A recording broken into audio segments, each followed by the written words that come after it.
Chapter 1. The Awakening of the Phantom Beast, decoding all things in the year 1506 of the Haiwan calendar. On the Red Earth continent, a red-skinned merman ascended with bare hands. His name was Fisher Tiger, and he was poised to rescue the slaves under the tyrannical grip of the celestial dragons. At Holy Land Mariejois, amidst a tempest of thunder and lightning, a boy huddled in a corner, trembling in fear, teetering on the brink of death. Useless wretch, consume this devil fruit. Ha ha ha, what variety is it? Zoan is the dullest. It is indeed a Zoan, merely in the form of a monkey.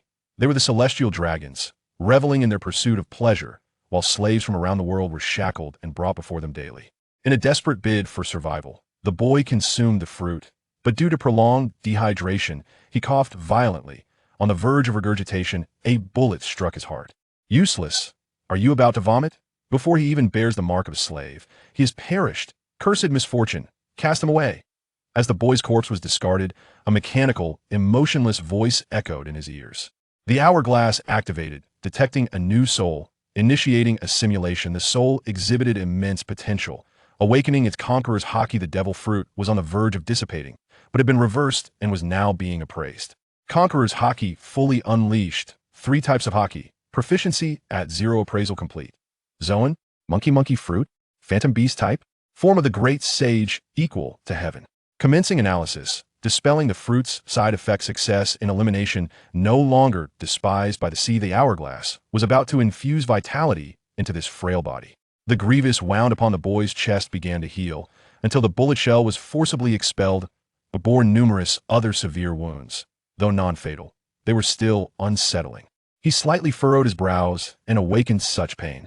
How could a truck fly in my second-floor home? Thankfully, I wasn't killed. Luo Ling opened his eyes to behold an hourglass. The hourglass projected a panel filled with text. I suppose I am indeed dead. Indeed, Luo Ling. The hourglass possesses multiple functions such as analysis and reversal. You have acquired the monkey fruit, phantom beast type, for the great sage equal to heaven, with haki fully unleashed pirate world. As an avid enthusiast of anime and games, Luo Ling was well acquainted with the pirate universe. Which faction do I belong to? No faction. Where am I? What is the specific time? Fisher Tiger, the hero of Fishman Island, is about to arrive. Fishman Karate, Sharkwave Fist. With blood-red skin and a resounding battle cry, he appeared within Luo Ling's sight, causing him to momentarily gaze towards Holy Land. Mariejois. The night here was resplendent. Illuminated brightly, the Red Earth continent solely belonged to the celestial dragons, thus leaving the starry sky unblemished. The beauty of the Milky Way struck Luo Ling as cruel, as the cries of slaves rallying towards the sea echoed around him. Flee. Escape to the sea. Seek freedom. Tiger fought valiantly, provoking the celestial dragons would summon the might of the Navy Admirals, yet he charged directly into Holy Land Mariejois. I shall fight too. What nonsense, these celestial dragons. Luo Ling stood up, intending to follow Tiger, but was instead pulled back by a small hand. There were 3 sisters, and Luo Ling immediately recognized them. Hancock, elder sister, he knows your name. Don't waste time, let's go. Boom. Flames surged to a height of over 3 meters, engulfing the surroundings in a sea of fire. Luo Ling was unceremoniously cast off by Hancock into the Red Earth continent. Whether you live or die depends on your fate. Hancock was also fighting for survival. They were merely seekers of refuge in the vast ocean, indifferent to Luo Ling's fate. In the world of pirates, the true rulers are not the dominant pirates, nor the righteous navy, but the celestial dragons. Luo Ling's gaze remained fixed on Mariejois amidst the inferno. The boy's painful memories fueled his deep-seated hatred for the celestial dragons. Nothing is indestructible. The celestial dragons cannot remain unassailable forever. Look, the flames pay no heed to the so-called feelings of the divine. The wind on this night was fierce, and the waves on the sea were equally tumultuous. It felt as though someone was secretly steering the winds and waves, amplifying their ferocity. A mysterious storm and colossal waves had once appeared during the decisive battle between the Roger Pirates and the Golden Lion's fleet. I'm going to fall. I can't use moonwalk. Luo Ling was certain that if he fell, he would surely perish. Fortunately, a large hand steadied him. The celestial dragons are becoming increasingly irredeemable, even capturing such young children to enslave them. A green cloak obscured his face, yet Luo Ling discerned the speaker's true identity from his words. Dragon.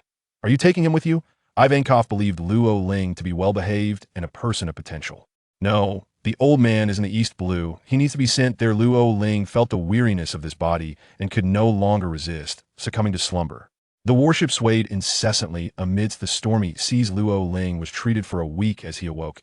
Ivankov brought a cup of hot water to him. Little one, you have far too many wounds. You slept for an entire week before healing. Your physical constitution rivals that of a Zoan-type user. I've examined you. You seem unaffected by seawater, indicating you haven't been fed a devil fruit by the celestial dragons. Ivankov chattered on, but the question weighing on Luo Ling's mind was, I slept for a week? The hourglass had indicated that he consumed a mythical Zoan, so why did it take so long?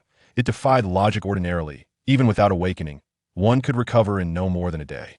Long-term hunger, extreme cold, illness-induced frailty, and severe injuries inflicted upon him had all been mended. Now he understood the reason. His body, riddled with wounds, relied on the hourglass for recovery, taking considerable time to heal internal injuries and ailments. In his mind, he quickly noted that he had just digested the memories of this boy's past life. It was not merely tragic, it was utterly harrowing. To recover in a week was nothing short of miraculous. According to the memories, he had only lived for 8 years. Detecting the character Ivankov. Attributes were parsed. Care 10 points, joy hormone 30 points. Shall I extract? 2 small bubbles appeared around Ivankov. Luo Ling, reluctant to wear a foolish grin, opted for solitude after declining an invitation, indulging instead in a warm bath followed by a hearty meal on the deck. The sea breeze fluttered the dragon's cloak as Ivankov stood with hands on hips, relishing the leisurely moment. Dragon, a medical marvel indeed. That gravely ill and incapacitated lad has pulled through. Standing upon the deck, the dragon gazed into the distance. It will take some time to reach the East Sea. Does that lad have a name? He mentioned it while eating. He goes by Luo Ling. The dragon offered no further reply, his mind preoccupied with thoughts of when the reign of the celestial dragons would come to an end after breakfast. Luo Ling felt significantly better. This frail body had endured too much. The trials of hunger, cold, and severe injury had rendered him barely able to hold on. Fortunately, with his awakening, the formidable vitality of the Zoan-type fruit began to flourish within him. Luo Ling quickly adapted to life aboard the ship, engaging in tasks within his capabilities. Each day he practiced fundamental martial arts, marksmanship, and swordsmanship. In solitude, he would hone his fruit abilities within his small quarters, familiarizing himself with the 3 forms of haki. On this particular day, he found himself once more at the training grounds, where warriors trained vigorously, sweat cascading from their brows. As he analyzed the attributes, he noted, sweat aroma 300 points, vitality 130 points, exhaustion 85 points, basic swordsmanship 50 points. Extract. Luo Ling opted for the crimson vitality and the pale white swordsmanship bubbles. With a mere poke, the bubbles burst, allowing for direct absorption, enhancing the corresponding attributes content. Luo Ling joined the warriors, throwing punches in rhythm with their exertion. It was not until the late hours of the night, drenched in sweat, that he departed the training grounds. After cooling down, he lay upon a single bed in his modest room, which had previously been a storeroom, now repurposed for him. Listening to the rhythmic crashing of waves against the vessel, Luo Ling took a deep breath and tapped the hourglass open. Attribute analysis. As the analysis commenced, success was achieved. Name, Luo Ling. Title, none. Armament haki, 5 beginner. Observation haki, 3 beginner. Conqueror's haki, 1 beginner. Martial arts, 35 basic. Swordsmanship, 29 basic. Marksmanship, 13 basic. Devil fruit, 31 beginner. Famous blade, none. Berries, 0. The analysis results reflect proficiency. The hourglass offers services from an alternate space, allowing for infinite storage. The hourglass can analyze, synthesize, extract. In reverse, during this period, Luo Ling had long hoped to glean some attributes from the dragon and Ivankov. They were adept at concealing their own prowess, making it difficult to extract any surplus attributes. As he extended his small hand, his skin began to stretch, swiftly transforming into a monkey's hourglass. Can you allow me to awaken my fruit directly? Not possible. It is currently analyzing basic martial arts and will soon synthesize. Curiosity piqued, Luo Ling rose, as his highest proficiency lay in basic martial arts. If he could synthesize a formidable martial art, that would be splendid. Fishman karate? Or perhaps the Marines' 6 styles. As long as it did not result in the deadly iron block, all would be well. Successfully synthesizing, he acquired the martial art. Marines' 6 styles? Iron block. Practicing with iron blocks can enhance defense, restore vitality, and fortify the body to be as resilient as steel. Luo Ling initially intended to decline, yet he found himself devoid of any formidable techniques. To present the potential of the devil fruit was limited. He had only achieved a transformation of form. A crystal clear bubble emerged, and with a gentle touch, he activated it. Knowledge of martial arts and experience swiftly integrated into his consciousness. Accompanied by muscle memory, he exerted himself experimentally. Hey, he found himself immobilized. Upon release, Lo Ling felt on the brink of despair. He was merely standing there, receiving blows nonetheless. His physical prowess had indeed increased significantly, with a marked enhancement in both defense and recovery. The synthesis of the bubble yielded a proficiency of 100. Allowing for immediate mastery, this was far superior to the attributes obtained from normal extraction. The three-color hockey is utterly feeble. I haven't had the opportunity to truly hone my skills with this thought. He closed his eyes to practice observation hockey, attuning himself to the sensations of danger, the corridor, and the sea. A chilling feeling arose. Danger. Lo Ling propelled himself onto the table in the next moment. The hatch opened silently, and an intruder entered, poised to strike at the bed, only to be taken aback by the absence of any one monkey. The assailant exclaimed in surprise as Lo Ling had already transformed into his animal form. With basic hockey enveloping his fists, a single punch struck the intruder on the forehead. Indeed, as a Zoan type, his explosive power was formidable. As he felled the assailant, shadows began to materialize aboard the ship. Enemy attack. Who would dare to ambush a warship occupied by Long and Ivankov? Was this not courting death? As Lo Ling descended, he realized that his punch had struck the intruder's brow, resulting in death. In the past, his strength had never been so formidable. The combination of the Zoan type, martial arts, armed hockey, and the newly acquired iron block bestowed upon him this immense power. This knife is ordinary, and so is the gun. Lo Ling effortlessly stored the weapons in the hourglass space. Over 30,000 berries were also collected. In the air floated a dozen or so bubbles. All contained the vitality he had expended upon death, along with bubbles of swordsmanship, martial arts, and even resentment and regret. Lo Ling punctured several of the useful ones, allowing the rest to dissipate. Acquired attributes. Basic swordsmanship, 50 points. Basic martial arts, 40 points. Vitality, 100 points. Attributes of the deceased require no extraction and can be absorbed directly. All these are basic attributes. It's no wonder I dispatched him so effortlessly. Fortunately, defeating an enemy granted him the vast majority of their attribute points, rivaling the bounty of attribute bubbles released by hundreds in the training grounds.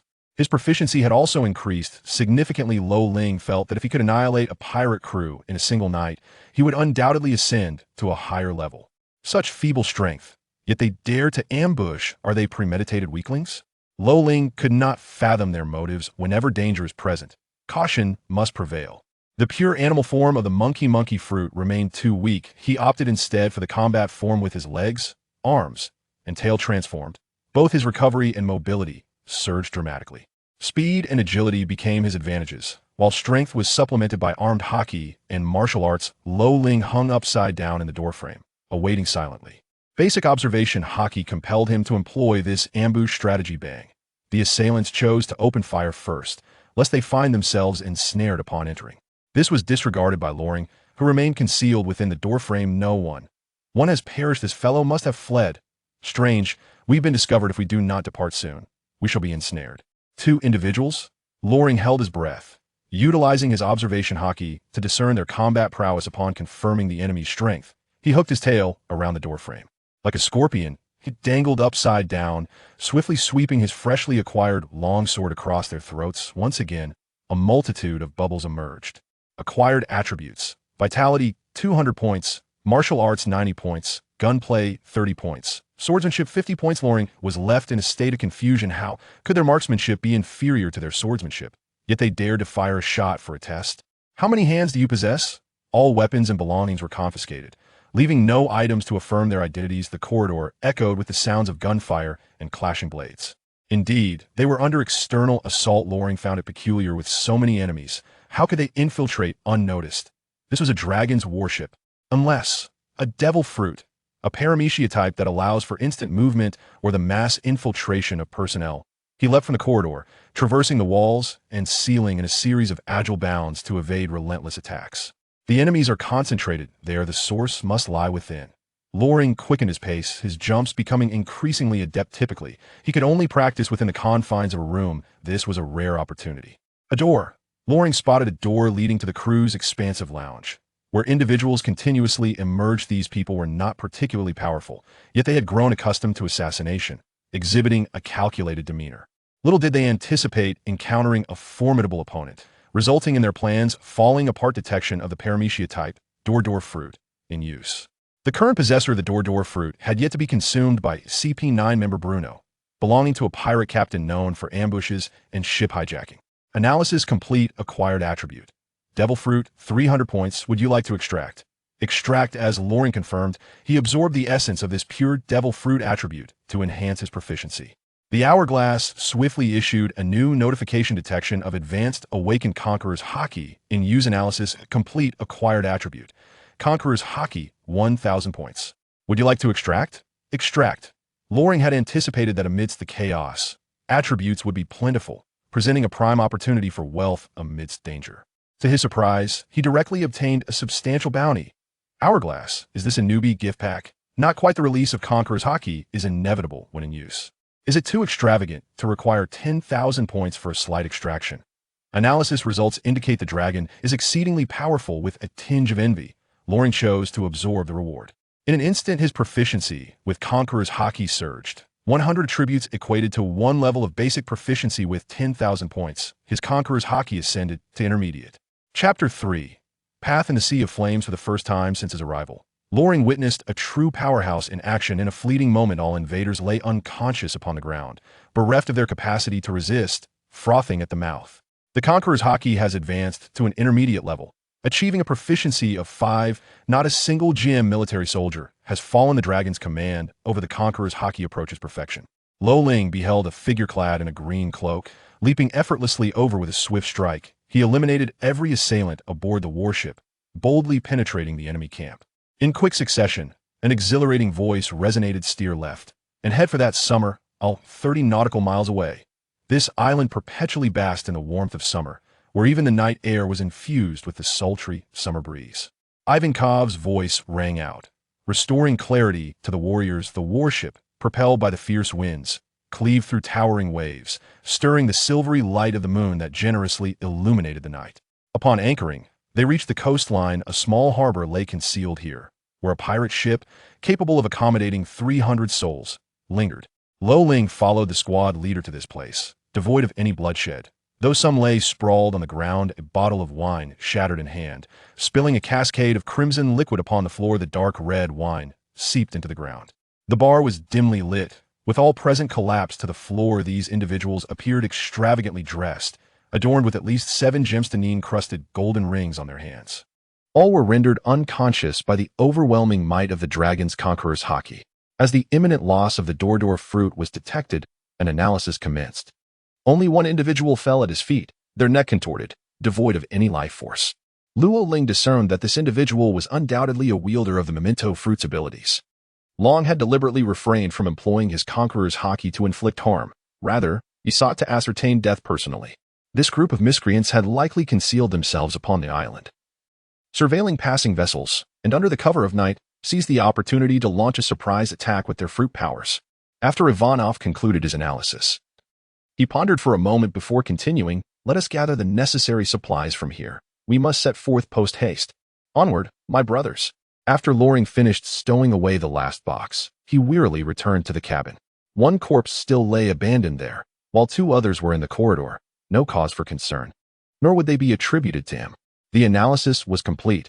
He had acquired the devil fruit, a Paramecia type known as the Door fruit. Within the crystalline bubble, the Door fruit floated, a surprising find indeed. It seemed that even the devil fruit could be analyzed, and Bruno would undoubtedly suffer a significant decrease in combat effectiveness without it. He took a bite, only to curse, truly unpalatable. He was in the process of neutralizing the side effects and eliminating the incompatibility risks of the fruit, achieving a perfect resolution. Lo Ling felt utterly relaxed as he gently pushed with his palm. If it weren't for the hourglass, consuming 2 fruits might have led to his immediate demise. He opened an airlock and disposed of the body inside, swiftly tidying up the scene. A lingering hint of blood remained, but after a gentle breeze, the scent dissipated.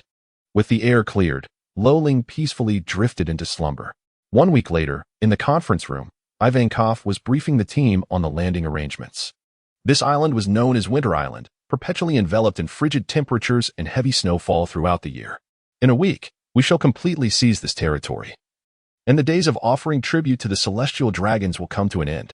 The tribute, known as the Heavenly Gold, is a compulsory offering that all nations subservient to the celestial dragons must submit punctually.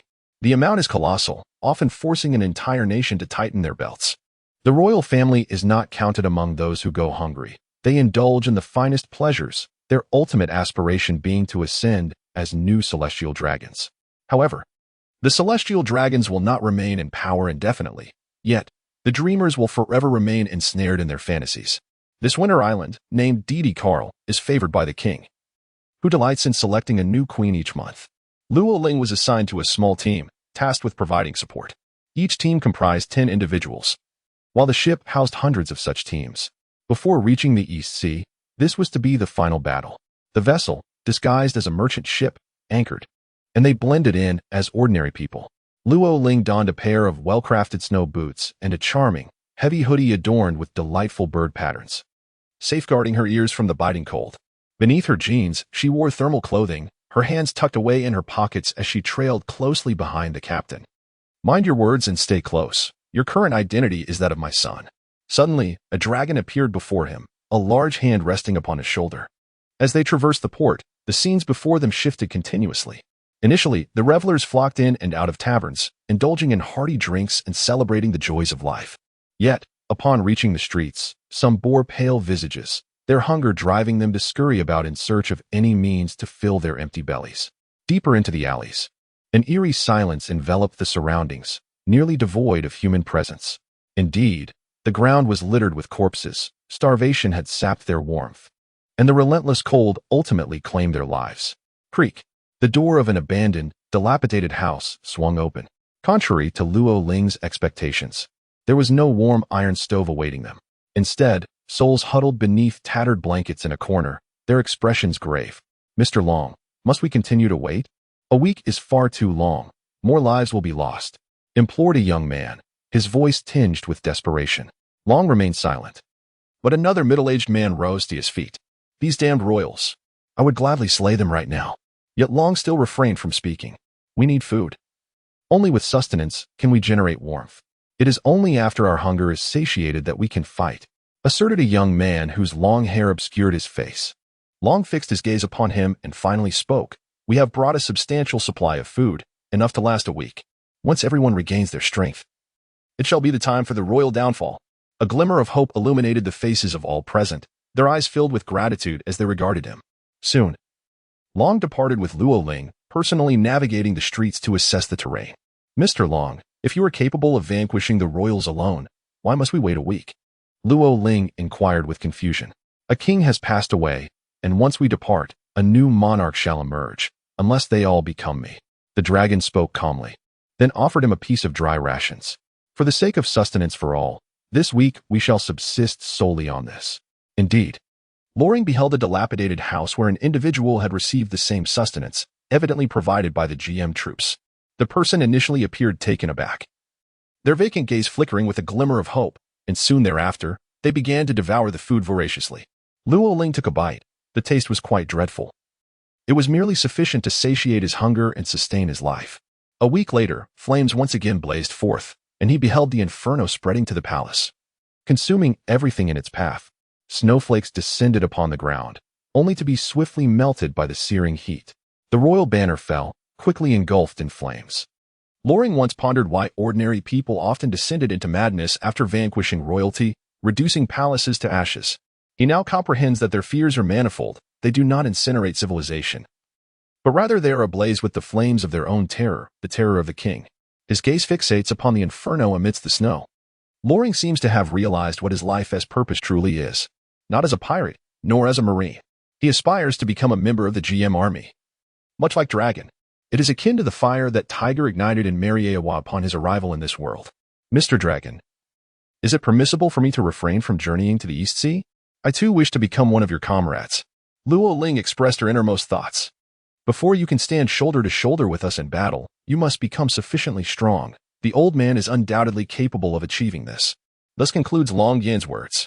Luo Ling, we eagerly await the day you set sail. Ivankov embraced Luo Ling, nearly causing him to gasp for breath. Dawn broke. A small island appeared on the horizon. East Sea, Windmill Village. Chapter 4.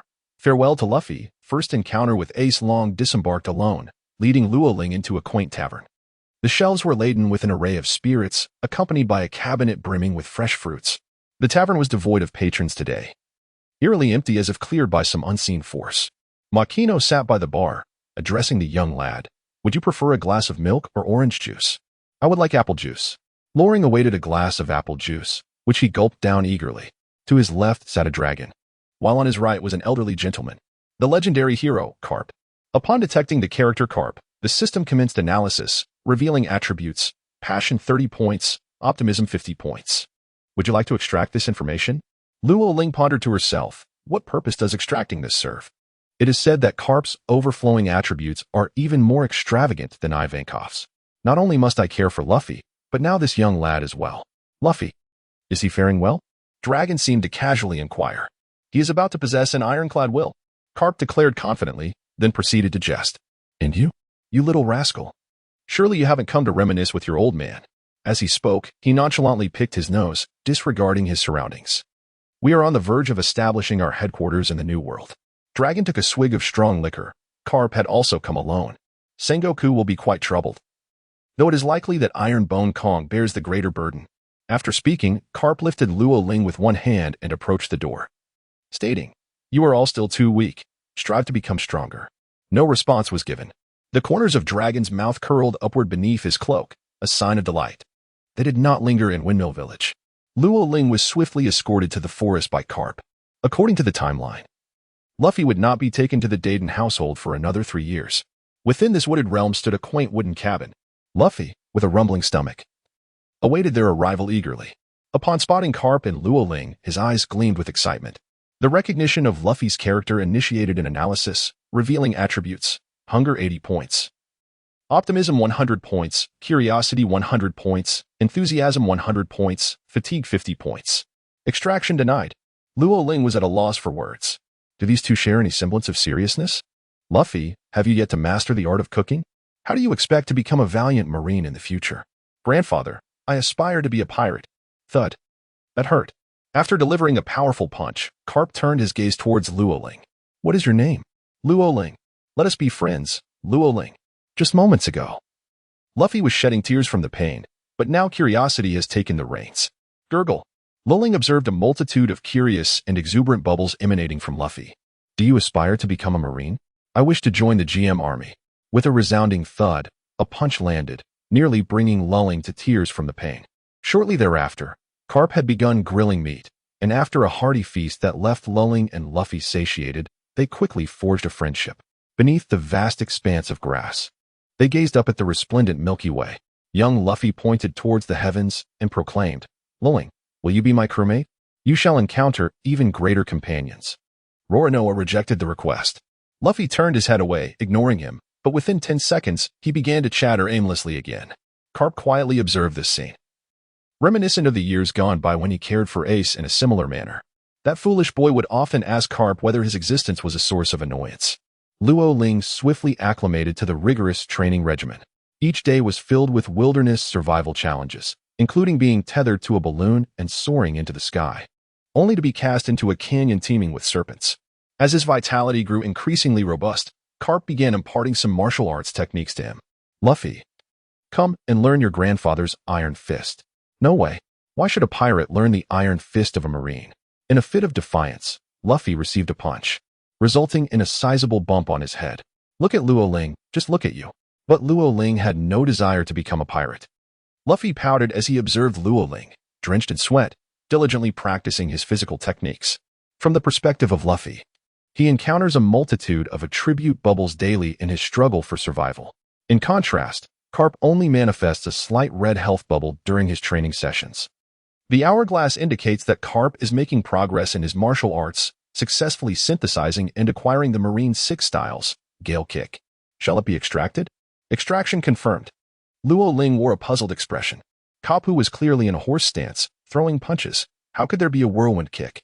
He could not afford to ponder too much and opted to extract it first. With the arrival of the whirlwind kick, he would possess a more formidable offensive martial technique. During this period, he had gradually acclimatized to the perilous environment, and his foundational skills had significantly improved.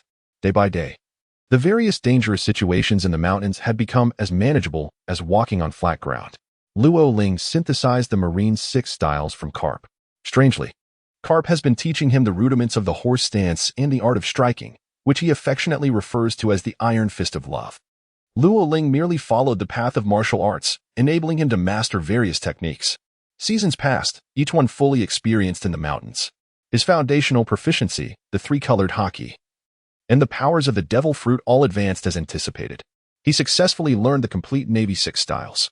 Under the scorching summer sun, sweat poured down Luffy, and the air was thick with the scent of perspiration.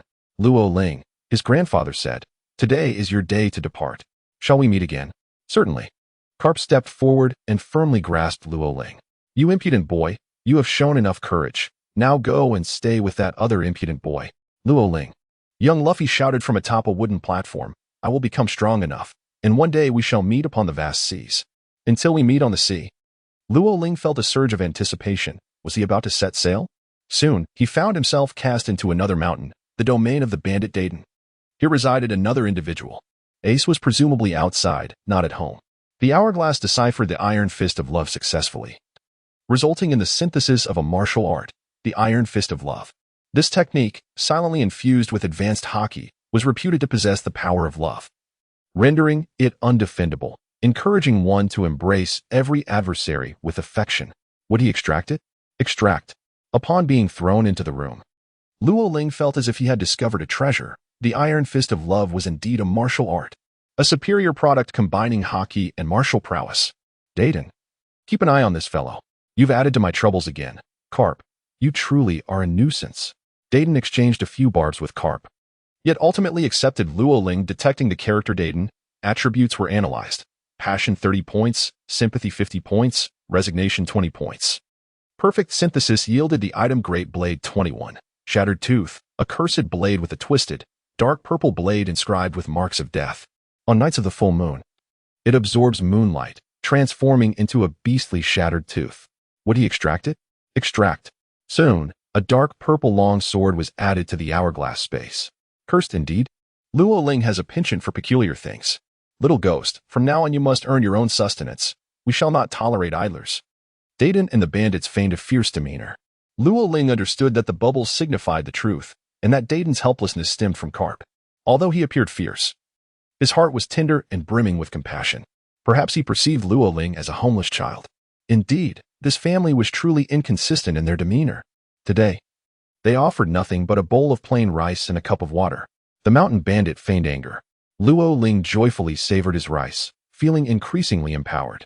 With ample resources at his disposal, he was resolute in his ambition to set sail and transform the world. The system detected the character Ace and began analyzing. Attributes acquired. Health 200 points, fatigue 100 points, hunger 200 points. Extraction confirmed. Ace returned, bearing a wild boar, which he unceremoniously tossed into the dwelling. He had acquired a roasted chicken and barbecued meat. Luo Ling gazed as unbidden tears trickled down her cheeks. "Hey, who are you? Why are you drooling and staring at my food with such greedy eyes? I shall never share it with you, you fool." A minute later, Ace tore a half-roasted chicken and offered it to Luo Ling. "Thank you. In the future, should you find yourself in peril, I shall surely come to your rescue." Luo Ling, while eating, looked up and smiled, saying, "Even if you stand against the entire world." Ace retorted, "Who would sensibly choose to oppose the world? What truly matters is my strength, which renders your assistance unnecessary." Chapter 5. Setting Sail and Encountering the Celestial Dragons in the Early Morning. The first rays of sunlight broke through the horizon. Loring stood at the threshold. "What do you intend to do?" "Train you. Do you believe yourself to be strong?" "Refine me." Ace grumbled as he twisted his arm in dissatisfaction. "You are far too weak, particularly in martial arts and haki. You may manage against ordinary individuals, but this vast ocean ultimately belongs to the realm of haki." Loring appeared with an air of antiquity, exuding an imposing presence. A formidable world? Ace was perplexed by the nonsensical ramblings of this young man. "Defeat me, and should you lose, you shall become my disciple, Ace. Last night, I neglected to inquire about your name, for I do not engage with nameless adversaries." Ace felt a surge of determination in his eyes. This young man possessed an indomitable spirit. Loring, in the heart of the mountains, upon a flat expanse of land, Ace struggled to rise to his feet. In a mere 10 minutes, Luo Ling had felled him over 100 times. Just once. He longed to strike Luo Ling even a single time. Yet, without exception, every attempt ended in failure. The stubbornness ingrained in his very being compelled Ace to rise once more. Is this what it means to possess dominance, Luo Ling? No. It is merely the essence of physical prowess. In the depths of Luo Ling's gaze lay an enigmatic mystery. To be honest, the past year had driven him nearly to madness. Before Dragon and Carp, there was no pretense he could maintain, as he feared appearing insufficiently weak. Only in the presence of Ace could he finally exhale with relief. What was even more significant was the sustenance he had received, which had alleviated his hunger the previous night. The names of those who had bestowed kindness upon him, Dragon, Ivankov, Carp, Luffy, Ace, and the Dayton family, would forever be etched in his heart. 3 years hence, I shall be 12, and at that juncture, I will set sail. Until then, I shall devote myself entirely to teaching you the art of combat and hockey. What is hockey? Ace inquired with curiosity. If what had just been demonstrated was merely the art of combat, then what, pray tell, was the hockey that Luo Ling spoke of? A most astute question. Luo Ling turned to face a tree, stout enough to rival a human in girth, and with a decisive gesture, he struck. Through diligent training alongside Carp, he had elevated his hockey to an intermediate level and honed his martial skills from the rudimentary to a proficient state. With a combination of finger pistol and armed hockey, a resounding explosion erupted as the tree was rent asunder, leaving a gaping hole. The Marine 6 styles inherently require mastery of hockey as a foundation, once acquired. It signifies an entry into its realm. Moreover, Luo Ling, gifted with exceptional talent, had already attained a profound understanding of these techniques. This exemplifies the essence of armed hockey, which seamlessly balances both defense and offense. Loring closed her eyes, her fingers curling with intent. Attack, Ace. You are utterly arrogant. Ace, having lost much of his strength, stood no chance of landing a blow. Even a dozen stones hurled his way were effortlessly evaded by Loring. The interplay of foresight and the unknown, this is the essence of observation hockey. In the next moment, Luo Ling opened her eyes. Her small head tilted as she coldly regarded the colossal bear charging towards Ace from behind. With a resounding crash, the bear collapsed to the ground, frothing at the mouth. Among millions, a rare few possessed the strength to confront mightier foes. The overwhelming will of the conqueror's hockey. The 3 types of hockey. This was the first time Ace gained such a profound understanding. Come train with me. I shall impart to you the Navy's 6 styles and the 3 types of hockey. I will not address you as master, Ace declared stubbornly. I am 2 years your senior, so simply call me elder brother. Humph. If I defeat you 3 years hence, then I shall be the elder brother. The challenge hung in the air. Luo Ling, with a cheerful smile, extended his hand, and the two engaged in a high five. He vowed never to allow tragedy to repeat itself. Ace had yet to awaken his conqueror's hockey, but only 3 years remained. With a little foresight, he could grasp it in advance. Perhaps Ace would consume the Mara Mara Nomi after setting sail. This time, he would be stronger, possessing a solid foundation in martial arts and even mastering the 3 types of hockey. In gratitude for half a roast chicken, I shall repay with my 3 types of hockey. A new achievement has been detected. Master of the Flame Emperor, progress. 1. As the Master of the Flame Emperor, you are destined to become the mentor of the future Flame Emperor, Ace. Achieving this milestone will yield generous rewards. Oh? Luo Ling did not anticipate that there would be a reward for this. He merely wished to diligently refine his physical skills and conquer the essence of hockey before setting sail to become a GM. Over 1,000 days and nights passed. Luo Ling traverses the verdant expanse of the Galber Mountains, navigating the uncertain terminus between the kingdom of Goya and the enchanting windmill village, where he occasionally descends to savor a refreshing juice at Magino. His prowess has burgeoned immensely, rendering him intimately acquainted with the nuances of the pirate world. He has mastered various disciplines, including hand-to-hand combat, marksmanship, swordsmanship, the art of hockey, and the enigmatic powers of devil fruits. As a disciple of the Flame Emperor, he has achieved a remarkable milestone, reaching 100 progress and earning prestigious rewards. Swordsmanship, draw sword technique. What can withstand the power of this strike? Honed over 2 decades. Marksmanship, gunfighting technique. Have you ever heard of bullets that curve? Wielding a gun as if it were a blade. 1 life card and a modest sailing vessel. Loring accepted the reward and absorbed the bubbles. Upon glimpsing the prize, he realized it was time for him to set sail. Ace had finally mastered the art of armament hockey and observation hockey. and had begun to grasp the fundamentals of the 6 styles of the Navy. Noticing Loring's expression of hesitation, he inquired with curiosity, "Loring, why have I yet to awaken the Conqueror's Haki?" "You will have your opportunity," Loring replied. "When the moment arises that you must protect yourself or those you cherish, it shall awaken within you." Luo Ling savored the roasted meat, calmly declaring, "Ace, I am setting sail." A gentle breeze tousled Ace's hair, causing beads of sweat to glisten on his forehead. At the tender age of 10, he found few individuals in this world whom he could truly consider family. And Luo Ling was one of them. Over the course of 3 years, they had forged a bond that was both mentor and friend. Many intricate emotions lingered unspoken, reduced merely to an exclamation of acknowledgement. 2 days later, by the shores of Gulber Mountain, Ace raised his cup in a toast. "Brother," he exclaimed, finally conceding. Luo Ling drank the oath wine and leaped onto the sailboat. This place was merely a humble sleeping nook, quite ordinary indeed. By the way, 2 foolish fellows should be arriving at Dedang's house shortly. Teach them as much as you can, if you pledge brotherhood. Do not forget to inform them that there is an elder brother." "I will, Luo Ling." Ace waved his small hand. He beckoned, and the wind and waves lifted the sails as they gradually drifted away. Prior to this, Luo Ling had procured a substantial amount of food from Windmill Village and brought along enough drinking water. He was unaware of the adventures that awaited him on this journey. Would the EC surprise him? 3 months later, Luo Ling felt lightheaded from hunger aboard the ship. The adventures upon the vast ocean were far from joyful. After departing from the island of the Kingdom of Goa, he began to drift aimlessly, utterly unprepared for the immense expanse of the East Sea. He could only locate a few uninhabited islands. Perhaps it was a poorly constructed sentence. He found himself stranded at sea, stranded amidst the boundless waves. Yet, this was the stark reality.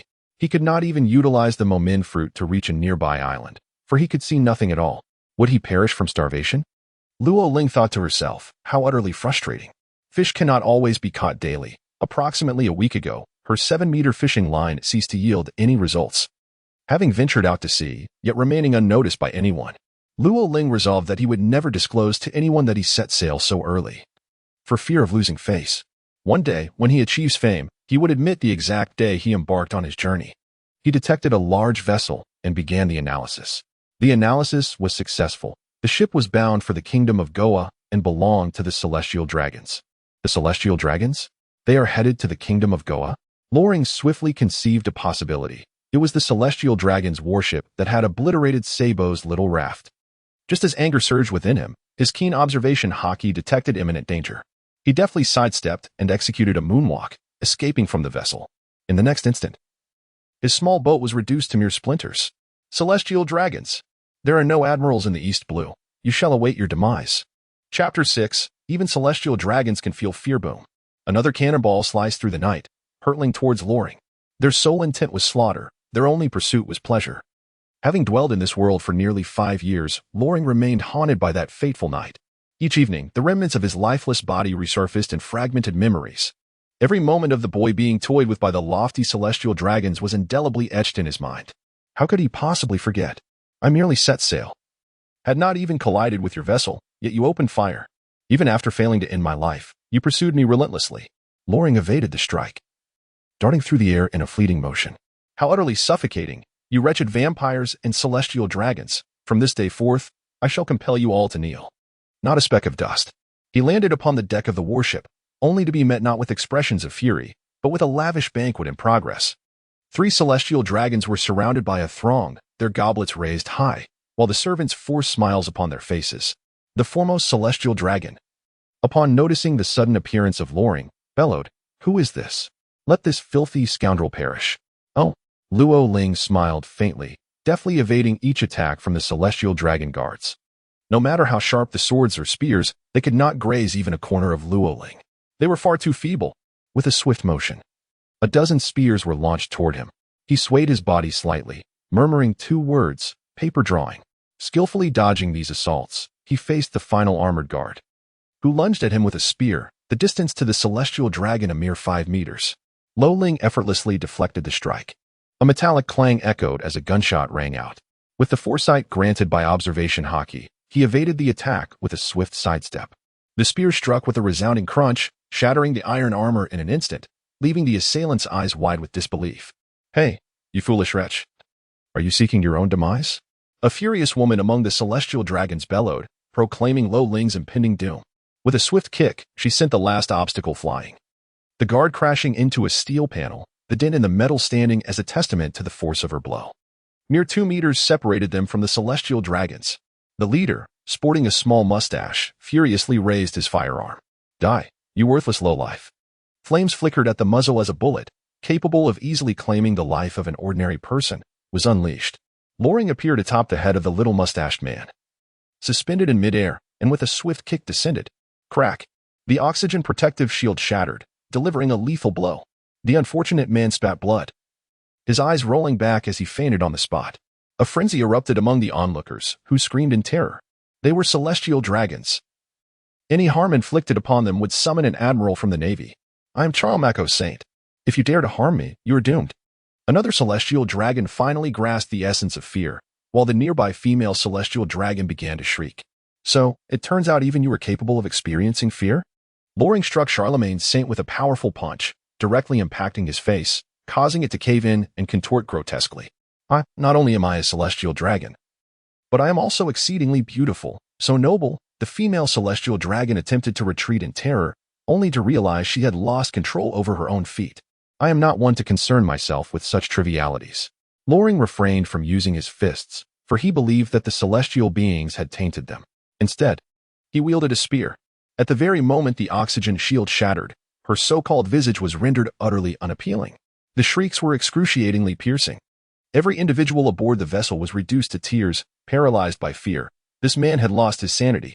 He had not only injured, but potentially even killed a celestial being. This man had accomplished what few in the world would dare to undertake. You have slain a celestial being. There is no escape for you. Madman. You cannot evade the consequences. A bounty will be placed upon your head globally. Some scorned him, their eyes filled with animosity, while others regarded Loring as if he were a corpse. Are you truly weeping for such filth? Luo Ling placed his foot upon the head of one celestial dragon. Initially, he refrained from exerting too much force, repulsed by the thought of soiling his hands. However, he now comprehended that they had wrought fear, a fear that instilled in others the notion that submission was a natural state of being. I am different. I possess no inherent bloodline that compels me to submit. At this moment, the 2 other warships finally drew near. His previous assault had transpired with such swiftness that it lasted barely over a minute. Consequently, the 2 escorting vessels hastened to provide assistance.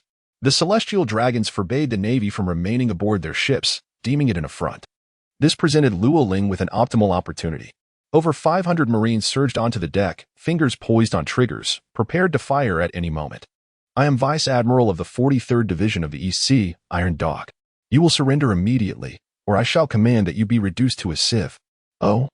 Luo Ling smiled playfully as he rubbed his fist, tearing a piece of cloth from the celestial dragon to wipe the blood from his knuckles. The Iron Dog, witnessing this scene, couldn't help but swallow hard. The Marines instinctively recoiled. Analysis complete. He acquired a substantial increase in attributes. 1,000 points of vitality, 10 points of strength, 9 points of speed, 15 points of martial arts, 30 points of marksmanship, 500 points of despair, and 1,000 points of fear. Would you like to extract? Extract. Luo Ling selectively chose only a portion of what was useful, as he had not anticipated that the celestial dragons had succumbed to such depths of fear. The Dragon Slayer, having achieved a progress of 100, successfully unlocked the achievement and received the reward. Martial art, Dragon Claw, derived from the techniques of the Chief Dragon, unparalleled in strength, representing a supreme martial art that perfectly integrates offense, defense, and speed. The ability to capture bubbles has been activated, allowing him to seize and hurl these bubbles at others to achieve the desired effect. Oh? Luo Ling made an attempt and indeed grasped the dark, swirling bubbles of fear, despair, and resentment in his hand. In a flash, his swift figure vanished, reappearing before the Iron Dog. He hurled the inky black orb, visible only to him, onto the Iron Dog's body. The Iron Dog, oblivious to the nature of the attack, was suddenly engulfed by an overwhelming sense of despair, terror, and loathing. The bubbles were truly remarkable, yet regrettably, if not utilized promptly, they would dissipate. After uttering this, he patted the Iron Dog's shoulder, who remained trapped in a state of fear, unable to awaken. The onlookers dared not move. They had scarcely discerned how Luo Ling had acted. All they knew was that the strongest had succumbed to defeat. Luo Ling entered the cabin without hesitation, pushing the door open. Once out of sight, he stepped through the airlock and vanished. Moments later, his absence was noticed, prompting a search that quickly concluded he had mysteriously disappeared. Meanwhile, within the hold of another warship, Luo Ling had infiltrated the space, indulging himself in a feast while sipping soda with great relish. He simply needed to remain concealed until someone opened the airlock and temporarily departed. With the small sailboat now destroyed, he resolved to embark on a journey to the new world aboard this vessel. Luo Ling remained unaware that, at this moment, the nearest and most advanced medical facilities were located in the Kingdom of Goya. After a circuitous journey, he would find himself returning there once more. On the shores of the Kingdom of Goya, a multitude of onlookers would gather to behold the visage of the world's nobility. Little did they know that what awaited them would be several lifeless bodies. Chapter 7. A bounty of 300 million Marine headquarters. Outside the office, footsteps echoed incessantly as Sengoku munched on rice crackers. Suddenly, the den mushi on the table emitted a peculiar buzzing sound. The Marshal of the World Army, Admiral Akainu, spoke. Sengoku, a celestial dragon has been killed in the East Blue. Meh. The white goat in the room bleated nonchalantly, having just devoured a confidential document. Sengoku evidently had yet to grasp the gravity of the situation. A celestial dragon in the East Blue, slain? The rice cracker slipped from his hand as he slammed his palms on the table in disbelief. The East Blue. That was the homeland of the legendary hero, Monkey D. Garp, known as the weakest sea. Yet, it was also a land of legends. The marine hero Garp, the pirate king Roger, and the leader of the Revolutionary Army. Monkey D, Dragon, all three factions' legends were birthed here. How could such a calamity occur? 2 warships were dispatched for escort. Who in the weakest sea could dare threaten a celestial dragon? The consequences of provoking a celestial dragon would entail the entire clan facing annihilation. Has this matter escalated beyond the authority of a mere marine marshal? To slay 3 celestial dragons necessitates a bounty that spans both land and sea.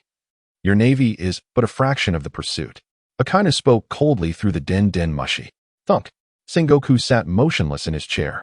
Wasn't Akainu personally providing protection? Had he failed in his duty? The celestial dragons forbade marines from boarding their vessels, deeming it a desecration, primarily for the purpose of hosting banquets. A banquet. Is that what led to their demise? To perish due to arrogance and folly is indeed laughable. No, if the news were true. Why had the 5 elders not contacted me directly? Or perhaps Akainu? Akainu appeared to be in a state of madness, seemingly frightened by the assailants, and had yet to regain his composure. Akainu paused, then spoke with a resonant voice. This matter does not directly concern you, as it pertains to the dignity of the celestial dragons worldwide. A notification? Akainu is responsible. This signifies that from land to sea, all will unite. Should this individual be discovered, there will be no escape. A photograph has been sent to you via fax den mushi. Issue the bounty immediately. Sengoku glanced at the image of Luo Ling, presumably captured aboard the celestial dragon's vessel. So young? He questioned his own vision. Ignorance breeds fearlessness. Marshal, what is the bounty? Admiral Sengoku of the Navy headquarters found himself under the command of the formidable Vice Admiral Garp. 300 million. He nodded upon hearing this figure, deeming it far too meager, for this individual had committed acts worth 30 billion berries, challenging the world's order. A fierce tiger had emerged from Garp's East Blue. It was imperative to hunt him down in the forest, lest the consequences of his descent into the world be dire. That fellow seemed to be in East Blue as well. Would he take action? Garp questioned, aware of Sengoku's reluctance to ascend to the rank of admiral. As he wished to avoid serving the celestial dragons, I will issue an order for a comprehensive manhunt in East Blue. He cannot escape, Sengoku replied, though he did not address the matter directly. Across East Blue, every kingdom, island, and coastal town received the command. However, without the bounty notice, they had no knowledge of the appearance of the enigmatic Luling and could only await the arrival of the bounty decree. In the Kingdom of Goa, the populace remained oblivious to the fact that the celestial dragon they had long awaited had already succumbed to death, now nothing more than a lifeless corpse. A week later, 3 warships were poised to dock at the shore, yet no celestial dragon stood at the helm. Instead, the vessels were draped in white cloth. How peculiar were the world nobles? Did they possess an affinity for white? It resembled a funeral procession. Silence. Are you seeking death with such words? Came a retort. Perhaps. Otherwise, why would the world nobles be welcomed more grandly than our royal family? Enough. I have yet to tire of life. Cease your chatter. Look. A small boat has appeared in the direction of the warships. Many notice Sabo's small vessel, but at that moment, a thunderous explosion resounded. The small boat was incinerated to ashes. Inside the command room of the warship, the Iron Dog had long since lost his sanity, shouting, "You dare to cross my path? Open fire! Where the hell is that bastard? I shall ensure he suffers beyond measure." The celestial dragon Charlemagne had perished. Yet the flames continued to consume the solitary sail upon the sea. Ace and Luffy stood upon the shore, bearing witness to the scene. "Ace, Sabo is dead," cried Luffy, his voice hoarse with anguish. Ace could hardly fathom that his brother had met such a watery grave. He had not even had the opportunity to introduce Sabo to his elder brother, Luling. He had told Sabo that upon venturing out to sea, he would encounter a trustworthy individual named Luling, his sworn elder brother. But time had run out. All had turned to ashes. It hurt so much. In the dark void, Sabo believed he had perished, only to open his eyes and discover he was still alive, albeit in pain from the blast's aftermath. Am I still alive? Before him sat a peculiar youth adorned in a baseball cap, short boots, a sweatshirt, and beach shorts. The other party picked up an apple and took a hearty bite. Must it truly come to an unforeseen event, such as a grievous injury leading to amnesia, a near-death experience from which one emerges devoid of memories, only to recollect everything years later, yet find that the people and things once lost can never be reclaimed? Luo Ling nibbled on a slice of ham and remarked, "I have little fondness for such cliché narratives. I was born to rectify regrets." He rose to his feet and opened an air portal, revealing the scene beyond. To his surprise, he found himself back in the wretched realm of the Kingdom of Goya, yet it served as a fortuitous testament that Mr. Dragon was indeed nearby. Quite conveniently so. With a grand gesture, Loring effortlessly gathered all the items within the warehouse. He then traversed through the air gate, proceeding to the storage of the other two vessels, where he completely plundered all food and resources. The Hourglass's alternate dimension served as an impeccable storage solution, rivaling the natural swamp fruits. Sabo remained in a state of astonishment. How remarkable! A Paramecia-type devil fruit? Its abilities are entirely distinct from Luffy's. Can you take me along as well? Certainly. That shall be your destined fate. Luo Ling finally located the concealed vessel, using her observation haki and the air door, where Dragon and his companions were hiding. Even the tyrant Bartholomew Kuma was present. Stepping through the air door, the two boarded the ship. The cloak fluttered in the breeze as Dragon smiled and said, "I have come to retrieve you, Luo Ling." The powers of the Paramecia-type door fruit were at play. Kuma glanced around, and as the cabin door swung open, Luo Ling emerged alongside Sabo, wearing a contented expression. Curiosity permeated the air among all present. For a week, Luo Ling has been concealed aboard a naval warship, his bounty having spread across the globe.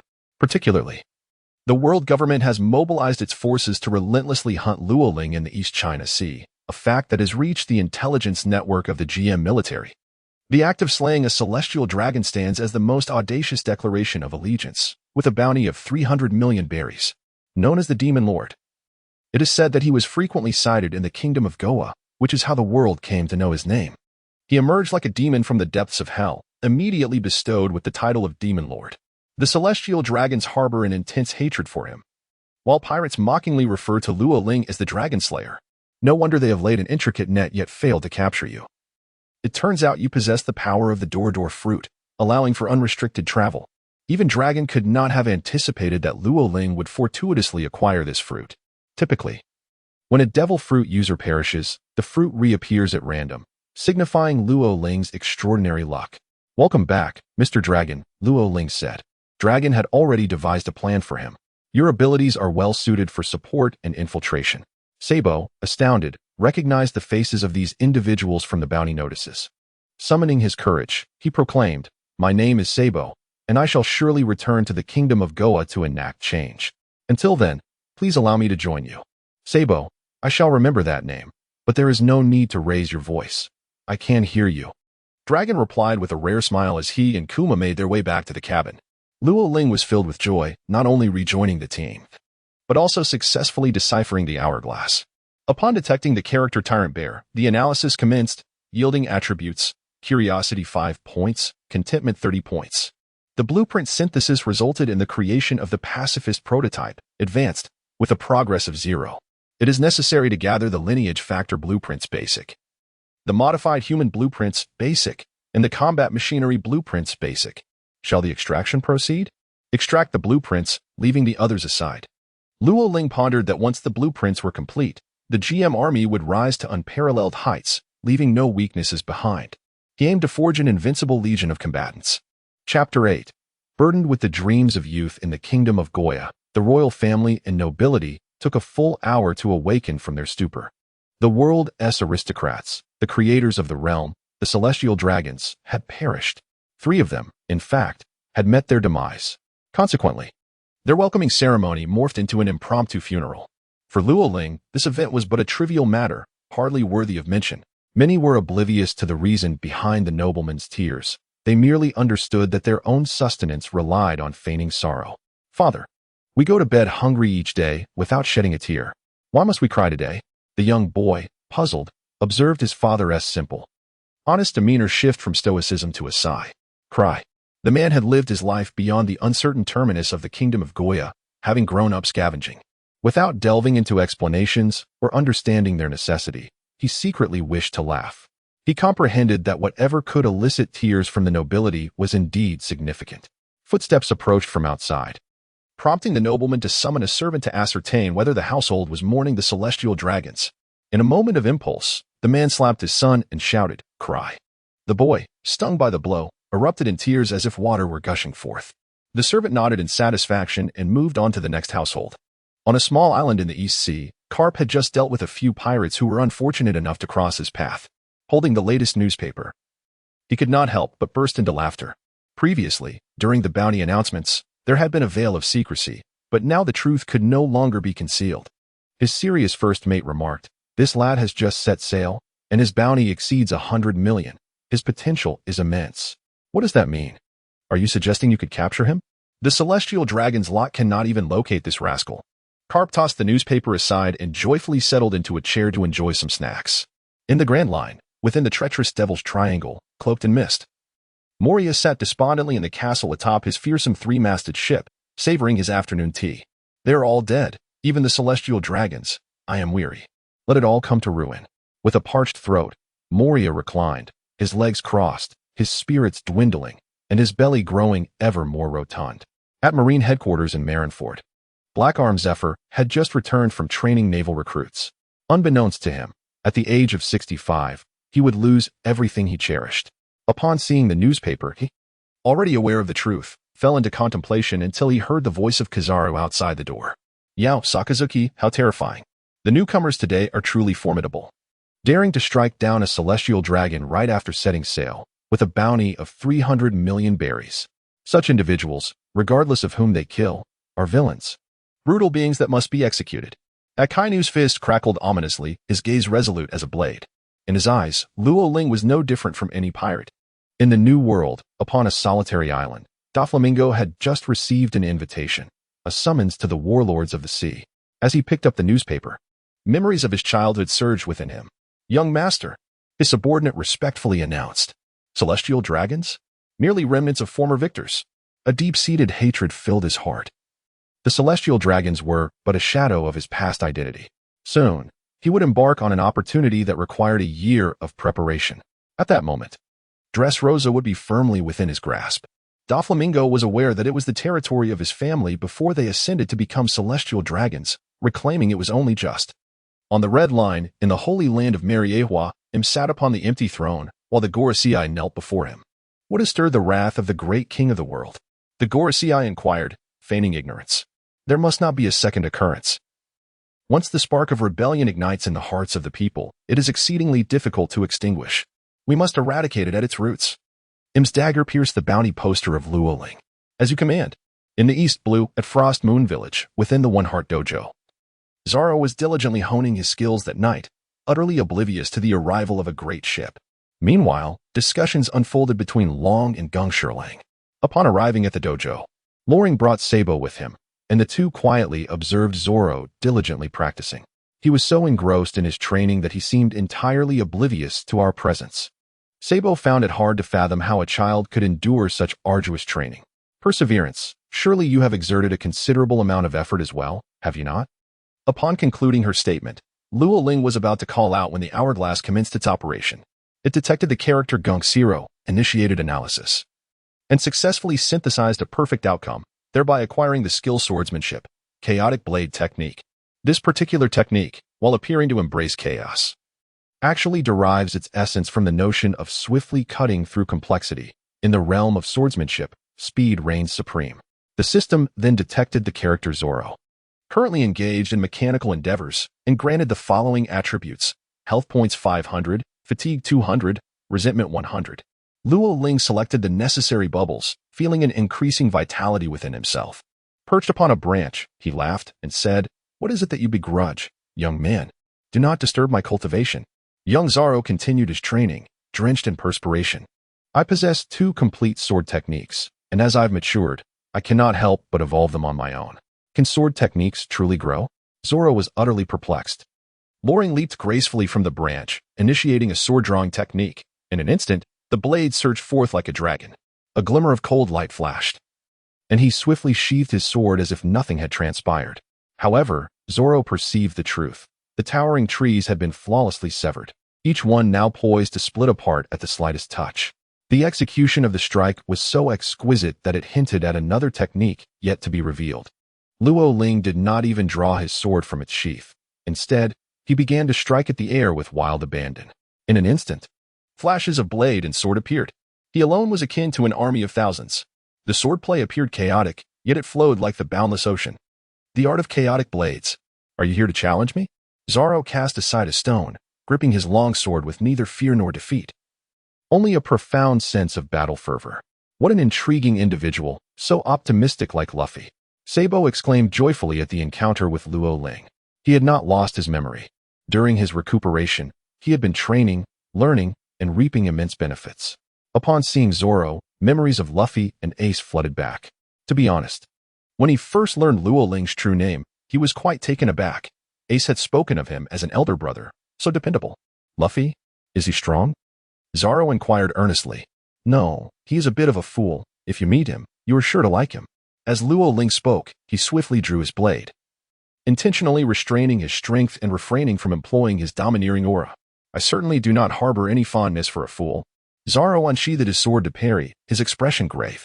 The simplest of sword techniques jolted Zoro's hand with pain. Shaking his hand, Zoro remarked, "You truly are a monster. Did you even exert 1/10 of your strength just now?" "Not at all. I am exceedingly strong, and I seldom reveal my true prowess." Luo Ling flashed a smile, leaving Zoro speechless. Achievement unlocked, the eager mentor. Perfect synthesis completed. Reward obtained, Great Knife of 21 works. Heavenly Demon, a flawless demon blade, imbued with malevolence and enigma. This is a bloodthirsty weapon that grows stronger with each life it takes, naturally suppressing beast kind. Luo Ling, with a hand wielding a shattered tooth and the other a celestial demon, wore a captivating smile. "Have you learned? Do you think I would?" Zoro retorted with a hint of pride. "But I shall remember you, dual sword wielder. Luo Ling, Sabo, we must depart." "All right." With a wave, Luo Ling and Sabo vanished into the night. Only then did Zoro turn his gaze towards the grand vessel anchored at the shoreline. Luo Ling, Sabo. Those names shall be etched in my memory. He swore silently. The waves rolled up the fragmented moonlight, washing ashore white crests. Leaves fluttered down, settling at his feet. The sea is the haven for ships. Ships are the cradle of adventurers, laden with the dreams of youth. Chapter 9, Gratitude. The Grand Line. Fuchsia Island. The Navy has set up numerous ambushes. Loring has been training alongside the Dragon in the Grand Line for a year now. Today, he intends to seek out a girl named Clara, who is a year his junior. Not long ago, the Sun Pirates claimed to have taken in a girl. Loring also learned that the leader of the GM army, Long, had been in contact with the captain of the Sun Pirates, Tiger. Logically, this girl, who was soon to be returned to her homeland, should not have to concern herself with such matters. After 2 years, she would naturally join the GM army following Tiger's demise. However, in his inaugural venture into the world of pirates, it was the valiant Tiger of Fishman Island who carved out a glimmer of hope for Luo Ling. How could he possibly endure a demise as humiliating as that dictated by the timeline? For an entire year, he has relentlessly honed his hockey, martial arts, swordsmanship, marksmanship, and devil fruit abilities. His strength has surged to unprecedented heights, all in preparation for the day when he could turn the tide. "Tiger, you saved my life. Today, I shall save yours." Luo Ling tugged at the drawstring of her sweatshirt hood while lowering the brim of her baseball cap. She leaped down from the tree. The hourglass analyzed my current attributes. The analysis complete, an ethereal projection revealed a line of text. Name: Luo Ling. Title: Demon Lord. Armament Hockey. 90. Intermediate. Observation Hockey. 89. Intermediate. Conqueror's Hockey. 98. Intermediate. Martial Arts. Navy 6 Styles. 75. Iron Fist of Love. 56. Dragon Claw. 33. Mastery. Swordsmanship. Sword Drawing Technique. 55. Chaotic Sword Technique. 15. Mastery. Gunnery. Gun Fighting Technique. 28. Mastery. Devil Fruits. Monkey Fruit. 90. Door Fruit. 85. Intermediate. Items: Shattered Fong, Large Knife. 21. Craftsmanship. Heavenly Demon, Large Knife. 21. Craftsmanship. 3 Ordinary Blades. 3 Iron Guns. Life Card. Common Sailboat Berries. 453. 451 Bounty. 348. 000 Berries. The hockey and fruits are divided into 2 major stages: Awakening and Non-Awakening, each further categorized into 3 tiers: Beginner, Intermediate, and Advanced. Combat skills in martial arts, swordsmanship, and gunnery are classified from low to high as Basic, Proficient, Mastery, Pinnacle, Perfect, and Selfless. Such power is sufficient. The 3 types of hockey and the fruits are on the verge of advancing to an advanced stage. Combat skills have transcended from Basic, crossing into Proficiency, and have reached Mastery. Luo Ling's prowess has long surpassed that of mere bounty hunters. He is a true titan of the high seas. A formidable force at least at the level of Awakening, if not having honed his skills to their zenith. In truth, had Tiger not been caught off guard and fully relaxed when ambushed, how could he have sustained such grievous injuries that led to excessive blood loss and ultimately his demise? Boom. The cannon fires. Luo Ling keenly discerned the direction of the battle and promptly initiated the opening of a door, crossing through it with haste. Fisher Tiger. What a splendid name. Alas, this time next year, the mermen shall find your name etched upon your grave, uttered Rear Admiral Stowbury, his expression impassive as he wielded his bloodied twin blades. Under the command of the Yellow Ape, he was the leader of this mission. The Marines besieged the area, hunting the merman race, heralding the heroism of Fisher Tiger, who had liberated thousands of slaves. Towering at 5 meters too, Tiger now struggled to remain on his feet, blood continuously seeping from his wounds.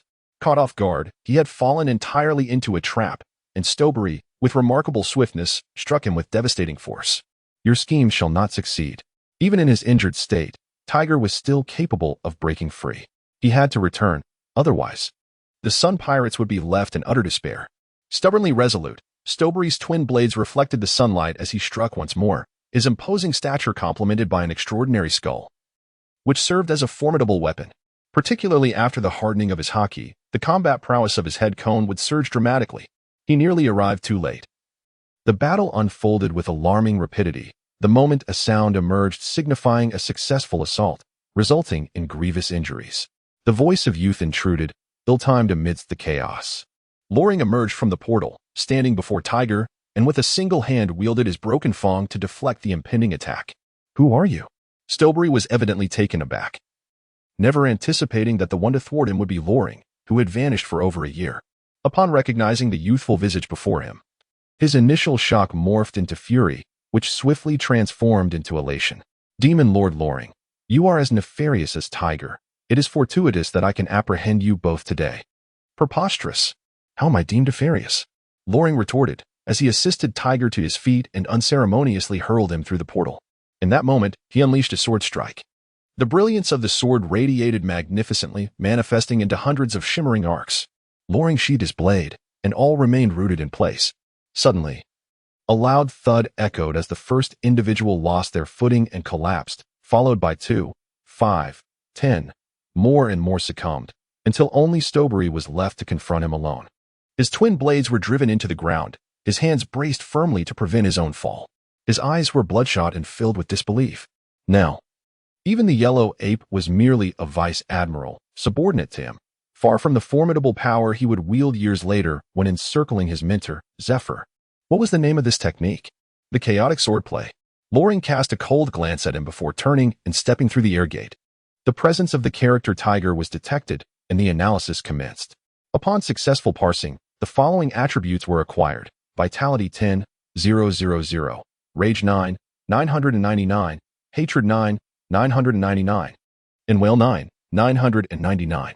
A flawless synthesis yielded the reward: martial art, Fishman karate.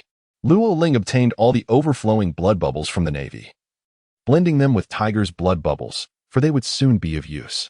Adrift at sea, they had just fought to reclaim this ship from Jinbei and Arlong. I loathe you, celestial dragons. No, humanity itself. You render it impossible for me to love you. Tiger was overwhelmed with grief. And though Luo Ling's observation haki had yet to awaken, he could still perceive the immense sorrow. His heart cried out in anguish. He had saved countless lives, yet none came to save him. Brother, brother. The entire crew of the Sun Pirates, all fishmen, surged forward, determined to seek vengeance. I shall avenge Brother Tiger. Arlong roared with fury. Human, what is your name? Why did you save me? In his moment of peril, Tiger turned to Luo Ling. My name is Luo Ling. In that year, you rescued me, and in accordance with the principle of reciprocity, I bear no resentment. There is no need for thanks. As Luo Ling spoke, he gently placed a hand upon his forehead. The vibrant life force surged forth, merging swiftly into him. This was the first time he had employed this ability since mastering the art of synthesis. A powerful vitality coursed through him, and Tiger felt as if he had been bestowed with the life essence of 100 souls. His wounds healed rapidly, both internal and external injuries. Even the damaged organs began to mend. This vitality encompassed not just himself but hundreds of others. Brother, Jinbei exclaimed joyfully, astonished that Luo Ling could perform such a miraculous revival. Mr. Tiger, I have come to inquire on behalf of our GM army. Would you consider joining us? Brother, why would we align ourselves with the cunning humans? Arlong retorted bitterly, recalling how Tiger had just been deceived by them. How could he forget such pain so easily? Listen to Brother Tiger, Jinbei urged, placing a hand on his shoulder. Coughing up 2 mouthfuls of dark blood, Tiger forced himself to gather his strength. Dragon speaks the truth. I should not indulge in illusions. A hint of gentleness seemed to flicker in his gaze. Ever since the establishment of the Sun Pirates, he had endeavored to showcase the gentle side of the Fishman race to the world. The Sun Pirates do not harm the innocent, nor do they slay their enemies. What has this yielded? Ambushes, assaults, and a heart weighed down by sorrow. However, I, Tiger, shall join alone. Whether the other fishmen choose to join is their own decision. I cannot allow my kin to share in this peril. Peril? Luo Ling pondered. Indeed, Tiger was exceptionally kind-hearted, unwilling to see the fishmen suffer any further harm. It was the infamous Black-Arm Zephyr, known for never killing a captain, who met such a tragic fate. Brother, I shall accompany you. Jinbei expressed his desire to follow Tiger. No, without you, how could I possibly feel at ease? Tiger resolutely chose to depart alone. On what grounds do you intend to take my brother? I find you the most suspicious. What nonsense about a demon king? Perhaps you are merely a human sent to deceive us. Arlong cursed vehemently, his disdain for Luo Ling evident, viewing him as nothing more than a child pretending to be significant. I need not go through such trouble to deal with you. Before Luo Ling could finish speaking, a glance conveyed her intentions, and the fierce aura of the conqueror's haki expressed her profound emotions towards Along. In response, Along fell into a state of foaming at the mouth and unconsciousness. Very well, let the name Tiger fade into oblivion for a while. Loring once again pushed open a door to the air. Demon Lord. At the moment when the Sun Pirates were engulfed in panic, everything transpired with startling abruptness. Only Jinbei discerned the peculiar nature of the events unfolding.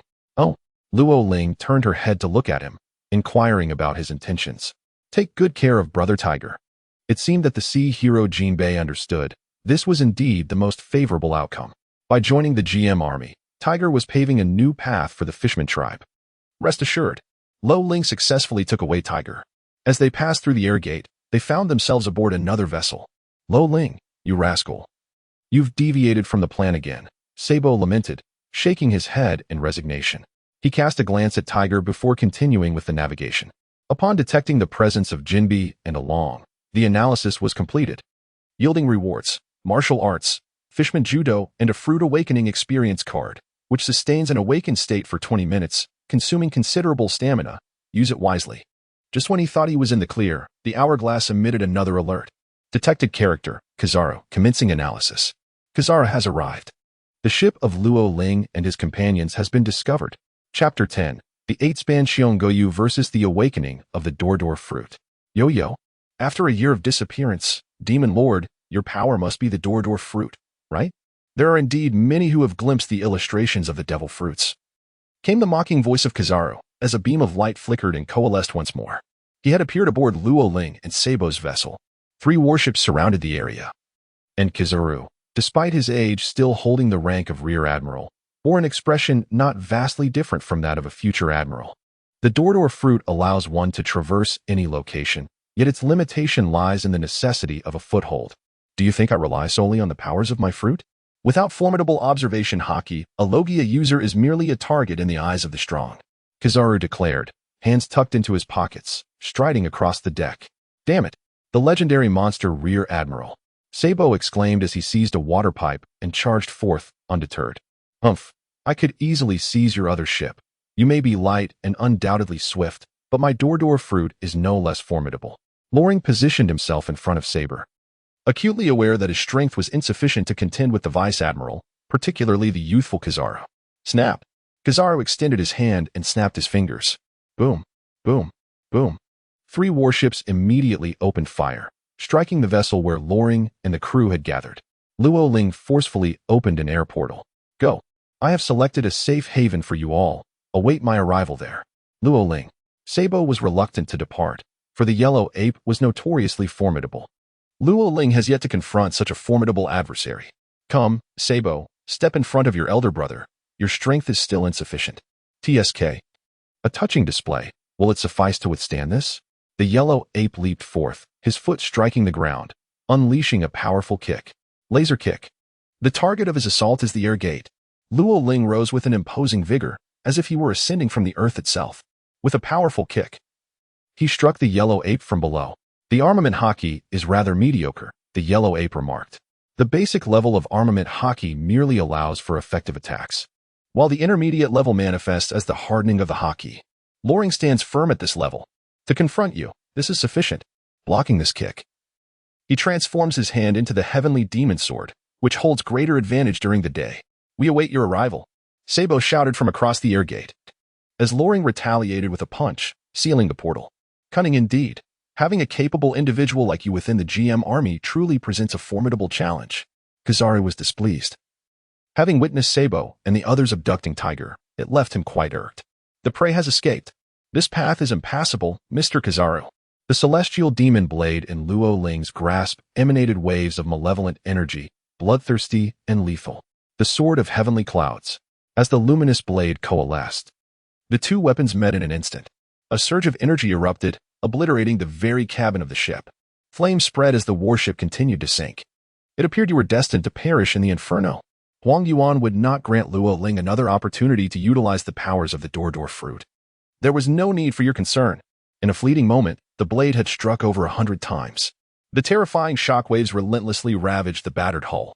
3 warships continued their unrelenting assault. The youth was indeed arrogant. How terrifying. Huang Yuan repeatedly exclaimed how fearsome it was. It wielded the sword of heavenly clouds with increasing swiftness. There was no hesitation. As the ship sank to its midsection, the sound of water was already audible. Zing. A laser shot past his ear as Luo Ling drew his sword. Sword drawing technique. In an instant, Huang Yuan was cleaved in 2. How swift. If your haki were tenfold stronger, you could have harmed me. Huang Yuan had been astonished by the rapidity of Luo Ling's swordsmanship. There was another flask, sheathed and then unsheathed. 1,000 sword shadows simultaneously struck towards Huang Yuan alone. In his observation haki, these sword energies were genuine attacks. Chaotic sword technique. A swift blade cuts through tangled matters, sufficiently fast, and all may be severed. The recently healed Huang Yuan was once again sliced into hundreds of pieces. Whoosh. A sphere of light coalesced, revealing yet another new form of him. You are injured.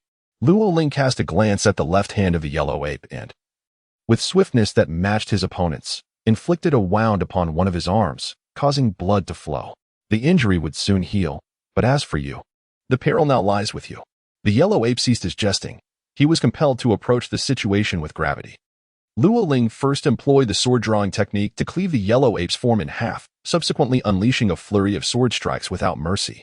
Aware that his observation haki was insufficient, he desperately sought the yellow ape's true form while augmenting his attacks with armed haki, relying on sheer numbers.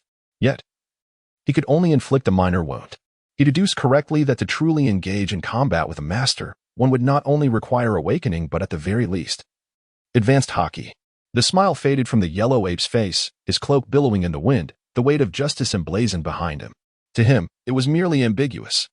At the feet of Luo Ling lay the sea, as he treaded lightly, executing a moonlit step, deliberately avoiding contact with the water, leading the yellow ape to mistakenly perceive his actions as fear. Meanwhile, the yellow ape had already suspended in midair, and the two stood in silence, awaiting the moment when the vessel would completely succumb to the depths of the ocean. They sought a pivotal opportunity, one that would ensure Luo Ling's capture. A decisive strike that would leave no chance for escape. Luo Ling remained as steadfast as a mountain, fully aware that the imminent attack would be inescapable, even for those who could access the air gate, unless they possessed the awakened abilities of a devil fruit. Of course, one could also rely on the Zoan transformation to withstand the blow. Fleeing through the air gate would likely result in being turned into a sieve. Furthermore, Kizaru would inevitably locate them on this island, capturing the severely injured Luo Ling and his companions, potentially erasing them on the spot. However, this concern was mitigated by the rumor that the celestial dragons harbored a profound disdain for Luo Ling, desiring to see him alive only to subject him to a fate worse than death. Could ironclad defenses, coupled with the resilience and restoration offered by the Zoan fruit and armament hockey, withstand such a fate? The Hourglass reward included a 20-minute experience card for the awakened fruit. Was that sufficient?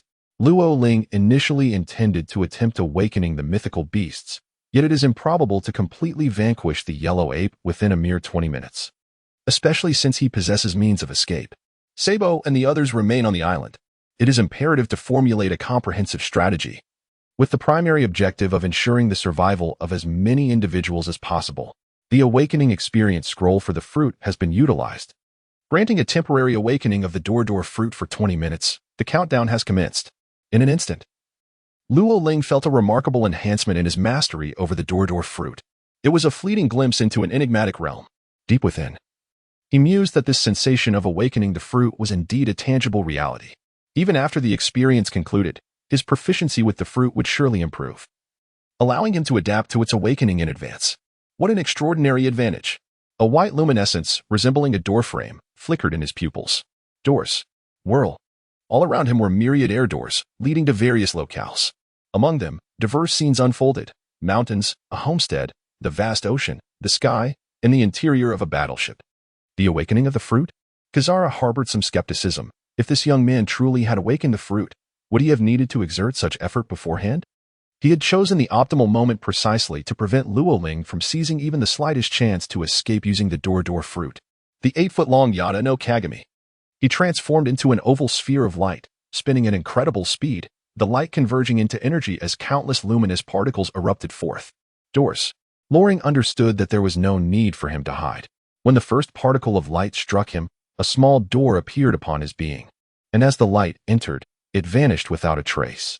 As more and more particles of light surged towards him, countless small doors opened upon his form, disregarding all assaults. How utterly marvelous! Luo Ling burst into hearty laughter. The Dor fruit's full awakening was unexpectedly formidable. The fruit experience coupon bestowed upon her the flawless mastery of its awakened abilities. What a monstrous being, concealing its true depths. Upon realizing his attack was futile, Kizaru's playful gaze turned icy and sinister. Yada no Kagami. With an empty grasp, shimmering mirrors materialized in an instant, already arrayed before Luo Ling. As the laser kick surged forth, the heavenly cloud sword rent the very air with a thunderous slash. The gate. Luo Ling's form twisted, his location transforming into a portal. As the yellow ape kicked through empty space, instantly, scenes from hundreds of doors shifted dramatically, morphing into cascading blue seawater from above. Chapter 11. The New Three Admirals. A shift in eras. The yellow ape, wielding the Yada no Kagami, surged forward at an astonishing speed. Coupled with his rapid assault, a fleeting moment of suspension ensued. This minuscule chance to annihilate Luo Ling had now inverted into a slim opportunity for Luo Ling to strike back. Seawater poured in from all directions. Boom. The gathered seawater coalesced into a colossal sphere. The Yada no Kagami. The yellow ape danced once more in place, shattering the massive water sphere. Damn it. Even after 2 consecutive large strikes, the yellow ape felt no fatigue, only irritation. His devil fruit had awakened, and he had rescued Tiger, seemingly affiliated with the GM forces, jeopardizing our meticulously crafted plans. The yellow ape landed on the shore, his expression tinged with displeasure. In a confrontation involving Luo Ling, 3 warships suffered varying degrees of damage. The first officer meticulously recorded all the information, his expression revealing his unease. He had not anticipated that even the yellow ape's personal intervention would yield no success. The little monster had already attained a formidable status. Reluctantly, the yellow ape commanded a search for Luo Ling on the island. Fully aware that attempting to confront a devil fruit user with an awakened ability would be utterly futile. This was merely for the sake of accountability, as these matters were typically handled by his subordinates. On Fort Shed Island, in an unremarkable dwelling, Tiger was nursing his wounds while Sabo and others bore anxious expressions. The recent clash between Luo Ling and the yellow ape had sent shockwaves throughout the island, and they could still feel the remnants of the battle's force. In a corner, a young girl named Clara periodically wiped away her tears. "I didn't mean to. I know nothing," she exclaimed, her parents standing behind her with comforting hands on her shoulders. Clara was unaware of the ambush and attack, and it was only later, upon learning the truth, that she was partially motivated to join the GM army. Clara, a year older than Sabo, would later excel in Fishman karate. She had been rescued by the Sun Pirates, yet at a great cost to her benefactor, who bore severe injuries. Overcome with guilt, she continued to wipe away her tears. Loring's arrival at this location signifies absolute safety, a notion even Kizaru could not fathom at that moment. Why weep? You ought to smile. I taught you to cry so that you need not feign joy. As long as I am alive, why do you shed tears? Shouldn't you feel elated? Tiger remarked with a grin, and indeed, Clara ceased her tears, managing to force a faint smile. Meanwhile, her parents trembled in fear, anxious about a potential attack from Sabo and his allies. Suddenly, a door materialized, allowing Loring to make his escape. Without a moment's hesitation, he opened a portal to the air. Hurry. We have only 10 minutes left for the Fruit Awakening. We must flee. Loring, I knew you could do it. The others, too preoccupied with joy, rushed for the door. Clara watched them escape, as if they had never existed. Her mother wiped her tears and urged, "Quick, gather your things. The Marines will surely come to inspect. We must leave no trace." Understood. The man nodded in agreement. They had erred once. They could not afford another misstep. Clara felt a buzzing in her ears and wished to call out for someone to take her along. But the words never left her lips. Was it indecision? A day later, the terrifying GM army emerged, and news of the pirate tiger's rescue spread across the island. She secretly vowed to join them. Previously, a warship was leaping through space, with enormous doors manifesting from time to time, propelling them vast distances, until they vanished from sight, no longer within the Navy's gaze. This vessel had been seized earlier by Jinbei and his crew, having traversed a significant distance during the fierce battle involving Loring and the others. There was simply no time to pursue. Had it not been for Loring's Fruit Awakening, boarding the ship would have been impossible. Additionally, his final moments of awakening allowed the ship to traverse through air portals, weaving through the sea, enabling their miraculous escape. "Brother Tiger, are you all right?" Jinbei inquired, observing Tiger's improved condition, his anxiety lessening. "I'm fine, but from now on, we must part ways. Remaining by your side would endanger the Sun Pirates and Fishman Island," Tiger cautioned. At that moment, Arlong remained unconscious, utterly oblivious to the unfolding events. Luo Ling lingered awkwardly in the corner. Having hastily fled moments ago, his sudden return was enough to evoke an embarrassment that could carve an island with mere fingers. The Fishman tribe revered the strong, and Luo Ling was indeed formidable. The Sun Pirates, stripped of their previous arrogance, acknowledged Luo Ling's prowess. "Luo Ling, why are you silent?" "This is uncharacteristic of you," Sabo inquired curiously. His question cast a pall of silence over both Luo Ling and the members of the Sun Pirates, plunging the atmosphere into an extreme awkwardness. Jinbei shattered the silence. "Since the danger has passed and Brother Tiger has fully recovered under Luo Ling's miraculous treatment, let us hold a banquet." "A banquet!" Sabo exclaimed, raising his glass of juice, his optimism buoyed by the absence of memory loss. Luo Ling sipped her milk and clinked glasses with them, easing the awkward tension as they began singing Bink Sake across the vast ocean. The melodious pirate shanty drifted upon the waves. Luo Ling took a substantial bite, his mastery of the Marine Six styles allowing him to execute them with effortless precision and fluidity. Upon surpassing proficiency, he successfully acquired the ability of life return. Consequently, he indulged in an extravagant feast, rapidly digesting the bounty. Following the conclusion of the Fruit Awakening experience, an overwhelmingly terrifying hunger ensued, depleting his physical strength significantly. After the Fruit's Awakening, it became apparent that without the accompanying mastery of Haki, one would falter. His offensive capabilities and agility were not fully developed. Every formidable warrior must possess well-rounded strengths, acknowledging that even the mightiest have their vulnerabilities. Luo Ling took a bite of roasted meat, contemplating the combat experience. You really are a glutton. Along scolded angrily. Silence. You'd better behave yourself. Luo Ling was disinclined to engage him in further conversation. With the alteration of the timeline, it was uncertain whether Aaron would venture to the East Sea. The tyrant of Fishman Street no longer referred to Hody Jones, but rather to his idol, Aaron. The following day, Luo Ling encountered the GM army that came to receive them, vanishing once more from the public eye. Not long after, Jinbi the Knight of the Sea assumed the position of one of the 7 warlords of the sea. Arlong, enraged, abandoned the Sun Pirates and returned to Fishman District. At Marineford, Admiral Kizaru crossed his legs with an air of indifference, yet a name mentioned during the meeting stirred evident displeasure within him. Lorraine.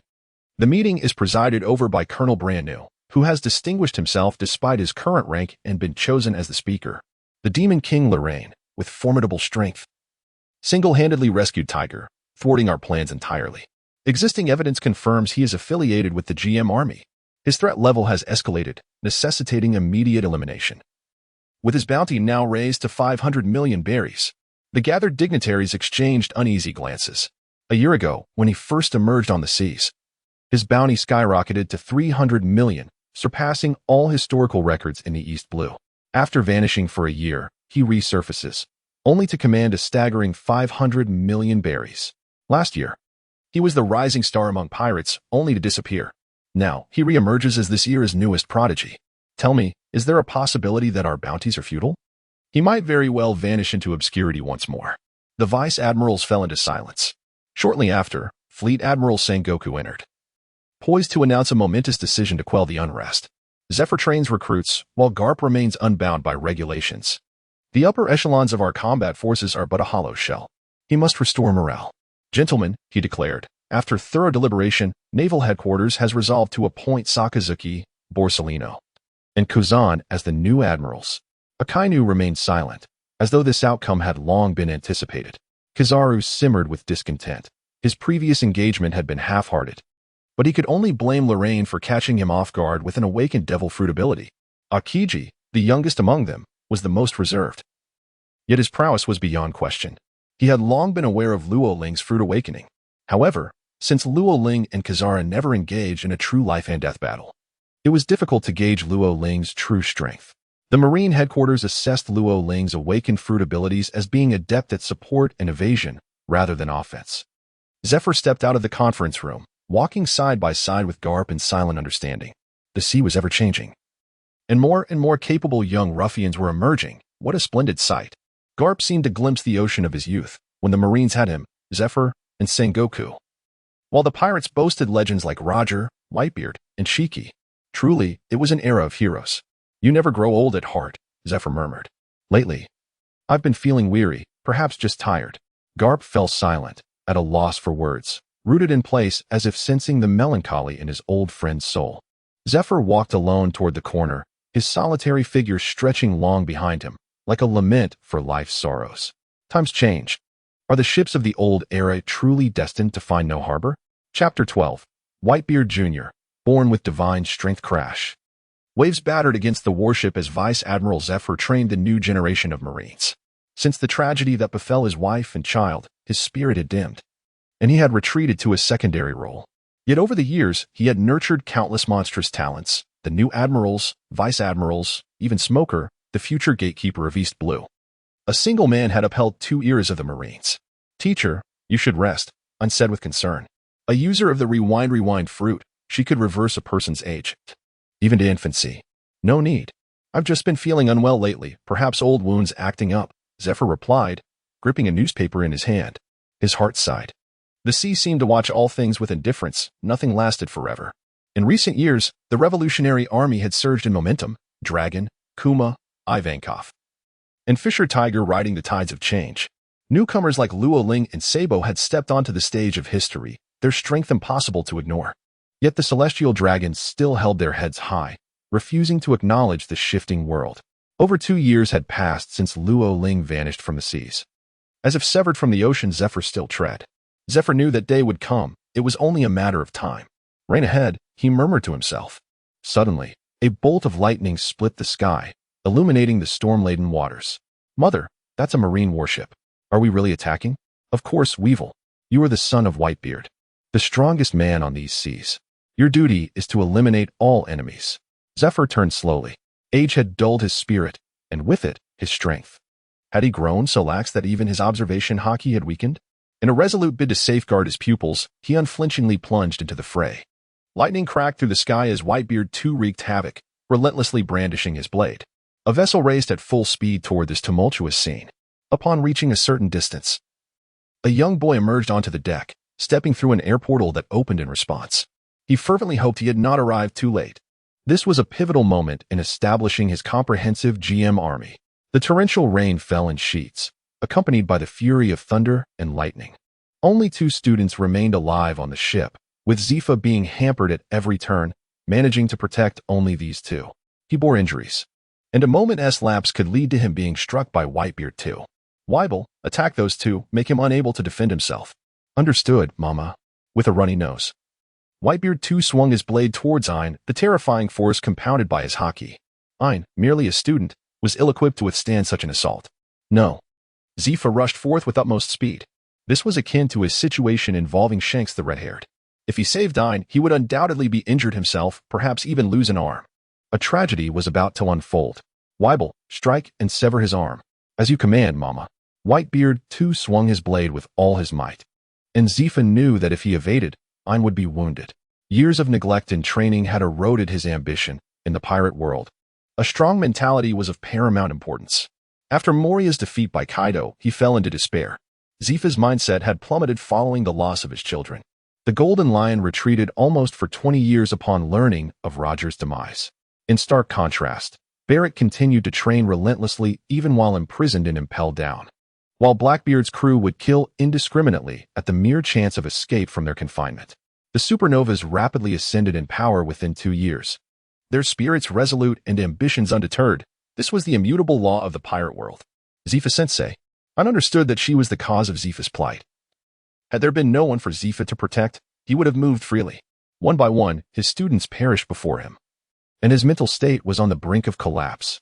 Yet, as a former admiral, Zephyr remained tenacious and unyielding, even if he lost an arm today. His departure would stem from Whitebeard too ascending to the position of a warlord of the sea, having crossed his ultimate line. Do not fear. Zephyr appeared before Ein, his haki surging to its utmost potential. The blade fell, blood splattered, slicing through flesh. Would he ultimately be unable to hold back? Before Weevil, a portal opened swiftly. In the blink of an eye, the scene unfolded. As Loring advanced with a single step, he grasped the hilt of his long sword. Whitebeard too erupted with fury. Possessing innate strength and an exceptionally formidable mastery of armament haki, he believed that by overwhelming and utterly defeating Zephyr, he could act without fear. For over 2 years. Since rescuing Tiger, the young man had vanished from the vast ocean. The GM military world represented a battlefield distinct from that of the Navy and pirates. They were at odds with the world government. During this time, his already burgeoning mastery of the 3 forms of haki had successfully reached an advanced level. His proficiency with the devil fruit and various techniques had also seen considerable enhancement. The old woman perched upon Whitebeard 2's shoulder screeched, vibrant. This fellow is the demon lord of the GM army, Loring. Eliminate him. Very well, mother. I shall be invincible in battle.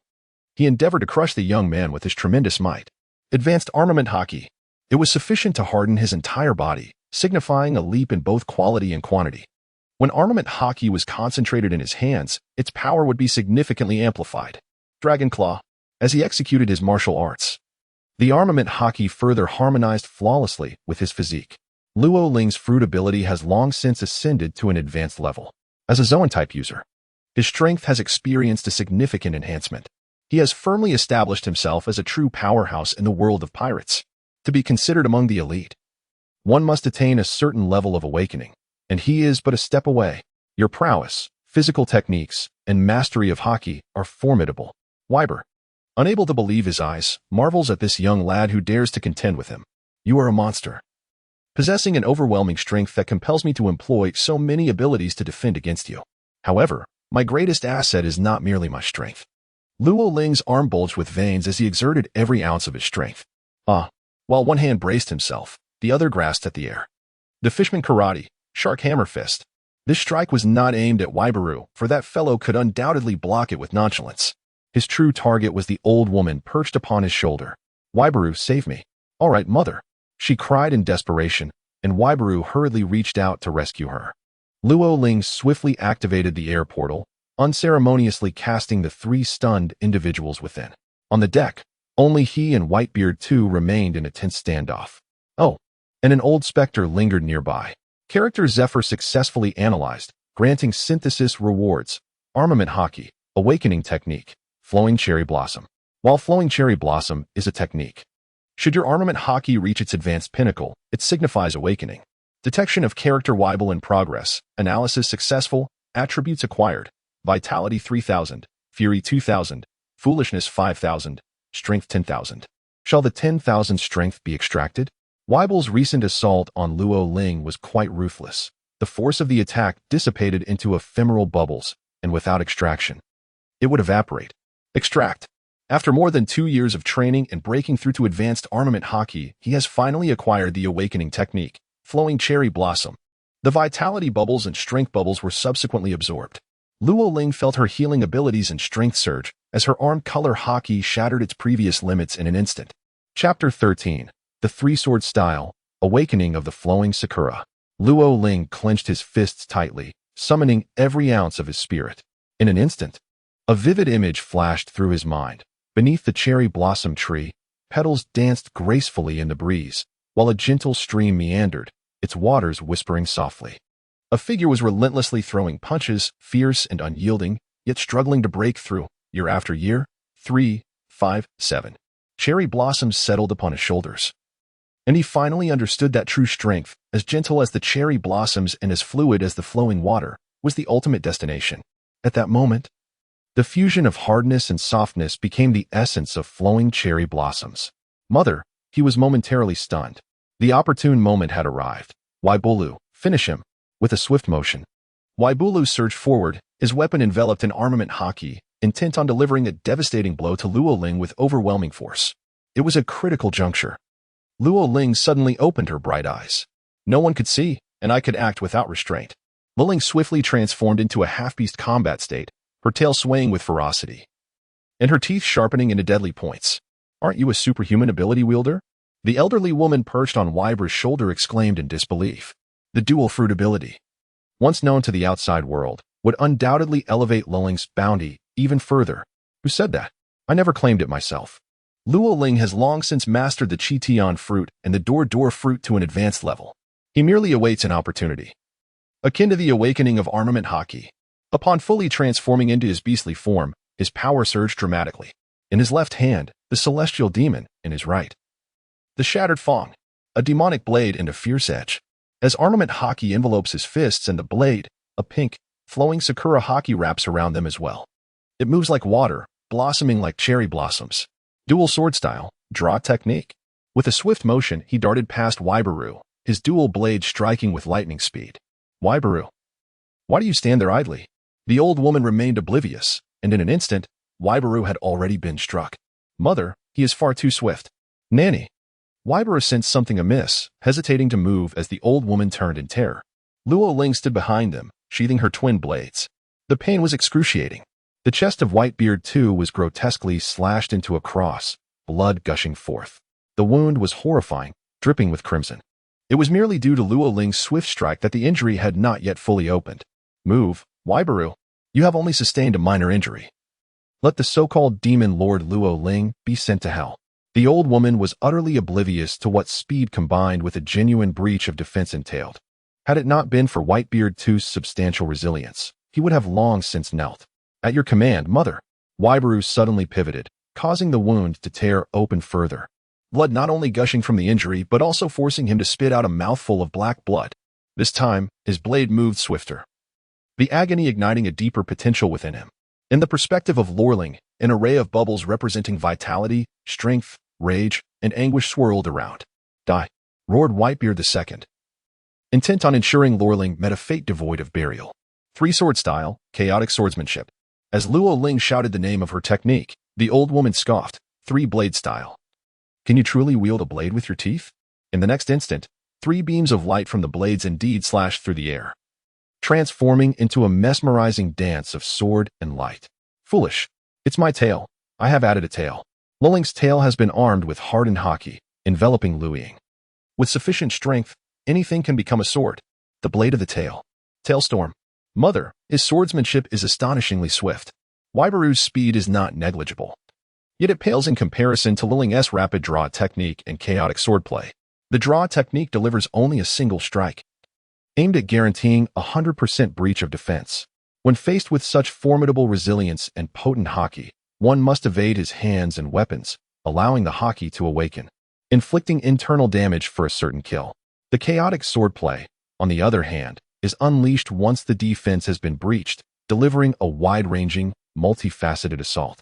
Covering every angle with unparalleled speed, it disperses attacks. Should even a single blade find its mark, a second strike will inevitably follow, deepening the wound.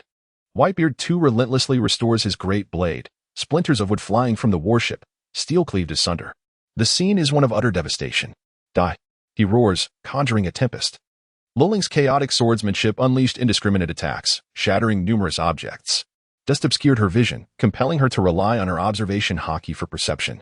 The old woman, a relic of the bygone pirate era, despite her significantly diminished strength, still wielded armament haki.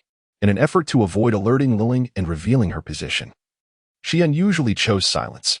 Within her realm of perception, both Whitebeard II, Whitebeard, and Lulling stood motionless, fixed in place.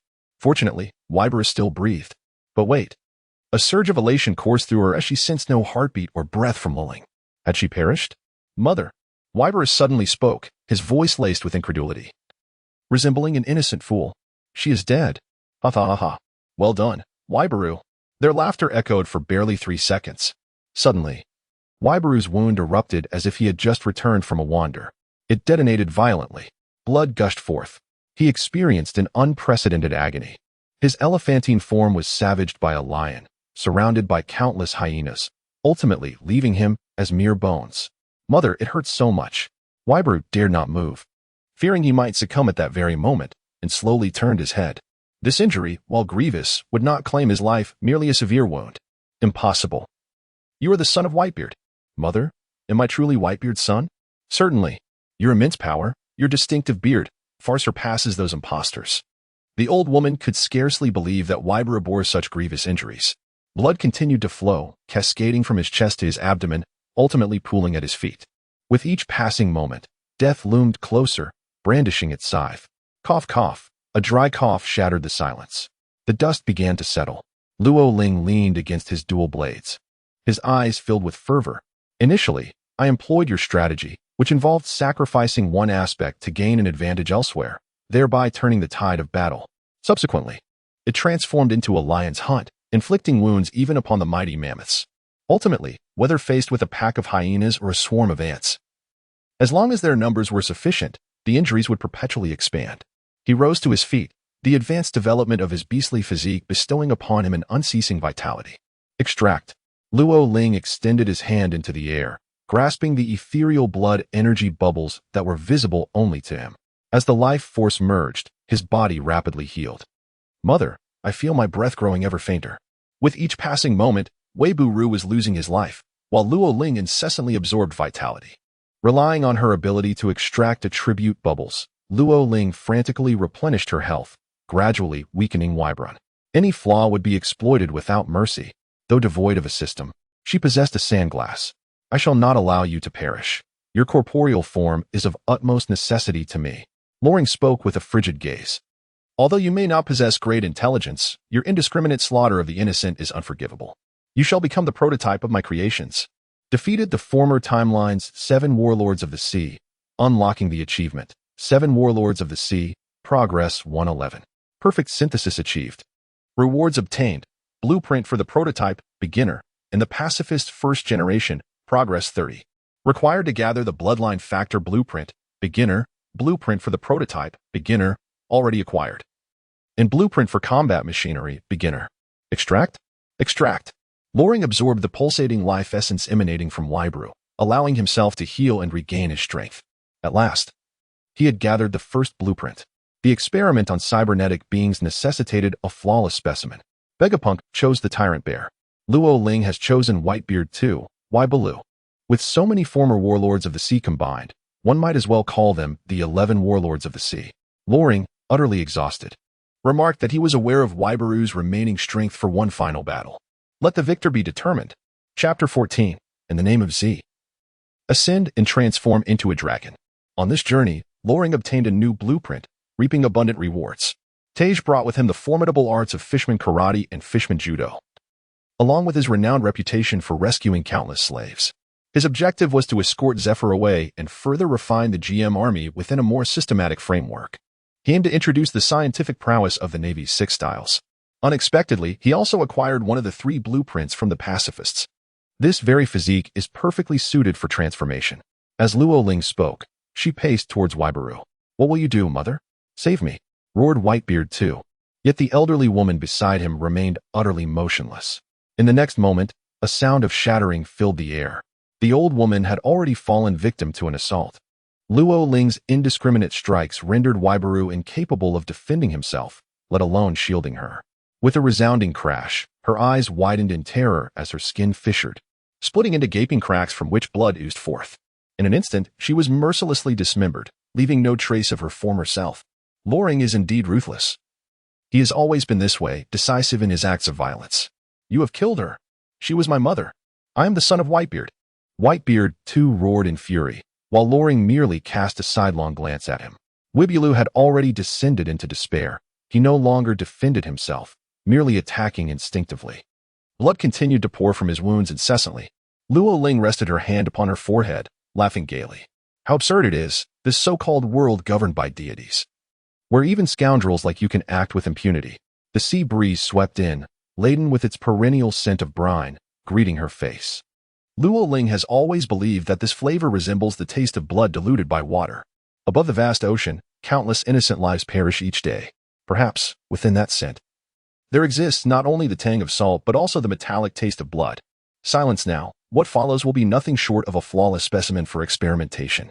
Luo Ling's fist collided fiercely with Waibaru's. The transformation of a fish into a dragon is no trivial feat. Luo Ling has spent 2 years mastering the art of Fishman karate and Fishman judo. The dragon claw technique has also been studied for a considerable time. And only today does he truly comprehend the distinction between a dragon and a fish. Today, the fish leaps over the dragon gate, ascending to the heavens. This move is aptly named, Ascend to the Heavens and Transform into a Dragon. Luo Ling's hand manifested in the form of a dragon's claw, exuding an air of dominance. While the moisture in the atmosphere coalesced, merging power and technique to an extraordinary zenith, the armed hockey flowed through the claw as the humidity condensed within his palm. Adhering to the dragon's talon, years of diligent training and finger strikes had fortified his digits. The mastery of the finger strikes, the entirety of the dragon-esque claw, and the memories of Fishman karate converged, culminating in the powerful hockey of flowing sakura. A breakthrough in skill, ascending from proficiency to the pinnacle. In a moment of exertion, the unleashed force transformed into a wave of energy, coalescing into a pink dragon that surged forth from his arm, echoing the roar of the dragon. Die. For I am the son of Whitebeard. Waburu experienced an unprecedented agony. His fingers shattered one by one. The impact traveled from his fist to his wrist, then to his forearm. This strike wreaked havoc from within, affecting his entire being. A genius of martial arts, having reached the apex, wielding the flowing sakura haki, delivered a lethal blow while he lay gravely injured and unable to move. Crack. Even the formidable Waburu, with his powerful armed haki, found himself unable to withstand Luo Ling's assault, as one of his arms was rendered utterly useless. His eyes rolled back, frothing at the mouth. Should Whitebeard too awaken, he would merely exist as a vegetable. Is Loring truly cruel? And what of the ordinary souls who perished aboard this vessel? A glance reveals nothing but lifeless bodies. Thunder rumbled as torrential rain poured down, yet it failed to dampen Lorling's attire. He stood amidst the dark red rainwater, clad in well-worn boots, denim trousers, and a black zippered hooded coat, devoid of lining, revealing his robust musculature. At nearly 16 years of age, the flowing aura of the flowing cherry-orange color enveloped his form, shielding him from the deluge. Had he arrived just a moment sooner, these individuals might have joined the ranks of my GM army. Yet, intelligence and the journey both demand time, even with a general sense of the timing. One must seek out more precise locations and information. He inhaled deeply, forcefully pushing open the airlock. Beyond the threshold, the injured Zephyr bore faint traces of blood on his arm, fortunate not to be left maimed. The other two cadets, drained of strength, had also sustained injuries. Loring hurled the body of Whitebeard to Waburu to the other side. Zeta, with a grim expression, declared, "This scoundrel must be returned to the Navy. His crimes are egregious. No, I must take his corpse with me." Luo Ling's words are irrefutable. He has made appearances in numerous kingdoms over the years. Time and again, he has incited fervent wars, which have, in turn, augmented the potency of his conqueror's haki. Not only has it reached an advanced level, but it also remains unexpressed in his actions. This signifies that he requires an opportunity to further transcend and awaken his conqueror's haki. "Why did you save me?" Zifa exclaimed, indignation evident in his stance as he felt compelled to voice such a question. "The reason I am here is to rescue you, and to take you away," he replied. "Mr. Zifa, surely you do not wish to witness ordinary people being oppressed by pirates, do you?" Luo Ling sat wearily in the rocking chair, overwhelmed by the formidable prowess of Whitebeard too.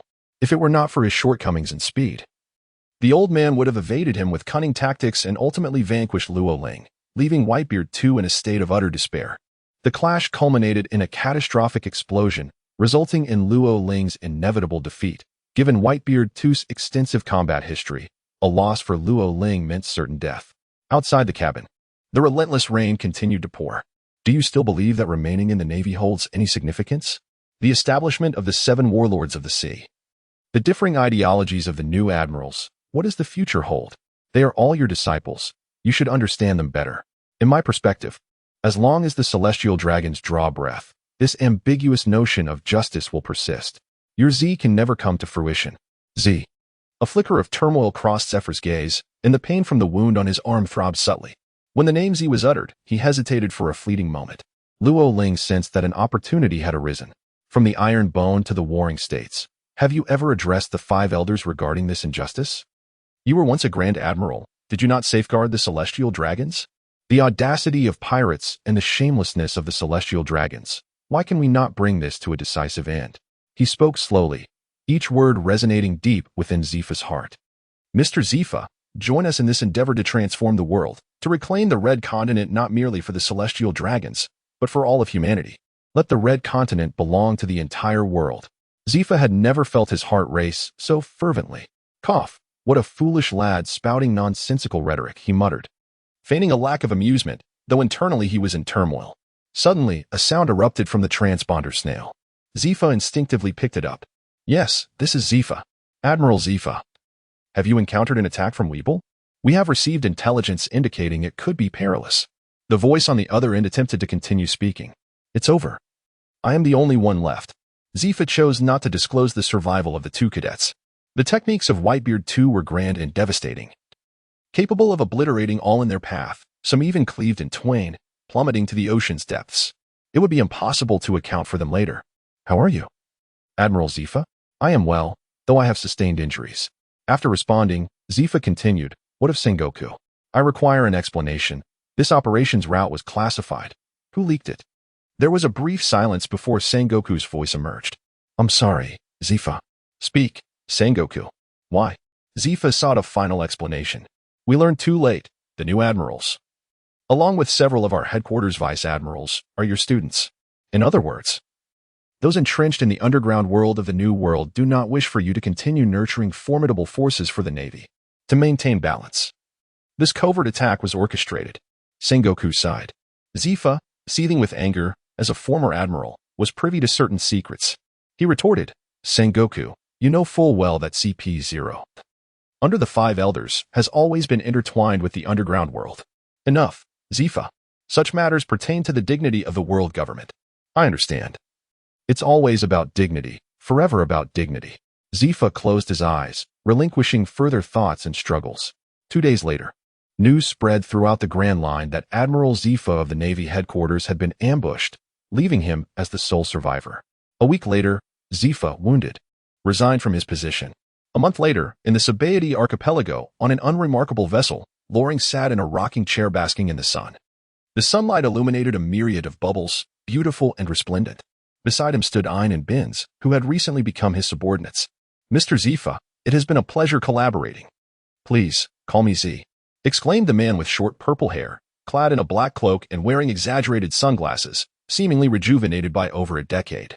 "Set sail." Luo Ling addressed the telephone bug, remarking upon the myriad ships, cargo vessels, sailing boats, and warships navigating the vast ocean, each with its own purpose. Behold, there lies but a singular, unremarkable vessel, destined for the Isle of Baldigo, the land of White Earth. Chapter 15, The Homeland of Bears, the gluttonous Lady Bonnie in the GM Military Laboratory. Researchers clad in lab coats diligently examined the blueprints of the original pacifists. An unsettling feeling lingered that a crucial component was still missing for the creation of this formidable weapon of war. An elder scientist, standing nearby, pressed a mechanism that opened the hatch, revealing the body of the second iteration of the Whitebeard. The schematics for the cyborgs included not only the fusion of man and machine but also the intricacies of cloning technology. The experiments had reached a certain impasse, and he expressed a hope that the captain would soon achieve a breakthrough in technology. He then inquired, "By the way, why has the captain been absent of late?" "Oh, he mentioned he was setting sail to seek inspiration," came the reply. "Sailing? Was he not the chief overseer of the GM Military Laboratory?" The researchers remained oblivious. This man, who had devoted 3 years to the depths of scientific inquiry, was in fact the architect behind the illustrious name of the GM military hero, Tiger, in the enigmatic sea. He had single-handedly forged this cadre of cyborgs. The weather was splendid, a perfect day for setting out to sea. Luo Ling appeared on a vessel that could just accommodate 30 individuals. At long last, they were setting sail. The user of the reverse fruit, Ein, served as a sailor. The user of the bounty fruit, Bins, held the title of farmer. With his abilities, even amidst the vast ocean, he could relish the freshest fruits and vegetables. As he stood upon the deck, gazing into the distance, his asthma had recently worsened, and Luo Ling sought the blueprints of the bloodline factor in hopes of finding a cure. Blackleg Zephyr, as his name suggests, was destined to become an exceptional seaman. Tiger, with his arms crossed, was ever prepared in his role as the helmsman. Ein, donned in a blue top and summer denim shorts, approached Luo Ling and handed him a newspaper. Recently, there had been a pirate named Ace who was reportedly thriving. It was said that he possessed the powers of a natural-type user. "He is my brother." Luling sipped his cola as the small boat sailed alongside the sea train, heading towards an island on the Grand Line, the homeland of bears. "Isn't your brother Sabo? He has always called you Luling and acknowledges you as his elder brother." Ein, astonished, drew the attention of others who turned to look. Indeed, Ace is formidable. Luo Ling gazed into the distance, finding the vast ocean increasingly intriguing as he approached his destination. He activated the character projection, which began to analyze his attributes. Character projection activated. Name, Luo Ling. Title, Demon Lord Armament Hockey, 95, Initial Awakening. Flowing Cherry Blossom, Observation Hockey, 100, Advanced. Conqueror's Hockey, 100, Advanced. Martial Arts, Navy 6 Styles 100. Iron Fist of Love 100, Dragon Claw 100, Fishman Karate 100, Fishman Judo 100, Pinnacle, Swordsmanship, Drawing Sword Technique 100. Chaotic Sword Technique 100, Pinnacle, Gun Techniques, Gunfighting Technique 100, Pinnacle, Devil Fruits, Monkey Fruit 100. Door Fruit 100, Advanced, Martial Skills, Ascending Dragon Transformation Items, Broken Tooth, Large Knife, 21 Craftsmanship, Celestial Demon, Large Knife, 21 Craftsmanship, 3 Ordinary Swords, 3 Iron Guns, Life Card. Ordinary Sailboat Berries, 13, 853, 451 Bounty, 570, 000 berries. All skills have been cultivated to their zenith, and the fruits in hockey have been developed to perfection. Luring has grown formidable to the extent that a genuine confrontation is essential for breakthrough, each strike resonating with palpable intensity. This voyage not only aims to enhance strength but also to accomplish a singular objective, to traverse the Grand Line towards the South Sea, to the Kingdom of Sorb. This land was once ruled by none other than Bartholomew Kuma, the tyrant.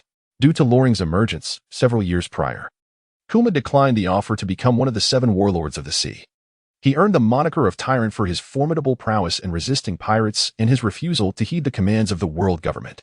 At that time, Luo Ling once led a newly formed team of modified warriors, endowed with the immense strength and physique of Bartholomew Kuma, equipped with both melee and ranged weaponry. Upon their arrival, the world was stirred, especially as they defended the Kingdom of Sorbet. While this maneuver spared Kuma from being coerced into the ranks of the 7 warlords of the sea, it also sowed the seeds of peril. The South Blue, also the homeland of the fearsome pirate, Jewelry Bonnie, is a place she knows all too well, particularly Kuma's inherent kindness. In a quaint tavern, Bonnie savored a pizza, Her small table cluttered with an array of dishes. It was hard to fathom how one person could consume such a feast. Even before setting sail, Bonnie harbored ambitions of forming her own pirate crew. Suddenly, the door creaked open, revealing a striking woman with blue hair, accompanied by 3 imposing men whose presence exuded intimidation. The atmosphere thickened as everyone held their breath. This group appeared formidable. Is this Kuma's hometown? Even such a place is not spared from the celestial dragon's intrusion. What nonsense! A young man spat vehemently. The others, upon hearing his words, hastily covered their ears, feigning ignorance. The tavern owner dared not speak, and even the bartender remained silent.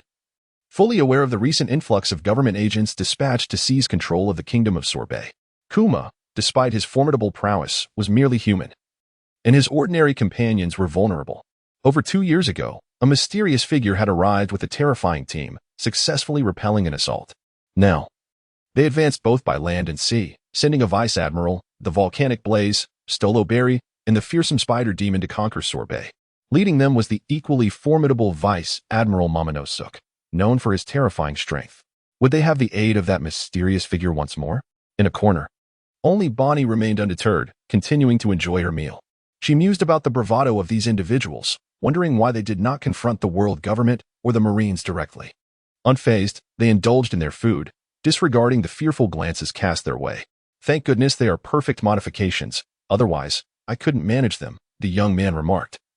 Gesturing grandly as a towering creature, identical to Bartholomew Kuma, emerged behind him, wielding a long blade and equipped with ranged weaponry. To fully transform into the original Peacekeeper, one must acquire the genetic factors necessary to integrate the powers of the fruit into the laser settings of Kizaru. Furthermore, obtaining blueprints for combat machinery would enable the creation of an immortal being, endowed with a plethora of terrifying weapons and technologies. It was due to their combat purpose that Luo Ling had chosen to include them in the hourglass space. With a wave of his hand, over a dozen modified beings appeared behind him, causing one to stumble, seemingly recognizing something, trembling as they pointed at Luo Ling. It was the monstrous team that had emerged 2 years prior. He was indeed that mysterious figure, the man, shrouded in legend and rarely seen, whose every appearance sends shockwaves around the world, is even more terrifying than the moniker of Tyrant Bear. He is the Demon Lord, Loring. Are the 2 individuals by his side none other than the former Marine Admiral, Black Arm Zephyr, and the legendary figure from the Fishman tribe, Tiger, who once scaled the red line with his bare hands? Luo Ling disregarded the atmosphere group. If you were an actor, your performance would be woefully inadequate. Fortunately, it does not cost Bailey. Luling wiped his mouth and calmly handed over several high-denomination berries before exiting the tavern. Why am I not mentioned? Binz lamented sorrowfully. Perhaps it's due to a lack of fame, Ein remarked coolly, stepping forward to stand alongside Luling. Hey, aren't you the same? You weren't mentioned either, Binz retorted, his frustration palpable. The cyborgs approached with impassive expressions. The quaint tavern nestled in the coastal port of the Solbay Kingdom was now besieged by a fleet of 7 naval warships. The fishermen, witnessing this alarming sight, hastily fled in panic. Bonnie, munching on a slice of pizza, leaned against the doorframe, quietly observing their retreating figures, unable to resist the urge to chase after them. Luling, we don't need you to save us. I merely came to exchange favors with a friend. This has nothing to do with you. With a smile that blended both mirth and martial spirit, Luo Ling's lips curled upward, embodying the exuberance of youth. Meanwhile, Bonnie transformed into a sulky little girl, retreating into the shadows while muttering, incomprehensible fool. Chapter 16, Demon Slayer Order. The presence of the ghost spider was detected, along with the Fire Mountain and Stalaberry, who were in the process of synthesizing. A perfect synthesis was achieved, yielding a reward, blueprint, combat mechanism blueprint, basic, progress of the original Peacekeeper stands at 60. It is necessary to gather the lineage factor blueprint, basic, the cyborg blueprint, basic, already acquired, and the combat mechanism blueprint, basic, already acquired. The presence of the peach rabbit was detected and analysis was underway. Upon completion, a reward was granted, dominance, observation hockey, awakening technique. For seeing the future, I seem to have glimpsed the future of your defeat. Luo Ling's eyes glowed with a blood-red radiance. It had taken far too long to reach this moment. 3 years had passed, and what a monumental arrival it was. The ghostly spider cursed vehemently. Nonsense. The future of your GM army is undoubtedly doomed. In Loring's gaze, a fierce glint revealed a glimpse of the future. Bang! Bullets whizzed past him, and he deftly evaded them, having anticipated their trajectory. With a powerful leap, he called out, "Onward, my sons." "At your command, father," replied the modified warriors of Whitebeard 2, brandishing their great swords as they sprang into action. Creak. Two modified beings leaped onto each battleship, their formidable strength nearly causing the bows to tip, producing a cacophony of wood and steel under pressure. On the lead battleship, the three vice admirals stood behind the Peach Rabbit, eager to engage. Among them, Strawberry, who had previously ambushed Tiger and was wounded by Loring, stirred with defiance. "You survived? How can justice perish if you still draw breath?" Tiger clenched his fist as he approached him. Strawberry unsheathed his twin blades, infusing them with armed hockey. "You two can come at me together." He tilted his head, laughing heartily as he advanced toward them. In the fiery mountains, the ghost spider did not dare to underestimate his opponents. One smiled while the other transformed his very hair into limbs, wielding an array of blades. Ian and Binz coordinated their efforts with the modified warriors and other elite marines, accompanied by 2 rear admirals and several colonels from the headquarters. "I shall accompany you." Laughing, Loring gazed at Peach Rabbit. Over the years, he had continuously grown and transcended his limits, further augmented by the powers of the animal fruit, which had rendered his physique increasingly towering, now a full 10 centimeters taller than Peach Rabbit. To the eyes of ordinary folk, he would undoubtedly appear as a monster. When you first set sail, you were but a child. Now, you have unmistakably transformed into a true demon lord. Peach Rabbit drew her sword, adorned in traditional samurai attire, her shoulders draped with a naval cloak, enhancing her allure even more. "Today marks my inaugural day at sea, Miss Peach Rabbit. Alas, your fortune seems rather unfortunate." Luo Ling withdrew his fractured tooth, enveloping it in the armor of hockey. Over the years, he had continuously entwined the blade with this formidable power, refining it to a considerable degree. Suddenly, the long sword in Peach Bunny's hand transformed in hue, her peach blossom eyes radiating a chilling brilliance. Peach/Celestial Moon. The blossoms danced together, converging into a whirlwind, and Luo Ling seemed to perceive a crescent moon suspended at the edge of the blade's gleam. Chaotic blade. When listening to the clouds, Luo Ling stepped aside, unleashing a blade that transformed into a myriad of shimmering sword lights, resembling a tempest sweeping away the remnants of clouds. The wind rustled through the peach blossoms, while the clouds veiled the moon. How infuriating! The Peach Rabbit, sensing the momentum, charged once more, her speed surpassing that of her earlier tentative strike, and her strength intensified. Both her armament hockey and observation hockey had reached the awakened level. Truly, she is a woman deserving of her future as a candidate for the position of Admiral. Luo Ling has never been one to show mercy. She simply considers it a rare opportunity to acquire such a formidable trial at the moment of awakening her dominance. With a resounding clash, she swiftly turned and struck towards the back of the Peach Rabbit. What technique is this? The swallow returns to the nest. With a smile, Luo Ling noticed the cold sweat trickling down Tao Tu's forehead, and the two engaged in a fierce battle once more, until a pivotal moment arose at a critical juncture. Tao Tu had presumed that Luo Ling, like herself, was in a vulnerable state. Yet, with a swift stroke, Luo Ling retaliated. The resonant clang of metal echoed once again. Though the technique appeared identical, why did I almost fail to defend against it? It seemed the same, but concealed within were profound intricacies. This maneuver was aptly named the returning horse's gun. As Luo Ling's words faded, a trace of blood appeared on Tao Tu's right arm. Your domineering presence is commendable, yet your speed and strength are even more formidable. I have underestimated you. Everyone assumed your anonymity was devoted to scientific pursuits, not realizing that your prowess has also surged dramatically. Tao Tu could distinctly sense the strength of Luo Ling's armament hockey and observation hockey. The power, speed, agility, and even the mastery of martial arts and swordsmanship are undeniably at their zenith. How could such a formidable being choose to remain hidden for 3 years after causing chaos in the world? How many of these transformed beings have you created? Tao Tu is aware that under Kizaru's command, there exists a scientific combat unit, rumored to be backed by Vegapunk. Initially, this would have been a strategy to potentially overturn the existing world order. Unexpectedly, the GM army has made significant progress in just 3 years. In contrast, Vegapunk has yet to achieve the perfect pacifist transformation. In pursuit of expediting the experiment, they are scouring the globe for numerous test subjects. Who knows? Does it truly matter? Loring swung her blade once more, and the Peach Rabbit leaped into the air. The golden blade in her hand was enveloped by the formidable hockey, rendering it capable of cleaving through anything. With a terrifyingly powerful leap, she struck down with her sword, while Loring drew her shattered tooth to block the attack. Boom. Luo Ling could never have anticipated that the renowned swordswoman, Tao Tu, was so formidable. Her mastery of martial arts was astonishing.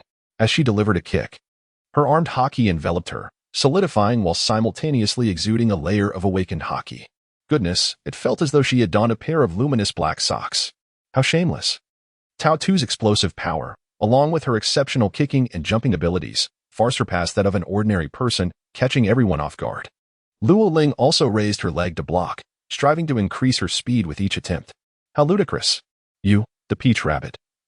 Dare to compare your velocity and explosive power to that of my great sage equal to heaven.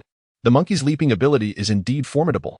Both combatants dance through the air with a graceful moonwalk, continuously brandishing their blades and executing flying kicks. Their impressive clashes sent waves crashing upon the surface of the sea, causing the warships to sway. Quite remarkable indeed. Luo Ling expressed his approval, aware that this was an ambush. The world government had not merely deployed their navy. After all, 3 years ago, they had threatened the life of a kingdom to coerce the bear into joining the 7 warlords of the sea. Last time, Luo Ling had unexpectedly thwarted their plans with his newly developed cyborgs, but this time, the adversary was well prepared. Indeed, the sound of marching footsteps resonated through the port alley as a cadre of well-trained soldiers emerged. A formidable force on both land and sea. Fire! Shouted Shibuda, gripping the hilt of his sword. Boom! Hundreds of flames erupted skyward from the port. Miss Peach Rabbit, please forgive my tardiness, Shibuda declared. Having professed his feelings for her countless times, his smile as unabashed as it was charming. 2 future candidates for admiralty, along with 3 vice admirals from the headquarters. Luo Ling suddenly became aware of something. The gathering of the 5 vice admirals from the headquarters signified that there was a strong possibility of a general lurking among them. This was the Demon Slaughter Order. The inferno blazed, engulfing everything in its searing heat. Loring and his companions are here for assistance, embarking on their maiden voyage. Seemingly a premeditated scheme orchestrated by the naval headquarters. Oh my, how terrifying, Mr. Loring. It has been years since we last met, and you have grown so formidable. The mightiest force of the naval headquarters. Admiral Kizaru, at his peak. I presume you have also gained considerable strength. Luo Ling was fully aware, during the previous encounter. The Fruit Awakening Experience Scroll had been unexpectedly utilized to escape with the Dordor Fruit. The Grand Demon Slayer Order indeed suited the Demon Lord perfectly. The two faced each other with unyielding resolve, and Luo Ling, without further ado, struck down the Peach Rabbit with a single blow. Weaker ones, retreat for now. In a single utterance, Luo Ling activated the Conqueror's Haki, instilling a profound sense of awe in every individual present. The potential of a king must indeed eliminate you. Amidst laughter, Kizaru's golden lasers abruptly ceased. Chapter 17. The shouts of the crowd for nearly 6 years. Do you comprehend how I have endured this time? Kizaru's laughter bore an uncomfortable edge.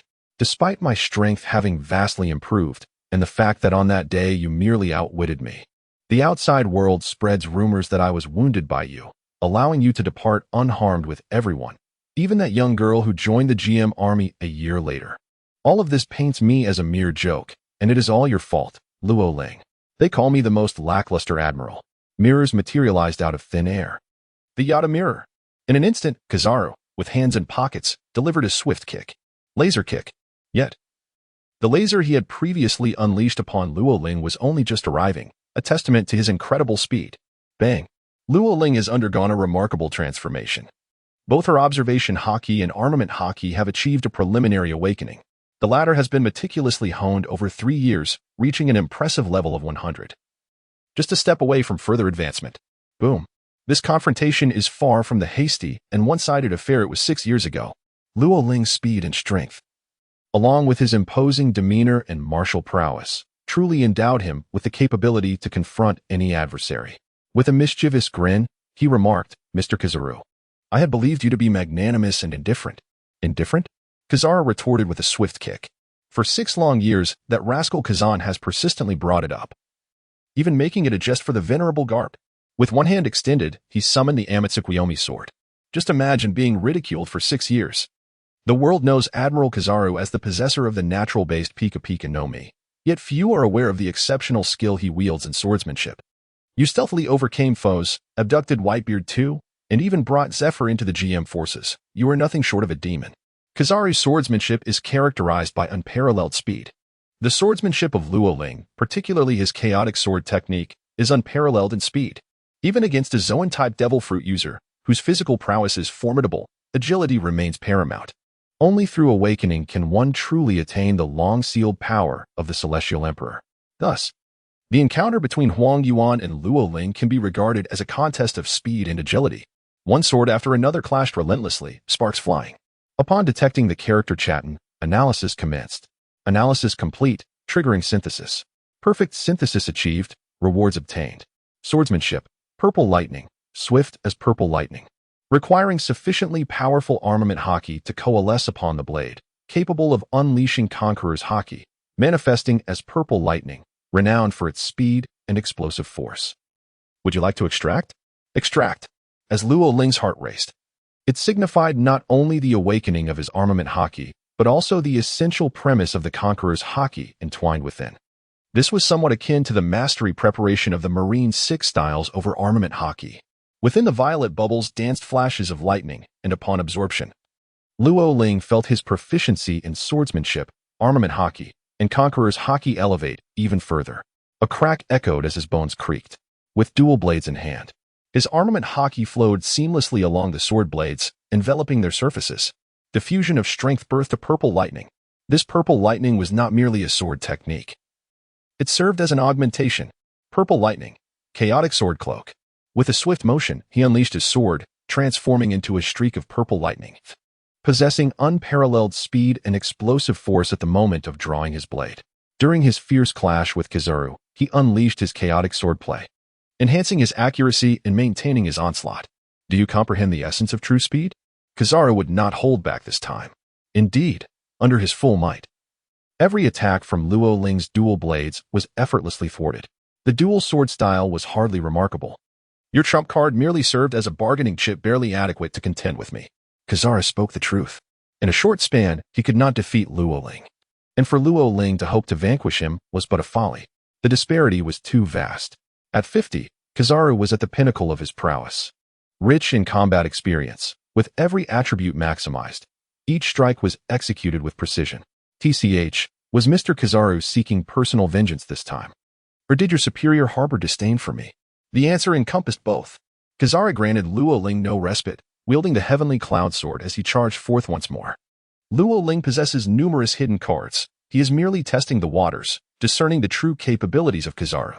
After all, how can one afford to be complacent when confronting an enigmatic foe who never even breathes a sigh?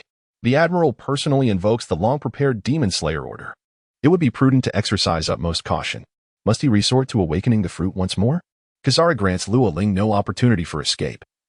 As his sword strikes grow increasingly swift, Luo also yearned for it, yet he currently lacked the awakening experience voucher, a rare item indeed. Upon detecting the presence of the character Bonnie, the system commenced a flawless analysis, yielding a reward, one awakening experience voucher. This? He had merely been dining at the tavern to satiate his hunger, utilizing his observation haki solely to gauge hostility and assess the ambush at the port. He had unwittingly overlooked the gluttonous Bonnie, who was indulging herself nearby. Presumably, at this moment, she had not fled the inferno but was instead hiding in some corner, feasting while observing the battle. The Marines continued to fire relentlessly, pulling triggers that unleashed a barrage of projectiles. A young girl with pink hair, munching on pizza, sobbed as she cried for help. Help? Is anyone there to save me? Do not fear, little one. Stand behind the cover with us. All right. Thank you, uncle. She concealed herself behind the barricade, then peered out, eager to witness the clash. Truly a formidable character, able to hold her own against admirals at such a tender age. If the trend continues, she will soon unleash indiscriminate attacks akin to the Demon Slayer order. As Bonnie spoke, she also prepared to make her escape. On the surface of the sea, warships formed a circular formation, ready to strike at a moment's notice. Old man, shall we open fire?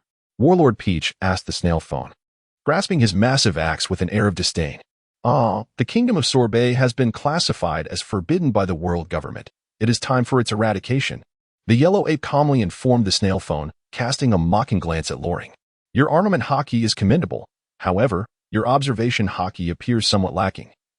Likely due to your recent awakening. You struggle to keep pace with my speed. Thank you for your guidance, Master Kizaru. Loring took a deep breath. Under the strain of his utmost efforts, he found himself barely able to compete. Even if another challenge were to arise, such as the awakening of a Zoan-type devil fruit, which would significantly enhance his vitality, this battle would undoubtedly be a walk in the park. The experience quota was limited to just 20 minutes. If he were to confront the formidable Admiral Kizaru, it would likely culminate just as he had begun to grasp a glimmer of hope. Luo Ling pondered that if this experience voucher were valid for an hour, he would dare to attempt it. 20 minutes. He would gamble the fates of all the inhabitants of the Soul Bay Kingdom, including Tiger, Zifa, Ein, Binz, and even Bonnie, even with the Momin fruit. It would be impossible for him to rescue everyone in such a short span of time. Beyond the island lay the vast ocean, with no means of relocation. Binz, wielding the power of the flourishing fruit against the modified beings. Ein, employing the reverse fruit against Z and Tiger. Luo Ling understood that he must exert every ounce of his strength, for there was no retreat. As a member of the GM army, how could he disregard the lives of all? It seemed that the plan had been unveiled, for you could not bear to witness anyone perish in vain. And there were no vessels nearby capable of accommodating such a multitude. Thus, you would undoubtedly resist until your last breath, relentlessly fighting until exhaustion claimed you. The yellow ape chuckled, his form transforming into a radiant orb of light. The 8 Shakuyata no Kagami. Boom. A barrage of battleships surrounding the island unleashed their fire simultaneously. The wails of despair filled the air as they fled in search of survival, unaware that from the very beginning, they had become pawns discarded by the world government and the Navy. In that fleeting moment, in Lorling's ears, a multitude of sounds seemed to resonate, as a powerful essence within him began to awaken, an essence of indomitable spirit. It was a voice, a cry of defiance, the resounding shouts of myriad beings, battling against the heavens and the earth. He utilized the fruit experience scroll and uttered a single word, gate, with a stoic expression. Luo Ling stood amidst the inferno that consumed the earth, as the yellow monkey's indiscriminate assault swept through buildings, innocent bystanders, and even the Marines. The boy perceived a thunderous roar in his ears, the agony forcing him to shut his eyes. Doors swung open in countless households, as they fled from one sea of flames only to plunge into another. There was no refuge. At last, he opened his eyes, and within his gaze shone a blinding golden light, piercing through all the filth. In the next moment, Luo Ling, with an extraordinary breath, uttered 2 words. Chapter 18. Wang Yuan, have you ever faced defeat? I do not wish to perish. The flames are overwhelming. Why has no one come to rescue me? Help. My mother is injured and unable to walk. Who can explain why the Navy has opened fire upon us? Are we not all human? Do those who fire upon us not have families of their own? Elderly individuals are desperately hiding in corners amidst collapsed buildings and suffocating smoke. A young girl, in despair, cradles her mother with a broken leg, utterly alone. A young man, filled with resentment, struggles to comprehend how his sense of justice has been turned upside down. A man races through the streets, striving with all his might to return to his family. The inferno rages mercilessly. Bonnie, utilizing her fruit abilities, transforms into a small girl, darting through the streets. If Bear succeeds, if the GM army triumphs, if Luo Ling conquers the Demon Slayer order, everything would be different, wouldn't it? She silently implores. You must not lose, Luo Ling. The wind billows his black cloak. The young man's eyes gleam with golden light as he perceives the myriad of human tragedies amidst the flames.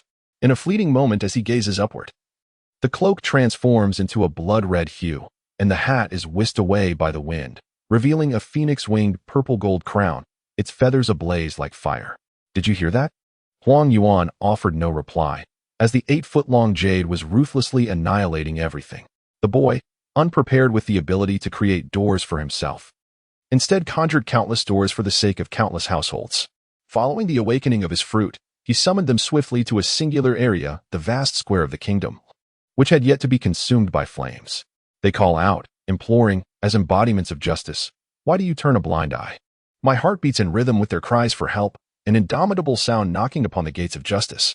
In Luo Ling's hands, light and fire coalesced, akin to molten metal seething with fervor. At the moment of its cooling, it transformed into a resplendent weapon. From this instant forth, I shall no longer flee. With a thunderous roar, the iron rod in his grasp surged, growing to a size reminiscent of a battleship. He traced a circle towards those saved by the Mariejois fruit. The iron rod shimmered with golden light, scorching the earth, eliciting gasps of astonishment from the onlookers. They were oblivious to the reasons behind their salvation or the source of the golden radiance.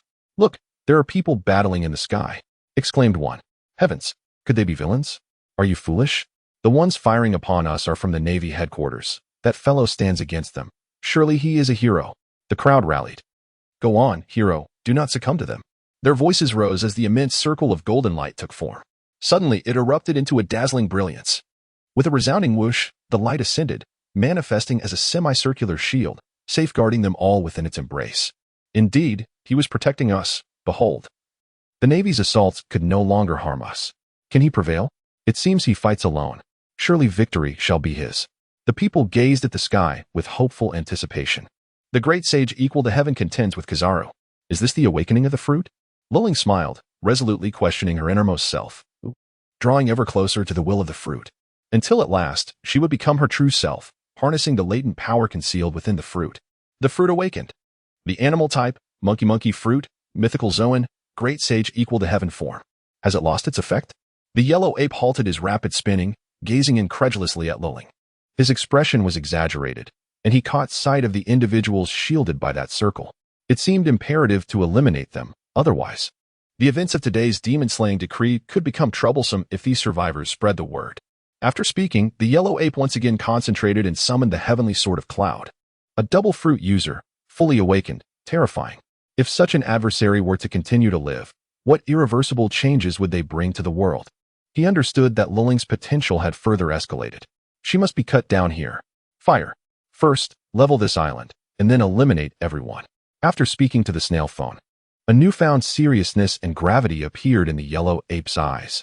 Understood. The voice on the other end of the snail phone replied decisively. 10 minutes remain. Luling smiled at him. What does it mean? Huang Yuan questioned, his brow furrowed in doubt. You need not understand. Luo Ling chuckled. For he was referring to the remaining awakening experience time of the Door fruit. I shall not grant you the opportunity to intervene. With a mighty roar, he brandished the Rui Jingu Bang and declared, take the strike. Boom. The violet lightning from his tail, infused with the armed color of Haki, converged with the golden light of the fruit's awakening, surging forth simultaneously. Huang Yuan's expression darkened. He had never anticipated that the awakening of a single fruit could bestow such terrifying power. Luo Ling no longer treads lightly upon the moonlit path. He rides upon a cloud. His speed and strength have multiplied beyond imagination. Coupled with the extraordinary abilities of the phantom beasts, his fiery gaze enhances his perception, allowing him to see through every flaw of his adversaries. With the Nimbus cloud, his speed is terrifyingly unmatched. Even light would be of no consequence. The golden staff itself demands an unfathomable strength, and once awakened, possesses the might to move mountains. Huang Yuan senses true power, his speed rivaling all, and even surpassing others in sheer strength. Simultaneously, a door opens within the luminous circle. Ain and Bins, having just utilized their fruit abilities, appear here. Do not panic. We are the GM army. This place is under threat from the demon-slaying decree unleashed by Admiral Huang Yuan of the Navy. To survive, join us and fight your way out. On the other side of the door lie warships. Let us seize them and venture into the new world. The people are momentarily stunned, only to be followed by a flurry of air doors opening simultaneously. The first steps through, then the second, and soon, everyone rushes forth. They are determined to survive. These madmen, this is what sets them apart from pirates and the Navy. Bonnie mingles among them, trailing closely behind. Inside the warships, air doors materialize, unleashing a multitude of enraged individuals. At the port, 7 warships lead the charge. 14 modified beings have been activated by Bins using the flourishing fruit, awakening the seeds that Luo Ling had preserved within them long ago. This power stems from the New World, and once unleashed, it frantically consumes seawater. Vines that grow by siphoning the ocean, using the modified beings as nourishment, surge forth with incredible speed, swiftly enveloping the 7 warships, rendering them immobile. They continue to spread toward the island, attempting to transform it into a realm of vines, extinguishing the raging flames. The massive warship at the center of the 7 has now become a world of vines. Previously obeying Luo Ling's command, Aang utilizes the rewind fruit, sending Zephyr and Tiger back a decade. Neither of them harbors a fondness for devil fruits, yet this is for the sake of saving countless lives. 10 years ago, Zephyr was not yet despondent, his armed color Haki at its peak, embodying the true strength of an admiral. Tiger, a decade ago, had not yet faced the harrowing battle on the Red Line, where he suffered immense trauma, still possessing his peak power. Both men, even when confronting the likes of Peach Rabbit and T-Pig among the 5 rear admirals, remain undaunted. Ha ha ha ha. It feels as though the strength that was once unscathed has returned. Tiger, unparalleled in might, is little known for the grievous injuries he sustained while rescuing slaves. Besieged by the formidable strength of the celestial dragons and admirals. Do you remember our teacher at his pinnacle? Zephyr laughs heartily, though he is now aged. Joining the GM army compels him to unleash this long-sealed power. Together, they will sweep away all obstacles. It is utterly implausible that 5 generals could impede progress. Ace has just set sail, and there are still 4 years until the global conscription. Toru and Chashan have yet to reach their peak power. On each warship, enraged individuals are seizing control of the vessels. Above in the sky, Luo Ling grows ever more formidable in battle. The expression on Kizaru's face darkens as 7 main warships in the harbor find themselves ensnared by vines, effectively tethered to the island. The besieged vessels are being commandeered by the throngs of people, with one already having made its escape. Not to mention Zephyr, whose utilization of the retreat fruit has reverted him to a state from 10 years prior, keeping 5 of the Marine headquarters vice admirals in check. What a brilliant stratagem. That aura was merely a prelude. This is your true trump card. Advancing with caution, Kizaru's disdain for Luo Ling reaches its zenith, possessing both strength and cunning.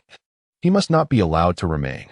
Luo Ling's smile was wicked, and with deliberate enunciation, she asked, Huang Yuan, have you ever tasted defeat?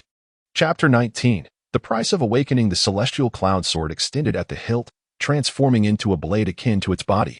In Huang Yuan's grasp, the hilt was flanked by swords on both sides. As fellow monsters, have you ever faced defeat? He refrained from answering, instead posing a question in return. With a melodious chuckle, Luo Ling brandished the Rui Jingu Bang, ready to engage in battle, for every confrontation inevitably leads to a conclusion. The sea-calming needle. With a commanding shout, the weapon in his grasp inexplicably tripled in size. Not merely a transformation in appearance, but a profound increase in weight, aura, and a resplendent golden glow. The celestial cloud sword. One transformed into light, vanishing in an instant. The other leapt upon the clouds, soaring through the heavens. Above the firmament, fierce clashes erupted incessantly. On the warships in the harbor, ZFA and Taiga joined forces, their physical prowess and haki awakened, presenting a situation of overwhelming dominance. Gradually, only Tao Tu and Cha Tun remained to face the challenge, while the Fire Mountain had already succumbed to defeat, sustaining various degrees of injury. The disparity in strength between the Rear Admiral and the Admiral was stark. This maneuver was aptly named using strategy against strategy. The clash between Luo Ling and Kizaru was an intense struggle, marked by extraordinary speed and agility reminiscent of the Nimbus Cloud, complemented by the piercing gaze of the Fire Eye. In terms of strength, however, Luo Ling held a distinct advantage. Shining Cloud Slash, Kizaru was repelled, reluctantly spitting out a mouthful of blood, his entire being transformed into a radiant orb, energy distilled to its purest form, evolving into an even more formidable heavenly cloud sword. With a swift motion, it sliced through the air, accompanied by a series of explosive sounds that reverberated painfully against the eardrums. Heavenly King like lightning. He forcefully stomped upon the air, seamlessly blending the moonwalk with the Nimbus Cloud.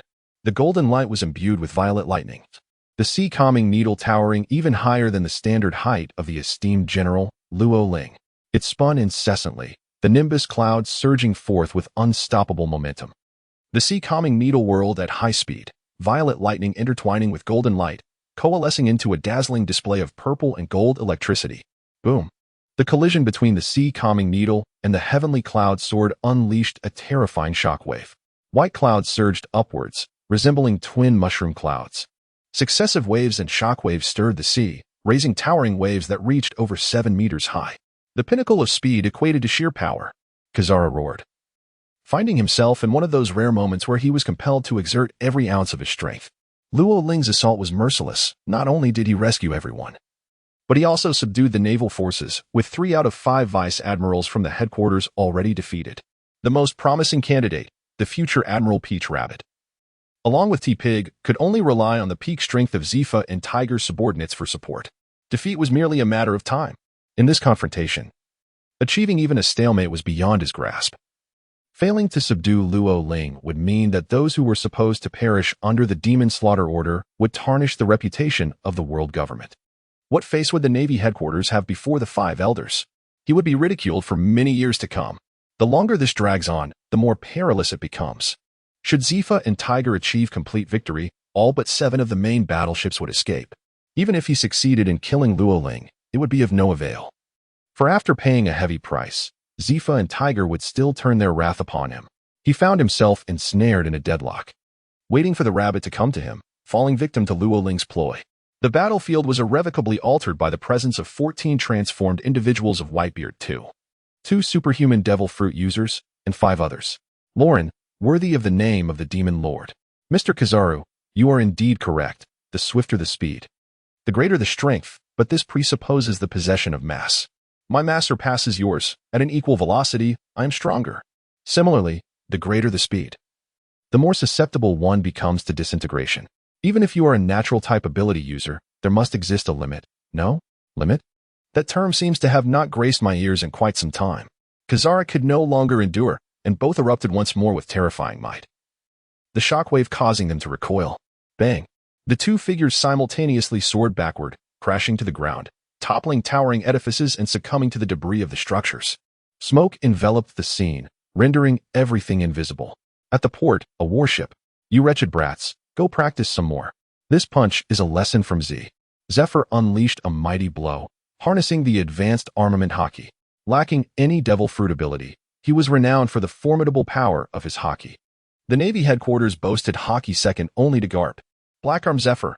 He would not slay the Admiral without the tragedy of losing his wife and children, or the assault from Whitebeard 2. How could his mindset have faltered repeatedly? Coupled with the afflictions of age and asthma, time is merciless. The power of Ein's retrogression fruit rejuvenated him by a decade, restoring him to his prime, free from ailments. His mindset and ambition rekindled, he soared to new heights. Zephyr's punch caught Shinjo off guard. How could he be this formidable? It felt akin to the oppressive sensation he experienced the first time he encountered Zephyr, with renewed vigor. In the name of Z, the feeling of youth is truly delightful. I find myself reminiscing about those days of exploration across the globe. Tiger felt similarly. He once adventured alone around the world, only to be captured by the celestial dragons. After his escape, he relentlessly grew stronger. Upon returning to the Red Continent, he had attained peak strength. That battle rescued many and ushered in a climactic conflict. The Navy headquarters lay far across the Grand Line, unable to intervene. Ironbone Kong engaged in fierce combat with the 5 elders known as the Gorosei, amidst a siege by formidable celestial dragons. Had it not been for Dragon and GM's vigilant presence, that battle would have culminated in tragedy. The escaped Tiger bore severe injuries, his physical condition and mindset having deteriorated. This led to an ambush by a Navy Rear Admiral, inflicting grievous wounds upon him. In his youth, Tiger had reached the zenith of power, unscathed and overwhelmingly strong. Fishman Karate's secret technique, Wooleye Strike. Tontata braced with her sword, armament Haki coiling around the blade, fully prepared. A water sphere detonated, unleashing a formidable force. The legends are indeed true. This man who escaped from the Red Continent once contended with the ancient powers of the world. Hero Tiger, in the name of the sun. Cough, cough just in time. There are precisely 5 seconds remaining. Lauren rose from within the building, as the final 2 doors swung open for Tej and Zifa. The sound of their voices emanated from the wrist communicator. Fool, what will you do once we leave? The fruit's abilities are not without their limitations. As you grow stronger, I must bear the burden, and time is of the essence. Lauren wiped the blood from the corner of his mouth, reflecting that all power in this world demands a corresponding price. Do not keep her waiting anxiously. Assure her that victory is within my grasp. Indeed. The backward fruit of Ein has yet to awaken, rendering ordinary individuals a decade younger and consequently weaker, a trivial matter of time. Enhancement, however, inevitably incurs a cost. Such is the nature of the devil fruit. In truth, according to the parameters set by Z, Ein possesses the potential to regress a person by 12 years. Though this is constrained by the fruit's development. Currently, it has only been 4 years. 10 years is already the limit. Zephyr and Tiger understand this as well. Ein's current level of fruit development is insufficiently potent, likely having reached its limits. They traverse the air gate, heading towards those warships. In the midst of battle, one must always have faith in their comrades. Luo Ling continued his forward journey. Not only had the experience scroll for the Door of Fruits expired, but the awakened state of the Chitian fruit had also been lifted. With a muffled sound, he suppressed a mouthful of blood, a crimson stain escaping from the corner of his lips. The cost of awakening was indeed steep, with an immense toll on his stamina. The might of Huang Yuan's strike was not to be underestimated. Come back quickly. You can surely escape on your own. An anxious voice emerged from the telephone worm, sounding equally frail, indicating she had also expended considerable energy. The 5 vice admirals from the headquarters had been defeated, and their side had also suffered significant losses. The 14 modified individuals were entirely lost, yet they simultaneously trapped Huang Yuan and his battleship, allowing countless others to flee. I am powerful enough, so I can depart at will. Victory will be mine soon. Do not worry. Luo Ling ended the call with unwavering resolve. The inferno had been extinguished by the encroaching vines. The kingdom of Soul Bell thrived, lush and teeming with life. Borisolino, amidst the dust. The yellow monkey stood with hands tucked in pockets, bearing injuries that betrayed his true condition, as the blood at the corner of his mouth attested. Despite the damage to his sunglasses, he maintained a defiant demeanor. After all, you are young, brimming with potential yet lacking in depth, you little monster. In jest, he transformed into light once more. Amaterasu. Chapter 20. I have found you, yellow monkey. At 50 years of age, your depth is indeed profound, having faced countless formidable foes. A feat I cannot claim to match. Yet, who could fault me for my youth? Luo Ling brushed off the dust from his attire. Before him, as the words Amaterasu were uttered, the yellow ape transformed into a pure source of light, embodying the essence of elemental form. In an instant, countless mirrors materialized in every direction, thousands in number. The Yada no Kagami. His body continued to undergo elemental transformation, gradually coalescing until it took the shape of a sharp longsword. The heavenly cloud sword. Though this longsword appeared still, it had already begun to dance with elegance.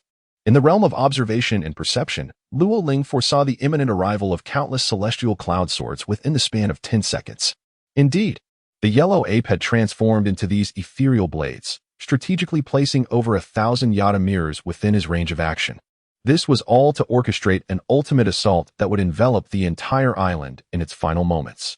Amaterasu, the 3 sacred treasures, and the Yada no Kagami.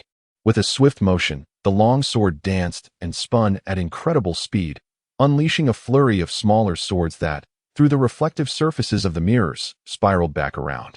The luminosity was blinding. In the blink of an eye, the multitude of mirrors across the island began to wildly refract an unfathomable number of celestial cloud swords. As their velocity surged, these swords approached the very essence of light itself. The light transformed into beams, which in turn coalesced into pillars of radiance. The kingdom of Solb erupted in a dazzling golden glow upon the ocean. Yet, amidst this spectacle, only Luo Ling remained. Though the awakening of the fruit was immensely taxing on his stamina, the vitality and regenerative abilities inherent to the Zoan-type fruits were nothing short of terrifying. His fruit had not fully awakened, yet it had been developed to a high level of 100, allowing him to traverse swiftly through every available gap. Alas, the safe zones were dwindling rapidly. The refractive chaos was overwhelming. The sound of slicing filled the air. A brilliant golden light engulfed everything. Even the observation hockey struggled to trace the true whereabouts of the yellow ape. No wonder it was said that the 4 emperors possessed the power to annihilate an entire kingdom single-handedly. The might of an admiral was equally formidable. With a resounding thud, Luo Ling landed on the last available patch of ground and opened a rift in the air. In an instant, he found himself outside the island, at the harbor, where 7 principal warships had been salvaged by the yellow ape's formidable technique. The growth of vines had compromised their internal mobility, rendering them immobile. The marine soldiers had been vanquished by the cyborgs. 5 vice admirals leaned against the deck, unconscious. The moment Loring appeared, all 8 mirrors converged once more, enveloping him entirely. In an instant, half of a warship was obliterated. This signified that Loring had no avenue for escape. The yellow ape launched an indiscriminate assault. Even if he sought refuge with the peach rabbit, he would still be ensnared by the onslaught. If this continued, the entire island would be utterly erased from the map. Is this the true might of a vice admiral? Luo Ling, having narrowly escaped moments ago, has successfully identified several new refuges. Kizaru, with his unparalleled speed and overwhelming offensive prowess, leaves him no opportunity to recuperate. The massive energy expenditure from awakening the dual devil fruits takes a toll on his stamina, while the constant evasion leads to even greater losses. This also elucidates Kizaru's assertion regarding his insufficient foundation. It is utterly exhausting. A single hit from that speed could result in him being struck thousands of times in an instant. I must say, the likes of Akainu and Akiji can transform an entire island into a realm of ice and fire, forever altering its climate. The climactic battle between Ace and Blackbeard could incinerate half an island, showcasing the true essence of a formidable battle. Luo Ling found himself once more at the final waypoint. His breaths grew increasingly labored, and his strength was nearly depleted. Once more, just once more, let me awaken. At the very heart of the island. In the realm of Luo Ling, he stood upon the ground, enveloped in a radiant light, where all refractions converged, forming countless celestial swords of unparalleled brilliance, which simultaneously transformed into the 8-foot-long Cheong Goyu. Once struck, they would leave him riddled with wounds. His strength and imposing aura were insufficient to withstand such a barrage. Moreover, these assaults came indiscriminately from all directions. No matter how adeptly he wielded his powers, there were bound to be vulnerabilities. The only hope lay in the awakening of his fruit, yet regrettably, the Chi-Tian fruit had already been awakened, leaving him devoid of stamina. There remained but one possibility, if he could once more unleash the potential of the Chi-Tian fruit. However, he knew that doing so would inevitably lead to the complete depletion of his strength, rendering him utterly unconscious. In an instant, a myriad of celestial swords surged towards him. Luo Ling shouted in a voice that echoed with desperation, Chi-Tian. The wings of the phoenix ignited, the black robe stained a fiery crimson as if dancing in flames. Surrounded by swirling clouds and mist, the Rui Jingu Bang transformed into the mighty sea-stabilizing needle. From the awakening of the fruit to the grand manifestation, it was all executed in one seamless motion. The sea-stabilizing needle, ascend to the heavens, and transform into a dragon. In this final strike, the culmination of armed hockey, observation hockey, swordsmanship, martial arts, the awakening of the fruit, speed, and strength converged. He surged forward at breakneck speed towards the location of the yellow ape's true form, finally discerned through the keen insight of his observation hockey. Simultaneously, beams of light, swords traversed through Luo Ling's form, only to be rapidly restored by the terrifying healing speed granted by the awakened Zoan-type mythical beast, healing continuously while enduring relentless injuries. The yellow ape also elevated his speed to its zenith, forcing Luo Ling to withstand an onslaught of even greater ferocity. With a foolish grin plastered on his face, Luo Ling stifled all his agony and, spitting blood, declared, I have found you, yellow ape. This little monster seeks its own demise. The yellow ape realized that Luo Ling's bravado was merely a facade, a desperate attempt to exhaust his strength as much as possible. Boom.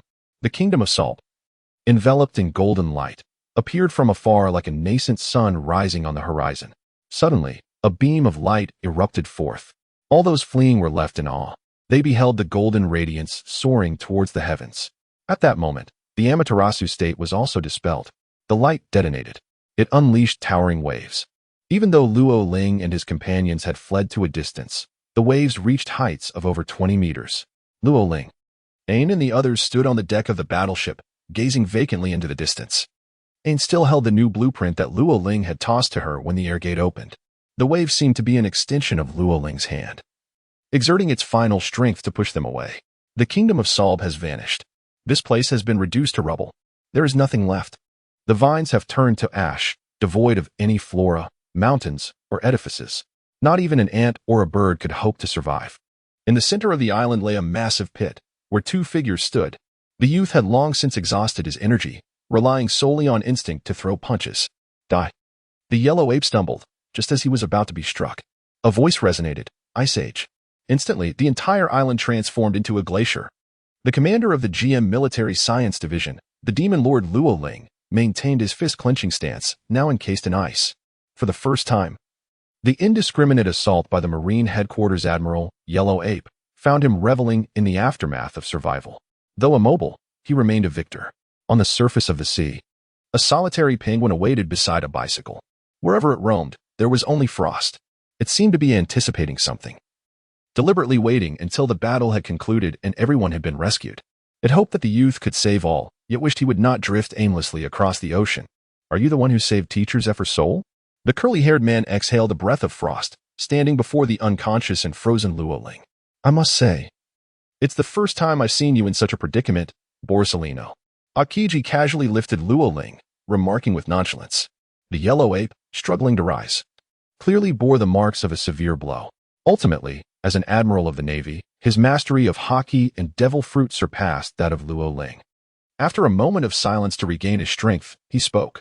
Kazan, there's a rumor circulating and impelled down lately about mysterious disappearances. Ivankov was the first to vanish. You mustn't let this kid become one of them. Akiji replied, The kingdom of Okama has made a grave miscalculation in allowing Ivankov to be captured. This battle is undoubtedly a desperate struggle to protect Kuma. This fellow is fortunate enough to likely spend the remainder of his life on the 6th level of Impel Down. I am Akiji, a Vice Admiral of the Navy Headquarters. Even when conversing with an old comrade, I prefer to keep my words to a minimum. This operation is indeed the meticulous strategy devised by Sengoku, involving 5 rear admirals, 7 principal warships, 20 auxiliary vessels, and 2 admirals. Loring had no hope of survival. This was the treatment once meted out to the devil's progeny, Barrett. Fresh and unafraid of danger, Huang Yuan cursed under his breath, blood uncontrollably spilling from the corner of his mouth. Though Loring fought valiantly, he ultimately inflicted a grievous wound upon Huang Yuan rather than achieving a complete victory. He pondered. Having narrowly escaped once and suffered a severe blow the second time, would another encounter not inevitably lead to defeat? It was inconceivable. The vanquished are left to languish in the dust. If Luo Ling is confined to the 6th level of the advanced city, he is destined to never again bask in the sunlight. The following day, monumental news reverberated across the globe. The illustrious figure of the GM army, the demon lord Luo Ling, has been captured and imprisoned in Advanced City. Not a word was uttered regarding his act of shattering the demon slaughter order and rescuing countless lives. Every trace of him is to be gradually erased. This is the price of the 6th level of Advanced City. The Grand Line. Advanced City, 6th level. The sound of clanking chains echoed as the battered youth slowly opened his eyes. Detected. Advanced City, the legendary 6th level perfect synthesis achieved. Rewards granted. Blueprint. Bloodline Factor Blueprint, Beginner. Original Pacifist, Advanced, Progress 100, requires collection of Bloodline Factor Blueprint, Beginner, acquired, Modified Human Blueprint, Beginner, acquired, Combat Mechanism Blueprint, Beginner, acquired. A multitude of individuals detected, analyzing. Chapter 21, Analyzing Advanced City, Awakening of Conqueror's Haki. It seems the injuries are quite severe. Is the Admiral truly that formidable? With a cough, Luo Ling reminisced about past battles. Weevil succumbed to speed and the attributes extracted from the hourglass bubbles. Initially, he was defenseless against the swifter Luo Ling, who relentlessly siphoned vitality and life force from his wounds, ultimately securing victory. Once Huang Yuan transformed into his elemental form, locating his true self became exceedingly difficult, let alone his injuries. The terrifying correlation between speed and strength is undeniable. It can be said that Whitebeard too has his flaws, whereas Huang Yuan possesses nearly none. There is no repetition. The next encounter will undoubtedly end in my favor. Bound by chains, Luo Ling quickly discerned his surroundings. Advancing to the 6th level of the city? How peculiar. Logically, the celestial dragons harbor a deep-seated hatred for Luo Ling and should have transported him to the Red Line. Typically, those ensnared by Sea Prism Stone become weak and feeble, yet Luo Ling's devil fruit side effects have been nullified by the hourglass. The Sea Prism Stone, which generally affects even the ocean, posed no threat to him. His grievous injuries had healed, and he was now swiftly recovering from ordinary wounds, with scars mending and falling away. Within mere minutes, he was completely restored, accompanied by an overwhelming sensation of hunger. How famished he felt. Most of the individuals here were confined in isolation, though occasionally, there were immense cages housing single prisoners at great distances apart. After contemplating, Luo Ling retrieved bread and jam from the hourglass space. Before long, he also procured ham and a small pot for alcohol, frying eggs in the process. Out in the world, with this hourglass space more advantageous than the swamp fruit, Luo Ling had essentially brought an entire ship with him. The vessel contained a plethora of supplies, having vanished from the port as soon as he entered the ambush, now securely in his possession. The snail phone on his wrist had been destroyed during the climactic battle. Luo Ling retrieved a bracelet, calmly savoring a sandwich and sipping milk. Hello, is this Mr. ZFA? On the other end of the line, the caller paused momentarily, only to be met with a cacophony of laughter, tears, and various exclamations. It was Ian who first spoke. Haven't you been captured and taken to the City of Advancement? It's a long story, Luo Ling replied. This place has little impact on my life. I come and go with ease. I merely wanted to inform you not to worry. Tonight, I shall journey to the Shambody Archipelago to deliver the schematics for the genetic factors, along with the complete original pacifist blueprint. You must develop a genuine weapon of war within these 2 years. After Luo Ling spoke, she devoured 3 more sandwiches and promptly set up the barbecue grill to roast beef.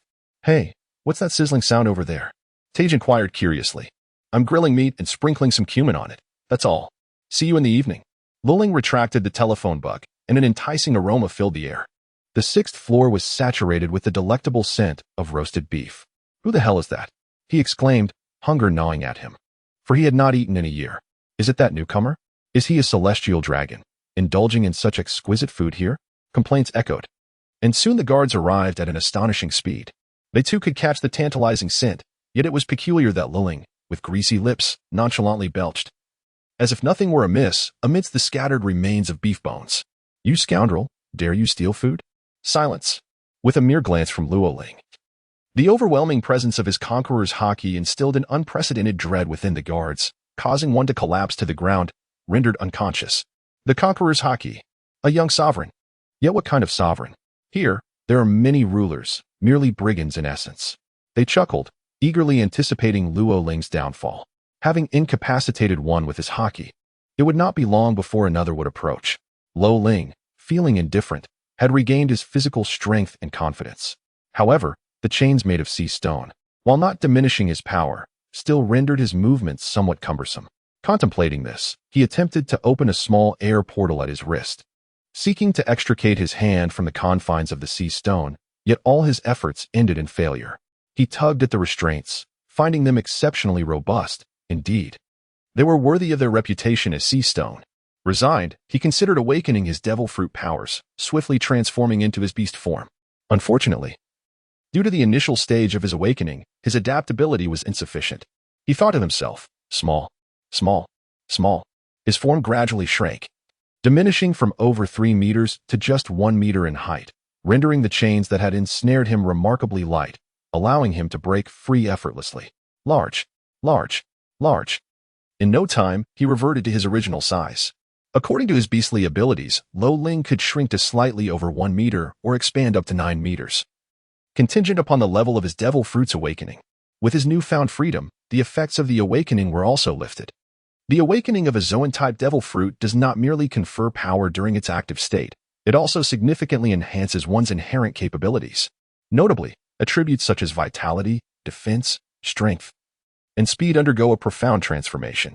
Pushed forward, opening the air door, and arrived at the location of the person who had just mocked him. Hey, how did you manage that? Is that some kind of fruit ability? Are you a freak? They exclaimed, their words laced with disdain and devoid of any fear. Trash. With a mighty punch, Lauren struck down the drowning dog. Subsequently, he opened a series of air gates, delivering a thorough beating to all those who had been shouting in chaos on the 6th level of the advancing city. After retracting his hand, he strolled calmly down the corridor. Hey, kid, let me out, and I will help you dominate the seas. Bellowed the audacious Abelo Pizarro. Not interested, came the indifferent reply. Luo Ling scoffed, declaring, I can become an invincible battleship. Within the vast confines of the enormous cage, Saint Juan the Wicked Wolf wore a foolish grin. He. Release me, and I shall allow you to witness a new era. The moon hunter, Catherine Butterfly, emitted an unpleasant sound. Burp, care for a drink.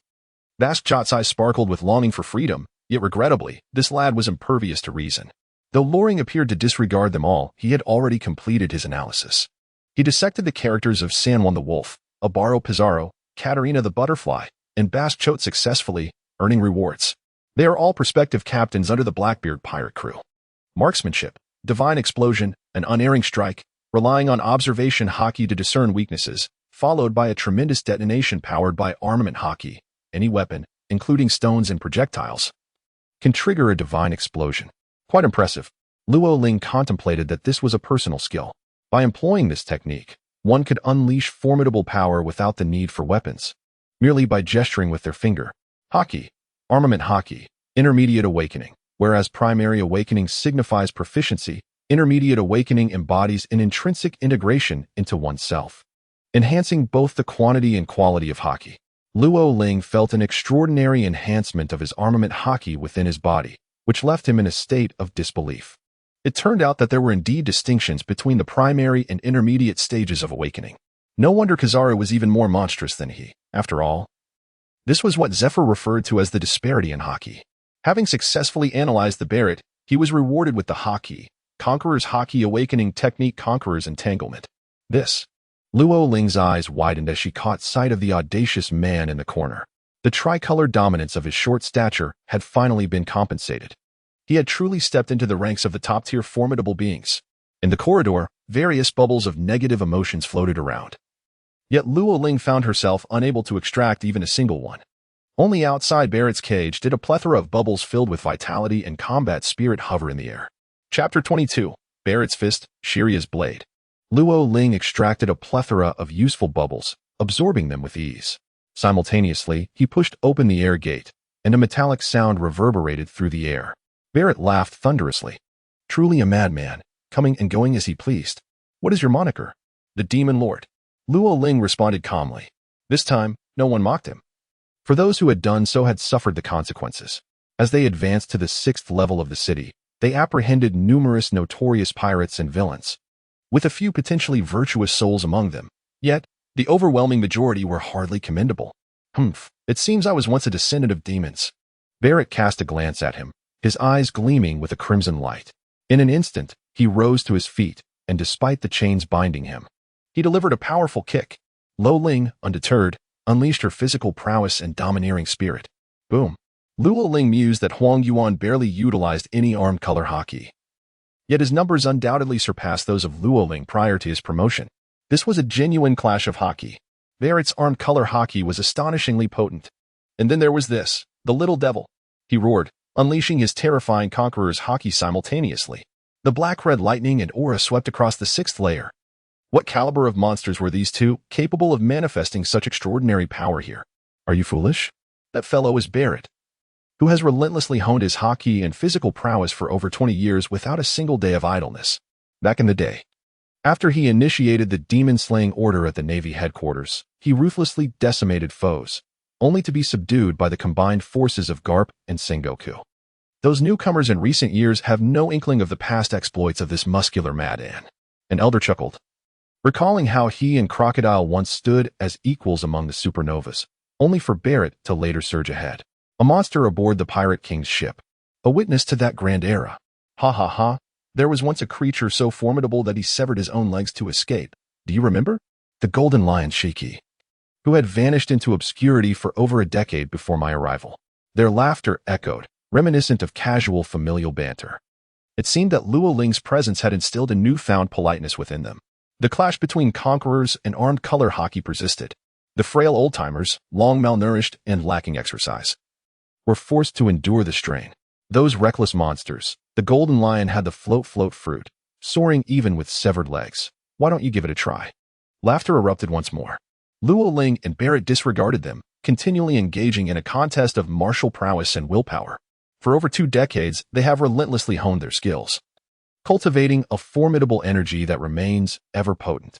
Even when burdened by sea stone, it merely restrains their fruit abilities. In other words, even if confined to the 6th level, in this abyssal darkness, they can still stand tall, exuding an air of supremacy over all. Luo Ling continuously adapts to the newly awakened conqueror's haki during battle. He has just realized that, in the original timeline, Barrett could match Luffy's 4th gear Snake Man mode with mere fists, possessing overwhelming dominance. The fusion of Conqueror's haki and armament haki manifests in a devilish mode that is truly unparalleled in strength. It all stems from the awakening. Bang! The two strike fists against each other. Luo Ling has awakened the full potential of the 3 types of haki, and the awakening of his devil fruit has elevated all of his fundamental attributes. However, his weaknesses lie in his techniques and physical combat, which remain at a peak level. Barrett, through over 20 years of arduous training, has reached a state of perfection. His techniques exhibit no flaws in battle. Nevertheless, even in his awakened state, he remains formidable and unmatched 2 decades later. It can be said that the strong in the world of pirates are nearly omnipotent. Haha, with your devil fruit abilities. When it comes to pure haki and physical prowess, you are no match for me. Barrett laughed heartily, relishing the fight, yet he also recognized Luo Ling's shortcomings. There remains a slight gap. To truly dominate the seas, achieving overwhelming absolute power akin to the 4 emperors or admirals, one must at least develop all 3 types of haki to an intermediate awakened state. Merely possessing awakened haki and mastering it perfectly are entirely different concepts. Someone is approaching. Luo Ling felt exhilarated. Having such an opponent would significantly enhance both his domineering presence and martial skills. He aspired to elevate all 3 forms of haki to the intermediate awakening level. in a world where attaining the advanced awakening of all three Haki is exceedingly rare. It could be deemed legendary. In Luo Ling's perspective, only figures like Carp, Roger, and Whitebeard, in their prime, could achieve such heights. Most others, he believed, bore imperfections. You truly are quite cautious, Barrett mocked. There are surveillance snail phones here. Whether I return or not makes no difference. I merely wish to pose a question. Luo Ling fought with unrestrained vigor, his body drenched in sweat. Passing through the air gate, he returned to his own prison cell. The newcomer, a cigar clutched between his lips, wielded the famed blade Thunderstorm, his gaze brimming with defiance. 20 prison guards followed closely behind, forming a formidable line on either side. Hey, are you Luo Ling? Indeed, I am Luo Ling.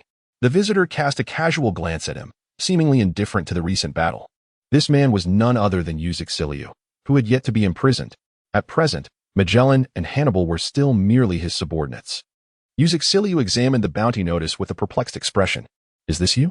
Yes. Back then I was younger and leaner. In Xiliu's grasp was the bounty notice issued after Luo Ling's rescue of Tiger. His triumph over Whitebeard too had become a clandestine affair, following the Demon Slayer order. Luo Ling had also been confined in the 6th level of Impel Down, leading to the termination of the bounty. The image on the notice depicted a youthful Luo Ling, brimming with youthful exuberance, smiling as he enjoyed hot pot. Was it you who injured the guard? Xiliu unsheathed his long knife, suppressing his urge to kill, his blood surging with excitement that he could no longer contain. Finally, he had found a reason to strike. It was I was rather impulsive back then. Luo Ling leisurely leaned against the wall, unbound by the chains of Hailu stone. Ha ha ha. Very well. As the chief warden, I declare that you are doomed. Do as you wish, for I also declare your entire family to be so. Luo Ling could hardly be bothered with him. Xiliu opened the cage and struck with a blade. Thunderstorm. Violet lightning. With a crash. It was as if a curtain of rain had been torn apart by the flash of lightning. Holding the celestial demon, Luo Ling's eyes shimmered with a murderous intent. As the sword energy danced incessantly around him, I have come to realize that the Conqueror's Haki can indeed envelop the blade. Bang! Xiliu, no longer complacent, recognized that Luo Ling's hands were not bound.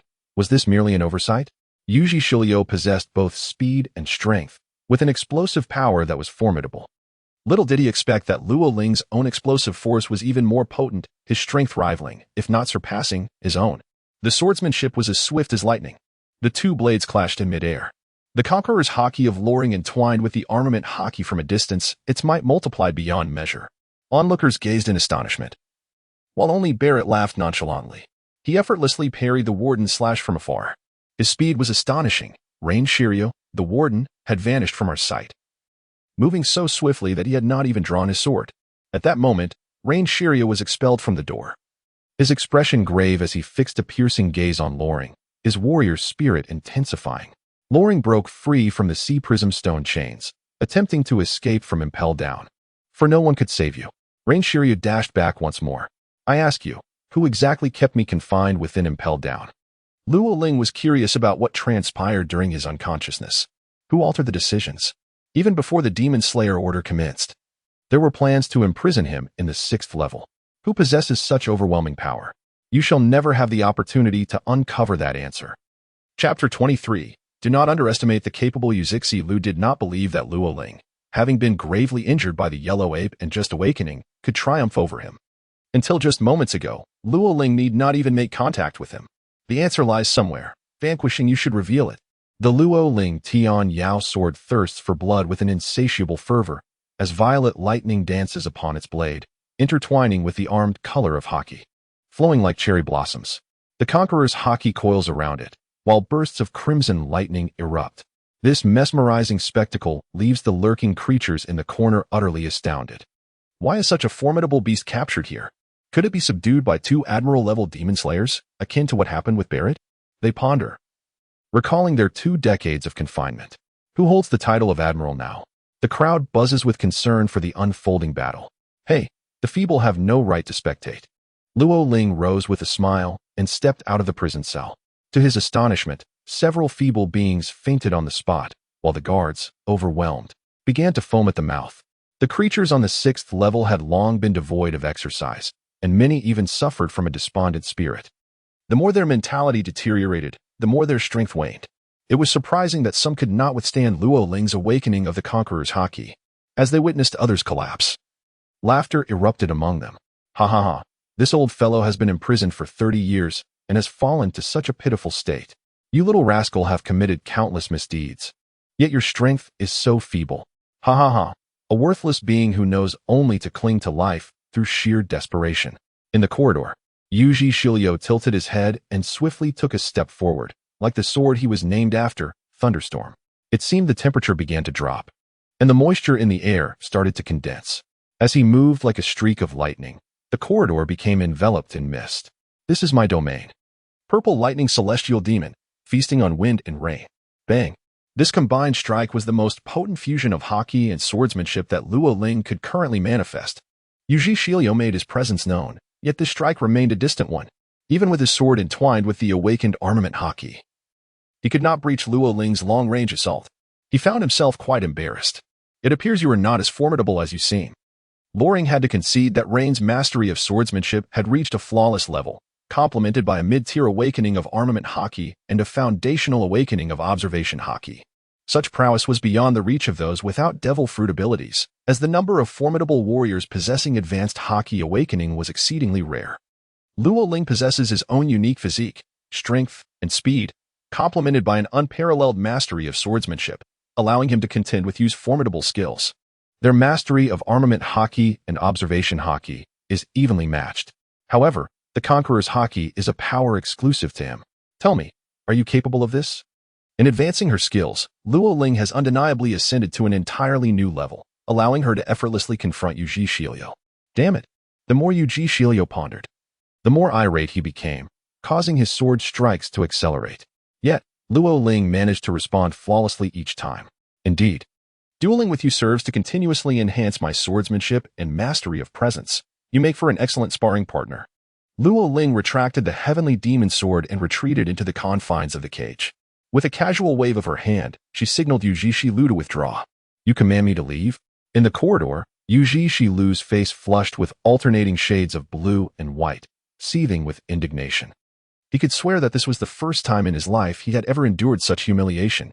Come forth and face me in battle, unless you reveal to me the identity of the one who orchestrated my entry into the city.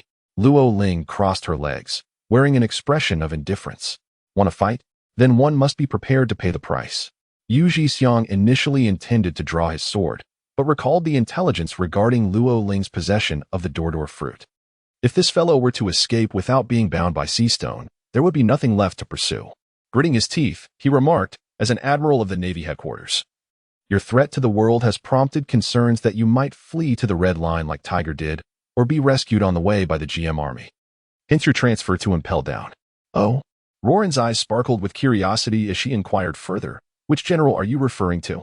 The response was, the admirals of our headquarters. Akiji and Kizaru have been personally reported by Fleet Admiral Sengoku. She exclaimed, Oh? Sengoku himself is involved. Could it be the esteemed Admiral Karp? Luo Ling contemplated that this reasoning, although somewhat tenuous, nonetheless revealed certain truths.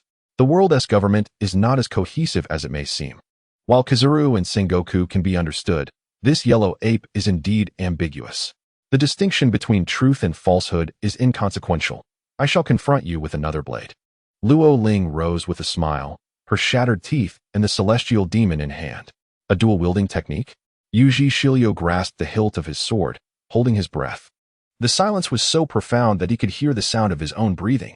The melody of Yugu, the thunder of heaven. He transformed into a streak of impeccably straight lightning as he surged down the corridor. A tremendous roar erupted, deafening all around.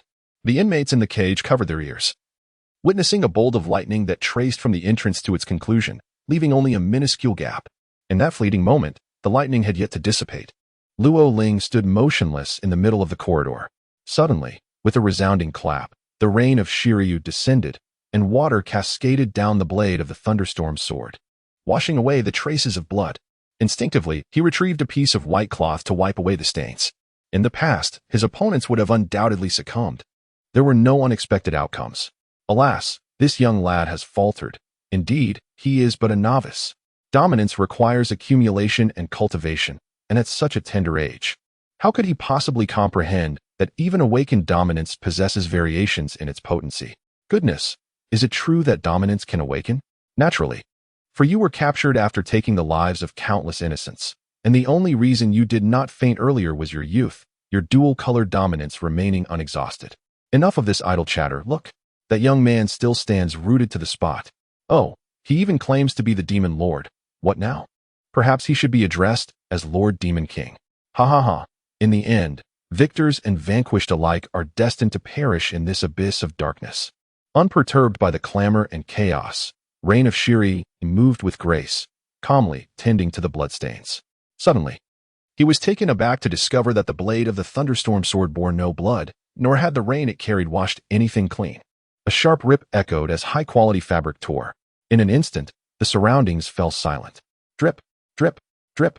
A gash appeared in his clothing at the abdomen, seeping blood that fell to the ground in droplets. When did you accomplish this?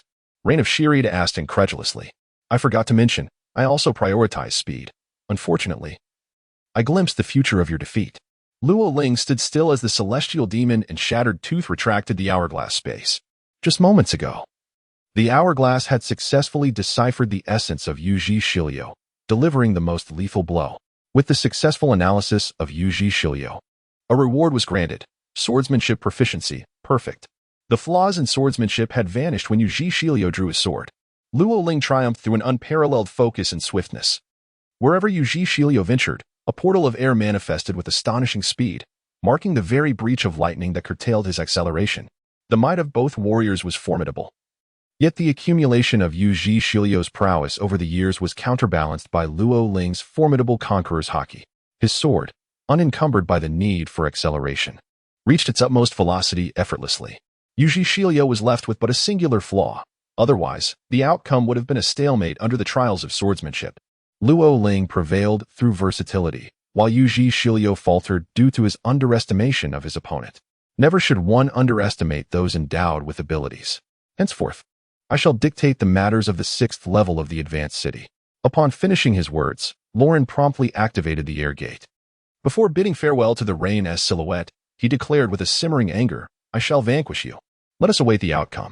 Returning to his confinement, Lauren opened a small air portal and gazed at the weather outside. The sky was darkening.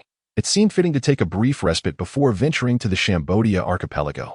Chapter 24, The Successful Creation of the First Generation. In the midst of the monster's astonished gazes, Luo Ling succumbed to slumber, taking a leisurely afternoon nap.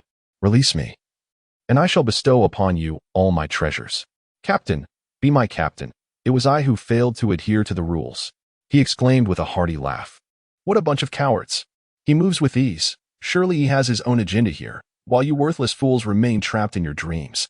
After his scathing remarks, Barrett commenced his training. Soon, the 6th layer descended into an eerie silence, reverting to its former state. The jailer awoke as the moon ascended, yet in the 6th layer, nothing was visible. In a state of trepidation, they fled, not daring to cast a glance at Luo Ling. Thus began a day shrouded in secrecy. Within the already clandestine 6th layer of Impel Down, now harboring a forbidden mystery. The place where Loring finds himself is devoid of any sustenance and lacks a supply of potable water. No inquiries are made, aside from the whispers of the rain. No one dares to tread upon this land. The night is deep. Loring stifled a yawn and rose to push open an air door, vanishing without a trace. With a soft thud, he glided away, quickly disappearing into the night. The archipelago of Shambadi at the Shaki Tavern. The individual you await is soon to arrive. The tavern owner, Shaki, lit a cigarette and slid a glass of orange juice towards Ein. Ein, with his flowing blue hair, donned a black cloak, his attire impeccably tailored, complemented by black knee-high socks that reached the hem of his shorts. Shaki, a glass of apple juice. The tartar, the better, he requested, his taste indeed peculiar. A nearby man, with white hair, chuckled, his glasses reflecting the light, obscuring his gaze. I am genuinely curious, how does one escape from that place? Could it possibly be another golden lion? Youngsters always seem to conjure miracles, much like you did in your day. Upon receiving such praise, the man fell silent, bursting into hearty laughter. The Shambadi archipelago is, after all, a haven for pirates. Despite its proximity to the naval headquarters, lawlessness reigns supreme. This unassuming tavern, though obscure, is a well-kept secret among a select few. Loring and Ein frequently pass this place, owing to the amicable relationship between Xiong, Lei, and Shachi. The youth pushed open the door, adorned in the same dark cloak, his slightly tousled long hair framing his face. "Loring!"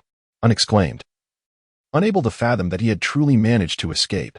"You must return tomorrow. I merely came to replenish some supplies. After such a hard-won escape." "Why would you choose to return?"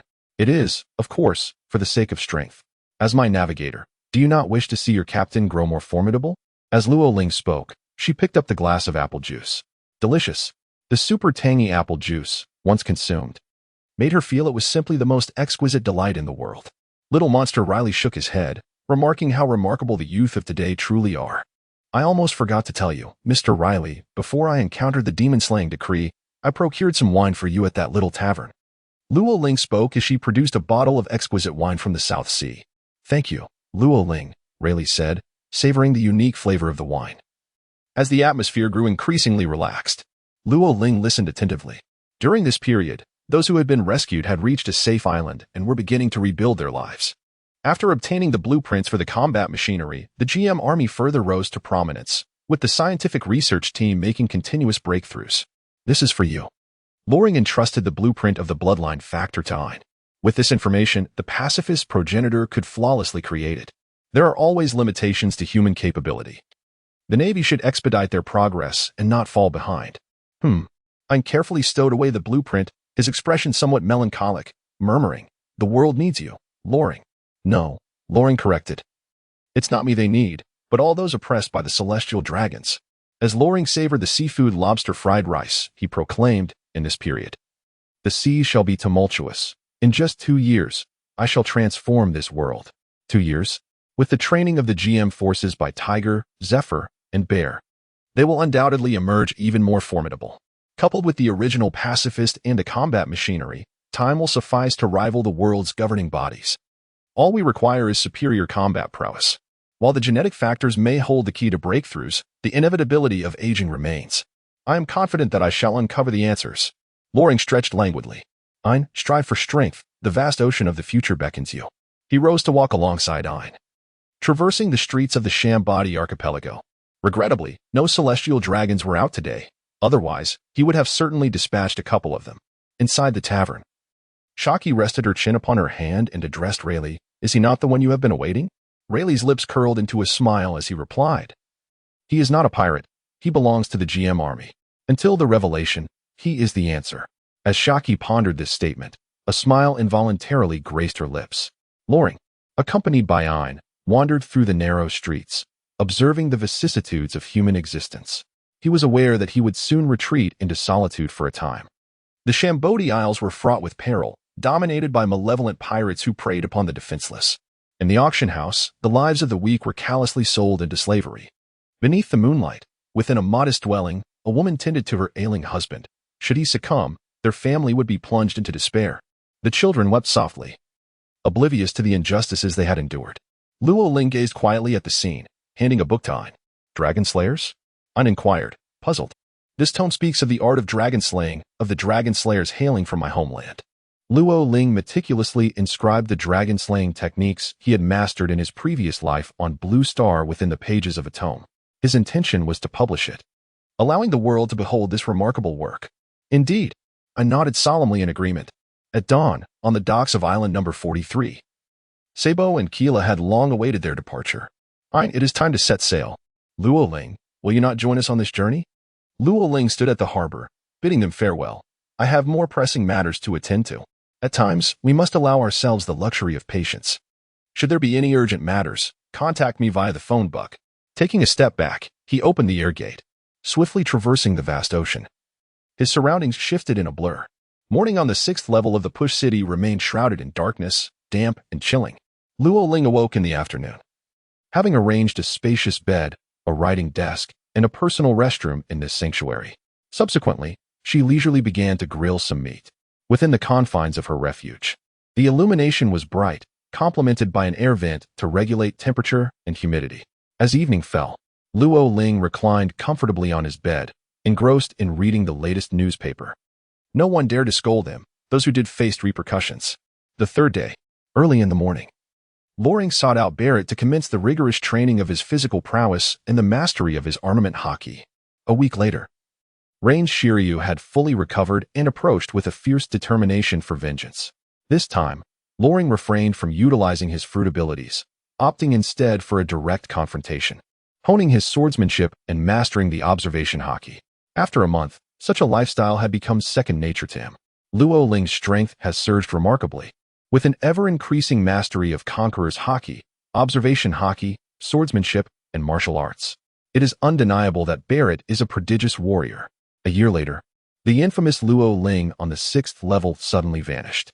Barrett, feeling a sense of ennui due to the absence of an opponent, found even the prison he had inhabited for over 20 years to be utterly tedious.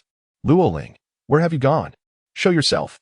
Yuji Shiryu, in a fit of exasperation, realized that over the past 6 months, Luo Ling had become increasingly adept at besting him, rendering their encounters almost childish play. He stumbled upon a note on Luo Ling's bed. Farewell, old friend. We shall duel another day. Yuji Shiryu erupted in fury. I am the warden of Impel Down. To spar with you, a mere captive, I must consider your whims. Soon, laughter echoed throughout Impel Down, creating a jubilant atmosphere, only to be swiftly silenced by Yuji Shiryu's wrath. On the 5.5 level of Impel Down, Ivankov appeared astounded. Luo Ling, you two have been imprisoned. Ivankov, I have been here for a year.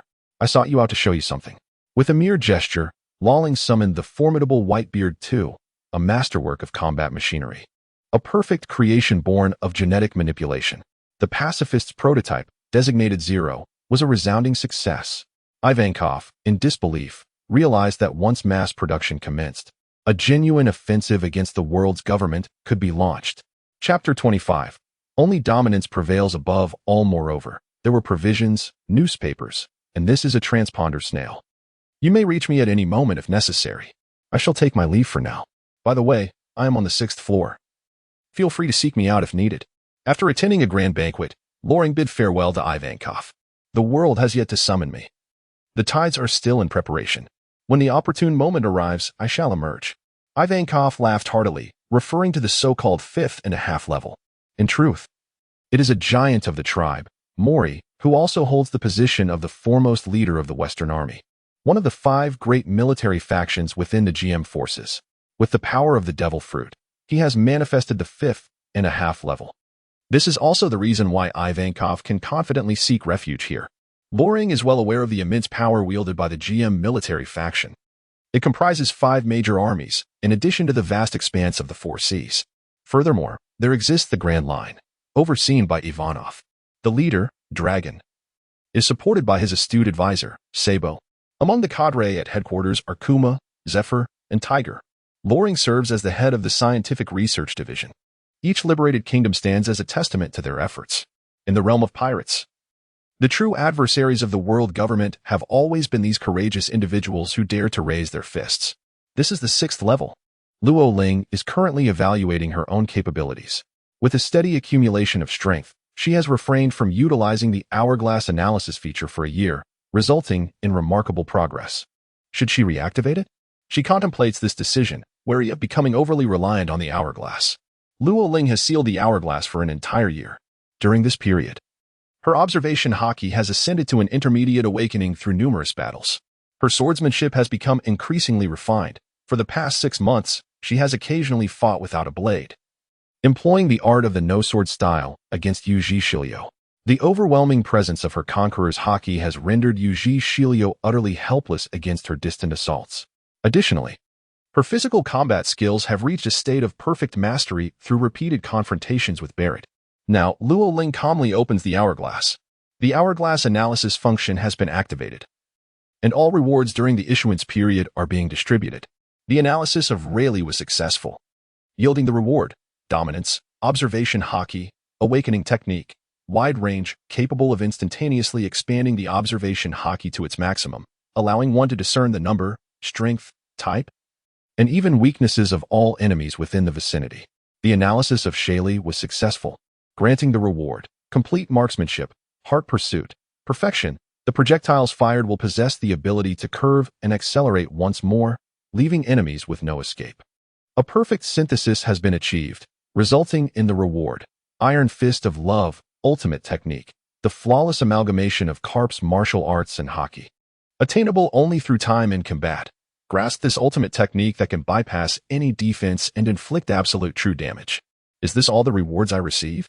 Luo Ling contemplated this, realizing that he was indeed dedicating himself to training and combat within the advancing city, while occasionally journeying to the Sabeti archipelago to replenish his supplies. To expect an abundance of rewards would be utterly questionable. The hourglass opened, revealing a projection. Name: Luo Ling. Title: Demon Lord Armament Haki. 100, Intermediate Awakening. Flowing Cherry, Observation Haki. 100, Intermediate Awakening, Foreseeing the Future. Broad Range, Conqueror's Haki. 100, Beginner Awakening, Conqueror's Entanglement, Martial Arts, Navy 6 Styles. 100, Iron Fist of Love. Ultimate. 100, Dragon Claw. 100, Fishman Karate. 100. Fishman Judo. 100, Perfect, Swordsmanship, Sword Drawing Technique. 100, Chaotic Swordplay. 100, Purple Lightning. 100, Perfect, Marksmanship, Gunfighting Technique. 100, Divine Explosion. 100. Heart-Seeking. 30, Perfect, Devil Fruit, Heavenly Fruit. 35, Beginner Awakening, Door Fruit. 100, Advanced, Martial Techniques, Ascend to Dragon Items, Broken Tooth, Great Blade. 21, Craftsmanship, Heavenly Demon, Great Blade. 21, Craftsmanship, 3000 Swords, 3000 Iron Guns, Life Card, Luxury Ship, Original Pacifista. 7 units Berries, 53.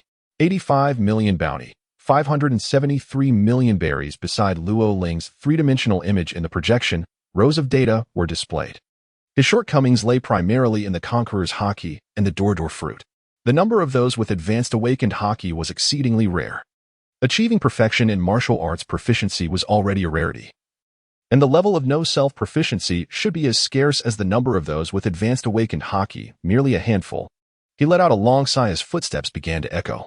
Loring was acutely aware that the moment had arrived for him to assess his own success. Come forth, Loring. Rain's fury was palpable, as he eagerly anticipated the moment he would vanquish Loring.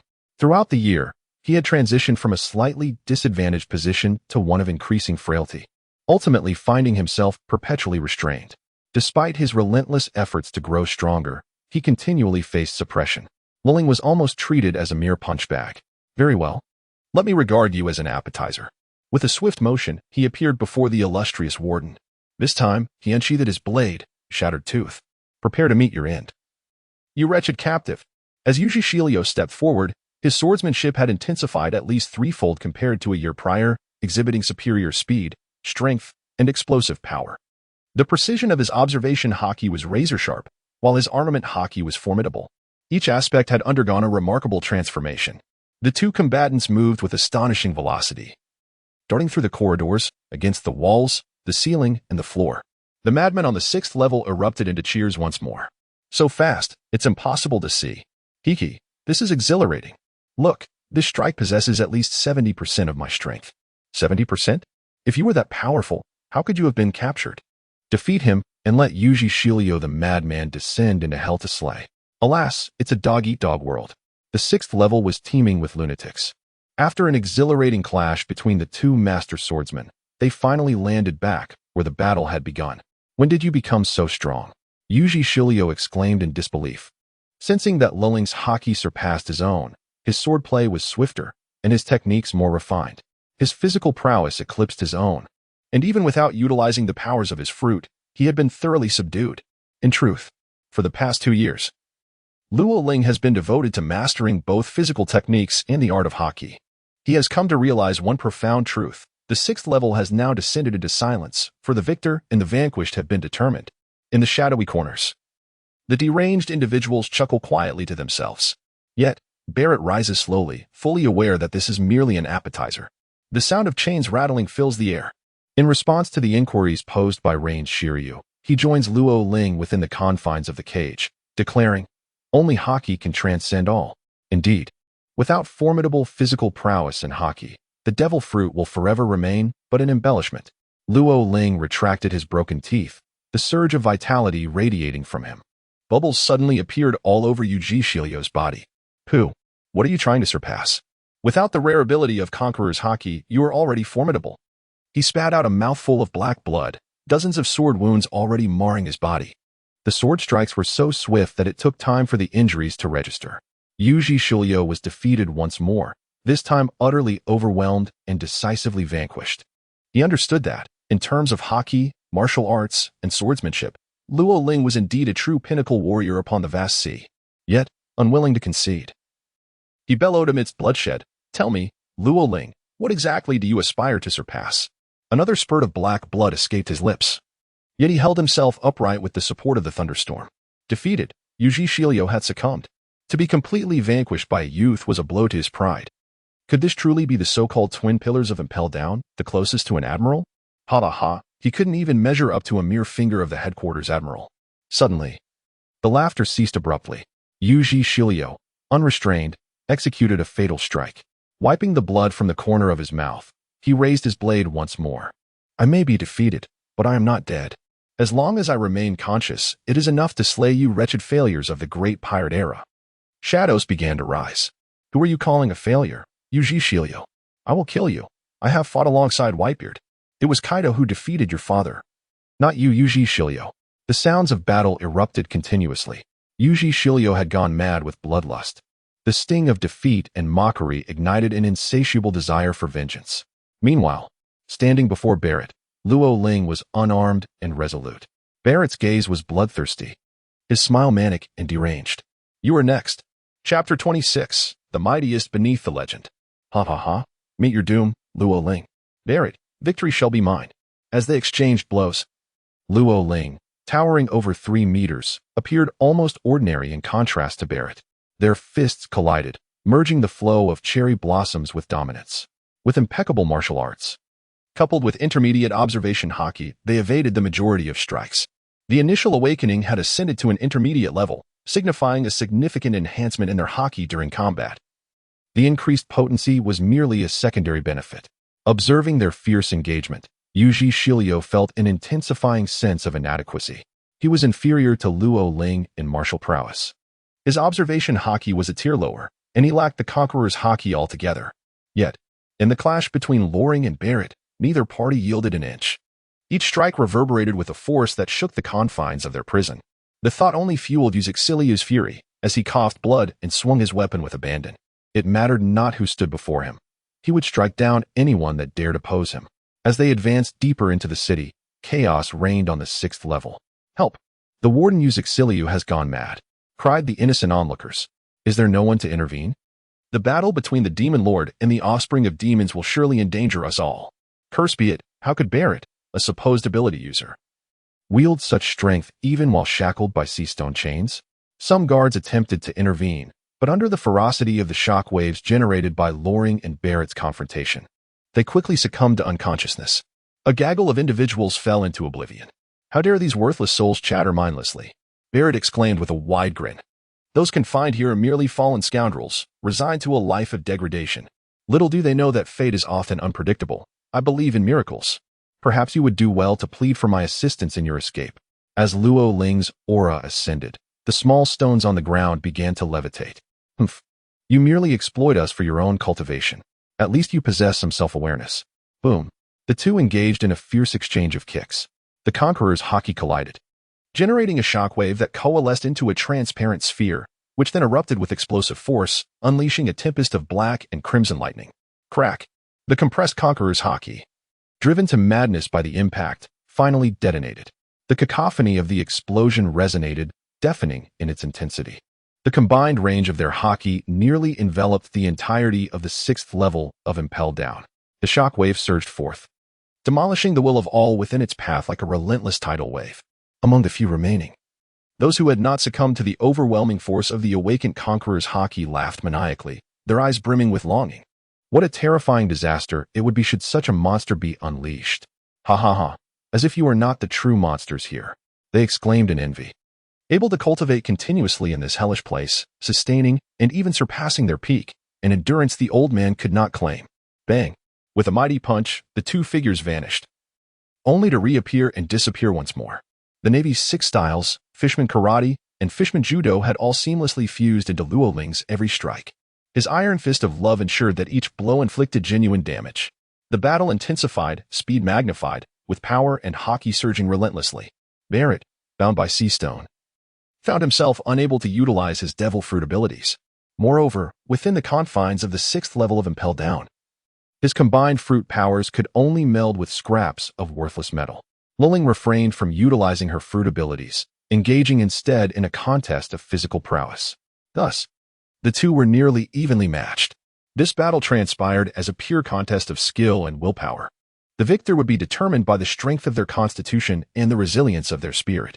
After pursuing me for 20 years, do you truly believe you can prevail with just a year's worth of effort?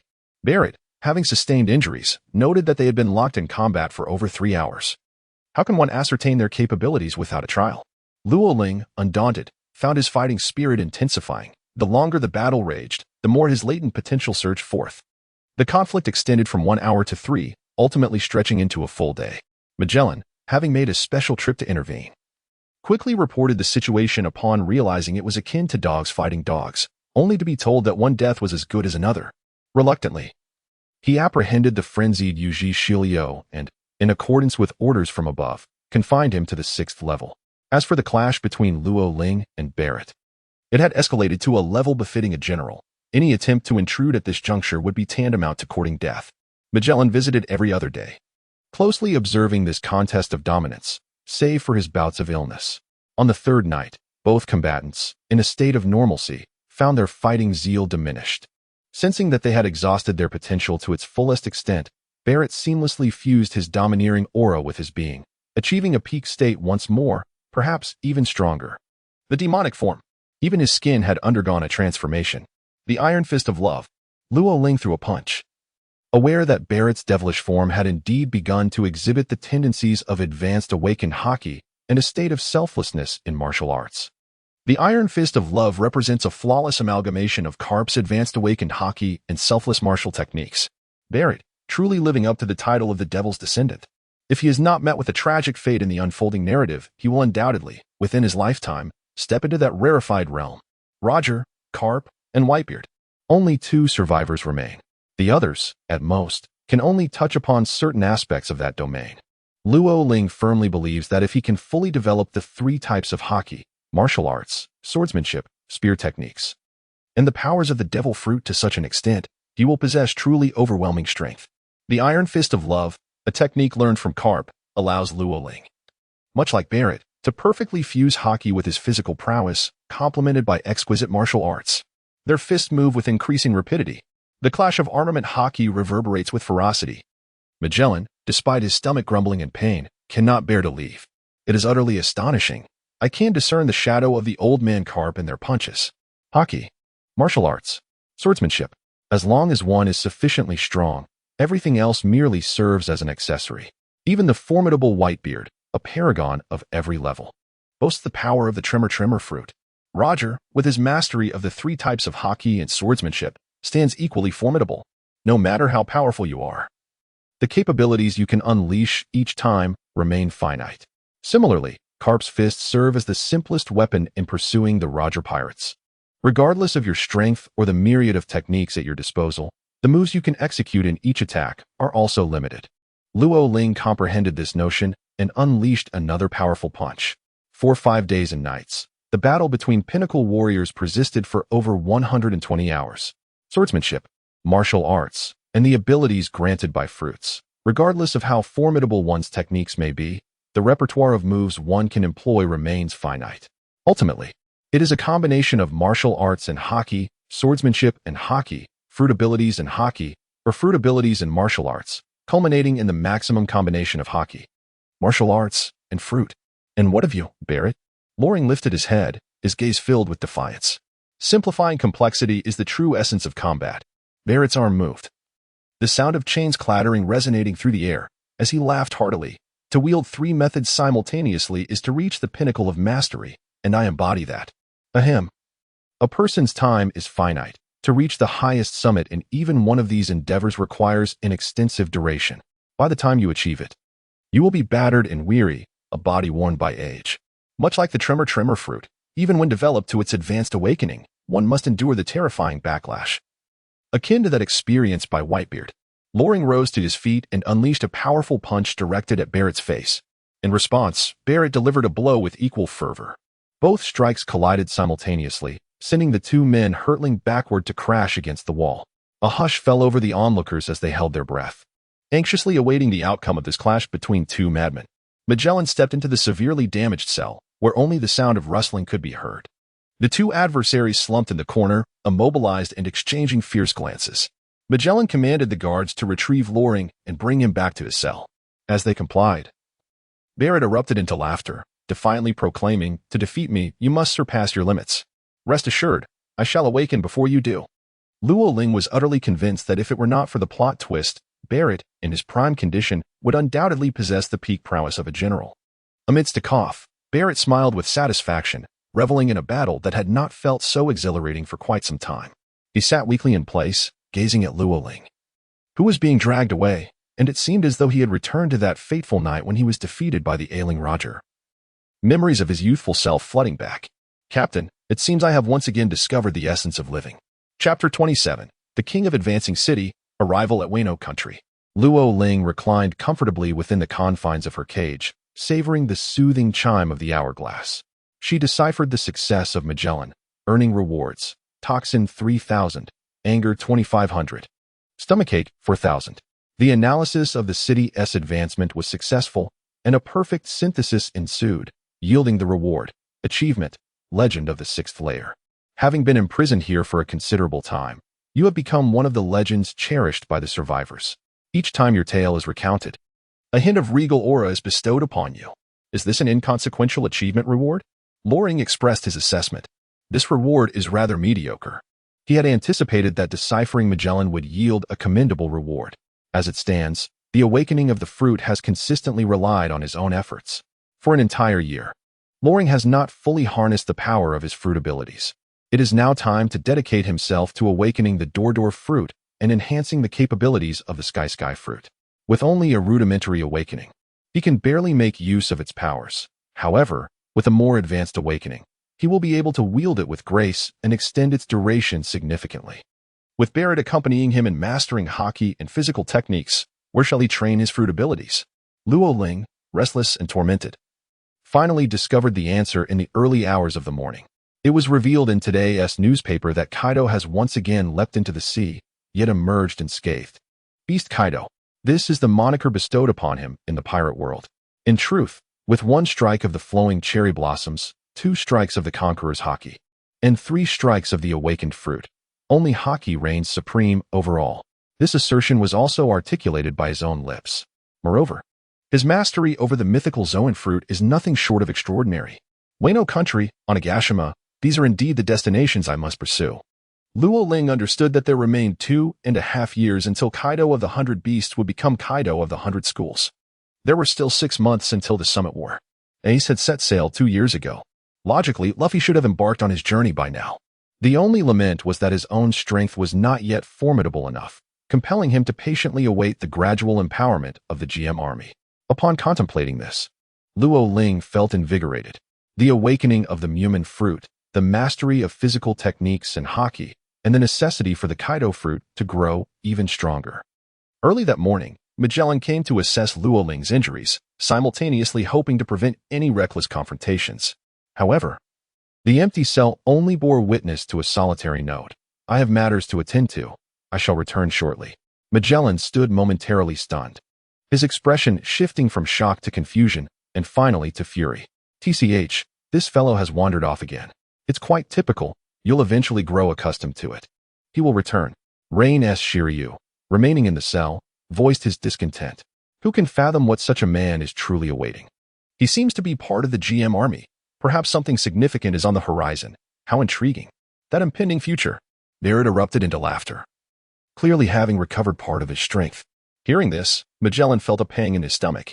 He hurriedly departed, and thereafter, he visited daily to confirm Luo Ling's whereabouts. In the New World, upon the shores of Wano, a youth with disheveled hair set foot here. The island of Onigashima should not be far off, right? There lies a small dwelling, with a scenic view, albeit the water has a rather unpleasant odor. Luo Ling calmly assessed the surroundings. The land of Wano appeared rather dismal, and it was his first visit. Kabuto Village. This dwelling should belong to the Tengu Mountains Fei-che. Luo Ling felt a twinge of hunger and retrieved a bag of roasted rice crackers. What a splendid place it was, though unfortunately marred by the foolish actions of Kazuki Oden. In Luo Ling's eyes, Kazuki Oden is undeniably a man plagued by numerous shortcomings. His excessive compassion has led to the entrapment of countless souls in Wano, causing families to be torn apart for the sake of protecting a mere handful of individuals. Even after enduring the flames of adversity, the Akazaya Nine were able to shed their chains and escape, while in the aftermath of his demise. Various daimyos and even Yamato raised their banners in rebellion. Yet, all of this came too late. Had Kazuki Oden dared to lead the charge against Kaido 5 years prior to his downfall, he could have surrounded Orochi, who relied on the powers of a paramecia user, and starved him into submission. He squandered a winning hand. As someone who once lived in the land of the 9 provinces, Luo Ling holds little interest in such foolish loyalty exhibited by samurai. Instead, he finds himself drawn to the clarity of emotions displayed by Zoro. As he pondered the manner in which Oden had brought ruin to Wano, Luo Ling could not help but exclaim in indignation, "What fate prophecy! Whoever dares to bully me shall meet their end. 20 years, wagering the lives of so many on the future? Kazuki Oden, how foolish!" No sooner had he uttered these words than a small girl emerged from behind a tree, delivering a punch to his leg. "You must not speak in such a manner. Kazuki Oden is the general of Wano," she retorted. "What does that have to do with me? I am not even from Wano." Luo Ling discerned that this was Xiao Yu, who was merely a little over 6 years old. Undeterred by the flurry of small fists striking at him, he offered a bag of roasted senbei. "You can't eat this. You're a pirate," Xiao Yu exclaimed, having perceived something from his attire, causing the straw hat she was weaving to tumble to the ground. "I am a member of the GM army." Xiao Yu's inquiries grew increasingly numerous, to which Luo Ling responded with politeness, gradually realizing the astonishment in her gaze. Are there truly such individuals in this world? Those who assist the virtuous? She discovered that beyond pirates, the vast ocean teemed with numerous factions. After finishing the roasted senbei, her stomach continued to grumble. "Are you still hungry? Come. I shall take you to the seaside to fish." "Fish? We cannot eat that. It's poisonous," Xiao Yu replied anxiously. "Consuming such things could be fatal." "Fear not. The fish from the sea come from elsewhere." Luo Ling took Xiao Yu to the seaside, where they pretended to fish. The two of them waited there foolishly for a whole hour. "Brother Luo Ling, are there really edible fish in the ocean?" Xiao Yu asked curiously, for after all, the terrain of their homeland was peculiar, with land only above the waterfalls. It is not easy to catch fish from the sea. "Of course there are." Lo Ling was taken aback by the utter lack of appreciation displayed by the fish. Without a moment's hesitation, they leapt into the vast ocean. "Brother Lo Ling," Xiao Yu exclaimed in disbelief. How could this elder brother, who had regaled her with tales and treated her to roasted delicacies, choose to plunge into the sea simply because he could not catch any fish? Moments later, Luo Ling returned from the sea, gracefully gliding like the moonwalk, dragging a colossal fish weighing over 10,000 pounds. Calmly, she remarked, "Let us return and enjoy a hearty meal. The remainder shall be dried for future indulgence. It will surely be delectable." Xiao Yu smiled sweetly, but soon, a patrol of onlookers emerged at the edge of the beach, led by 3 formidable enforcers. "Big brother, trouble is brewing. The beastly pirate crew has arrived," she exclaimed, anxiously clutching at his sleeve. "Fear not," he reassured her. Luo Ling cast a glance at his opponent, who had just charged at him. With a swift motion, he directed his fingers towards the giver. Finger gun, divine explosion. In rapid succession, he struck thrice, and the giver was instantly obliterated, exploding into fragments before him. "Dare to strike the giver, and you seal your fate." The onlookers, who had been chattering incessantly, fell into unconsciousness at the mere sight of his gaze. The awakened conqueror's haki now possessed tangible physical damage, causing weaker foes to spit blood. "Brother Luo Ling, we must flee, or we shall be discovered." Xiao Yu tugged at Luo Ling's garment. "Wait, I need to deliver the finishing blow." Bang. Luo Ling provided each of them with a spear, casually tossing it into the sea to feed the fish. "They are all wretches, their sins too numerous to count, and their demise is of little consequence. Brother, do you not think this is rather cruel? Do you feel sympathy for our foes?" Lo Ling's gaze was fierce. He would not allow anyone to harbor sympathy for the enemy, not even for Xiao Yu. "I'm sorry, Brother Lo Ling." Xiao Yu finally came to her senses, realizing that her earlier sympathy was misplaced. Upon returning to the village of Bienli, she prepared a large pot of fish and meat. The entire village gathered to feast, and the leftovers were distributed to all for the purpose of drying fish.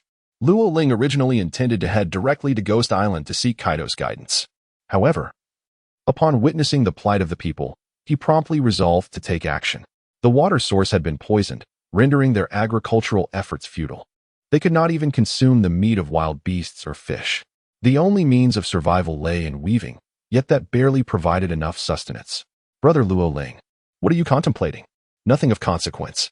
I shall engage in a fight and will inform you upon my return. A fight? Xiao Yu's anxiety heightened. Do not go. Brother Ace also ventured forth, and he promised to return. Luo Ling understood that Ace had never truly encountered Kaido. No worries. His elder brother is formidable and will return. He pushed open a door and vanished from the sight of the people. The inhabitants of Kabuto village merely chuckled foolishly. Many had consumed the failed artificial fruits and were inwardly anxious, wishing to dissuade Luo Ling. Their tension and concern transformed into smiles. Luo Ling, elder brother. Xiao Yu awaited him. Though she had only known Luo Ling for a day, she felt an immense sense of reliability. Chapter 28. On Ghost Island. Where is Teacher Kai? Ghost Island. The young man appeared at the harbor and immediately beheld the shattered statue. It must have been damaged when Ace had previously visited. What a pity. He had arrived a bit too late. Otherwise, he could have waited for Kaido to return and impart his teachings alongside Ace. Luo Ling closed his eyes, activating his observation haki to swiftly discern his surroundings. He comprehended the entire defensive layout, troop strength, weaknesses, and contours of Ghost Island with remarkable clarity. Kaido is absent. Wasn't it reported in the newspapers that he had failed to leap into the sea in the New World? Lo Ling wandered despondently across the island. Before long, a figure suddenly emerged, wielding a mace. Thunder roared as the celestial demon struck, swiftly parrying the blow.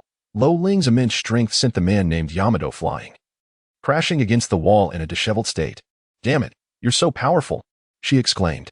Being a regular reader of newspapers, she was well aware that this towering figure was the formidable GM warrior. Lo Ling. Yamato had heard from Ace about both Lo Ling and Luffy. Ace had remarked that Luffy would prove to be the most formidable presence, yet Lo Ling's prowess far surpassed his own. Yamato had always been skeptical, unable to fathom how Ace, who could hold his own against her, could possibly be defeated by anyone else. However, after Lo Ling struck her back with a single sword stroke, and she felt the overwhelming force, Yamato finally understood. Indeed, such a young yet immensely powerful creature existed. Had Ace not yet awakened? Luo Ling's attention was drawn to the chains binding Day's arm, which had not been released. This signified that Ace's mastery of haki had not reached an awakened state. Had he become overly fixated on his devil fruit powers, neglecting the cultivation of haki? It was quite disheartening. No, that was not the case. Ace's Kenbunchika haki was remarkably strong, having indeed reached what you refer to as the awakened state, Day elucidated. It was entirely reasonable for him to experience a further awakening of his Kenbunchika haki, given his possession of a Logia-type ability. However, neglecting his Busashoka haki as a Logia user could ultimately jeopardize his life. Luo Ling harbors concerns that under Ace's tutelage, Luffy's haki may remain too feeble. Should Luffy's haki strengthen prematurely, it signifies that the Straw Hat Pirates will also become formidable sooner, awakening their latent powers. He intends to lead the GM army to topple the world government, entrusting the truth of the world to Luffy. By imparting haki to Ace in advance, Luffy would also gain this power, indicating an early enhancement of the Straw Hat crew, thus hastening the progression of the pirate world. You are quite serious. Yamato feels somewhat anxious. This Luo Ling appears different from the bounty poster, likely due to age discrepancies. Nevertheless, his demeanor aligns closely with Ace's description, boisterous yet earnest in critical matters. Where is your father? He has gone to battle and is expected to return by tomorrow morning. Yamato feels a bit awkward. Since Luo Ling is Ace's elder brother, he is consequently her brother as well, and his strength is formidable. Would Kaido consent to this? If a union with the Whitebeard pirates were to occur, would the Navy approve? What are you pondering? Luo Ling interrupted Dahi's reverie. No, nothing at all. Bang. Luo Ling nonchalantly unfastened the chains, allowing them to shatter in the air. In truth, to achieve this required the mastery of armament haki and the awakening of observation haki. Only in this manner could one accurately seize the opportune moment and employ the correct approach. Luo Ling, my brother, Date exclaimed in astonishment. What binds you is not these broken chains, but rather your own heart. My heart. Day looked at him in confusion. Do you understand what it signifies if the prophecy is fulfilled prematurely? It implies that fate has arrived ahead of schedule. No, it is the triumph of humanity over destiny. Luo Ling uttered these words, and his form transformed into that of a mythical beast. His cloak shifted from black to a deep crimson. while the twin feathers of the purple-golden crown upon his phoenix wings cascaded down like flames engulfed in fire. "One more night, utilize your powers and practice with me." "What? You dare to challenge Kaido? We must hurry. He is exceedingly formidable." Yamato, initially lost in contemplation of Luo Ling's words, was jolted to attention upon hearing the challenge. Without a moment's hesitation, Luo Ling charged forward. Despite Yamato wielding a wolf fang club, he found himself struggling against the unarmed foe. How could his strength have increased so significantly? The speed was astonishingly swift, leaving him bewildered. In a hurry, Yamato transformed into his beast form, animal type, dog fruit. Mythical Zoan, great mouth true deity form. Divine foot technique, white serpent drive. Bang. Luo Ling deftly blocked a strike from the great beast in its ethereal form with a single hand. No samurai, ice fang. The frigid air abruptly plummeted the temperature, causing frost to crystallize upon the ground, accompanied by the sharp crackling of ice forming. A tempest of icy winds surged forth. A radiant golden light erupted from Luo Ling, dancing like flames and melting everything in its path. Ice slash. A formidable strike in his orc form, frost coalescing upon the spiked club.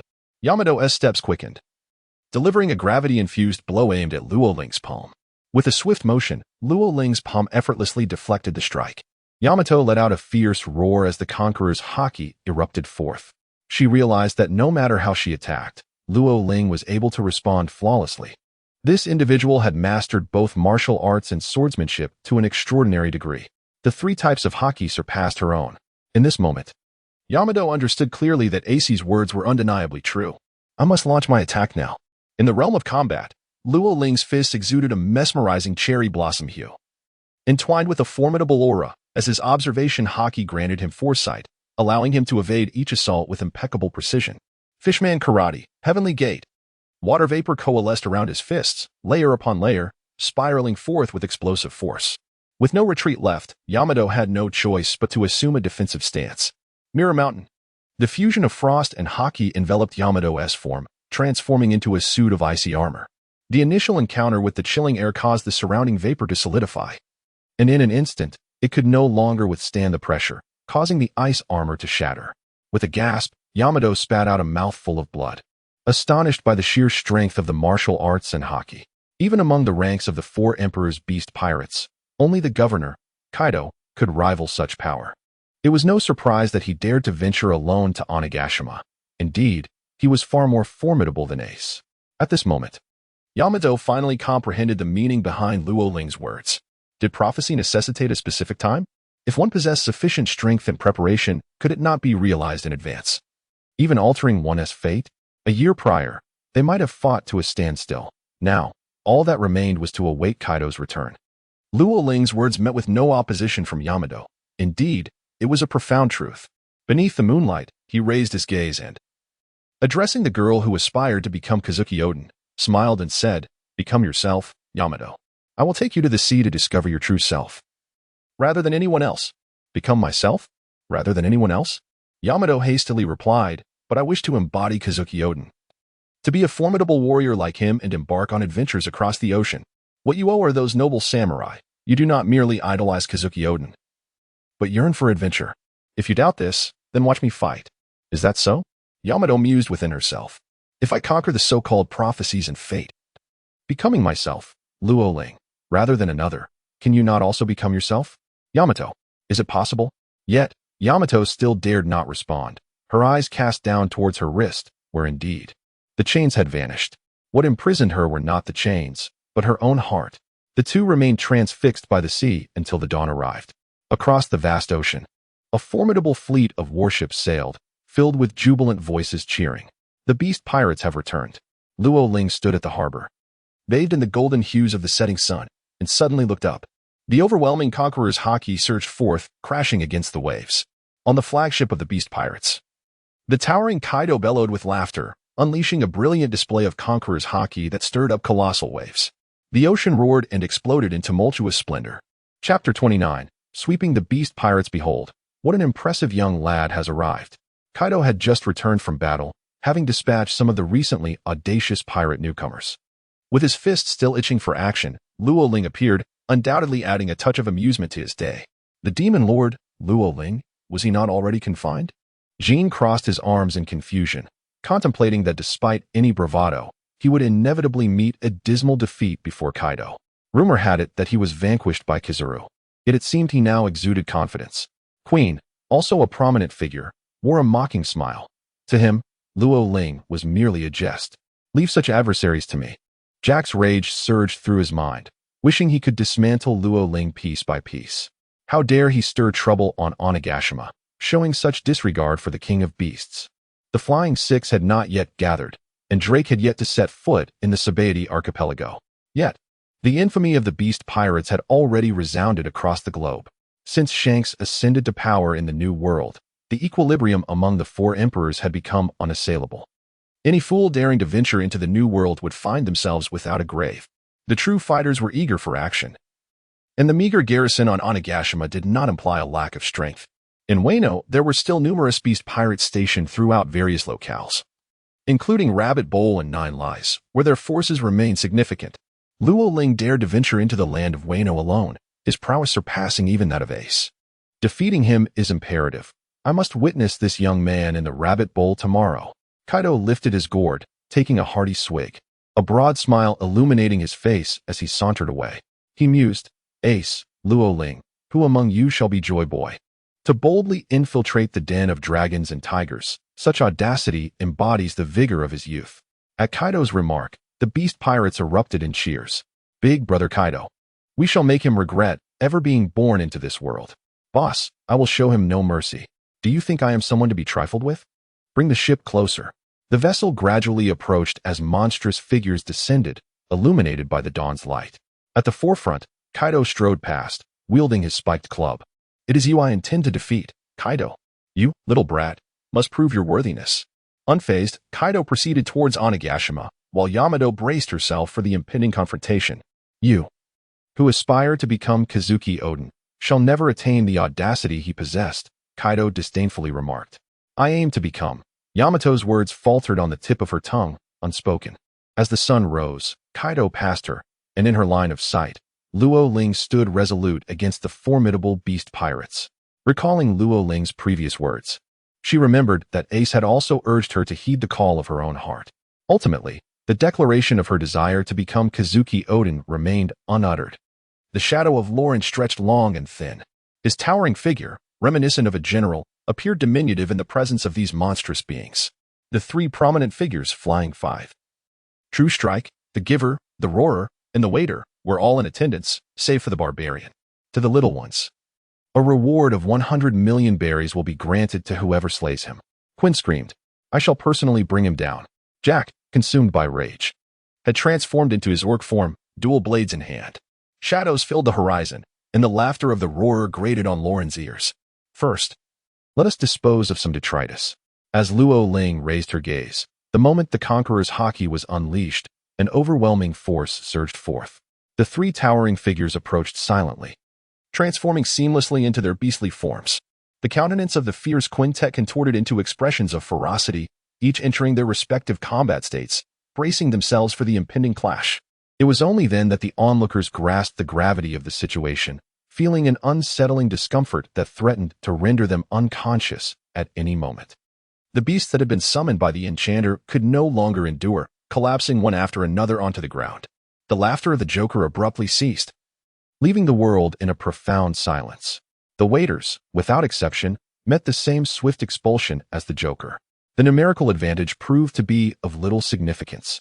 Luo Ling's shoulders shifted as he sprang into action, his feet firmly planted as his fingers pointed toward them. Finger gun, divine rain. A relentless barrage of finger guns erupted. A formidable fusion of haki, martial arts, and marksmanship. In that fleeting moment of attack, his speed surged, propelled by the effects of chasing heart. The remaining fighters intended to withstand the onslaught, yet they were, without exception, sent crashing to the ground with a thunderous impact. The three prominent figures skillfully evaded the assault using their observation haki, though the furious flying five was slightly slower. Is this fellow toying with us? Runty's head was already lowered in preparation, eager to collide with Luo Ling. To develop the finger gun to such an extent, does this individual even require weapons? Fuzz was once a prodigy of the Navy's 6 styles. The ebony Moria, with the spider's physique, exhaled a puff of smoke. It would be most amusing to see such an audacious little brat devoured. The surviving fighters were still evading. but under the influence of chasing heart, they would soon be tracked down again. The Triceratops Sakaki, armed with a spiral blade, was poised to slice Luo Ling into fragments. Suddenly, the earth trembled. Drought Jack transformed into a mammoth, charging towards Luo Ling with fierce intent. Your strength is insufficient. As the orc transformation of Loring took place, his stature once again increased. He executed a technique reminiscent of the Fishman's judo, seizing the mammoth's trunk with a deft grip. With a shoulder throw, a resounding crash echoed as Jack felt the world spin around him, the ground beneath him being forcefully impacted, creating a deep crater. Kaido, I accomplished this in merely 10 minutes. The cry of Loring momentarily halted Kaido's advance, yet he soon resumed his approach with a smile. Become stronger, young one. Should you vanquish me, you shall be Joy Boy, and this world shall become far more intriguing. If you fail to defeat me, the prophecy will unravel, and I shall unleash a cataclysmic war upon the world. Kaido mused. With a flourish of three-sword style, Loring executed the technique known as Whirlwind Song of the Gale. Transforming into a beastly form, he combined his agility with explosive power, leaping into the air. As the flaming entity descended, he deftly maneuvered, employing a classic, devastating technique, Dignity of the Weasel. With a swift motion, the flying dagger sliced through the oncoming assault, allowing Loring to dart past in a blur. Seizing the moment, Jean drew his sword mid-air, with flames enveloping the blade like molten lava, surging forth. The blazing dragon, born of intense heat, incinerated everything in its path, rendering the very air suffocating. Dragon of Fire. The slashing strike of Luo Ling converged into a whirlwind, rising with formidable strength, transforming into 3 daggers that tore the fiery dragon into fragments of flame until they dissipated. Feel the edge of my blade. Quinn leaped from his side, swinging his great sword in a decisive horizontal cut. Clang. Loring did not evade nor resist. Instead, he opened a grand portal of air. In the next moment, Quinn's strike manifested directly before the true combatants, sweeping across with ferocity. Seizing the momentum, he landed, and the flying quintuplets had been waiting eagerly. You scoundrel, meet your demise. Runny transformed into a formidable dragon, delivering a powerful headbutt. From the side, Peg Yuan, embodying a spike-backed dinosaur, opened his massive jaws to bite at his form. Sakamori executed a triangular spin as he soared, launching an aerial assault. Meanwhile, Fuzzfewer approached with the ferocity of a saber-toothed tiger, his claws brimming with armed haki. Black Maria whirled into action, transforming into a wolf spider, aiming to deliver a lethal strike from behind Loring. It is truly unexpected, although your relationships appear strained in daily life. Your synergy in battle is astonishingly seamless. In this instance, Luo Ling refrained from utilizing the Min-Min fruit. The Chi-Tian form was activated, and he aimed to eliminate these adversaries with unparalleled swiftness. Towering at over 3 meters, Luo Ling, upon uttering 3 powerful shouts, transformed into a colossal figure of 9 meters. The Rui Jingu Bang in his grasp exuded a formidable force akin to thunder. With a sweeping motion, he encompassed the realm. All 5 adversaries fell within the ambit of his assault, their bodies struck by a terrifying might intertwined with an overwhelming aura. They were grievously wounded from a distance, sent flying through the air. What on earth is this power? Run T exclaimed in frustration, rolling her eyes in disbelief. Lo Ling firmly planted the golden cudgel into the ground and turned to face the recently risen colossal mammoth. Grasping the mammoth's trunk with great force, he spun around and hurled the dizzy Jack directly to the summit of Ghost Island. Quinn, in the form of a Brachiosaurus, approached with heavy steps. Lo Ling seized Quinn's head with one hand and, using immense strength, slammed it towards the earth. A resounding boom echoed as the ground shattered upon impact. Fracturing like a spider's web around Quinn's head, dust swirled in the air.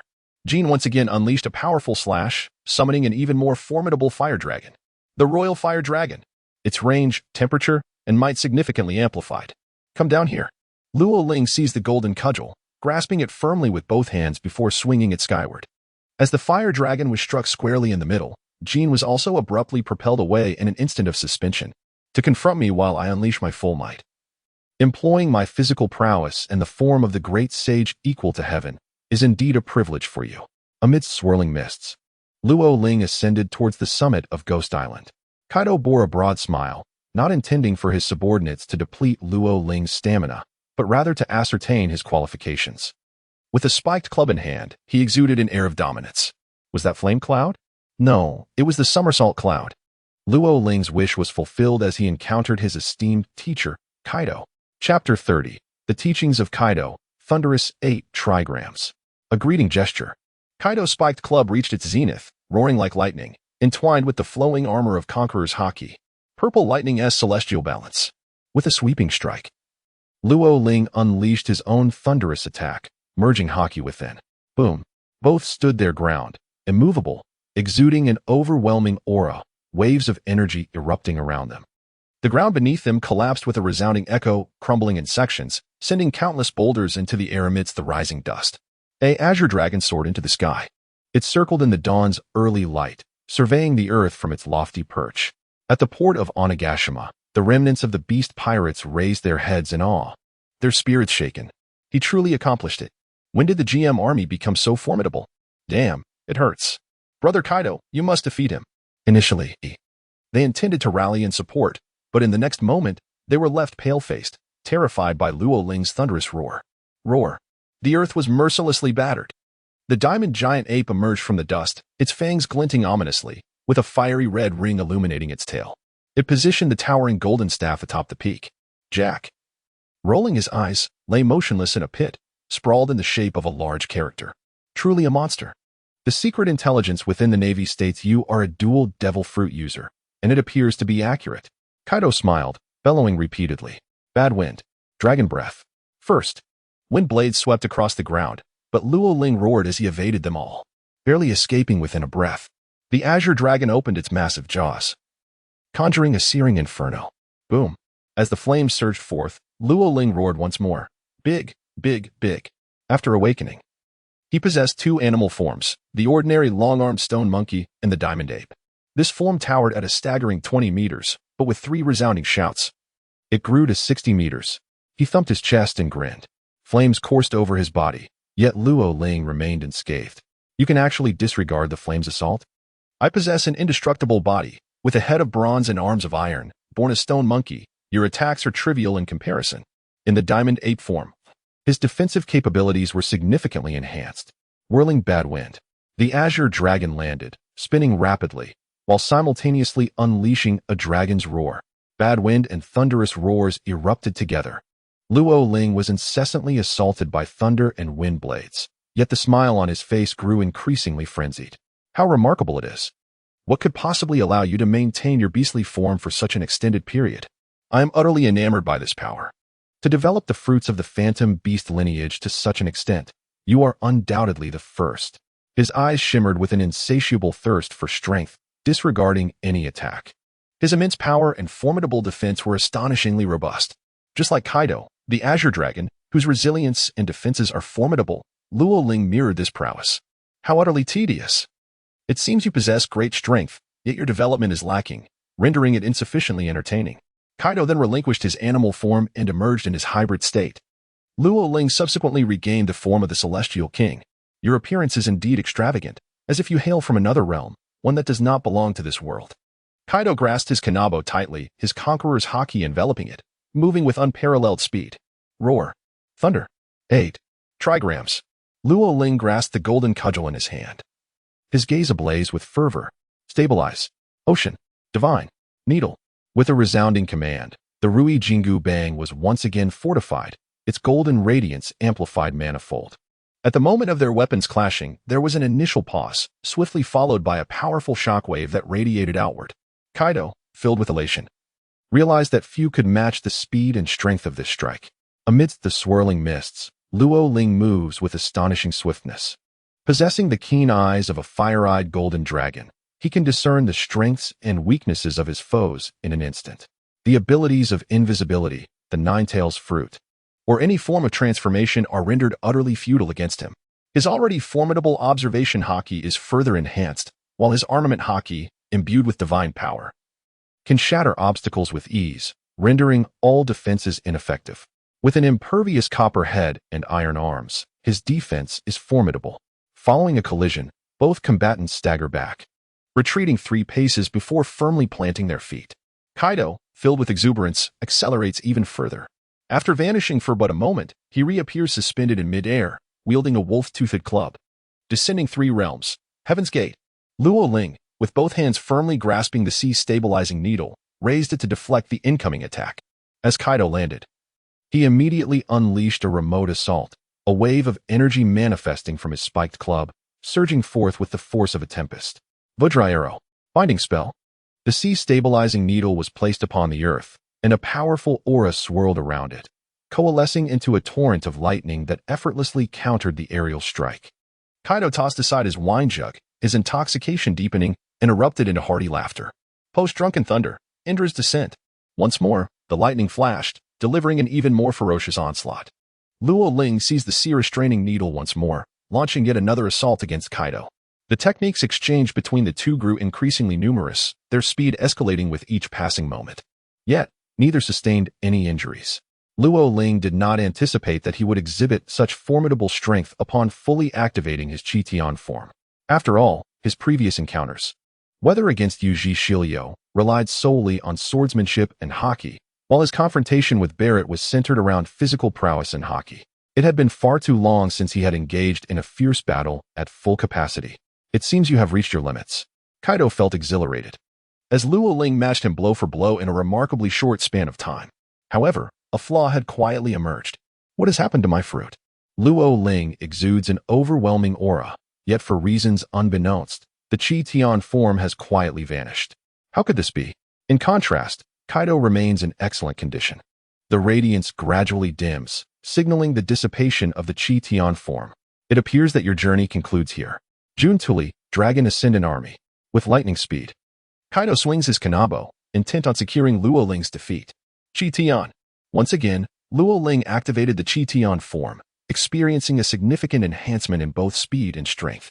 With powerful strikes delivered at a rate of hundreds per second, he managed to parry them all using his chaotic swordsmanship. However, this time, Luo Ling sensed a further decline in his stamina. Despite having ample dominance, why did his physical strength wane so considerably? Luo Ling recalled his last battle with Kizaru, which bore a striking resemblance to the current encounter. However, this time it was markedly better. At least he could remain conscious after utilizing his abilities a second time. Kaido approached step by step, enunciating each word. Your conqueror's haki appears somewhat diminished. Furthermore, it seems you lack the understanding of how to integrate your Zoan fruit with your own essence. Integrate the Zoan fruit with one's essence? Regarding conqueror's haki, Luo Ling realized that Kaido was undoubtedly at an intermediate awakening level or beyond, whereas he himself was merely at the initial stage. In the recent exchange, he could only manage to block and defend, ensuring that he sustained no injuries in his Sun Wukong form.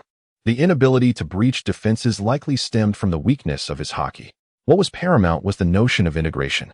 With the abundance of haki within his body, how could his stamina possibly wane? Logically, it should deplete concurrently, should it not? In response to this inquiry, Kaido exhibited no impatience. Instead, he patiently explained, "Is that so? When you find yourself utterly exhausted, lying on the ground, you should still be able to wield your conqueror's haki. At the very least, as long as you possess awareness, you can utilize your observation haki. It cannot be the same. Once a person has a weakness, they become vulnerable. Just as with your fruit's abilities, which accelerate your stamina depletion, it is merely because your haki and your fruit are not perfectly integrated. Once you have exhausted your stamina, though your haki may remain, you will be left powerless, merely staring blankly. Is it truly possible to operate in such a manner? One must have no weaknesses. Each ability must be flawlessly integrated. Only then can one advance and retreat in unison." Luo Ling's eyes widened in astonishment as a sudden realization dawned upon him. Indeed, Kaido is the unparalleled master of the pirate world. Reflecting on the past, even when Kizaru unleashed indiscriminate attacks, he effortlessly fused observation haki with his elemental prowess, instinctively locking onto his foes. Likewise, when Barrett earnestly embraced his devil form, he achieved a flawless amalgamation of haki and his physique, progressively enhancing his strength. The mighty way does thunderous 8 trigrams. In the realm of perceptive awareness, Luo Ling discerned that this strike was exceedingly potent, capable of inflicting severe damage upon him. Kaido unleashed a single blow, sweeping through the tempestuous skies. Clouds of mist once again swirled around Luo Ling, yet this time, golden luminous patterns flowed and etched themselves upon his skin. This served as a testament to his conqueror's haki and armament haki. Chapter 31. The Fusion of Ultimate Techniques. The Great Sage Equal to Heaven. Kaido's strike descended like a tempest, akin to the fury of thunder. It stirred up a whirlwind of dust, its speed reaching an unparalleled zenith, resonating with the deafening roar of air fracturing around him. Only Yamato and Jin of the Beast's pirates comprehended the sheer potency of Kaido's blow. Even they knew that a direct hit would render them unconscious on the spot.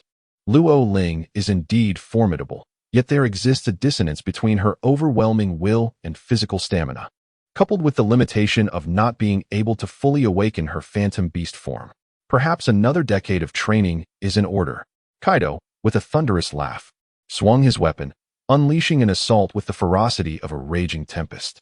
The haki erupted in shades of dark crimson and deep violet, crackling with electric energy that traced a luminous arc across the air. The current illuminated a corner, fleetingly racing towards Luo Ling. At last, the golden patterns converged upon her forehead, igniting her eyes with a brilliant golden glow. Surrounded by swirling mist, Luo Ling transformed into a whirlwind. As the attack approached, she effortlessly evaded it, slipping away to the edge of the corner, akin to a cloud or a leaf lifted by the wind, in perfect harmony with nature. Bang! Kaido's strike missed its mark, causing the very ground of Onigashima to buckle under the immense force, sending debris cascading into the air with a thunderous roar. A massive shockwave erupted, clearing the battlefield. Jack, who was lying in the crater, was swept up and hurled from the pinnacle of Onigashima.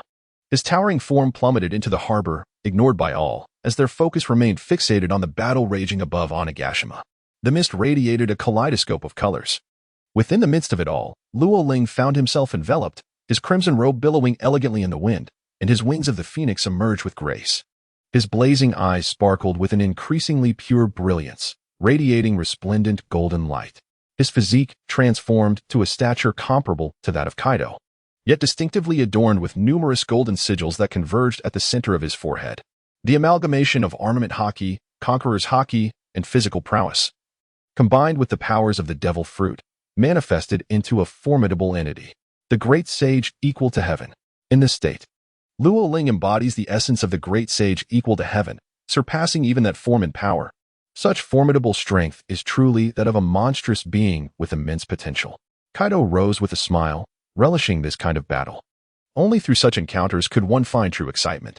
Otherwise, simply vanquishing a weakling would be utterly mundane.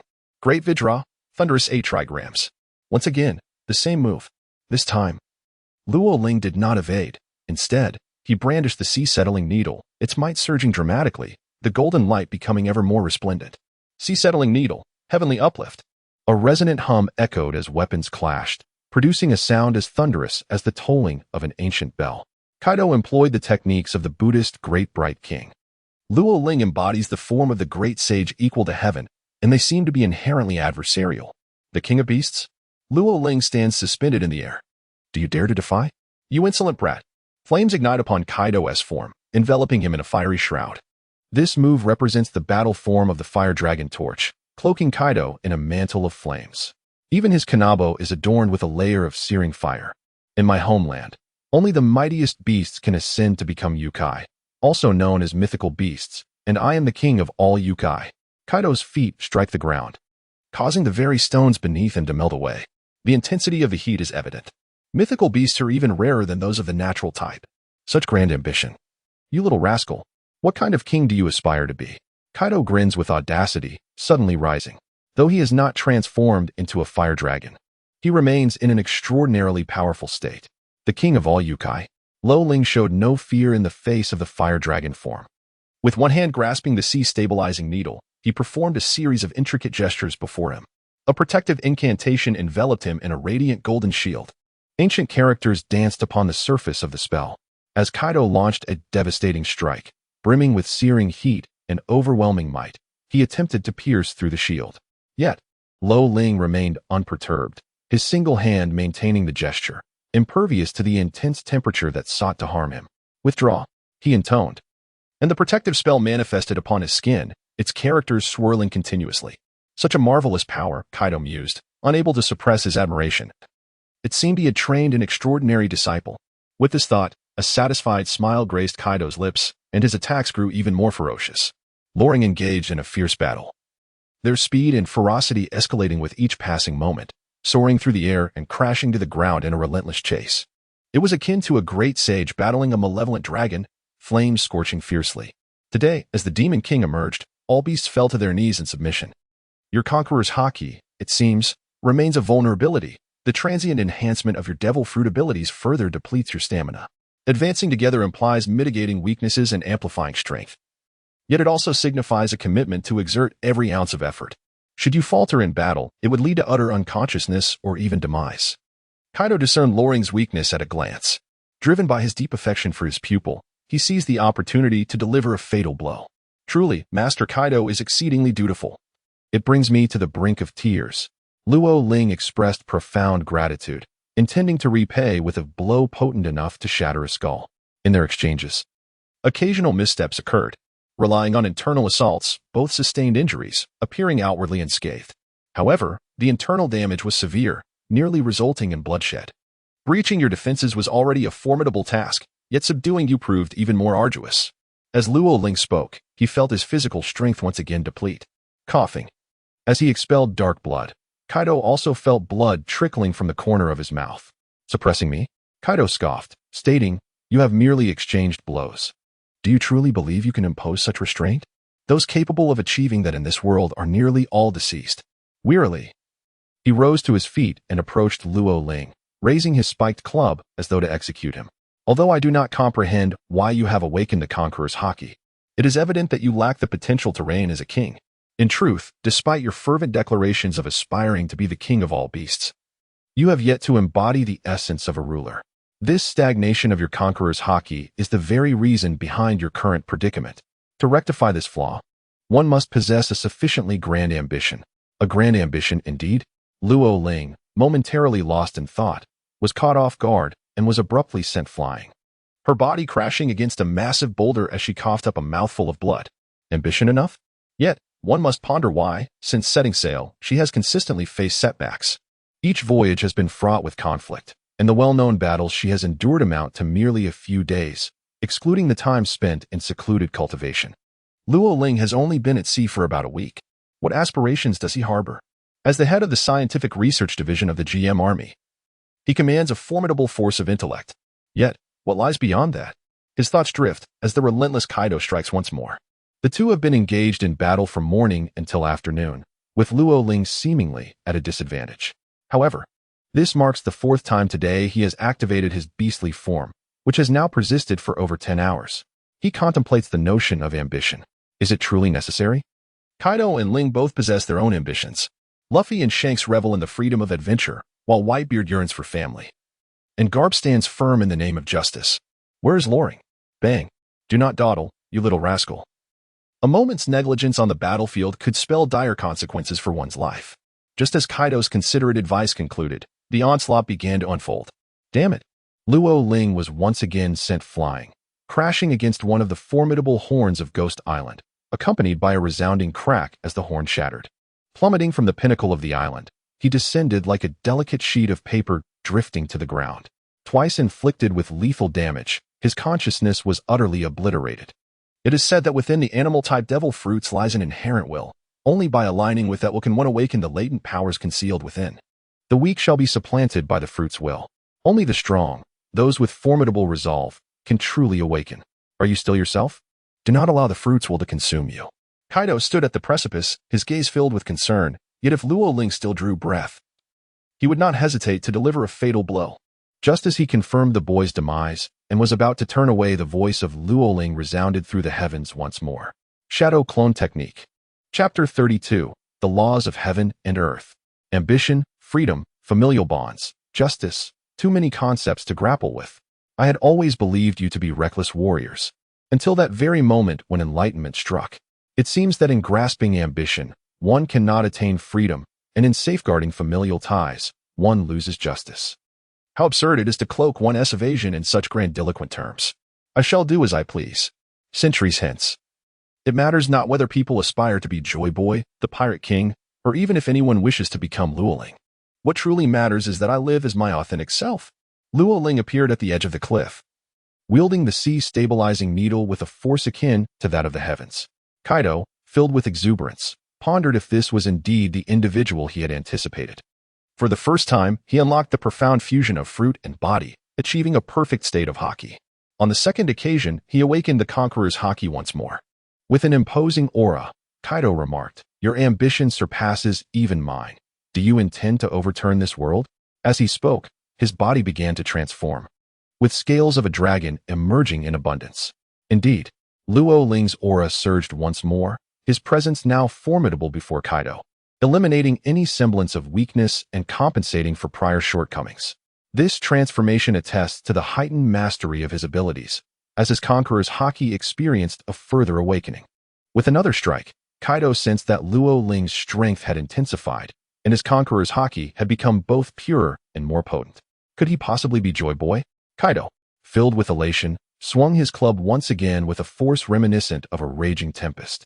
You merely stand as my equal, and only in this state. This state? In Luo Ling's heart, a sudden shock coursed through her as Kaido transformed into an azure dragon, soaring into the sky. The fire dragon torch. This was the true form of the crimson flame azure dragon, scorching the air with intense heat and resonating with a continuous roar. The conqueror's haki coalesced at the dragon's head. Should it collide with an adversary, it would erupt violently, obliterating everything in its path. Kaido, taking the form of the azure dragon, was already colossal beyond compare.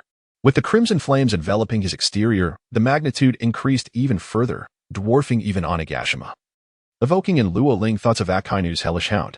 Few could withstand such an onslaught. It was undoubtedly the pinnacle of existence within the pirate world. With an expansive heart and ambition vast enough to consume the heavens and the earth, this was the true embodiment of a conqueror. To tread upon the highest echelons of any domain demands a further elevation to the pinnacle of perfect integration, and after all these years, I have only attained this much. Constantly merging within, becoming an inseparable part of my being. Not even sea prism stone or the ocean itself can subdue you. This is the ultimate profound truth. Kaido smiled, exuding a menacing aura. The ultimate profound truth. In the depths of his heart, Luo Ling perceived the magnificent fire dragon torch of Kaido, the devilish form of Barrett, and the iron fist of love wielded by Garp, each representing a distinct echelon of power. Barrett achieved a flawless fusion, subtly grazing the threshold, which gave rise to his devilish physique.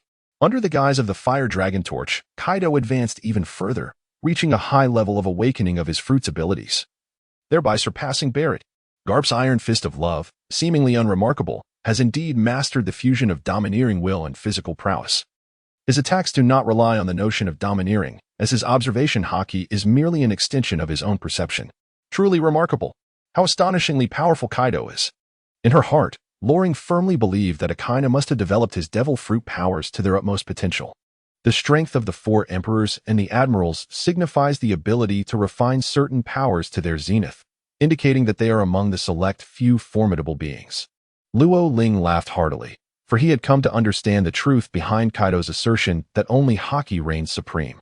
It was no wonder that Roger's divine evasion enabled him to wield both the tremor fruit and the three forms of haki simultaneously.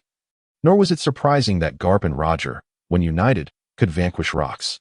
Kaido realized that only by developing haki to its utmost potential, as he and Roger had done, could one attain true strength. The enhancement of one's fruits still had its impact, while it bestowed unparalleled vitality and power. It also resulted in a flamboyant functionality that hindered the perfect fusion of haki with the body. This was not the ultimate form. Barrett, through arduous training in haki, placed all his hopes on it, yet the lack of adversaries in combat led to a hardening of his physique, which simultaneously posed the danger of becoming brittle upon reaching its limits. Luo Ling has now achieved a perfect integration, devoid of any shortcomings. However, he has yet to truly excel in any particular aspect, which constitutes his vulnerability. I believe myself to be formidable, only to realize that I still possess weaknesses. Thank you, Teacher Kaido, for your unwavering patience in guiding me even at this moment. Luo Ling expressed gratitude in a rather unconventional manner by attempting to vanquish Kaido. In an instant, another manifestation of Luo Ling materialized above Kaido, exuding the same aura and presence. Suddenly, numerous figures erupted forth, with an ever-increasing number of Luo Lings appearing. It is no wonder this technique is dubbed Shadow Clone Technique, reminiscent of a ninja's art of illusion, is it not? Kaido erupted into laughter, finding such trivial antics to be utterly mundane. Indeed, they are mere parlor tricks. Each clone can only endure for 10 minutes and possesses merely 1/10 of my combat prowess, dissipating into their original form upon sustaining any damage. Luo Ling speaks candidly. He is acutely aware that Kaido can undoubtedly perceive any flaw My observation haki is not to be trifled with, and you have indeed spoken the truth. Yet, how many can truly inflict harm upon you at this moment? Kaido looms like a mountain, coiling majestically in the heavens. From dawn to dusk, he remains undaunted. At this juncture, the bright moon hangs high in the sky. Dozens of clones surge forth, launching an assault on Kaido. Such an attack proves equally ineffective against me. Kaido raises his dragon head, the temperature soaring to its zenith. His explosive power reaching its pinnacle. Boom. Fire Dragon Torch, Rising Dragon, Flame Bagua. Kaido of the 100 Beasts, erudite and versatile. The Buddha's King of Light series. The Taoist 8 trigrams techniques. Transforming into the Azure Dragon, he imparts wisdom like a Confucian sage, inclusive of all. His mastery encompasses haki, martial arts, swordsmanship, and fruit abilities without exception. He has even refined his powers to their utmost, enabling further enhancement of all capabilities while in the Fire Dragon Torch form. All of Luo Ling's clones were violently struck aside by the Fire Dragon, the intense heat searing his hands with pain. The heavens and earth converge. The primary awakening not only enhances his form, but also elevates various attributes.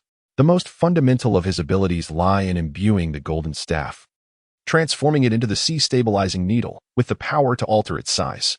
Upon reaching the intermediate awakening, alongside the augmentation of his attributes, he acquires 3 additional abilities: the art of cloning, the convergence of heaven and earth, and the protective incantation. His body trembles, growing ever larger, reaching heights of 100 meters, then 1,000, until his head pierces through the clouds. His fist alone is as vast as the Island of Ghosts, not to mention the equally transformed sea-stabilizing needle. With a single strike, the divine form of Luo Ling sends Kaido soaring into the skies, even as he remains engulfed within the Fire Dragon. With a celestial swing, he grew so colossal that his presence could be perceived throughout the land of Wano. And the mere gust generated by his swing conjured monstrous waves. Those newly awakened individuals by the port succumbed once more to unconsciousness. Everything the Fire Dragon touched melted into molten lava. Luo Ling exerted every ounce of her strength to catch the formidable Kaido, whose size was akin to that of the Rui Jingu Bang, unleashing a powerful impact. The shockwave erupted into a conflagration of heat and golden light, igniting the peak of Onigashima. The golden radiance pierced the ocean and traversed the ground, demonstrating an extraordinary combat prowess. This ability is one of the hallmarks of a mid-level awakening classified as fundamental golden light. The skills acquired during a basic awakening, such as the Nimbus Cloud, the fiery eyes, and the formidable strength akin to that of bronze and iron, exhibit a remarkable similarity to this powerful golden light. With his dragon power, Kaido possesses the capacity to traverse the seas and pierce the heavens. Luo Ling possesses demonic power, yet stands as a formidable warrior of the heavens. Luo Ling, what kind of world do you wish to create? A timeless question. Kaido, grinning with madness, mused, is Joy Boy about to be born? Yet, in his eyes, Luo Ling still harbored the potential for further growth. I aspire to forge a world where no one is subjected to oppression. Everyone, no one shall be bullied. Kaido contemplated that this answer was quite commendable. However, allowing him to be defeated just like that was out of the question. Boom. The moment the Fire Dragon was unleashed, the sea-stabilizing needle ascended towards the heavens, instantly clearing the clouds from the sky. A boundless azure expanse, the moonlight cascaded down upon the earth and the vast ocean. 2 figures hovered in the air, having reverted to their human forms, exuding an aura of lethal intent. You are still not strong enough. Kaido of the 100 Beasts spat blood, his fighting spirit unyielding. Defeating you will not be an easy feat. The demon Lord Luo Ling inhaled deeply, brimming with vigor. Chapter 33. Teacher Kaido, class is dismissed. Ha ha ha, delightful, delightful. Kaido's weapon had long since fallen to the ground, now barehanded. What follows is a pure contest. A battle of physical prowess, to see whose recovery rate is swifter and whose vitality is stronger. Luo Ling exhaled a heavy sigh. In terms of fruit development, only the likes of Whitebeard can rival me in this era. Yet you, possessing a Zoan-type ability, exhibit a far lower degree of development and a considerably slower recovery rate. After Kaido uttered these words, he laughed heartily, remarking that Newgate had grown old. He reminisced about Newgate on Hive Island, extending that hand to invite him in place of rocks, as if it had occurred just yesterday. With a wistful glance back, he pondered that only half of his life remained. Big Mom reigns over Whole Cake Island. Her children fierce as dragons and tigers. Do they not deserve recognition? Luo Ling bellowed, fully aware that, despite both being of the Zoan type, Kaido had reached an unparalleled pinnacle. His fundamental attributes had significantly escalated, particularly his vitality. With similar injuries, it was certain that Luo Ling would take longer to recover. The old woman's madness was as commonplace as the air they breathed, thus not worthy of concern. Kaido laughed heartily, evident wounds already beginning to scab. Each breath they took resonated throughout the beast pirates at Wano's port. Yamato could hear the rhythm of her own heartbeat, echoing Luo Ling's recent words in her mind. Be yourself. Transform this world into one where no one is oppressed. Kazuki Oden? Pirate King? Yamato wavered, contemplating whether she should indeed become her true self. How does one achieve such a transformation? What of the past decade and more? Yamato. In the sky, Luo Ling called out towards the port. Yamato, I wish to take you with me. Let us live for ourselves, setting sail for the sea. Will you join me? Doubts dissipated like smoke. Yamato's emotions surged, and she shouted with fervor, I will. Let us embark upon the sea, leaving no regrets. Seek death. Kaido growled menacingly, his fists cracking with intensity. How fierce you are, Teacher Kaido, but your adversary is me. Luo Ling cleared his throat, and his breathing finally returned to normal. The Navy is commanded by 3 formidable admirals, a Kainu, a decisive force in the mightiest of the Marine headquarters. Is he not yet at this level? He is a Marine, not a pirate. Surely you do not believe that pirates are the foes of the Navy? Kaido's eyes gleamed like torches as he fixed his gaze upon him, laughing. It is you, indeed, who existed before the era of great heroes such as Roger, Whitebeard. In the Golden Line, heralded by rocks, the Navy was invincible, having never tasted defeat. Even today, only in the New World do the 4 emperors wield such power. Across the seas and the Grand Line, countless kingdoms within the myriad world alliances still fall under the jurisdiction of the Navy and the world government. It was not until the emergence of Dragon and your revolutionary army that they truly encountered a formidable adversary, a true enemy. Luo Ling had not anticipated that Kaido possessed such a clear understanding of the world. Indeed, this individual is a true maritime tyrant. The air began to resonate with a thunderous roar, signifying that Kaido had regained his composure and was preparing to strike. Kaido, while your methods are undoubtedly formidable, you harbor your own vulnerabilities. In terms of physical combat, I have encountered someone far more frenzied. Regarding armament hockey, I have endured the iron fist of an elder. When it comes to swordsmanship, there is the likes of Mihawk, who single-handedly upholds the title of the 7 warlords of the sea. In the realm of devil fruits, Akainu's magma dog can withstand any adversary without equal. You are remarkably well-rounded, yet this very completeness has confined you to the pinnacle of the azure dragon fruit. Luoling's words reveal a significant truth, that any individual who achieves a mid-level awakening of the 3-color haki, mastering any one discipline, be it martial arts, swordsmanship, or marksmanship, can contend with these titans. It is only those who can elevate one of these skills to its utmost potential, akin to Kaido, who can ascend to the ranks of the 4 emperors and admirals. Yet, you remain unworthy. Kaido erupted into laughter, his vitality and stamina having regained half their strength, though his severe injuries required further time to heal. In contrast, Luoling's stamina, haki, and physique were similarly compromised, yet his recovery was swift, within mere moments. He had restored 1/5 of his strength. Indeed, it is ultimately too slow, the disparity between mid-level and advanced awakenings. You seem to have forgotten that I am a dual devil fruit user. Luo Ling extended a hand into the air door. The moment this door materialized around Kaido, he retaliated directly. On the other side, another door swung open. Luo Ling's seemingly ineffective strikes were effortlessly thwarted once more. Are you toying with me? Kaido hesitated no further, determined not to grant Luo Ling any additional chances. He excelled in swordsmanship, haki, and fruit abilities. In terms of physical combat, Luo Ling felt no fear from the very beginning. Throughout the encounter, Kaido's spiked club barely left his grasp, in stark contrast to Luo Ling, who had been engaged in combat with Barrett for an entire year. I've got you now. The sole purpose of Luo Ling's attacks is to capture the bubbles of energy. The M fruit is the source of his power, and the hourglass serves a similar function. Time and again, he faces obstructions that appear futile, yet in reality, they inflict wounds upon Kaido, allowing him to seize the energy bubbles that have been lost. Upon detecting the presence of the formidable Kaido, one acquires attributes: health 50,000, health 38,000, health 1,000, rage 7,800, comfort 10,000, battle intent 43100. Shall these be extracted? Extract. Luo Ling struck the bubble with a powerful punch. reclaiming all the vitality he had expended in this battle. A torrent of life force surged into his body like a spring of water. Master Kaido, I never anticipated such gratification from you. He simultaneously absorbed the feelings of satisfaction and battle intent from the bubble, and his eyes instantly ignited with boundless fighting spirit. The more attribute bubbles that overflow from a formidable being like Kaido, the more it signifies issues with their state. Analysis complete. Reward obtained. Martial Arts, Blade Interception Technique, a technique derived from the ultimate martial arts of the cosmic pirates in the world of pirates.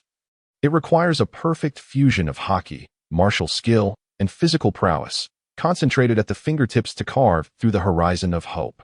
The healing speed of Loring accelerated, and simultaneously, his breathing quickened. His vitality surged forth, so powerful that it overflowed. He exhaled, feeling a newfound ease in his breath. What is this force? A hint of doubt flickered in Kaido's eyes. Through his observation haki, he discerned that Loring's recovery was derived from an external source. It was as if something penetrated his skin, swiftly transforming into life force. Besides the Dordor fruit, you possess a Paramecia-type fruit as well, Kaido asserted. Undoubtedly, the recent use of the Dordor fruit to reach here must have been for a specific purpose. Otherwise, why not employ it during combat? It can only be concluded that Loring's current state is compromised, and something is being utilized by his enigmatic Paramecia-type fruit. Intelligence from the underworld indicated that after Whitebeard 2, Weevil ambushed Zifa, he mysteriously vanished. Subsequently, 3 years ago, you single-handedly supported Kuma's nation, where he became a modified being. Furthermore, there are rumors that when you were captured by the Demon Suppression Order, you utilized as many as 14 modified beings at once. Now, it seems all these questions have answers. You must possess an ability to extract certain traits from others when they are in a weakened state. Weevil's defeat at your hands also elucidates Zifa's joining of the GM army. You employed this very Paramecia-type ability to uncover his weaknesses, including the naval weapon experimentation, which you acquired through this method. Kaido hit the nail on the head. In just a brief encounter, and with the intelligence previously gathered, he deduced that Loring harbored yet another hidden ability. To possess 3 types of devil fruits, you truly are a monstrosity. His excitement grew in intensity. If he could slay Loring, it would undoubtedly be an exhilarating challenge. Truly, Kaido, the 100 Beasts, is a master of combat experience, unparalleled in its extremity. Luo Ling is indeed formidable. Kaido surpasses Kazuki Oden by more than a mere fraction. He is a true villain, a nefarious entity. Yet he possesses far superior intellect compared to the noble Oden. He lifted his head, his gaze radiating sharp brilliance. Kaido, I shall not permit you to suffer a disgraceful defeat. What audacity! Kaido transformed into a thunderclap, arriving in an instant. Luo Ling has returned to her former glory. Her formidable presence perfectly harmonizing with her martial prowess. As a precaution, she brings her fingers together, delivering a dazzling strike. Light pierces through the darkness. In the sky, it shines even more brilliantly than the moonlight, a straight line as if drawn by the horizon. In an instant, a beam of light streaks across Kaido's form. Luo Ling emerged behind him, wielding the blade of the sword in the golden skyline. Boom! Kaido's pupils whitened as his chest, wounded by the sea god's needle, exploded with blood, its scars yet to fully heal. You are Joy Boy. Kaido finally uttered those words before plummeting from the sky, having achieved his long-desired outcome. The strong are unparalleled. The defeated need not elaborate. What does it matter if one sees through the abilities? Luo Ling had replenished all his vitality lost in this battle, restoring his strength to a remarkable 19/10, while Kaido had barely regained half of his power. The Zoan type's healing is swift, yet it cannot outpace Luo Ling's absorption of energy bubbles. Kaido, class is dismissed. A multitude of energy bubbles surged from Kaido, cascading down from the skies over Onigashima. The earth shattered upon impact, dust swirling into the air, but as it settled, it became evident. No one is invincible, and no one is undefeated. Had Luo Ling not possessed an hourglass, he would have perished on the Red Soul continent, and Kaido would have awaited Joy Boy in silence. Destiny, from its inception, was always meant to be shattered. Chapter 34. To the City of Flowers, Big Brother. Jin exclaimed, incredulous. How could Kaido, the governor, be defeated? Queen felt as though his worldview was crumbling. With a swift motion, Jin disregarded his injuries and flew out at top speed. Get lost. Just as he soared halfway, Luo Ling's fist struck, inflicting devastating damage upon him. The iron fist of love, delivering the most authentic experience of true harm. Jin was sent crashing to the ground beside Queen, creating a massive crater upon impact. And you, without a moment's hesitation, Loring threw a punch towards Quinn, who promptly fell to the ground in response. With an overwhelming display of power, Loring unleashed a flurry of punches, each striking faster than the last. As he effortlessly sent one after another of the freshly risen members of the Beast Pirates crashing to the ground, it was only when he delivered his final, resounding blow that Loring, with his aura at its zenith, vanquished every last member of the Beast Pirates. The notion of do not pursue a cornered foe is one I can scarcely believe. With unwavering determination, he meticulously sought out the seastone chains on Onigashima, ensuring that everyone was securely contained. Luo Ling understood that at this level, he could only confine the Flying Five. These individuals possessed inherently robust physiques, complemented by their mastery of physical combat and domineering presence. Thus, imprisoning them in a rabbit bowl was futile. He decisively bound the miscellaneous fish and the true fighters together. Yamato, wait for me here for a few days. All right. Yamato was unaware of Luo Ling's destination, yet with the defeat of the Beast Pirates, she had gained her freedom. Thus, waiting was of no consequence. As he triumphed over the Beast Pirates, he was in the process of deciphering the perfect synthesis of the vessel, the Flying Black Pearl, as the name suggests, a stitched-together pirate ship, possessing the abilities to fly, dive, change size, and navigate autonomously. Kaido, the three calamities, and the Flying Five were securely bound. With one hand, Loring supported them and reached the shore. Casting the boat aside, a grand vessel manifested immediately. For their safety, Loring unceremoniously tossed them into the sea, tethered by a robust chain. In the depths of the ocean, they were further secured by sea-floor stone, enhancing their safety tenfold. Along the journey, Loring opened massive air gates, traversing through the tremendous forces visible to the eye.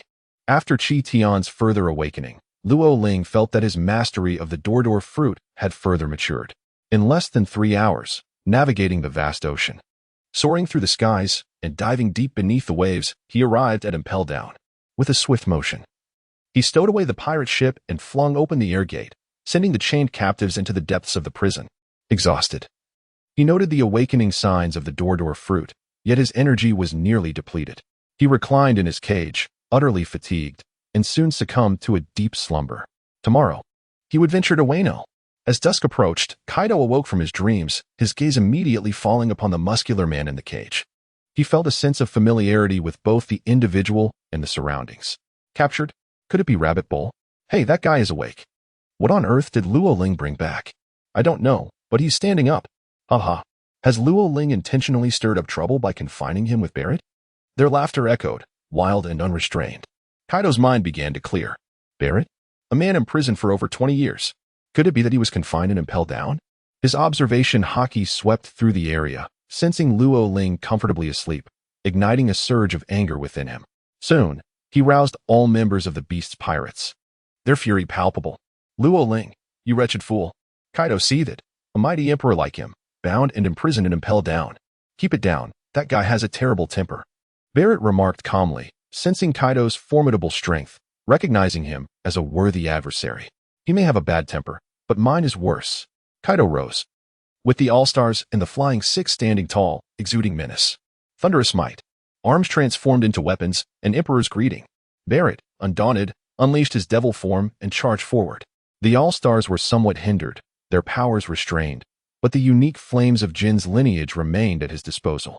Among the Flying Six, Fuzz first stood out, his prowess in both hockey and martial arts granting him a distinct advantage. Before long, Magellan arrived, his expression laden with concern. Approaching Luo Ling, he implored, Luo Ling, please refrain from engaging Barrett. Avoid unnecessary trouble. I shall bring you some food tomorrow. Huh? Loring slept soundly, rubbing her eyes. I do not require sustenance, moreover.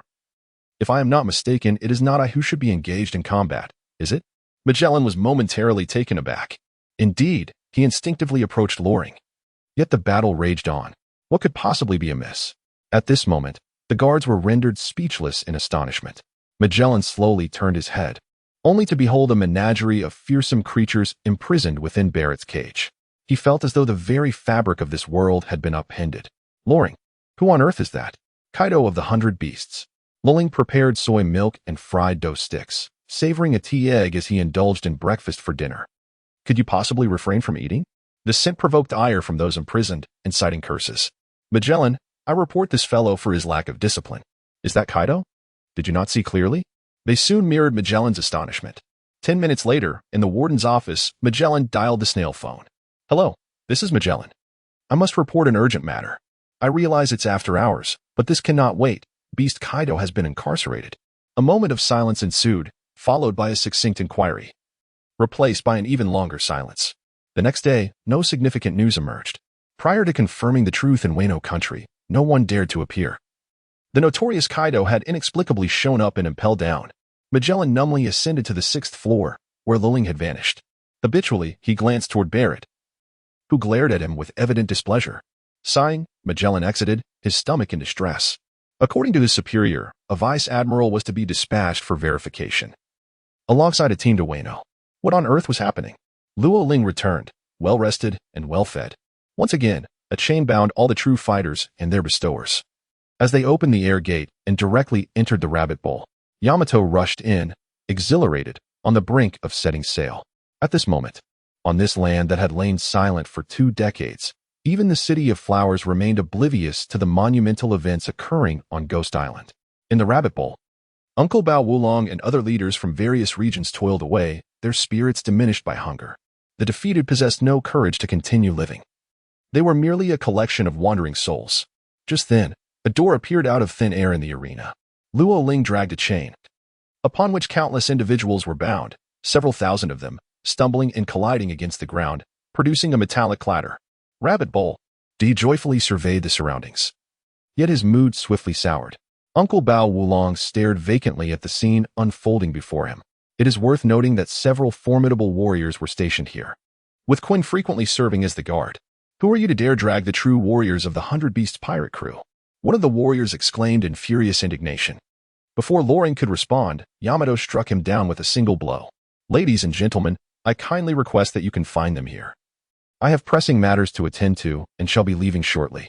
With a mere technique of duplication, he manifested dozens of copies of himself, effortlessly unshackling and obliterating all chains. You clearly hold us in contempt. This infuriated both the givers and the awaiters. Silence. As Luo Ling opened the air gate, all adversaries fell to the ground in unison. To the City of Flowers. Leopard Wulong was momentarily bewildered, only coming to a profound realization upon hearing Luo Ling's words. What exactly transpired? How could the Beast Pirates be so easily defeated? Who was that enigmatic boy? Burdened with a plethora of questions, they inexplicably erupted into cheers after a brief silence. Tears of joy welled in their eyes. Lock them up. To the City of Flowers. To the City of Flowers. They understood that something monumental must have occurred in the outside world. Chapter 35. The Eight-Headed Serpent. Easily overcome in the Rabbit Bowl prison, Hisong walked out in disbelief. The visage of Luo Ling lingered in his mind. Amidst the throng of warriors, he journeyed towards the City of Flowers, to the promised destination where all answers awaited. Shimei, Lingho Baiwu. As Luo Ling made his entrance, he swiftly cleared the area, leaving behind only a solitary figure that quietly departed. He uttered but a single phrase, to the City of Flowers. Within the confines of numerous weapon factories and the depths of countless slave mines, people, battered and weary, wept as they hastened toward that grand place they had only dared to dream of, the City of Flowers.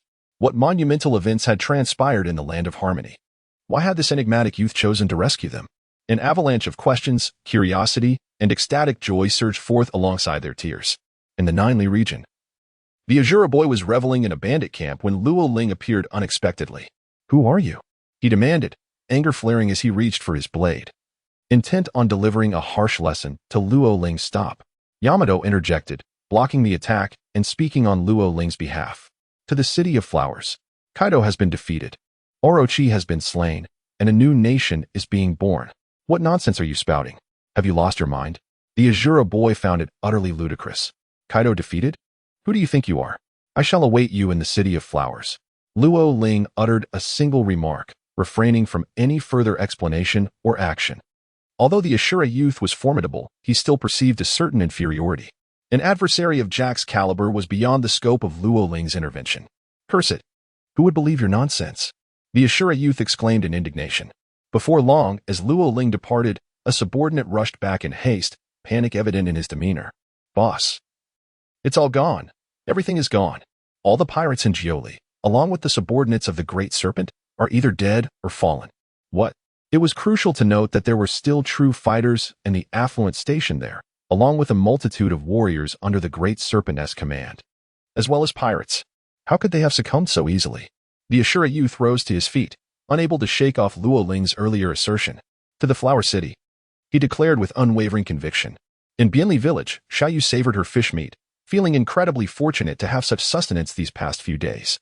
Most of the fish had been processed into salted fish, leaving only a small portion, which had now taken on a different flavor. Yet, compared to other available foods, it was a supreme delicacy. Everyone, come quickly. Xuanyue Kongjia donned a comical outfit, producing an abundance of food. Much of it had been pilfered from the notorious Tsujiro, while some was his own acquisition. The crowd gathered joyfully to partake. Though the food was quite ordinary, it was sufficient to satisfy their hunger. A door quietly creaked open. As Luoling emerged, the Kong family immediately assumed a defensive stance, yet soon broke into a dance, feigning a performance. I am but an artist here to sell my wares. Pray tell, what brings you to this place? Allow me to entertain you with my dance and laughter. He sang, executing whimsical steps with exaggerated expressions, occasionally gesturing with a fan. The villagers of Bianli village erupted in laughter, responding in perfect harmony. No need for pretense, Kong family of Xuanyue. For you are indeed a prominent clan of the land of harmony. Loling sighed. What frost moon, what great names. I am merely an artist, dancing for my esteemed patrons. How could the K family dare to acknowledge such things? Brother Loling. At that moment, Xiaoyu emerged from the house, cradling a bowl of fish soup that had turned unpalatable, her small face adorned with a radiant smile. He stood beside Lo Ling, his heart heavy with sorrow. Do you recognize them? The K family had initially believed these to be Kaido's men, and they turned to Lo Ling with astonished delight. Yes, indeed. Brother Lo Ling has set out to confront Kaido, Xiaoyu exclaimed innocently, while the villagers and the K family fell silent, and Tengu gently patted Xiaoyu's shoulder, his gaze towards Lo Ling seemingly conveying that there was no need for guilt. After all, Kaido was immensely powerful. I have triumphed. You may swiftly proceed to the flower capital. Proceed to the flower capital? Triumphed? Not a soul dared to believe it. Kaido still commanded the beast pirates. How could they possibly be defeated? Outside the shores of Wano, a naval warship had arrived, preventing their landing, yet the individuals aboard were undoubtedly formidable. Luo Ling uttered these words as she gently caressed Xiaoyu's cheek. Go to the City of Flowers, where you shall witness the founding of the nation with your own eyes. Indeed, no one would doubt it, and Xiaoyu would certainly believe it. Open the door. With a swift motion, Luo Ling elevated his state of mind, experiencing an unprecedented sense of exhilaration. It was not driven by the desire to conquer, nor by grand ambitions or the pursuit of freedom. He simply felt a profound sense of contentment. The ability to venture anywhere seemed merely a single step away.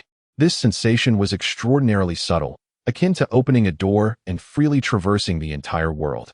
Could this be the alignment with the will of the fruit? Luo Ling had never anticipated that the awakening of the door fruit would be so extraordinary. The heart is a door, opening to all things. Doors began to materialize across the land of Wano. The door fruit, in alignment with will, awakened. From within the door, the voice of Luo Ling resonated. Step inside, and venture forth to the City of Flowers. Heim, Rabbit Bowl, Swerin, Hakuba, and Kiri. Thousands of doors appeared throughout the land of Wano. They were filled with ecstasy. As the pirates and warriors in various locales had been vanquished, countless witnesses beheld Luo Ling effortlessly dispatching those insignificant foes. They surged into the doors. In Casa Village, Xuanyue Ka beheld the bustling streets on the other side of the door, overwhelmed with astonishment. The villagers followed Luo Ling, numbly traversing forward. Beside Luo Ling stood Xiaoyu on one side, and He on the other. Thousands of doors emerged at every corner of the land of harmony. From these doors, the impoverished, the hungry, and the ailing stepped forth onto the earth. The City of Flowers, a place of breathtaking beauty and unparalleled prosperity. The streets were lined with delectable food stalls, bustling with a constant stream of people. Individuals from all corners of the land of harmony arrived unexpectedly, as if they had entered an entirely different realm, exchanging astonished glances with the inhabitants of the City of Flowers. Sailing. Uncle, it has been ages. Xiaoyu, I thought you were dead? Familiar faces, friends, relatives, and those long lost from childhood appeared amidst the throng. The City of Flowers soon became overcrowded. Everyone from the land of Harmony gathered, clamoring about the defeat of Kaido and the downfall of the beast pirates. The people were in a state of shock, hastily making their way to the location of Orochi. At the shogun's residence, Orochi was listening to a tune while Xiaozi danced gracefully. And Sujiro rested with his eyes closed, clutching his long sword. Lord Orochi, intruders have broken in. We must flee. The ninjas burst in, urging him to escape. How dare you? Who is it? Orochi, alerted by the commotion, inquired. There are many, an uncountable number. Before he could finish his sentence, Sujiro abruptly awoke from his slumber, his hand swiftly drawing his blade.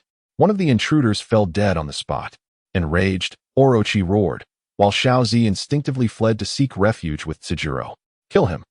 Orochi bellowed, pointing towards Luoling. Oh. Before Luo could take action, Hizan and the Azura boy appeared behind him, followed by the likes of Shuangyue Kongjia and Bao Wulong. Among others, a line of frail warriors trailed closely behind. All of Orochi's subordinates, including the old bald man, had been vanquished. Azura boy and Hizan. Tanjiro could hardly believe they had come in person. What on earth had transpired in Wano? Attack, Kayashiro. The enraged Cade drew his twin blades, and 8 grotesque heads surged forth. Strike. In an unperturbed manner, Luo Ling issued a command. Everyone surged forward, and the first strike was delivered by Sujiro. What? Black Coal Snake could hardly believe that Sujiro would launch a surprise attack against him. 7 heads fell to the ground in response, leaving only the last one. Cut him down. Luo Ling picked up the knife of the Great Serpent and handed it to Xiaozi. I cannot wield a knife, the girl trembled, her hands shaking with fear. Kill him, and the land of Wano will belong to you. If you spare him, it shall be mine. The crowd turned their gaze towards Luo Ling, holding their breath in silence. Xiaozi, the last head of the Great Serpent, screamed. My true name is Kazuki Oden. With a mighty effort, she swung the knife, and down fell the final head of the Great Serpent. The so-called prophecy still had 2 years to unfold, as the Kazuki clan had yet to step through the corridors of time. Those who do not believe in fate have long severed all ties. The crowd took a considerable time to regain their composure and soothe their hearts. The events that transpired in such a short span were overwhelming, each one leaving a profound impact. After confirming that the beast pirates of Onigashima had vanished entirely from the land of Wano, Kazuki Oden stood in a daze, tears streaming down her face. People rushed to share this joyous news, exulting in celebration, determined to designate this day as Spirit Day in honor of Luo Ling's contributions. In the streets of Flower City, Luo Ling was savoring Oden at a small stall, while Yamato indulged heartily beside him. Surrounding them were Kinemon, Denjiro, Ashuradoji, Kawamatsu, and the members of the Kanjuro clan, all gathered closely. The children gazed with curiosity at this great hero, envisioning how he triumphed over the formidable Kaido of the beasts. People of all ages, regardless of gender, were completely captivated by Luo Ling. Luo Ling, what must you do? Wano can forge an alliance with you, but we must never allow you to become our master, Hiyori said, summoning her courage. Eat this radish. Luo Ling handed a piece of radish to Xiaoyu, observing as the little girl's cheeks puffed up with delight. I held no interest in such trivialities. He took a sip of clear wine, his brow relaxing. The reason for bringing all the people of the Land of Harmony to the City of Flowers was not to eliminate you or to conquer you, but rather in preparation for the impending battle. Beyond the City of Flowers, the Land of Harmony may face total annihilation. He rose, letting out a hearty burp, his round belly returning to normalcy as life was restored. The crowd gasped in astonishment. The Land of Harmony was to be laid to waste? The monsters have arrived. Rorin lifted her gaze towards the outskirts of the flower capital, where a volcano loomed, shrouded in clouds, standing at the heart of Wano country. At this moment, beneath the volcano, a man clad in a cloak of justice was leading a procession of monstrous beings. At the forefront was Admiral Akainu of the Navy headquarters. Following closely were the urgently summoned Peach Rabbit, Fujitora, Kinemon, Vice Admiral Crane, and Weasel. Outside the borders of Wano, 20 warships encircled the area, while the anxious soldiers awaited their fate, unable to disembark. The Demon Extermination Order, the Demon Exterminator. Chapter 36, The Eruption of the Volcano, the Annihilation of Wano Country. Luo Ling, utilizing the vast reach of his observation haki, sought out every individual in Wano Country and opened a portal, transporting them to the Flower Capital. The Flower Capital, with its unique geographical position atop a mound, bore a resemblance to the royal capital of Alabasta. The populace was engulfed in fear. Who has arrived? What could incite such concern in Luo Ling? I too am capable of fighting. exclaimed Yamato with excitement. There are only 6 who have come. Is there anyone else with the strength to engage in battle? A colossal air portal swung open, revealing Akainu and his companions beneath the volcano. I shall make them regret setting foot in Wano, declared one, asserting his readiness for combat. Refreshed with sustenance and vigor, the assembled warriors felt no trepidation. Tanjiro, Ashura Duji, Kawamatsu, and Leopard Garo also stepped forward. Shimazuki Kanjuro took charge of calming the hearts of the people. In the battles to come, remember this moment. For I demand you never forget. Luo Ling scolded mercilessly. The crowd dared not utter a word, their anxious gazes fixed upon the air gate. One after another, they followed Luo Ling through the portal. Beneath the volcano, Akainu had been waiting for an extended period in order to ascertain matters concerning Wano's. The Navy headquarters had dispatched 2 admirals. One was Akainu, who had personally come to Wano to initiate the demon-slaying order, regardless of who emerged victorious. It would not be the Navy or the world government.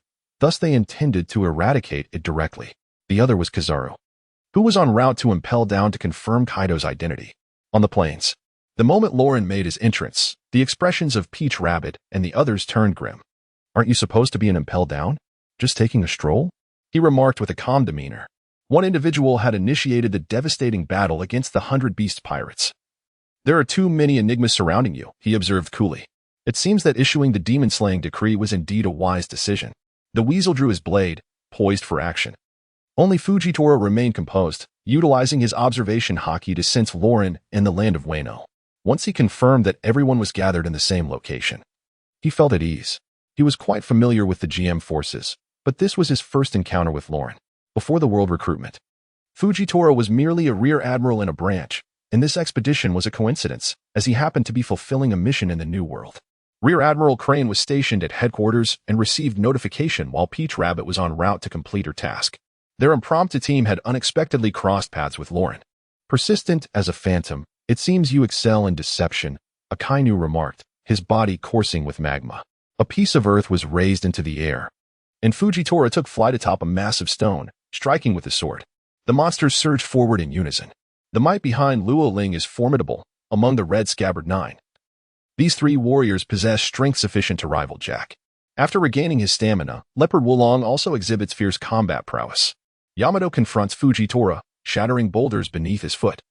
His attacks swift as the gale. Meteor Volcano. Akainu stands resolute, launching an assault into the heavens, and soon, searing masses of molten lava begin to plummet from above. With a jolt, the earth itself quakes under this immense pressure. Fujitora draws his sword as meteors cascade from the sky. The onlookers, evading the falling magma, gaze upward in awe at this devastating strike, leaving even the vice admirals in a state of bewilderment. Teaming up with Fujitora proves to be perilous. Roar. Yamato releases a frigid blast, directing it towards the meteors. Gate. With a snap of his fingers, Loring conjured a colossal door, vast enough to encompass a meteorite. Thunderous. Above the ocean, an enormous stone, accelerating relentlessly, plummeted, ignited in flames. The terrified sailors were compelled to alter their course to evade disaster. Towering waves surged, nearly dragging their warship beneath the depths.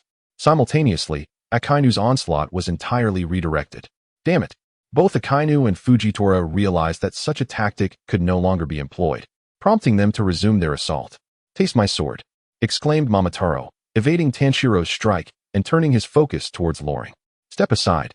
Luo Ling effortlessly evaded the attack using the air gate. How infuriating. As Taotu landed, she was immediately pursued by Tsujiro's relentless assault. What is your intention? Akainu approached with a darkened gaze. It matters not. What is crucial is the elimination of you. He unleashed a powerful punch, the molten magma searing hot, reminiscent of the intense heat produced by Kaido's flame dragon torch. It is no wonder that Akainu's strikes are so fierce. He has indeed harnessed the full potential of his devil fruit.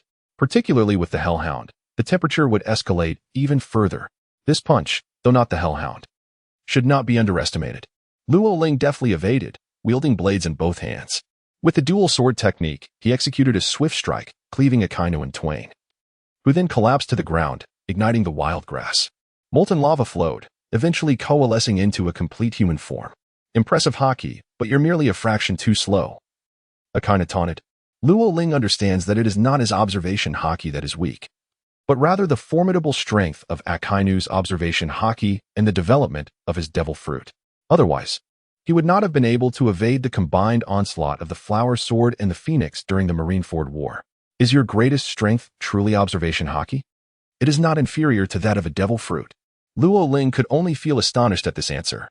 Only with sufficiently strong observation haki could one evade such a devastating strike. As a user of the natural type, you have relinquished the excessive development of armament haki, opting instead for the mastery of observation haki and the abilities of your fruit, leaving you vulnerable in the realm of armament haki. Luo Ling's judgment is indeed accurate. Every individual possesses strengths and weaknesses.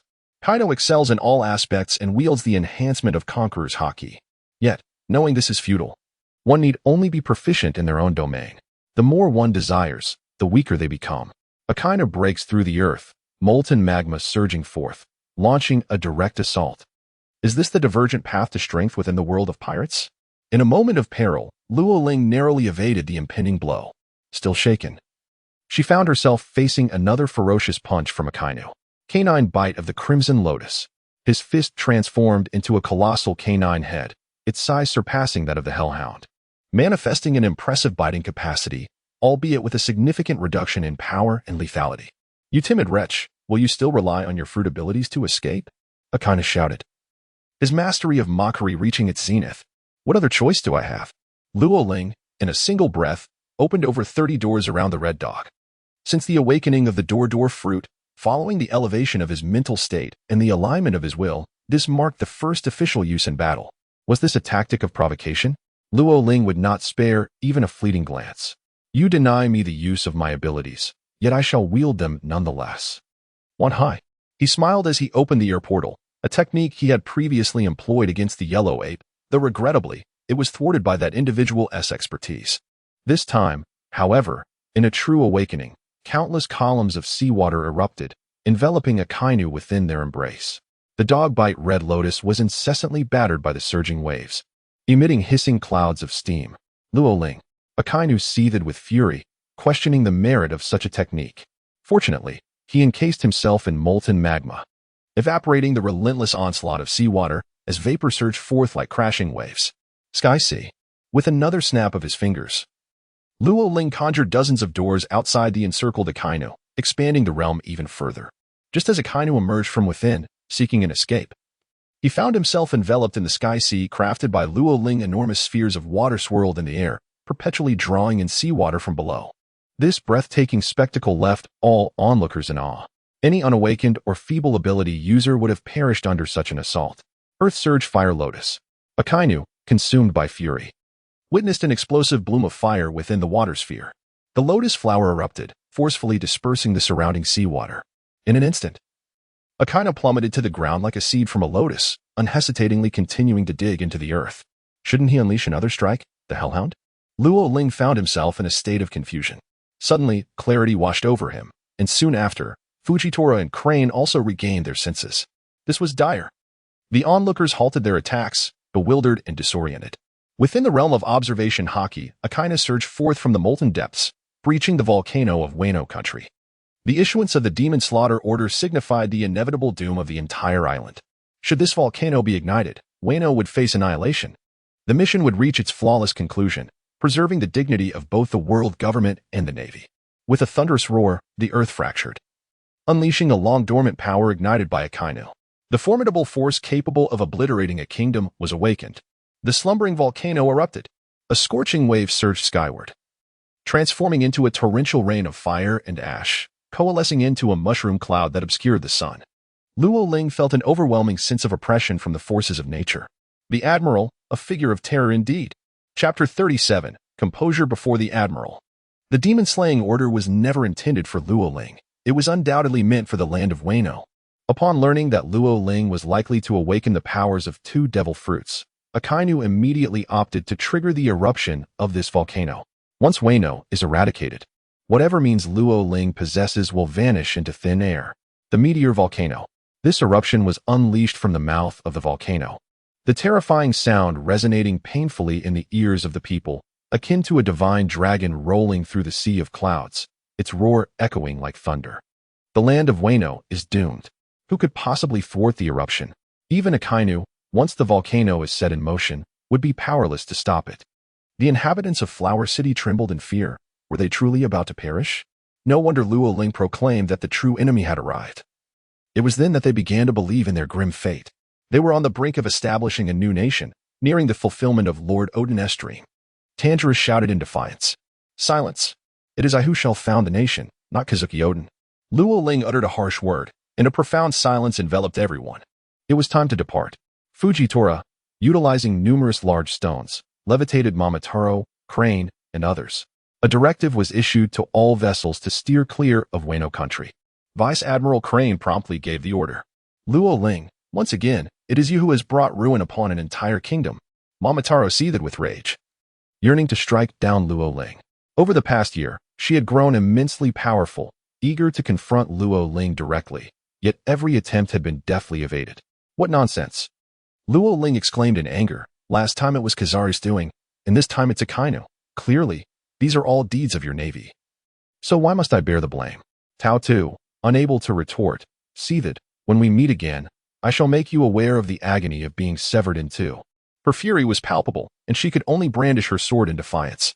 The ghost spider and the weasel felt overwhelmed.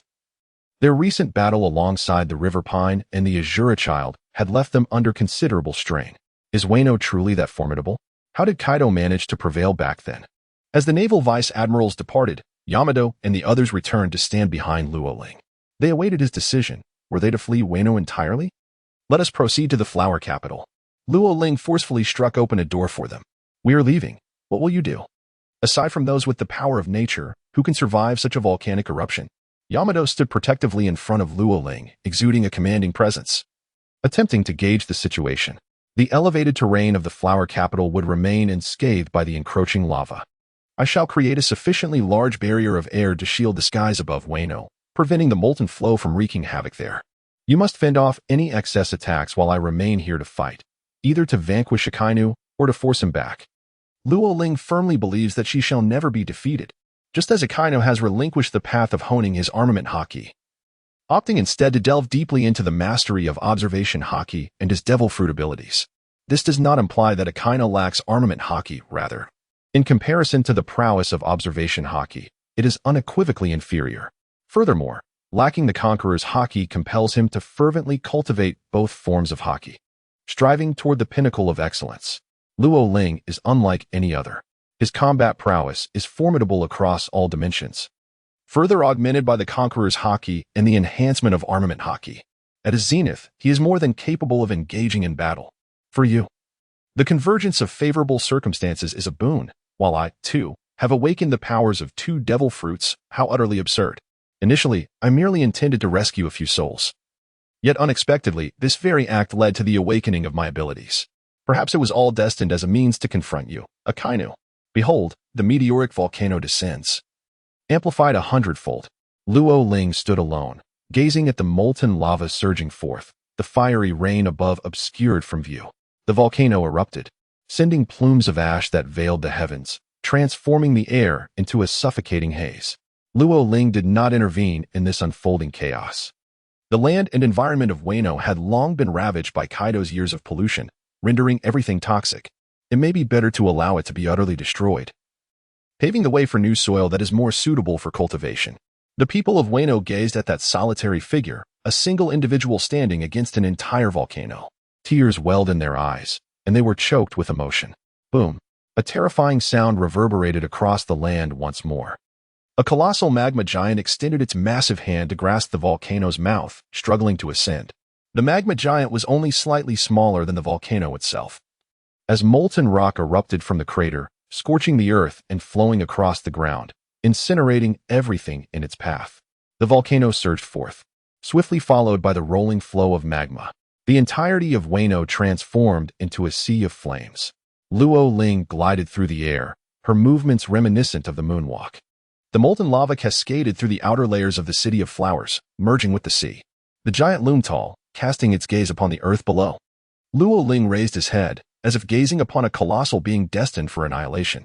Since your stature is so immense, let it be severed entirely. With a single stroke, he cleaved the magma giant in twain. A resounding crash echoed as its legs shattered, and the giant retaliated with a powerful fist. He countered with another strike. The blade's aura surged forth, severing the arm cleanly. The larger the body, the more vulnerabilities it harbors. Do you not grasp this yet? Akainu, with swift precision. 3 consecutive strikes followed, a dazzling display of light and shadow, as arms and the head were all ruthlessly severed. The third blow struck the giant's forehead. What kind of power is this? Tanshiro was utterly astonished. Each sword's aura seemed capable of cleaving through the very heart of Flower City. Truly remarkable for one so young. Even if Kazuki Oden were alive, could he wield such ease? Leopard 5 was filled with admiration, the only time Kazuki Oden showcased his strength upon returning to Wano. He was ambushed by Kaido and met with failure. Above, in the heavens, Luo Ling resolutely drew his sword once more. With a swift vertical strike, he forcefully cleaved through. And from the colossal head, measuring a staggering 30 meters, emerged a being of molten magma. The red dog burst forth like a rabid beast. Cerberus, protective incantation. Luo Ling has finally awaited this decisive strike. He transformed into his ultimate form in advance, perfectly merging his essence, further augmented by a protective spell. Akainu's fist morphed into an intensely blazing canine head, aimed at Luo Ling's skull, only to be thwarted by the golden radiance of the protective incantation. You, the scourge of this world, shall perish, roared Akainu, howling like a wolf. Snap! The anticipated sound from Luo Ling materialized. As this protective incantation proved insufficient to withstand Kaido's formidable strike. How could Akainu's hellish dog possibly be obstructed? 3 seconds, just enough. Ha ha ha, receive my mighty blow. Akainu launched a direct punch, and Luo Ling deftly pivoted, wielding the golden rod to strike at Akainu's midsection. Would the Hellhound take it on the face? Roran still clung to life. Bang! Even in his elemental form, Akainu felt a piercing pain. Pfft. Black blood spewed forth. Luo Ling smiled at him, stating that the premise of the natural system is to locate the essence. Individuals like you and Kizaru are so formidable that they are nearly impossible to track. Thus an alternative approach can be employed. This technique was originally intended for Kizaru, but it is fortuitously suited for you. As a member of the GM army, you boast incessantly yet lack the courage to withstand my attacks head-on. How ludicrous. Akainu's gaze darkened as he prepared to strike again. Oh? Luo Ling remained unfazed by such provocation, calmly stating, as practitioners of the natural element, you require an attack of substantial range to envelop your entire being. Thus, it renders any attempt at evasion futile, regardless of your hiding place. Upon finishing his words, Luo Ling shook the golden hoop staff vigorously and bellowed, the sea-stabilizing divine needle. The red dog, already irate, found himself further incensed by Luo Ling's incessant evasion of his assaults, a stark contrast to the character he had previously discussed with Kizaru. With another resounding proclamation from Luo Ling, the iron rod in his grasp expanded dramatically, surpassing even the width of the red dog. The attack enveloped him entirely, ensuring absolute effectiveness. Madman, I shall undoubtedly capture you and bring you to impel down, the red dog declared with unwavering conviction, firmly believing that evading one attack was a mere trifle for Luo Ling. He needed merely to strike Luo Ling once for it to be fatal. The true potency of the magma fruit lay in its unparalleled lethality. Chapter 38, Founding the Nation, 1,000 Tons. To Luo Ling, the ruler's needle resembled a tiny mouse that had stumbled upon a jade pillar within the palace, striking another mouse with a single blow. The volcanic lava continued to erupt behind Akainu, his fury palpable. Despite having summoned a volcanic eruption from the depths of the earth and successfully transforming an island into a sea of flames with the Demon Slayer order, why must he contend with such an obstinate nuisance? Luo Ling was not mistaken. As long as the offensive coverage is sufficiently extensive, targeting every aspect of the natural system, and the speed is swift enough to prevent any escape, it becomes irrelevant whether the true form is discovered. The domineering force will annihilate, assaulting the entirety of this individual. Damn it! Sakazuki had not encountered such a frenzied assault in a long time, feeling an overwhelming force, infused with an overwhelming aura, crashing down upon him from the divine needle of the sea. An excruciating agony surged within his chest. The domineering force ravaged his entire being, ensnaring him while Lu Ying unleashed an unrestrained onslaught. In this, Luo Ling raised the sea-settling needle high above his head, aiming it once again at the red dog, who had just managed to steady himself after being struck. This attack would commence from the head, embodying both swiftness and extensive reach, an assault of molten fire. The red dog could no longer endure. Such reckless attacks were undeniably effective. If he, as an admiral of the Navy headquarters, were to be injured in this manner, how could he possibly maintain his reputation in the future? No sooner had he uttered these words than the molten lava flowing on the ground surged skyward, merging with him to once again form a colossal lava giant. With great effort, he propped up the sea-settling needle for this strike. It was overwhelmingly heavy. Was this weight something a normal person could wield? Were all the newcomers of this era akin to Kaido and Whitebeard? This blow failed to succeed, as the giant's relentless stream of molten hands obstructed it. There was no absolute suppression of power or coverage achieved. This led Luo Ling to resolve that he would never again engage in battle with the Red Dog on islands laden with volcanoes or underground fires. When nature's power sees the advantage of time and place, their combat efficacy is significantly enhanced. On one hand, his attacks were continually evaded by the Red Dog. On the other, Luo Ling skillfully dodged the Red Dog's assaults. The two found themselves in a stalemate, both employing strength and intellect in their combat, diligently seeking each other's weaknesses. Clone technique. With sufficient numbers and dazzling attacks, one could contend with him. 32 clones merged with the original and at a single command. They all surged forth. Each one embodied the great sage, simultaneously reciting protective incantations. Great, great, great, they cried in unison, transforming into towering forms, launching dozens of simultaneous attacks towards Kaido. The bewildering onslaught of the mythical beast type struck the Red Dog's fire giant, leaving it riddled with wounds, causing it to collapse once more. Thus, both sides remained locked in a tense standoff, though the formidable power of Luo Ling may wane. The volcano behind Akaina bestows upon him the potential for prolonged battle. If allowed to clash indefinitely, they could fight for 5 days and nights. First, let us draw a circle, then engage in a proper duel. The 32 clones continue their relentless assault, while the true form of Luo Ling seizes the opportune moment, wielding the golden staff to inscribe a circle towards the flower capital. Above the Grand Gate, a golden barrier materializes out of thin air, impervious to the encroaching molten lava. Do you still possess the strength to assist others? How laughable. Akainu has fought his way through the encirclement, yet the fighting capacity of the clones is limited. A moment's carelessness could lead to their demise. In confrontations between the powerful, victory often hinges upon a fleeting instant. Akainu, emerging from the fray, perceives Luo Ling's defenses as vulnerable, a prime opportunity for attack. Hellhound. Gate. It seems that Luo Ling had been waiting for Akainu for quite some time. A portal materialized at the fist of Akainu, with its exit appearing behind him. This led him to unwittingly strike himself, creating a gaping hole in his chest. Akainu, typically composed, was nearly driven to the brink of fury. It is no wonder that even the languid Kizaru was provoked by Luo Ling to resort to the indiscriminate Amaterasu form. This opportunity is indeed insidious. Under normal circumstances, with so many instances of the Hellhound, Luo Ling's body would have already been seared through with numerous holes. It appears that your true form was not present in that chest just now. Luo Ling smiled innocently, embodying the form of Chi Tian along with the powers of the Dordor fruit. The awakening of the two fruits, despite the disparity in their mastery, exhibited a remarkable synergy. You wretched rodent, only capable of hiding and evading.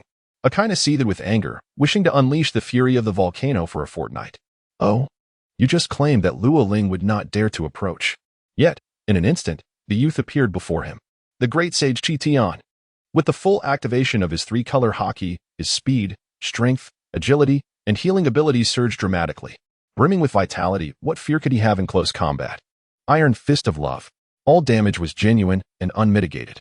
His fists moved with such swiftness that afterimages trailed behind, striking every part of Akainu's body. As long as the speed was sufficient, he could land blows across the entire form. Do you truly believe you can locate my true self? Akaina had initially attempted to engage him in a fistfight, but alas, Luo Ling was enveloped in flowing cherry blossoms and haki, effortlessly deflecting all his attacks from a distance. Do you think I cannot find you? Luo Ling's eyes gleamed with an intense brilliance, resembling the fusion of golden light and flames. The observation haki, known as Kinbunchika haki, is not merely a mid-level awakening. It encompasses the foresight of the future and the breadth of perception. Are you aware of a certain gaze referred to as the fiery eye? In Luo Ling's perspective, the natural elements manifest as monstrous entities, and his initial awakening during the confrontation with Kizaru was not overtly pronounced. However, under the meticulous guidance of teacher Kaido, this fruit has awakened further.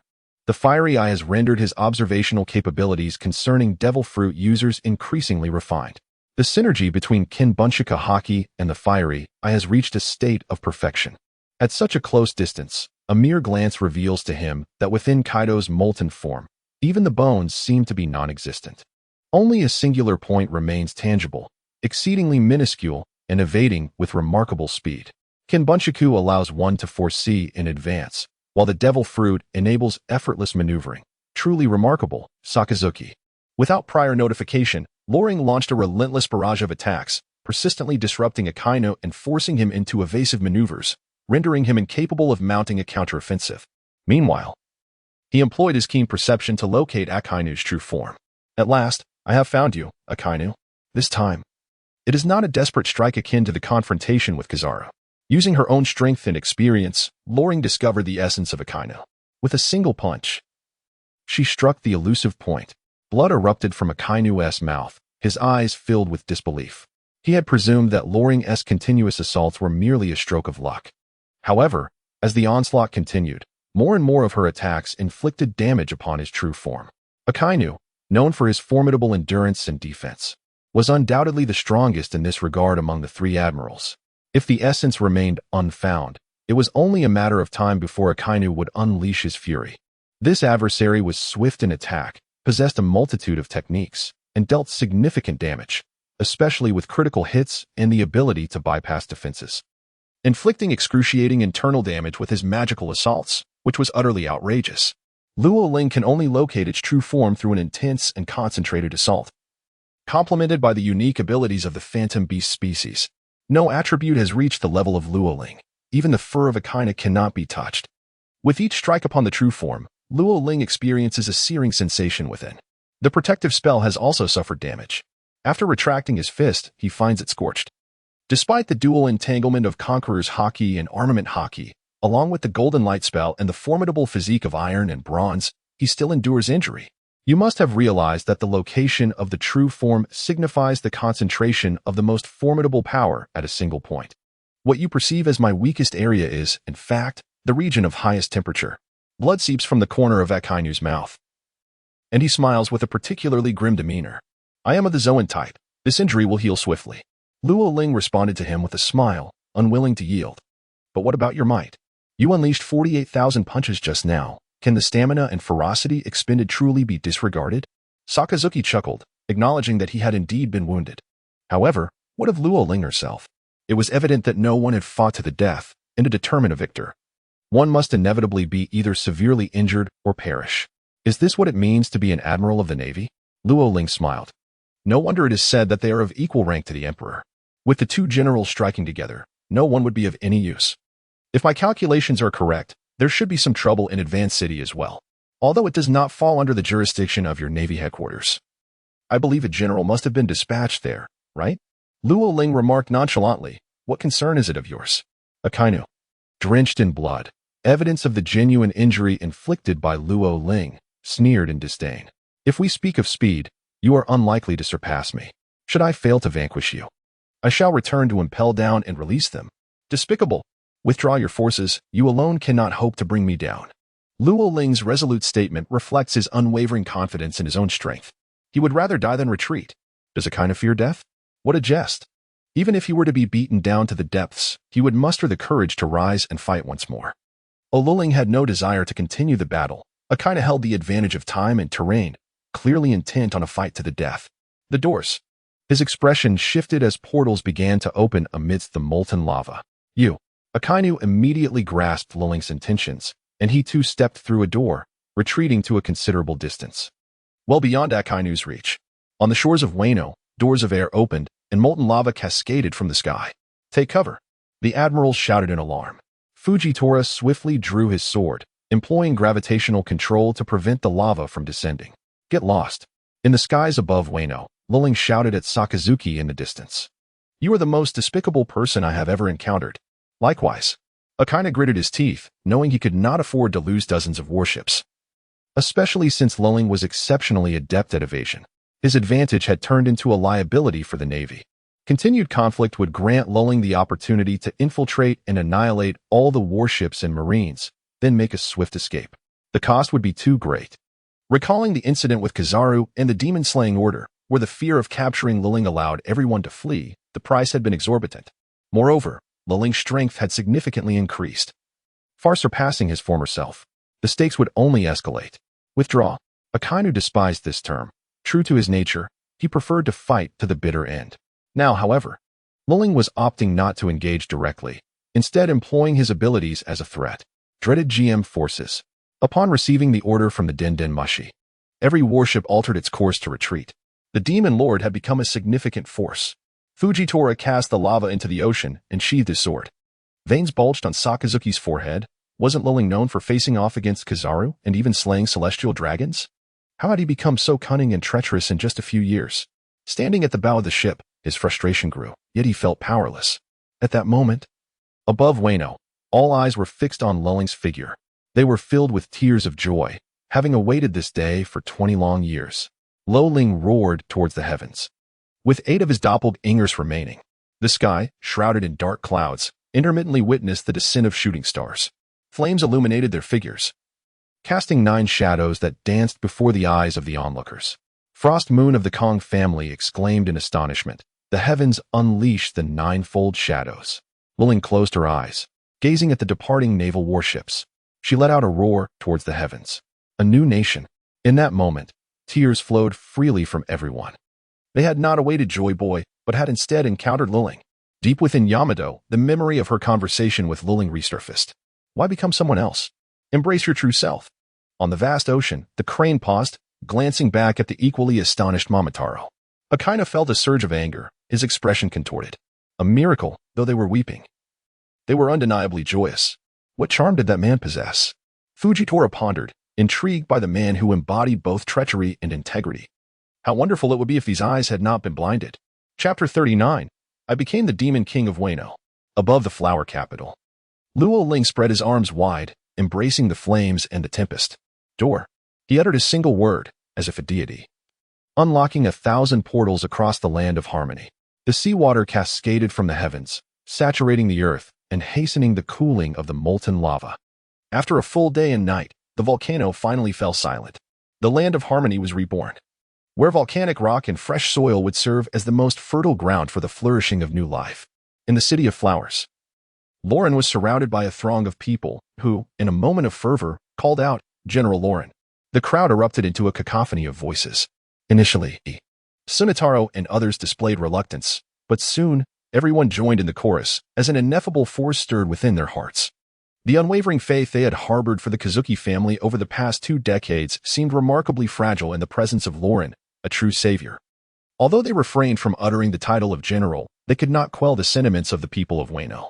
It was not the Kazuki clan that heralded a new era for Wano, but rather Lauren himself. The young man smiled and shook his head. There would be no generals, neither the Kazuki nor the Kurazumi families, nor myself. I shall not allow the emergence of any so-called generals in this world. No one shall reign over you. From this day forth, Wano shall be divided into Onigashima, the City of Flowers, Kuri, Rabbit Bowl, Shime, Suzu, and Takuma, each establishing their own daime, chosen by the capable among you. The 7 daime will not inherit their positions by virtue of tradition, but will instead be elected by the people of each region, with all significant decisions resting in your hands. Luling paid no heed to the titles that others acquired. Deha was chosen as the Lord of Onigashima, but he remained indifferent. Some proposed that in the name of Luling's Demon Lord, they should establish a spiritual emblem for the land of Wano, akin to the fabled 6th Demon King. In truth, they would soon set sail, rendering any honors or rights utterly meaningless. The sole transformation was that the land of Wano would no longer have a shogun. The 7 lords would convene in a round-table assembly, with Luling at the helm. 2 years hence, when Momonosuke and Kinemon traversed through time, they would find themselves unable to even attain the status of a lord. The era of the shogun was now a relic of the past. A week later, the populace stepped onto the land and embarked on a new chapter of life, with the flower capital and Onigashima swiftly becoming their sources of sustenance. Within another year, this land would yield a bountiful harvest of new grains, vegetables, and fruits beneath the cherry blossom trees. Luo Ling donned a cloak as he bid farewell to the crowd. The speaker of the assembly, renowned in the City of Flowers, was nothing more than a hollow title. He remained indifferent to this. Akin to a series of air gates leading to any destination of his choosing, Luo Ling had never relished the idea of constraint. Mr. Luo Ling, farewell. The people at the harbor waved their hands, their eyes brimming with tears. What sorrow gripped them? The young man proclaimed, "Do not yearn to become someone else. There is no need to wait, nor to fear. A pitch-black vessel descended into the water. Yamato followed in Luo Ling's footsteps onto the deck. Luo Ling. Is this what the ocean is? Please, call me Captain. Luo Ling placed her hands on her hips, and with a singular thought, the flying black pearl commenced its voyage autonomously. Captain, Yamato exclaimed with delight as the sea breeze caressed him, and a newspaper unexpectedly landed in his hands. Luling handed the bounty notice to Bailey, calmly munching on an apple as she perused the front page and the latest wanted poster. A staggering bounty of 1 billion. Yamato stood nearby, elated, as if the reward were not for Luling, but for herself. It seems that Akainu must have reported me quite a bit upon his return.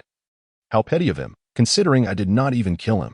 Luo Ling was acutely aware that the bounty was woefully inadequate, as the world government deliberately sought to diminish the impact he had created.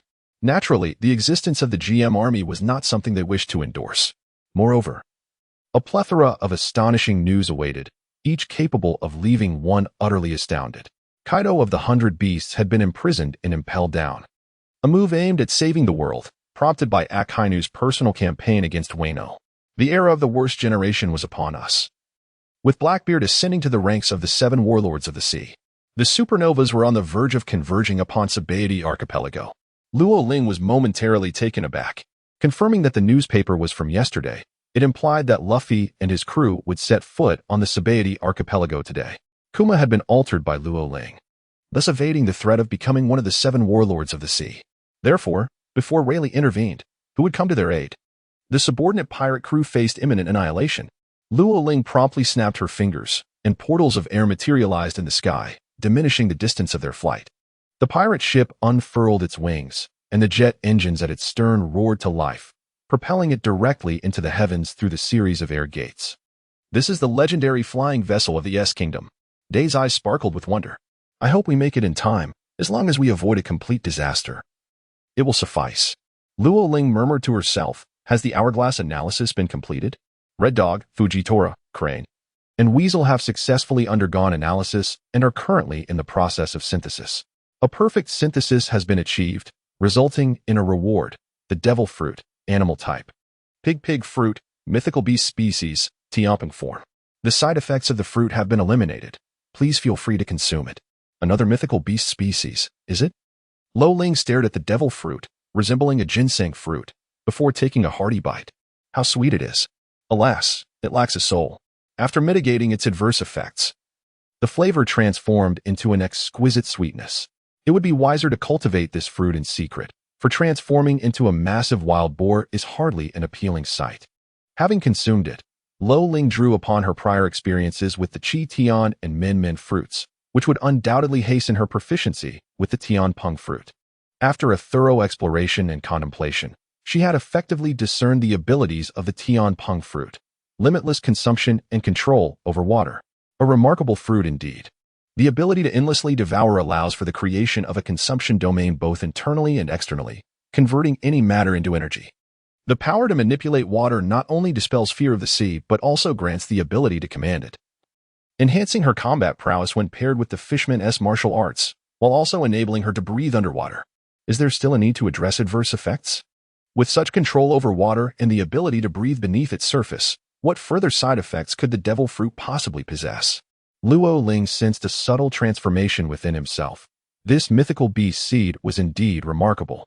After adapting to the newfound power, an insatiable hunger compelled him to feast voraciously.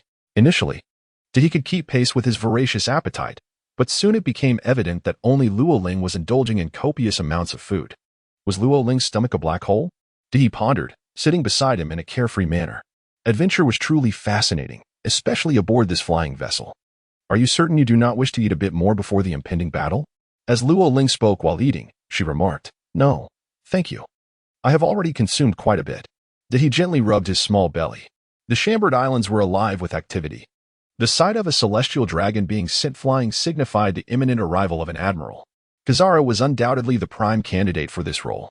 The Navy had recently gained considerable momentum, which filled him with a sense of unease. Kaido was imprisoned, and Port Asti, ace of the Whitebeard pirates, had also been captured. The next course of action was to execute plans against the Whitebeard pirates.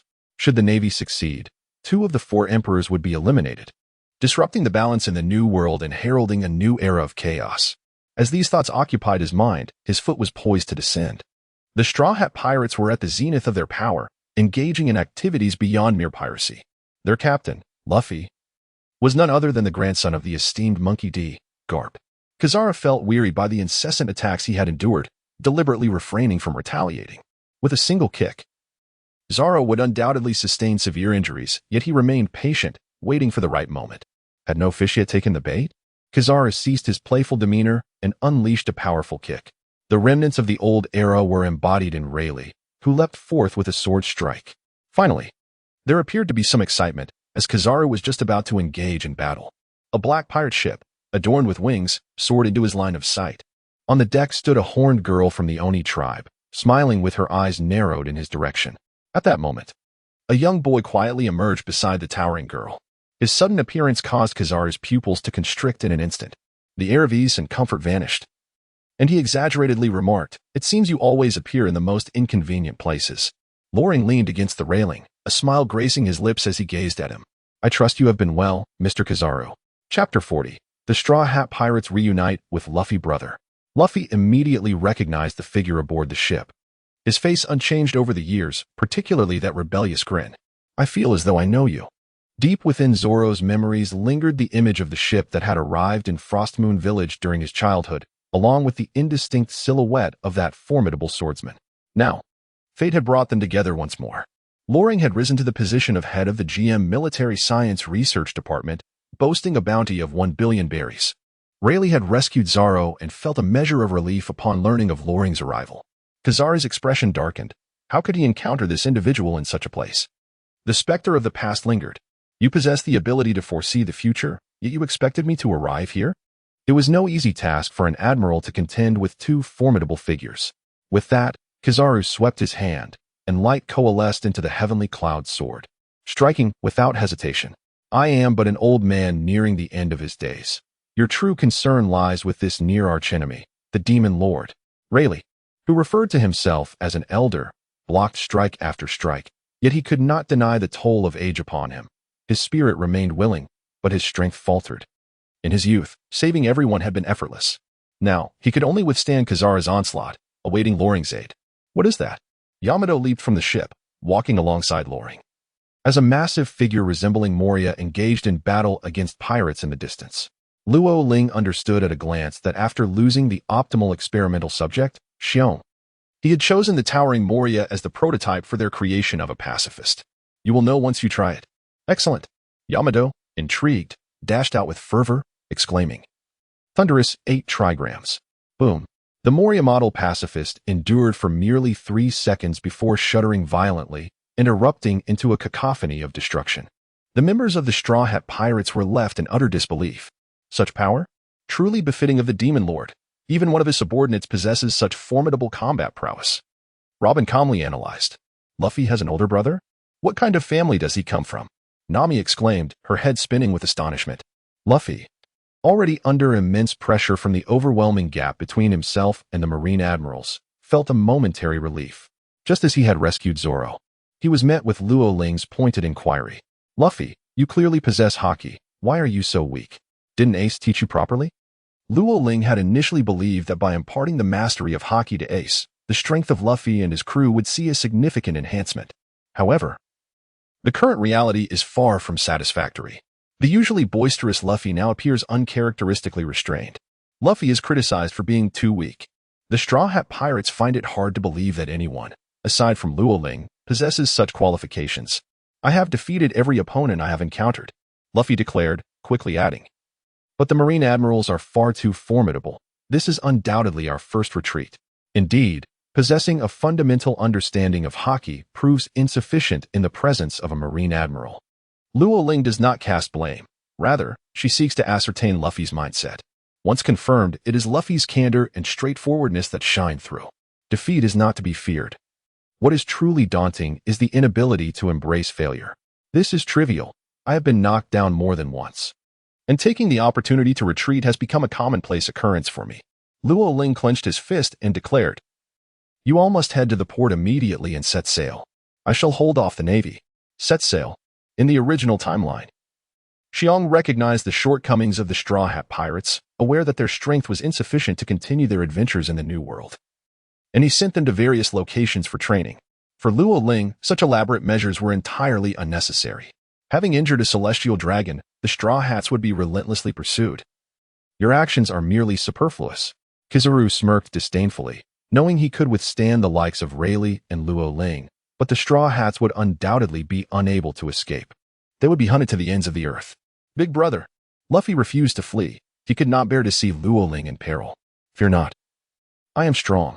Kizaru is hardly a concern. Next time, I shall teach Ace a lesson. What on earth has he done to leave your haki in such disarray? As Luo Ling cursed, he swiftly unsheathed his longsword, striking towards Kizaru. Sparks flew.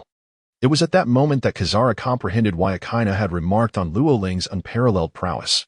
Rayleigh, witnessing this scene unfold, couldn't help but feel a surge of delight within. To have mastered the awakening of all three types of haki at such a young age is truly formidable. Rayleigh, leave Kizaru to me. They are all gravely injured and require your assistance to escape. Very well. Rayleigh turned to escort Luffy and his companions out to sea. Brother, Luffy, reluctant to depart, found himself nearly devoid of combat strength. Keep an eye on Luffy.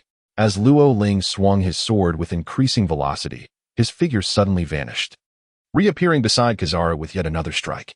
In terms of speed, he matched the yellow ape in his normal state, while his power exceeded it. The contest of swordsmanship bore no decisive victor, yet it ensnared Kizaru into a quagmire. The Straw Hat crew watched in astonishment, witnessing someone effortlessly rival the might of a Logia user. Before setting sail, Luffy had trained under Ace to awaken his haki. Zoro, Sanji, and the others had subsequently awakened and mastered it as well, yet none could compare to Luo Ling's caliber. The upper limits of haki were indeed astonishing. Yada no Kagami. Seizing the opportunity to escape, Kizaru attempted to flee, but Luo Ling's finger gun, imbued with haki akin to a cannon, abruptly intercepted him. The ease on Kizaru's face vanished as he stumbled, realizing the formidable challenge he faced. It was indeed a formidable struggle, as Akainu had remarked. Engaging with this individual meant either being vanquished or succumbing to frustration. In their first encounter, Luo Ling had been at a complete disadvantage, forced to rely on the awakened abilities of his fruit to make a hasty retreat. In their second meeting, he did not flee, yet allowed a dignitary of a kingdom to escape, resulting in the Navy losing dozens of warships. Even Kizaru, the Navy's highest combatant, had expended considerable stamina and sustained injuries. This marked their third clash. Luo Ling navigated the situation with remarkable ease, effortlessly rescuing the Straw Hat crew before the Yellow Ape. The concept of potential is indeed a mysterious one. Will their next encounter lead to defeat? How terrifying. Shall I also elevate you to the ranks of supernovas? A figure of 1 billion berries, with merely a month at sea? The Yellow Ape masked his intent with words, his sword strikes accelerating as he felt compelled to pursue the Straw Hat crew as fervently as possible. It has been a while since we last met. Should we not catch up? What is it that has Mr. Yellow Ape so anxious? Luo Ling understood that any moment of carelessness could allow the opponent to slip away. Both sides found themselves in a rather awkward position. Whether they were generals or the four emperors, none had attained a legendary status of figures like Roger, Garp, or Whitebeard. Luo Ling possesses no weaknesses and lacks a singular, defining skill. Neither party can entirely dominate the other. Only through a desperate struggle can Luo Ling hope to extract attributes using the hourglass, allowing for a renewed battle in a state of restored vitality. You have indeed grown considerably stronger, yet you have forgotten that nothing surpasses the speed of light. With a swift stroke of his sword, Kizaru intercepts Luo Ling, seizing a fleeting opportunity to ascend rapidly into the sky. The 8-foot-long jade hook. How infuriating. Luo Ling was utterly speechless. Was there still a need to pursue at this moment? The Wanli Sunshine had yet to complete its coating, and it would likely be riddled with holes. I am confident that we shall meet again soon. Luo Ling leapt forth, grasping Yamato's hand, taking a step that brought them both to the surface of the sea. A radiant beam of light soared towards them, as Rayleigh, poised to rise from the dock to intercept, beheld a door larger than any vessel materialize, effortlessly absorbing all incoming assaults. Luo Ling stood on the deck, facing away from the Straw Hat crew, and inquired, "Where are you headed?" Just as Luffy was about to blurt out Fishman Island and the New World, Nami swiftly covered his mouth. With a serious demeanor, Nami remarked, "Luo Ling, given our current strength, what are the odds of our survival in the New World?" "Not high," he replied. "After enduring several severed limbs and injuries, one may eventually emerge victorious." I believe in your potential. Luo Ling calmly uttered a rather sinister remark. Upon hearing those words, Robin inexplicably blushed, finding Luo Ling's cunning nature both intriguing and endearing, just like his charming vessel. Missing an arm, Usopp cried out while cradling Chopper. A broken leg. Chopper wept profusely. Reduced to a pitiful figure of sorrow, Luo Ling presented them with a new choice. You may also opt to grow stronger. Let me become stronger then. Luo Ling. Luffy quickly regained his optimistic demeanor. A catalyst is still required. A day later, the young man lay upon the deck of the Thousand Sunny, basking in the sunlight. Yamato was fervently recounting the prowess of hockey and martial arts in the New World. Although her words seemed rather ordinary to Luo Ling, to the Straw Hat crew, they represented a means to attain strength. Luo Ling sensed that an opportunity was approaching. It was the moment to shatter their illusions and confront the harsh realities of the New World. Nami, as was her custom, purchased a newspaper. Upon glancing at it, she stood frozen in place, and soon, an increasing number of her companions passed by, equally transfixed. Loring seemed to be aware of the unfolding events, quietly awaiting the outcome. Defeat is a common occurrence in life. Whether it be Ace or Luffy, one must endure in order to grow. The distinction this time lies in the presence of both him and Sabo. The war at the summit shall not end in failure. Loring, Luffy cried out, rousing everyone from their stupor. Ace is to be executed. Luo Ling rose to her feet, exuding an air of calmness, devoid of any trace of panic. Let us depart and advance towards Impel Down. Chapter 41. A significant event, the Kaido Pirate Alliance. Impel Down. Although the atmosphere appeared tranquil above, subterranean upheavals had long been set in motion. Not long ago, Jinbei had defied the summons of the 7 warlords of the sea and was imprisoned in the underground fortress. Level 1. Luo Ling calmly emerged from the airlock with his hands tucked into his pockets, followed closely by Yamato and Luffy.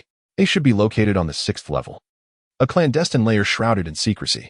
The prison is teeming with formidable individuals. We must not allow those nefarious characters to escape.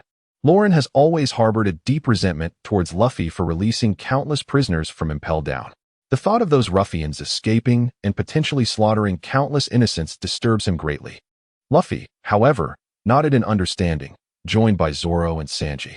Hockey is the most effective means of counteracting the powers of devil fruits. You must continuously strive to grow stronger. For this is your adventure, and I shall not intervene. Aren't you coming with me to rescue Ace? Luffy asked, puzzled, as Lauren had always been known for his audacity. I must confront an even more terrifying foe. You go ahead. Luo Ling chose to remain in ambush, patiently awaiting the arrival of the Blackbeard pirates. Even if Luffy were to venture in alone, he would not meet his demise, let alone the entire Straw Hat crew, accompanied by Yamato. Soon enough, their whereabouts were uncovered. A portal of air opened, and Luo stepped into a cage to conceal himself. Who are you, you wretched fellow? The imposing figure of a menacingly tall man loomed before him, rendering Luo insignificant. Luo Ling flashed him a smile, enigmatic in its ambiguity. With a surge of conqueror's haki, he rendered all within the confines of the cage unconscious. Communicating through the transponder snail, the sounds echoed. Beep, beep, beep. Gurgle, gurgle, gurgle. Luo Ling. This is Sabo. Where are you? I am en route to Marineford, and I have not brought anyone else. This battle is far too perilous. What about you? Sabo's urgency was palpable. Having set off the moment he learned of the impending public execution of Fire Fist Ace. I am with Luffy. We will undoubtedly arrive at the critical moment. Luo Ling calmly stated. Only he was aware of the adversaries he would soon confront. Time passed slowly, and the atmosphere in Impel Down grew increasingly lively. An ever-growing number of forces began to encircle the Straw Hat crew. He remained undisturbed in his position, arms crossed, taking a moment to rest. After a while, the transponder snail rang. Luo Ling, we are departing Impel Down and heading to Marineford. Where are you? Ivan Koff's voice resonated through the device. I must wait a little longer. You may proceed without me. Luo Ling set down the phone bug and continued to wait. The time until the execution was drawing near. In the depths of Impel Down, on the 6th level, Blackbeard and his crew strode arrogantly, unperturbed, towards a cell. He had already accepted a group of companions. Yet his gaze was drawn to another cell that had been opened. 2 colossal figures were fixed on him with predatory eyes. Kaido of the 100 Beasts, the Devil's descendant. Barrett, how could you both find yourselves imprisoned here? Silence. Barrett and Kaido stepped out side by side, the Calamities, Jack and Queen, following closely behind. What are you up to? Kaido glared at him, crushing a steel pillar into a mass, the flame scorching it into a new spiked club. Ha ha ha. Shall we establish a pirate alliance? A new era is upon us. Let us venture forth to the new world together. To Marineford, Kaido. Barrett. Blackbeard's ambition swelled, his laughter boisterous. Not interested. I already have a pirate alliance. Kaido expressed his disinterest, yet he was intrigued by the prospect of Marineford. Blackbeard exclaimed in astonishment. You two aren't actually forming a pirate alliance, are you? Is that not permissible? Barrett's gaze was sharp. The feeling of wielding power was rather delightful. Marineford. A monumental war that will be etched in history is about to erupt. How thrilling it is to witness the downfall of the world's strongest man. Whitebeard, something they yearned to behold. Magellan had just dealt with Funk Ray, arriving breathlessly. Impel Down had dwindled in strength, and this was destined to be a solitary battle for justice. Toxins coiled like a dragon around his shoulders, his eyes growing colder.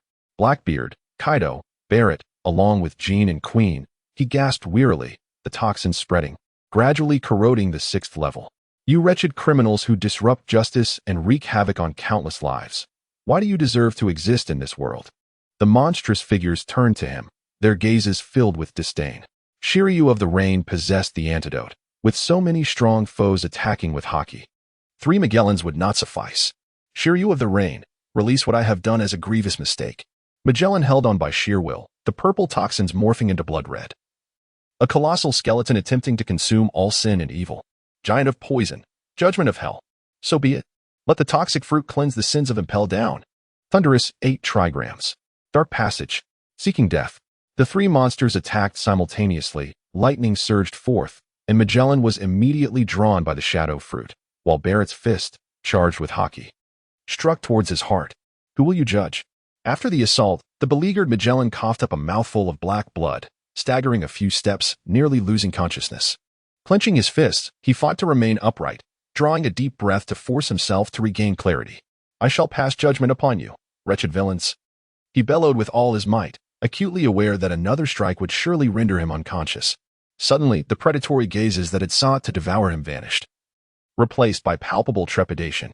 The sound of footsteps echoed crisply, as if traversing the toxic air unperturbed. A young man approached, yawning nonchalantly. My apologies, everyone. I was just dealing with those worthless fools attempting to flee, and I have arrived late. He smiled with delight, igniting a flicker of combativeness in Kaido and Barrett's eyes. Rain Shiryu, on the other hand, seethed with a desire to see him torn asunder. The prominent figure of the GM military. One of the men at the apex of power in this world, the Demon Lord Loring, it is said you have secretly escaped from Impel Down, yet here you are. Blackbeard laughed heartily, unabashedly flaunting his arrogance.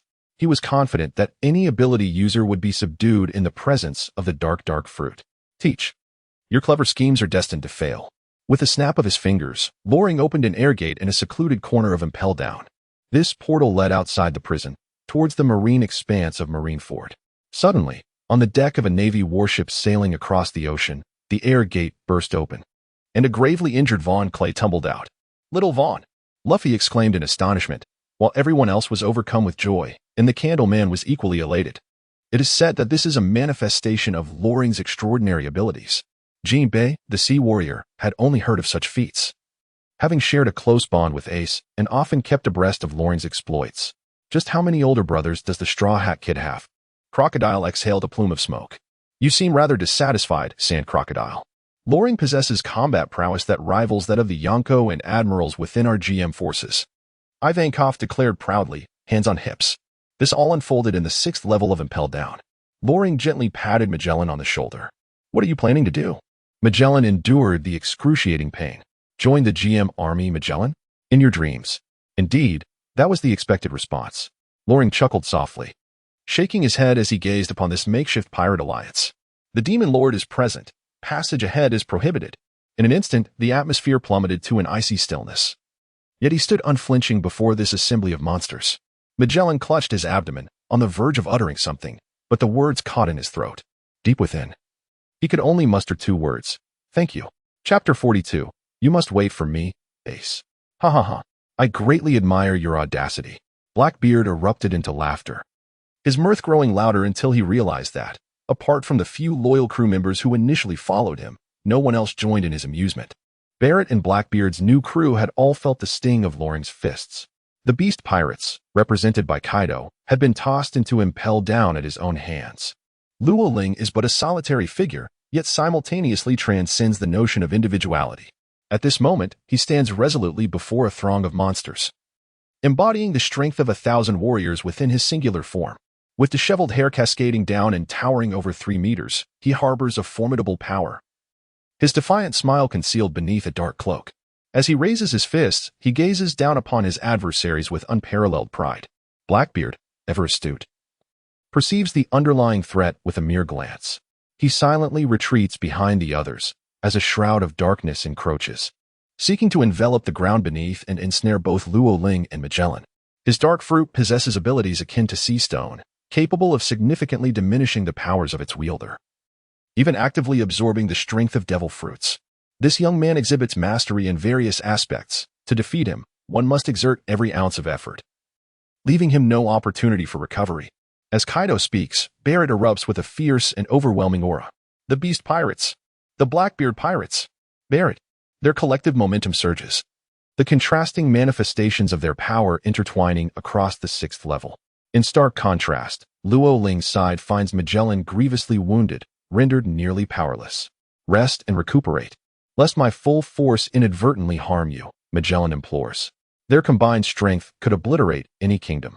He is acutely aware that he and Shiryu of the Rain stand as the twin pillars of Impel Down, with the outside world often proclaiming his prowess to be the closest to an admiral's might. Were it not for the frequent ailments caused by the side effects of his fruit, his combat effectiveness would be significantly enhanced. Yet, even so, he feels an unprecedented weight of pressure in the presence of these formidable foes. The youth remains unfazed, traversing Impel Down with ease. He could have utilized the powers of his Door fruit to escape first, yet he chose to prevent countless villains from fleeing.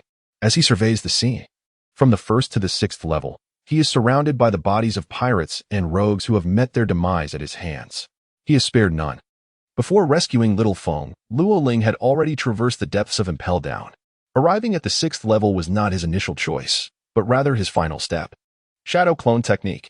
Luo Ling formed a seal and uttered 3 words, instantly summoning 36 duplicates of himself, each beaming with joy. Doors. Hundreds of air portals emerged within the confined space. Chitian, the avatars, and the original self transformed in unison, shrouded in swirling mist. With a swift motion, they vanished into the air portals, transforming into streaks of light that rapidly disappeared and reappeared. Each duplicate possessed only 1/10 of the original's combat power. Yet this did not imply a lack of strength. A fraction of the power of a 4 emperor, a top-tier general, was sufficient to overwhelm the majority of adversaries. The sole limitation lay in the consumption of aura and physical stamina. At the moment of exhaustion, they would dissipate into nothingness. Moreover, 1/10 of the combat strength proved to be rife with vulnerabilities against formidable foes like Kaido and Barrett, who could easily exploit any opportunity for a lethal strike. In disbelief, Magus could hardly fathom that a single avatar of Luo Ling could render him breathless, overpowering him in speed and strength on all fronts. Even the formidable Flying Five struggled to mount any effective defense against Luo Ling. The tide of battle swiftly turned in Luo Ling's favor. Are we to indulge in this farce indefinitely? Barrett expressed his dissatisfaction. I intend to shatter his skull. Kaido appeared to be plotting something. Meanwhile, Blackbeard, cloaked in darkness, endured dozens of blows while crying out in pain, yet emerged unscathed, a testament to his formidable physique. The manifestations of Loring traversed through one door after another, relentlessly launching their assaults. Magellan, astonished, found himself able to intimidate such formidable opponents single-handedly. A severe ache gripped his abdomen, and as Loring maintained control over the battlefield, he pondered whether he could ease his discomfort when suddenly the earth began to tremble. The legendary might of Conqueror Shaki. Kaido and Barrett unleashed their respective powers within Loring's domain, yet he offered no response. At that moment, Blackbeard seemed to have prepared something. He clasped his hands together. Darkness enveloped from the periphery, encasing all the doors, and in an instant, they were consumed. After a brief exploration, the trio exchanged concerned glances, their brows furrowing slightly. They realized they were merely facing manifestations, as his true self had ceased advancing towards the city. They replied in unison. Thus, he must have headed to Mariefort. We must pursue him. He must be eliminated. This revelation left Fei Wu Bao and Bagus, who had previously been rendered defenseless, feeling a profound sense of shame. Has the true essence of Loring truly slipped away long ago? If so, have they not all been played for fools? The impact of Conqueror's Haki and the dark pathways obliterated all doors and avatars, rendering the 6th level eerily silent. Soon, the smiles transformed into expressions of peculiar intrigue. Magellan, clutching his abdomen and suppressing the pain, lamented, "I have been deceived." Known as the Demon Lord, he has faced defeat on multiple occasions. Yet each time managed to escape peril. One might find it tragic to believe such a person could meet despair. Kaido lifted his kanabo, preparing to deliver yet another royal-level greeting to Magellan. The situation was dire, but your devil fruit could conveniently be gifted to the Grim Reaper. Blackbeard, brimming with pride, mused that if the Grim Reaper, Q, were to acquire the Venom fruit, it would be nothing short of splendid. Barrett had grown formidable over the years, thriving even without the use of a devil fruit in the 6th level, yet that did not negate his hatred for Magellan, not to mention the others. Under such a magnitude of attack, Magellan faced only the choice of death. Let us go. Magellan conjured a venomous dragon once more, readying for a desperate struggle. A large hand seized him, dragging him behind a door. Kaido had been prepared for a test. He knew he could not afford to underestimate Loring. The moment that hand appeared, he activated flame clouds, rushing forward with utmost speed. "You are indeed still here, cunning one." Barrett swiftly transformed into his devil form. Loring's true essence must be captured. What an endless surprise. This Demon Lord, merging strategy and strength, is truly enviable. What a treasure the GM army has stumbled upon.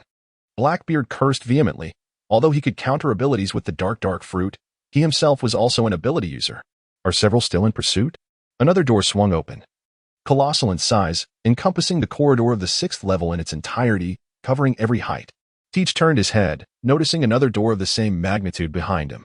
The moment Kaido and Barrett's attacks reached, the door swung wide. A single move to conquer all. The sea erupted violently, flooding every chamber of the 6th level, with Kaido and Barrett being the first to bear the brunt. Dragon Breath. Fusion. The Azure Dragon expelled searing flames, transforming the already confined space into a vapor-filled haze. The sharp sound of evaporating seawater ringing in their ears. Barrett merged all structures into himself, his colossal form shimmering with a blue luminescence, as his gigantic palm struck toward another door. Dark pathways. Blackbeard pressed one hand to the ground, creating a miniature black hole that consumed both doors. United. The group once again found themselves ensnared in a stalemate, having narrowly escaped peril. Is Luo Ling still advancing towards the city after collapsing? What about now? Having just concealed himself? The mere thought sends shivers down my spine. Here, only Tiki cannot afford to hesitate. He understands that he must journey to Marin Vondo to acquire the Tremor fruit. A formidable deterrent quietly takes shape, akin to a miracle. The sky is a sea of clouds. As Luo Ling soared through the skies, she dispatched 3 of her avatars back to the advanced city, employing them to sow confusion among her adversaries. You must wait for me, Ace. Chapter 43. Elder Brother, I have arrived. In the 6th level of Advanced City, the crowd exchanged glances, bewildered. Is Lorling truly absent? His constant invisibility instills a sense of trepidation. Remaining here would only lead to a certain demise. Once the war between Malin and Vondo concludes, we shall be besieged by the Naval Admiral. Barrett stepped forward, resolute in his decision to no longer wait. A door materialized from the wall, seeking death. With an overwhelming force, he unleashed a powerful punch and charged forward, diverting the tiger from its mountain lair. Blackbeard recognized that this was Lorling's deliberate ploy, yet he could not afford any further delays. Otherwise, the ambitious individuals behind him would inevitably turn against one another. Let us proceed. Without a second thought, even if the ground were to crumble beneath us, we must forge ahead, advancing beyond the city limits. On the raft ship, Loring stood with crossed arms, waiting for a long time, haunted by ominous spirits. Teach leaped down with his crew, surrounding him for an assault. The Blackbeard pirates united to vanquish the Demon Lord.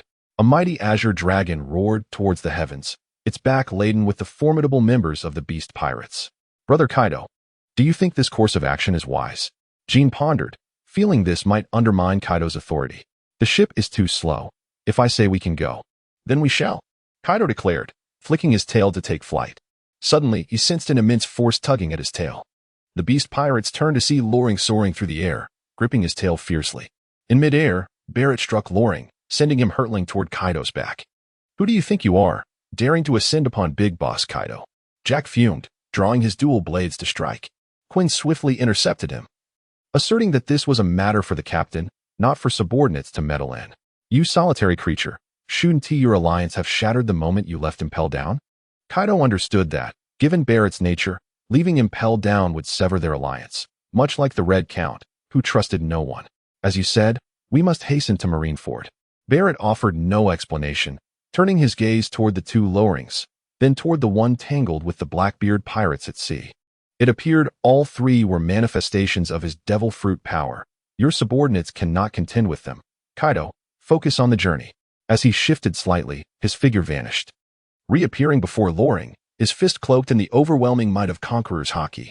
With a swift motion, the Azure Dragon recognized the urgency. He could not afford to deal with Loring's manifestations, and the calamities would at best reach a stalemate. Barrett had effectively purchased himself a ticket for the voyage. Confronting the manifestations would require no more than 10 minutes. Yet, the relentless advance of the monsters toward Marineford could not be halted. The sea roiled violently. The Blackbeard pirates had successfully eliminated the lurking threats. The makeshift vessel departed the waters surrounding Impel Down. The old man had made his move. Teach cackled maniacally, reveling in the grandeur of power that was soon to be his. Boss, I want Loring's door fruit. Bagus, nursing significant injuries, continued to provoke fate. It was suspected he possessed at least 2 devil fruits. Who would claim the other? The drunkard belched, and everyone's eyes brightened. What a jest. Who wouldn't covet such unparalleled strength? Let us set sail, lads. Teach laughed heartily, as if he could already envision the moment he seized the trimmer fruit. Claiming dominion over the world. 10 minutes ago, the battle atop the summit had reached a fever pitch. Luffy and his comrades emerged, descending upon the battlefield to engage in fierce combat. At a crucial moment, the overwhelming presence of Conqueror's Haki incapacitated the executioners. Thus far, it appeared that little had changed.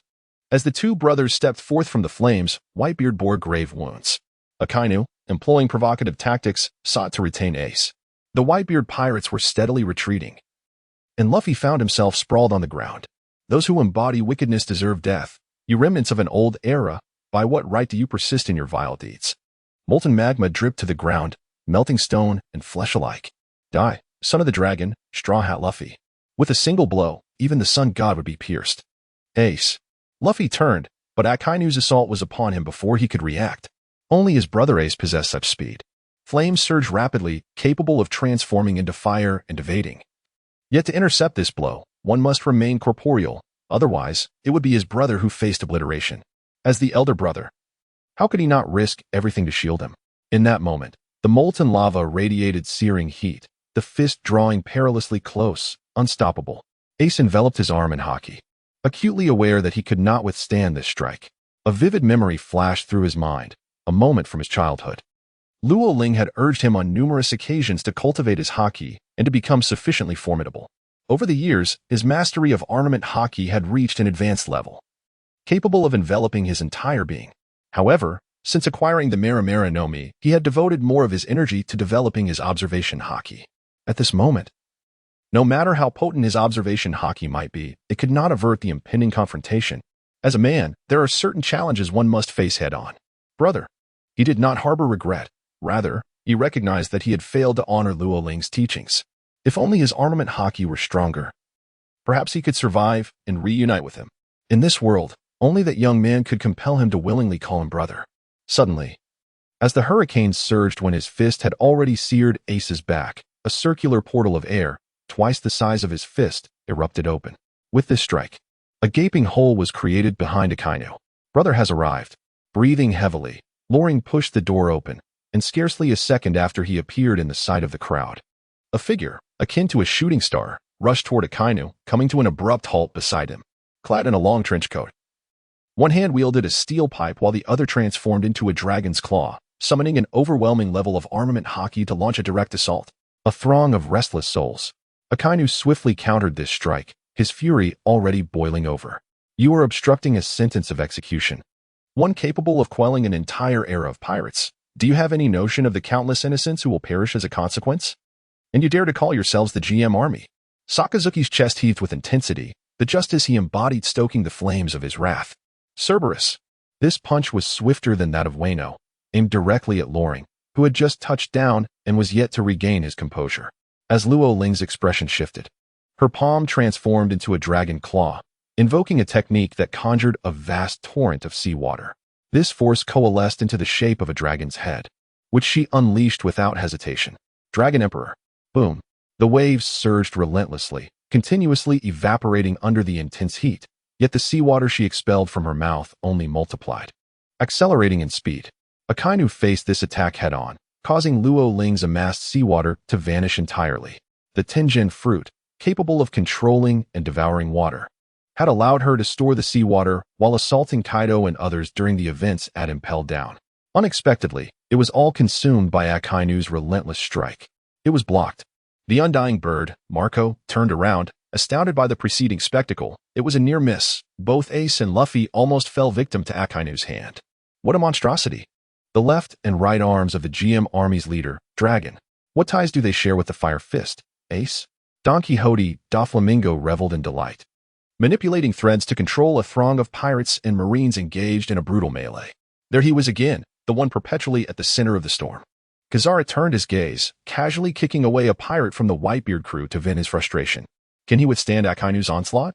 Akiji exhaled a breath of icy air, clearly astonished by the outcome. Gururara. Whitebeard was invigorated. Though nearing death, he could witness this scene in his final moments, filled with joy. My sons, venture forth into the sea. This is your era. His muscles tightened, bending into an arc as he struck the air with a fist. A resounding crack echoed through the atmosphere. Marineford trembled, the ocean engulfing all. Chapter 44. The war at the summit begins seated among the three admirals. The silver-haired elder remained silent, uncertain whether to feel joy or sorrow. Ace had been saved. The four foolish children were united. As their grandfather, he should feel elated. Ace had been rescued. Yet, the weight of justice bore down heavily upon him, leaving him breathless. It was time to act. He gritted his teeth, his gaze obscured by shifting emotions. Years of camaraderie with his old brother, Sengoku, led them down from the stone platform together. The once downtrodden Marines, whose spirits had plummeted, erupted into cheers once more. Garp and Sengoku were stepping in. Meanwhile, the pirate captain, Whitebeard, remained gravely injured. The battle raged on. They would not falter. What they bore was justice, the hope of countless souls. Sengoku transformed into a colossal Buddha, radiating golden light. Each word he spoke seemed imbued with a certain magic, stirring the hearts of those who listened. We have faced formidable foes more than once. What of the Pirate King? The Golden Lion, the Red Count. Justice knows no fear. Fight to the end, Marines. Kapu remained silent. He did not strike at Whitebeard. He simply stood there. And no pirate dared to approach. For 30 years, it was not justice that shaped Kapu, but rather this old man and his cherished friends who upheld that very justice.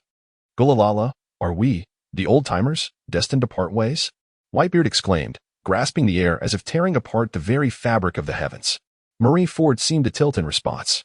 They were not engaged in battle. Rather, they were bidding farewell. Perhaps, since the battle at God Valley, they had come to understand each other, sharing a bond that was both adversarial and amicable. Little ones, if you wish to wreak havoc, you must first tread over this old man, Kapu declared, arms crossed, addressing all the pirates and his four brothers. The four who had already escaped felt immense joy. No matter what, the old man could never bring himself to strike them. The earth trembled. Luffy had exhausted all his strength, leaving him utterly drained. Sabo, you're still alive. Bang. Loring delivered a punch. You fool. How dare you participate in the Paramount War with such weakness?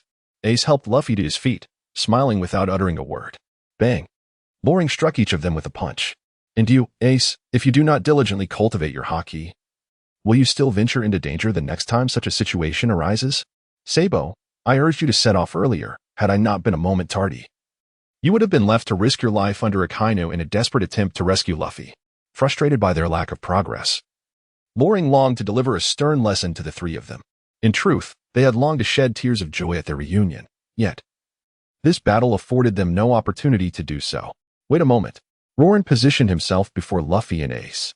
The hourglass began its analysis, acquiring a multitude of attributes. Health 10, 000, Health 3, 800, Rage 3, 406, Hatred 6, 000, Fear 7, 034, Suffering 4, 380, Health 3, 804. The analysis of the hourglass was completed, and Marineford was filled with various bubbles. Would you like to extract? Extract. Loring removed the fatigue-laden bubbles from Ace and Luffy, infusing them with a vitality and fighting spirit larger than their own heads. I sensed my stamina accelerating back to life. The injuries Ace sustained in his battle with Blackbeard began to fade, replaced by a comforting sensation as his body accelerated its healing process. Loring, I no longer feel pain, Luffy exclaimed joyfully, springing back to life. You have yet to achieve perfect synergy. The restoration of your physical condition does not equate to the revival of your haki. So do not overexert yourselves. Luo Ling gazed solemnly upwards. The execution platform had long since collapsed to the ground, reduced to ruins. An elderly man with white hair emerged. Resembling a titan, hundreds of warships materialized upon the horizon. The world government, someone exclaimed, recognizing that this battle involved not merely the navy, but also the world government had been forewarned. Ironbone Kong. Whitebeard recognized this man, who had remained in the shadows during the Warring States period. He was none other than the former fleet admiral of the Navy during the era of Garp, Zephyr, and Sengoku, the Grand Marshal of the World Army, a man standing at the pinnacle of global power. Since Sengoku and Garp took action, a new admiral-level force had been added to their ranks. After rescuing Straw Hat Luffy from the clutches of the demon lord Luo Ling, Ironbone Kong had already set forth, heading towards the Grand Line. From the very beginning, we have been anticipating your arrival, Lo Ling, Akina said with a grim expression. Kizaru transformed into a beam of light and stood beside him. This is Marineford. Situated almost at the heart of the world, symbolizing justice, how could you find any opportunity here? I shall depart, and you cannot detain me.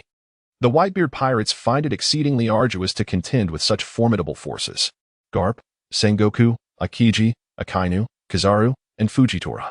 These six, regardless of Whitebeard's strength, must enter standing and leave horizontally. The presence of one more Lo Ling is tantamount to the addition of another corpse. You insolent wretch, who do you dare to defy? Behind the three admirals, Garp's voice resonated deeply. He had no choice but to intervene. The weight of justice compelled Garp to take this step. Old man, Luo Ling dared not to relax his vigilance. Entering the state of Chi Tian, surrounded by swirling mists, utilizing a portal to replenish the seawater. Truly, the prowess of the Navy is remarkable. Unless all four emperors were present, one could not hope to withstand their might. He spoke thus. Yet his hands acted nonchalantly as he snapped his fingers. Portals of air materialized upon the water's surface and the ice layer. Let us proceed. Remaining here will only lead to demise. More monstrous entities will soon arrive. This shall be the most terrifying melee in history. Loring approached Whitebeard, expressionless, and tossed a sphere of vitality directly towards him. What have you done? Newgate's voice was low and resonant, as he sensed that Loring's seemingly non-hostile gesture had accelerated his healing. Soon, a glimmer of incredulity flashed in Whitebeard's eyes, which he quickly masked with his own fortitude. Even the burns from magma were healing, despite the fact that his internal organs and visage had been reduced to ash. Vitality signifies pure life force. As long as the brain and heart endure, holding on to a single breath is sufficient for rebirth. The bubbles of energy are manifestations of external attributes. The weak easily succumb to fear and injury. For the strong, it is a formidable challenge. Even when wounded, they do not fear, and can halt or lessen their own damage. For instance, the restoration of life is the essence of this form. Thank you for caring for Ace. I am his elder brother, Whitebeard exclaimed, a hearty laugh escaping him. He had previously doubted that anyone could surpass Kaido in vitality. It was only when Loring employed that miraculous method to heal him that Whitebeard became convinced of its efficacy. Do not dwell on it. This will merely restore you to your previous state. Even with recovery, your aging and asthma persist. I can only alleviate part of it. The bubbles of vitality can mend wounds, whether they be in organs or nerves. However, the cells themselves have already succumbed to age and illness. If there were bubbles of youth, capable of healing, they could fundamentally address pain and aging. What he achieved was merely relief. And that is enough. Whitebeard's face quickly healed. The necrotic flesh from the gaping wounds of his organs shedding the charred remains, regrowing anew. Everyone retreat, back to the sea. Newgate commanded, his voice booming. It was then that Ace led Luffy and Sabo step by step in retreat. Hurry, Dad wants to hold the rear. That is the captain's order. The immortal Marco stood behind his brothers, blocking the Navy's pursuit. Wonderful. Dad want he die? Ace laughed joyfully, his observation haki awakened. Now sharper than ever. Whitebeard's condition was improving, thanks to Loring's power. Sabo felt a surge of surprise as well. He had been honing his martial skills and haki, both approaching an awakening level. Indeed, the man whose chest had been shattered was nearly healed, his face returning to its former glory. The strong remained unmoved. In the realms of both Whitebeard and the Navy, anticipation hangs heavy in the air. Their shared trait lies in their extraordinary perception, far surpassing that of others. A multitude of formidable creatures has emerged. Whitebeard cannot suppress a grin. Reborn, with Ace rescued, he is truly prepared to fight with all he has. Regardless of the monstrosities that approach, they shall all experience the might of the Tremor fruit.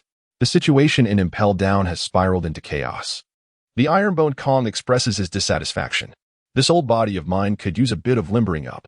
Sengoku stands poised for action, while the three admirals remain silent, each bearing a distinct expression. Suddenly, Garp takes a step forward. The crowd follows suit, stepping into the fray.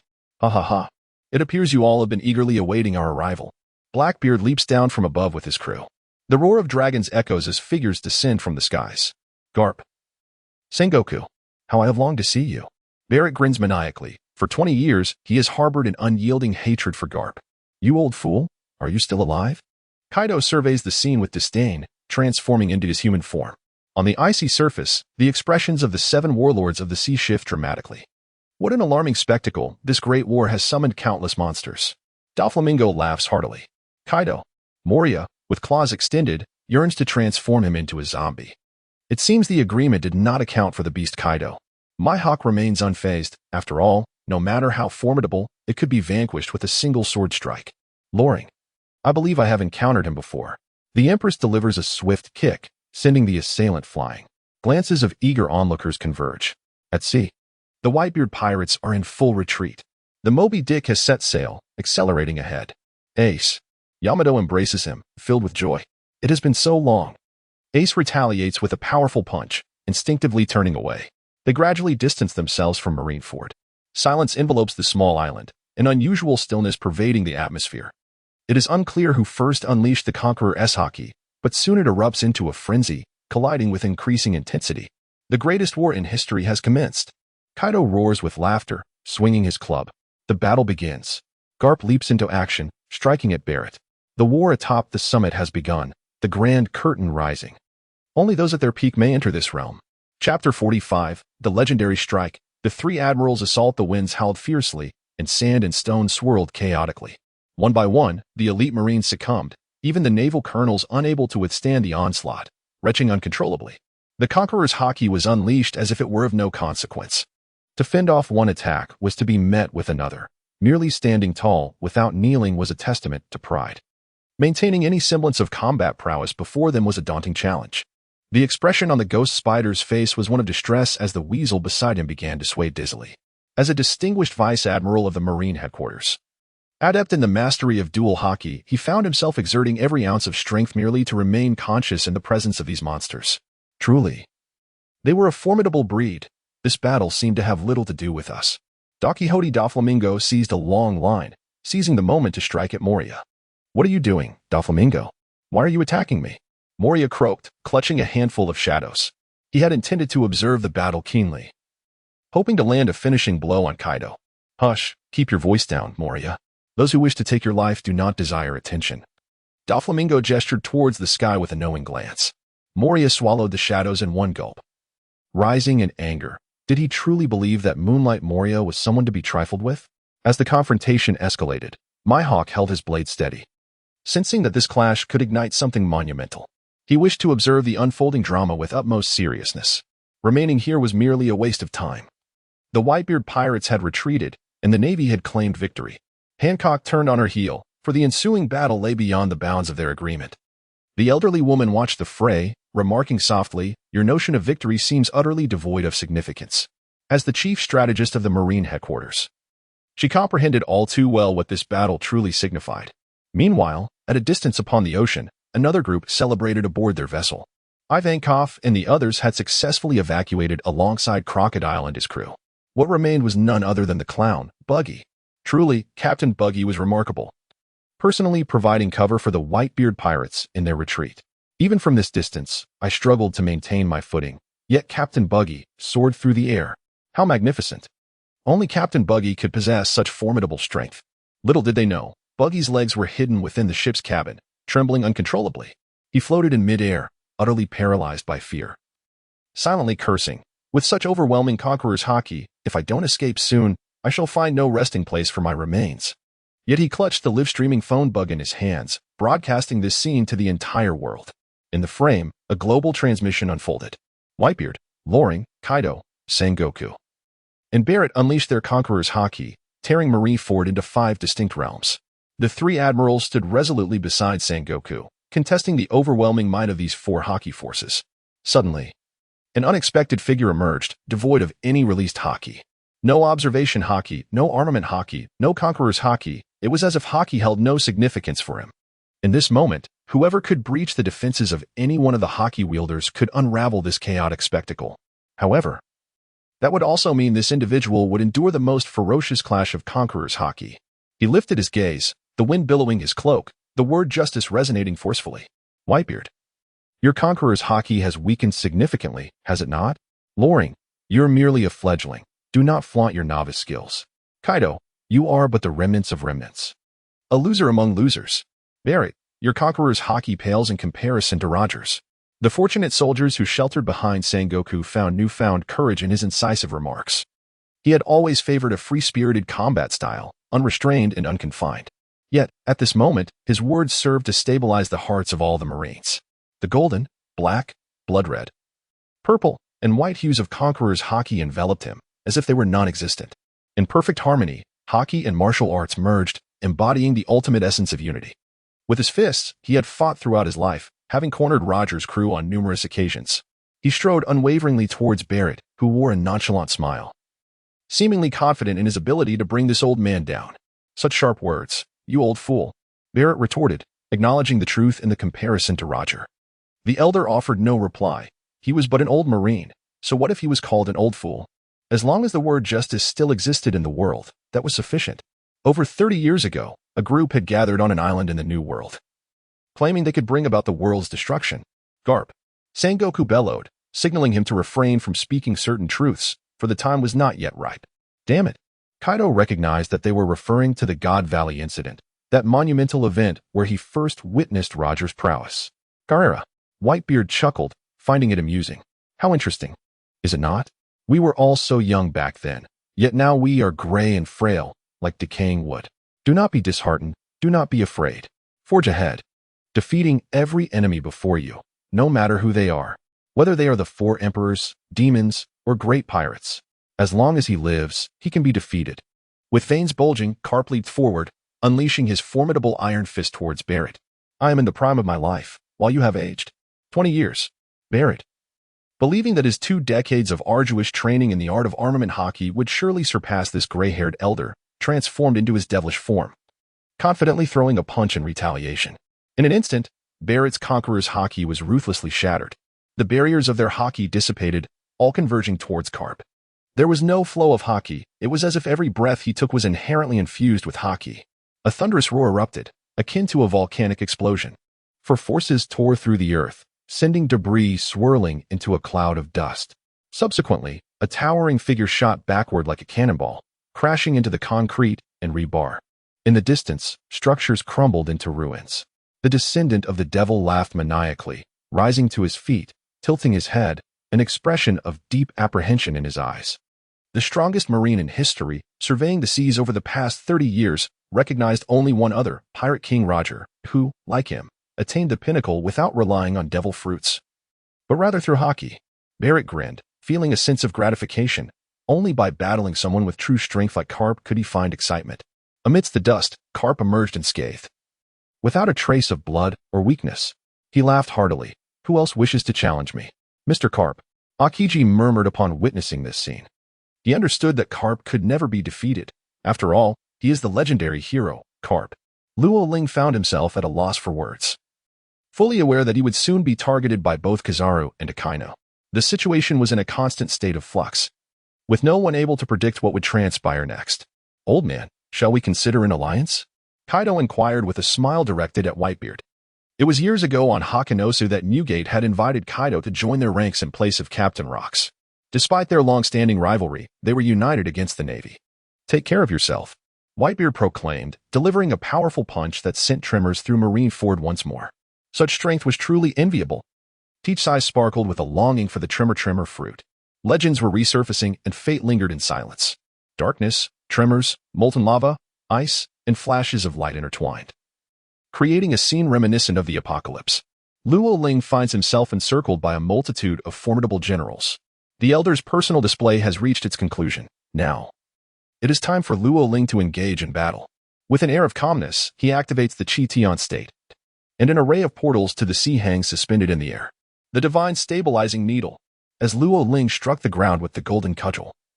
13 air gates unleashed an immense column of seawater. Enveloped within, he created a perfect barrier. The seawater coalesced into a grand bell, providing him shelter while swirling incessantly. He intended to deploy the Fishman's martial arts, directly targeting the empowered adversary. Tekai K, encountering Luo Ling for the first time, sent Poison Q flying with a single punch. Discerning Luo Ling's objective, "Stay inside," he declared. Akiji stepped forward, an icy chill instantaneously engulfing the entire seawater bell, transforming it into a sculpture of ice. "Your actions will hinder my ability to eliminate him," Sakazuki retorted, smashing a sizable hole through the ice with a powerful blow. Facing 3 formidable marine forces alone. "You possess remarkable confidence, fearsome demon lord Luo Ling," remarked Kizaru, though his tone bore a semblance of jest, his gaze gradually shifting to one of earnestness. "Are you two perhaps indulging in a bit of personal vendetta?" Luo Ling chuckled rather ungraciously, snapping his fingers with a crisp sound. The seawater bell merely served as a facade. The true mechanism lay behind the door beneath the bell. It was a circular portal with a radius of no less than 50 meters. "Ladies and gentlemen, good fortune to you." No sooner had he spoken than a torrent of seawater surged skyward. This was an unexpected turn of events. Akiji exhaled a chill, rapidly condensing blocks of ice. Yet the velocity of the ascending seawater was so swift that he was unable to freeze it in time. They might be soaring through the air. "But let us engage in our own battle first." With a mischievous grin, Lorling approached Akiji, the ocean's essence swirling around his arms and fingers. The energy surged, erupting with ferocity. "Dragon Emperor, violent albatross." The sea dragon roared while the ice bird shrieked.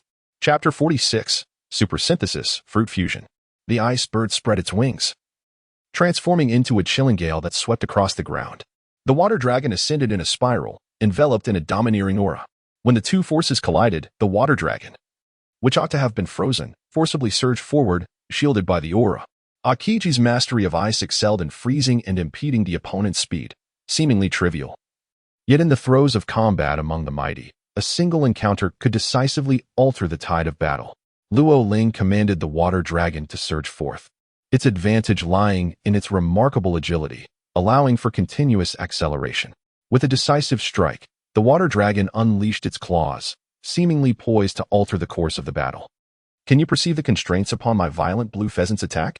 Qingxi understood that Luo Ling's domineering presence was potent enough to envelop the water dragon, mitigating the onslaught of frost.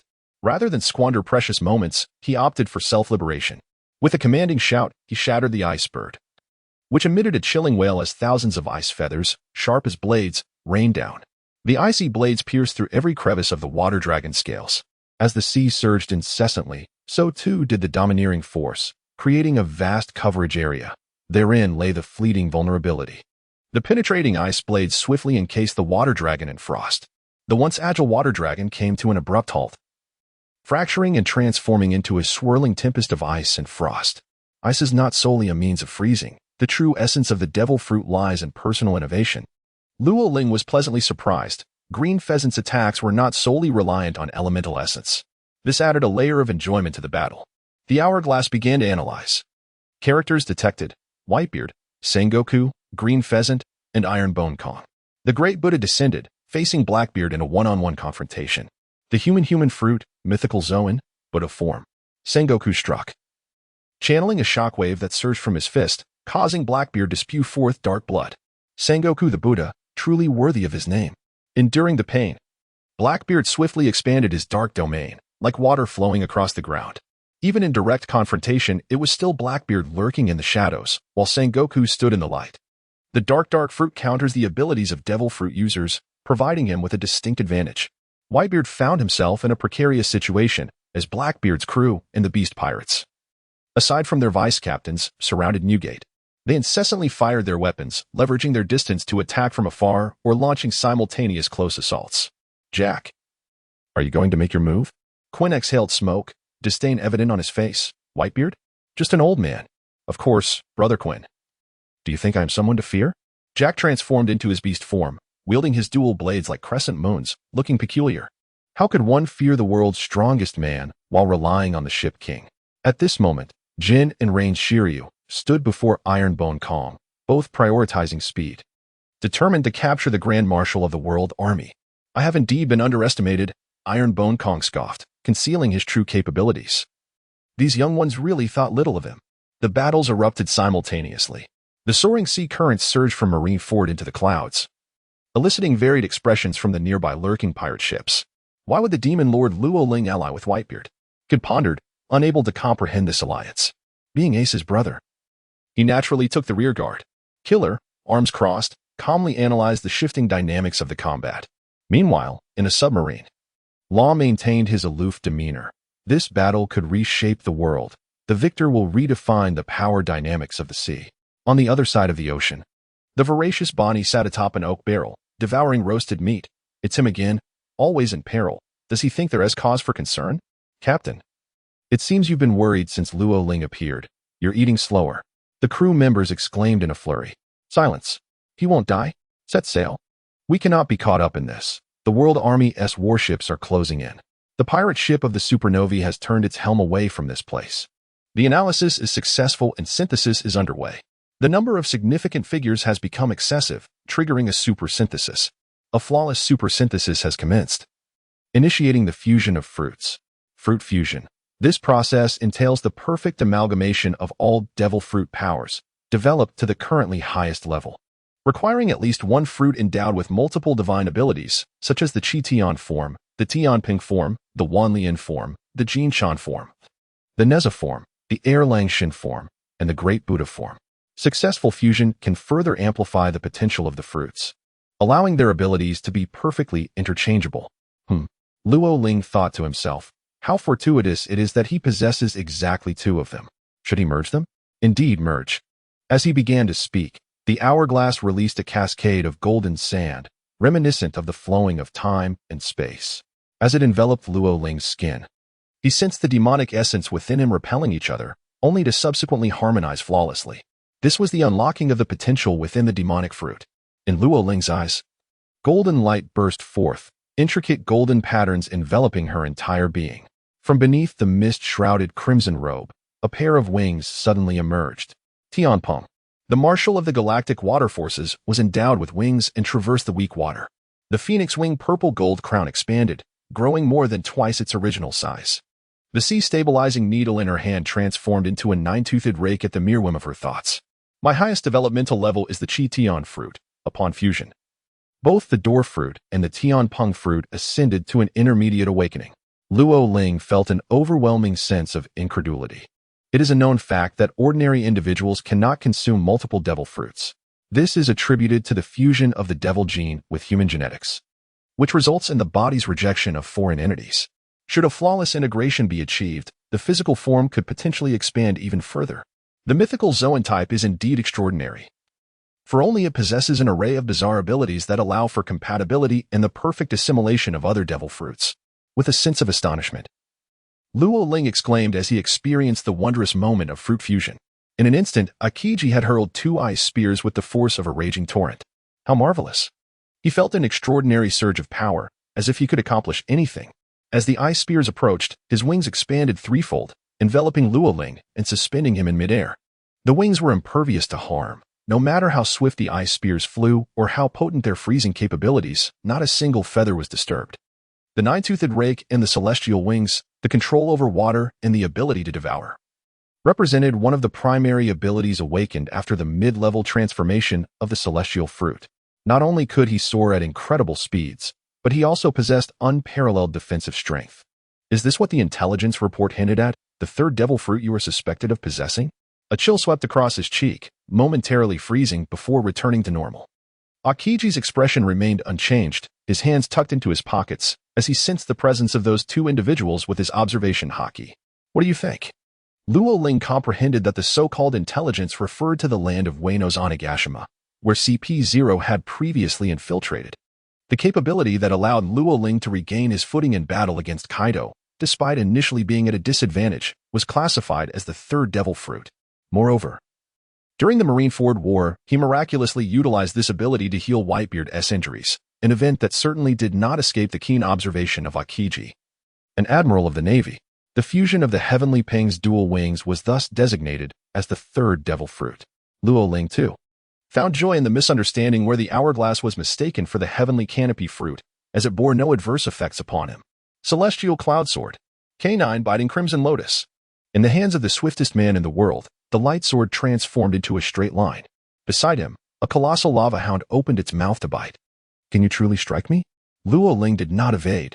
After the flawless fusion of the Door fruit, it had become an integral part of his being. The lightsaber swept from his waist, while the canine head clamped onto his shoulder. He remained unperturbed as the struck area simply vacated, devoid of elemental transformation or injury. It was as if the fruit had shattered, creating a direct aperture. Doors could be opened at will on every part of his body, rendering himself a portal. The soaring sea currents were subsequently obliterated by a flash and molten magma, and that grand circular door vanished along with it. Has he grown stronger? Kizaru clicked his tongue. Feeling rather displeased, the young man's potential was boundless. Can the mythical Zoan truly act with impunity? Akina grumbled, questioning who among them truly wielded the powers of nature. Chapter 47. Fleeting Opportunities. How wonderful it is. How many formidable secrets remain in this world. Luo Ling initially believed that the perfect fusion of physique, dominance, and skill represented the pinnacle of strength. In truth, individuals possessing multiple devil fruits are exceedingly rare. Those with a constitution akin to Luo Ling's, such as the likes of Blackbeard teach, who exhibit physical anomalies or extraordinary abilities, emerge only once in a century. Furthermore, to have consumed a mythical Zoan fruit and attained the level of awakening is an arduous condition. It is only upon fulfilling all these stringent requirements that one can endeavor to achieve perfect fusion.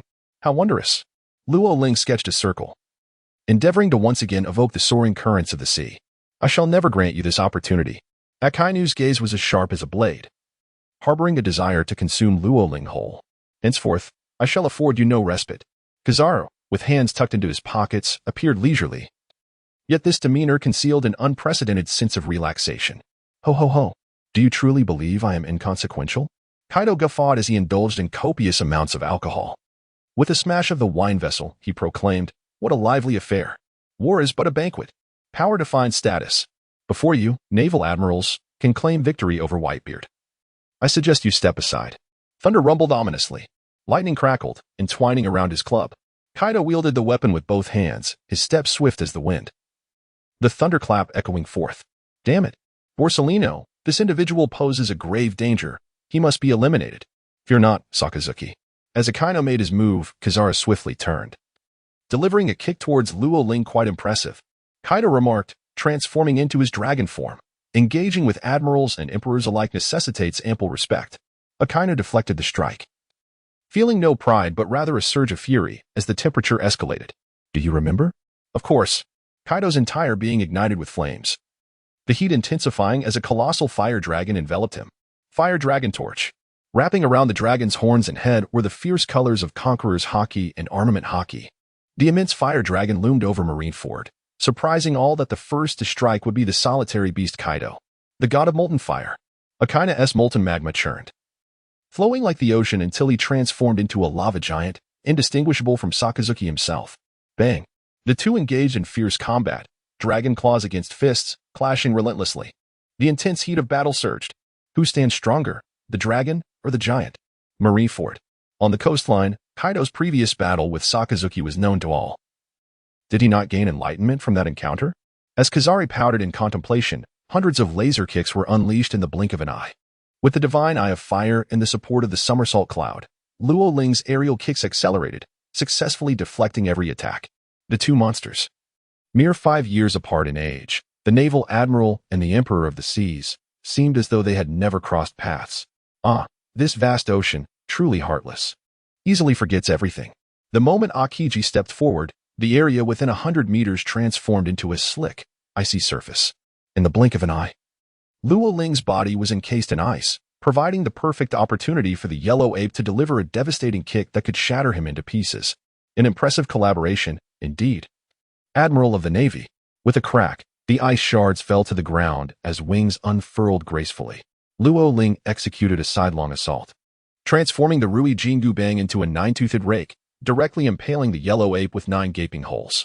What a close call. It nearly cost him his kidneys. The yellow ape had already interfered with Luo Ling for a brief moment upon his appearance, fleeting as it was. A swift kick from Aokiji followed. As every admiral of the Navy possesses remarkably long legs, and this strike bore a chilling intensity. Dragon Claw, Breath of the Dragon, with 5 fingers grounded. Aokiji's right leg shattered like a spider's web, ice fragments scattering through the air, refracting sunlight. With a roar, a formidable aura akin to a dragon surged forth from his right leg, seeking to wreak further havoc. The breath of the dragon, indeed, is profoundly enigmatic. As Aokiji landed, his right leg regenerated anew, preemptively elementalized. Luo Ling was astonished. Truly, the prowess of the natural element was undeniable. Even Ace could falter. Having developed an awakened level of observation haki, what piqued his curiosity further was the nature of the epic battles that Kaido and Akaina had engaged in. To the extent that they could unleash the formidable technique of the Fire Dragon Torch, a pinnacle of awakened devil fruit abilities. In contrast, Kaido had honed his skills in physical combat, armament haki, and conqueror's haki to perfection, exhibiting no weaknesses in any area. The admirals of the Navy, however, displayed a certain specialization in their haki, which was perhaps unavoidable. After all, even their mentor, Zephyr, would remark on the dangers of relying too heavily on devil fruits. What a formidable challenge! Luo Ling understood that in the clash of formidable powers, particularly in such grand melees, there would be no room for prolonged skirmishes. He steadied his breath, grasping the sea-calming needle, as a portal to the air opened beneath him, causing the ocean's waters to surge upward. With the generals already taking action, how could they afford to linger in trivialities? Open! The youth bellowed, and all around, on the ground, in the sky, atop towering edifices, countless portals emerged. Upon their activation, 100 streams of seawater converged, spiraling in the air like a great sea dragon, flowing into his feet. Standing upon the waves, he embodied the might of a celestial being, akin to the Monkey King stirring chaos in the Dragon Palace. With the sea-calming needle anchoring the universe, this spectacle rivaled the fierce confrontation between Akainu and Kaido, resembling an apocalyptic scene. In the depths of Kizaru's thoughts, a plan began to take shape. Ever since the battle at Sabaody Archipelago, he had been meticulously analyzing his previous encounter with Luo Ling. Finally, he conceived a strategy that could truly counter Luo Ling, to avoid entanglements and engage solely through the speed of light. The more extravagant the techniques, the more futile they became in the face of Luo Ling's prowess. Kazan, hold nothing back, refrain from any elaborate maneuvers and unleash your full force in an all-out assault. Kizaru chuckled, confident that this was the most effective method to deal with Luo Ling confronted with a powerhouse even more versatile than Kaido. Any flashy tactics would prove meaningless. It was better to raise the temperature to its zenith like Akainu, merging all into one, even to the point of scorching a massive hole through haki itself. Why does Loring constantly avoid the Hellhound? Even when engaging in combat, he must first swallow a sufficient amount of seawater. The reason is simple. Without adequate preparation and precision, a direct encounter with the Hellhound would result in grievous bodily harm. The yellow ape transformed into a luminous entity, indistinct and lacking a substantial form. Resembling an octagonal jade pendant, it appeared to hover in place, yet it was perpetually spinning at an extraordinary velocity. Understood. Aokiji exhaled, ceasing the use of any further techniques. The frigid air relentlessly encroached, swiftly freezing the seawater, which then merged with the newly formed currents. He refrained from launching any offensive maneuvers, devoting all his energy to unleashing the chilling atmosphere. The temperature plummeted further, while the force of the waves diminished, as they madly froze toward the gateway of the sea. Absolute Zero encapsulated hundreds of sea dragons within mere breaths, transforming them into sculptures of ice amidst the realms of existence. The grand technique was thus immobilized. Luo Ling felt a twinge of regret, yet in truth, she had already accelerated to her zenith. The lips of the strong utter not a single truth. Whoosh! The yellow ape transformed into a jade shaft, charging forth with a speed that embodied utmost effort. Shadow Clone Technique. Protective Spell. 36 clones appeared before Luo Ling.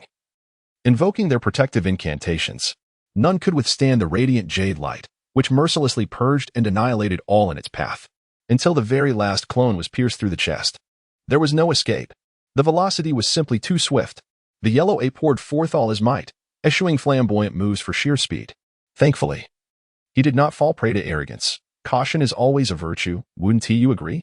After Luo Ling appeared, he struck with his staff, sending Guan Yu flying and revealing his true form, none other than Kizaru. Initially, the doppelganger was merely a ruse, and the sea dragon's convergence was nothing but a spectacle. Only the clever application of abilities and a covert ambush are genuinely effective. It is said that attacking a swordsman from behind is a dishonor. Aokiji showed no hesitation whatsoever. As the mantis stalks the cicada, the oriole lies in wait. A chilling attack surged forth, delivering a swift kick. This kick would unleash absolute zero from a singular point, permeating through haki and directly encasing Luoling in ice, shattering his internal organs and blood vessels. Am I not a swordsman? Luoling pivoted gracefully, evading the impending strike, and with remarkable swiftness, he wielded his staff. In this fleeting moment, Aokiji had already manifested at this location. Everything transpired at a velocity imperceptible to the naked eye. Just as he uttered a jest, he found himself struck by Aokiji's foot. The chilling aura was palpable, the blow landing squarely upon his heart, causing his heartbeat to momentarily falter. Luoling paused for but a breath, exhaling a chill from her lungs. The force of my kick has depleted 1/5 of my stamina. Truly befitting the title of Demon Lord. Qingji released a breath of frost, seizing the opportunity to strike with his fist. How foolish it was to underestimate a general. Just as he steadied himself, the ice dragon beneath him shattered violently. The earth, the sky, the ocean, everything trembled in unison. One wave had yet to settle before another surged forth. Whitebeard has unleashed his might. Chapter 48, The Colossus That Shocked the World. Gulalala. A band of little demons dares to trouble this old ghost. Whitebeard, Newgate, spread his arms wide, embracing the chaos, and the sound of shattering echoed around him. The ocean fragmented into countless pieces, unleashing a torrent of waves towering hundreds of meters high, threatening to engulf Marineford. Above, the heavens themselves ruptured into a vast net, descending with a suffocating weight. The very center of the world, Marineford, trembled into a dozen fragments, with seawater surging through the crevices, quickening the heartbeat of all present. Bages coughed up a mouthful of black blood, feeling as though all his innards had been laid bare to calamity. His eyes turned crimson, and with a sudden widening of his pupils, he collapsed lifelessly to the ground. Now, gazing at Whitebeard's feet, the Blackbeard pirates lay sprawled on the ground, bloodied and battered. Covered in filth, their eyes rolled back in their heads. None remained with any sense of awareness. St. Juan, larger than any giant, lay bleeding profusely. Collapsed at the harbor's edge, the beast pirates, renowned for their tenacity, faced utter devastation. The Flying Five were beyond salvation. Whitebeard's left hand bore the Plague Queen, while his right wielded the Drought Jack. 900 million pieces of ivory lay shattered, as Queen S' mechanical form was destroyed, contorted like a serpent. Jack attempted to utter a final phrase. With a cold exertion, Whitebeard unleashed a pain that reverberated through his entire being. He trembled from the agony, and then stilled, akin to a grasshopper in autumn, ceasing all movement. Indeed, age has crept upon him. Even in battle, he found himself surrounded by second-rate foes. These wretches hardly deserving of a third-rate label. He chuckled, straightening his spine, unleashing an unprecedented potential from within. With renewed spirit, he proclaimed, "Next. Which little brat dares to step forth?" Newgate, having traversed the seas for decades, once stood as the pinnacle of the Rocks pirates, a force to be reckoned with. He was among the 3 legendary pirates, unstoppable in that era of monstrous heroes. He shared conversations with the Pirate King, Roger, beneath the cherry blossom trees, privy to the mysteries of the blank century and the secret of D. After that man's demise, he dominated the throne for 20 years. Undoubtedly, he is the man closest to the Pirate King. He is Edward Newgate, the strongest man in the world, capable of silencing the cries of infants. An old steed still aspires to gallop toward distant horizons. He raised the unparalleled blade, one of the 12 exquisite swords of supreme prowess, which had accompanied him through countless battles over the years. It had clashed with the sword of the Pirate King, faced the dual blades of the Golden Lion, and endured the might of Karp's iron fist. Standing upon the numerous gravely injured bodies, Whitebeard once again excitedly gazed into the distance. "Fear not, young one. I have come to rescue you," he bellowed with a thunderous laugh. "How could you possibly impede the spirit of freedom as it rushes towards the sea?" In that fleeting moment, the ice dragon shattered. Here and now, in a moment of dire confrontation, Law was struck by the combined might of Aokiji and Kizaru, delivering a blow to his heart's core. Frost began to manifest upon his back and chest, as if time itself had momentarily halted. Should Aokiji's full-powered punch connect with his forehead, it could potentially freeze his very brain. The chilling grasp of absolute zero was concentrated solely in that singular strike. A sharp crack resonated through the air. Aokiji, in disbelief, recognized the signature of Whitebeard's formidable abilities. This relic of a bygone era had already vanquished those so-called third-rate adversaries. As Luoling tilted and fell, Kazan's punch, propelled by absolute zero, struck with astonishing speed, leaving no time to halt. Not to mention the impossibility of executing a new technique. Yet, descending into the abyss, Luo Ling found a rebirth. Ahem, it seems I was somewhat careless. Facing two admirals of the Navy, I had allowed a moment of complacency. At last, Luo Ling regained her composure, plummeting swiftly. Fortunately, she managed to salvage her life. Had she not healed the old man with the Whitebeard to his prime state, her fate would have likely been perilous. Whoosh! A radiant orb of light descended from the heavens as Kizaru launched another assault. Even though Aokiji had momentarily paused, Kizaru was there to deliver the finishing blow. While the admirals of the Navy may appear at odds, their combined might is exponentially amplified. Had you arrived a moment sooner, my demise would have been inevitable. As Lorling smiled and plunged into the abyss, doors swung open in response, and his figure vanished. He must not be afforded any opportunity. Kizaru, momentarily fixed in place, felt a tinge of regret. Even as a mythical beast, he required time to recuperate from his injuries. His heart would be encased in ice at its very source. Aokiji's voice was cold as he remarked, "It seems you all have ample time on your hands." His tone resonated like a bell, imbued with the gravitas that only comes from enduring the trials of life. With a swift horizontal slash, infused with the might of conqueror's haki and armament haki, the two admirals were cleaved in half. Yet, in the next moment, they seamlessly healed, having evaded the blow by preemptively transforming. Whitebeard, you have indeed aged. Your speed is significantly lacking. Aokiji's assessment was incisive, and he spoke a truth that was undeniable. Had Lorling wielded that blade, it would have been executed with far greater swiftness.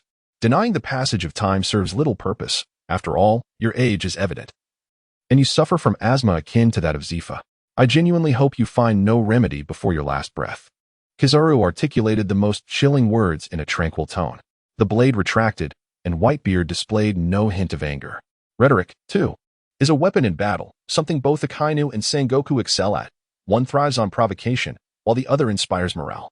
The youngsters are quite loquacious, relishing conversation with this old man. Perhaps they should converse with the denizens of hell. The intent to shatter coalesced at the tip of his fist, channeling his utmost strength. He launched a punch, and Aokiji adeptly evaded to another direction, exuding an air of ease. Laser kick. Kizaru leaped, executing a soaring kick, compelling Whitebeard to raise his hand in defense, while Aokiji delivered a similar flying kick from the opposite direction. Given Whitebeard's advanced age and injuries, how could he possibly compete in speed against these two admirals at the zenith of their powers? If this continues, a decline is inevitable. The admirals and the four emperors are all elite combatants, far surpassing the vice-admirals. The recent battle had decimated the elite of the Blackbeard pirates and the Beast pirates. Yet they were merely third-rate. Even the calamities, with the exception of Ember, are but third-rate before the four emperors. Is it truly necessary for two hulking figures to bully an old man? As Luo Ling's voice resonated, a look of unmistakable recognition appeared on the faces of Aokiji and Kizaru, as if to say, "Indeed, you have emerged. I have grown weary of the machinations and schemes. Had I possessed even a modicum more strength, I would never deign to squander my time entangled in your convoluted games." As Luo Ling appeared, a chilling breath escaped his lips. Fortunately, I possess the ability to devour all things and took a considerable amount of time to digest your frost. He spoke as if jesting, yet his hands were already forming seals. Law of heaven and earth. His physique continued to grow until it matched the towering stature of the magma giant, and it showed no signs of stopping. Was this not merely making oneself a target? Kizaru found Luo Ling's maneuver utterly incomprehensible, banking on sheer size, oblivious to the fact that he was inviting his own suffering. Aokiji shared this sentiment. Yet, what puzzled them the most was that another giant had risen from the ground. This colossal figure absorbed the many structures of Marineford, emanating a blue glow. Fusion. Bear its fusion fruit. The three giants nearly occupied all of Marineford's space. Is this the true power of the world's formidable warriors? Those watching the live broadcast could hardly believe it. How could such a vast disparity exist among beings of the same kind? Chapter 49, Mastering the Iron Fist of Love. The three great giants, towering and imposing. Merely a glance filled one with a sense of oppression. On the ocean, Buggy was left in a state of shock, raising his snail to broadcast the entire scene. How terrifying. Is this the power of the peak warriors? They can destroy the world with ease. Unlike me, who can only feel pity for the captain. Look, Captain Buggy remains fearless even now. It's truly remarkable. How strong is he? What trials has he endured to possess such an indomitable spirit? I could cry. It is my honor to pursue Captain Buggy in this lifetime. The fear of the crowd soon transformed into jubilant cheers. What? Buggy intended to flee but was paralyzed by fear, his body unable to move, left suspended in midair. He thought to himself, how frightening. Regardless of the 4 emperors, Barrett, or the Marine Admirals, one must keep a respectful distance from such monsters. How terrifying. Marineford. The battle had devolved into close-quarters combat. The dragon spiraled, flames clashing against the fiery giant. A heavy strike came crashing down, despite its size. It moved at a significantly slower pace, allowing Kizaru and Akiji to seize the opportunity to evade. Just as they planned to dodge, Whitebeard seized the moment to pursue, aiming to land a devastating blow. Consequently, Akiji and Kizaru had to counterattack while evading. Did you notice? Akiji calmly remarked. Indeed, Kizaru nodded. Through several exchanges, they deduced that the one wielding the law of heaven and earth was not the true Luoling. This fellow merely employed a technique to create a clone, sacrificing the ability to use multiple clones in exchange for one that possessed a third of his strength. His true self must be hiding somewhere in Marineford, waiting for the opportune moment. What a devious character. Why would he choose the life of a pirate? Akiji exclaimed. Fighting this guy is truly infuriating. He is not a pirate. After the arrival of Kizaru, dissatisfaction lingered in the air. Ironbone Kong landed a punch that sent rangy Shilio flying. The latter staggered a few steps before collapsing amidst the ruins, struggling to rise, even as thunder rumbled in the distance. With one hand, he lifted Jin, whose healing flames surged wildly but were incessantly repelled by Ironbone Kong's Conqueror's haki, ultimately cast to the ground. The disparity was simply too vast. After calmly assessing the situation, Ironbone Kong turned his gaze towards the not-so-distant figure of Sengoku, who unleashed wave after wave of shockwaves. Teach spat out a mouthful of dark blood yet endured the agony with remarkable fortitude. Sengoku's eyes were shadowed, concealing his true emotions. Do you believe this is a mere playground? In Marineford, even if you are a legend, you shall fall. Ha ha ha ha. A bunch of worthless fools relying on devil fruits. Just imagine how dull Marineford would be without them. Blackbeard spread his arms wide, laughter echoing louder. From the onset of the battle, he had been preparing. Even if the entirety of the Blackbeard pirates faced defeat, it would not hinder his ambitions. Time and again, Sengoku's strikes had drawn blood, yet they did not terminate his opportunity. At last, all the darkness converged at this moment, forming the most exquisite web of fate. Dark hole, domain of darkness. Beneath Marineford, the aura of darkness erupted in its entirety. You wretch. The expressions of Ironbone Kong and Sengoku shifted dramatically. Blackbeard had spread the powers of his devil fruit throughout the entire island. Although the Yami Yami Nomi possessed the forces of darkness and gravity, it also simulated the effects of sea prism stone, concealed beneath Marineford, intertwined with the sea. It was utterly imperceptible. Devour it all. Let this world become more intriguing. Boom. Marineford collapsed. The domain of darkness erupted, enveloping all those with abilities, the immense gravitational pull unleashed without mercy. Its control was akin to that of sea prism stone. Whitebeard's eyes were fixed, his stance unwavering upon the ground. How dare you? Sengoku launched a direct punch at Blackbeard. If you do not make your move now, you might just be killed. Blackbeard Teach laughed, blood still staining his lips.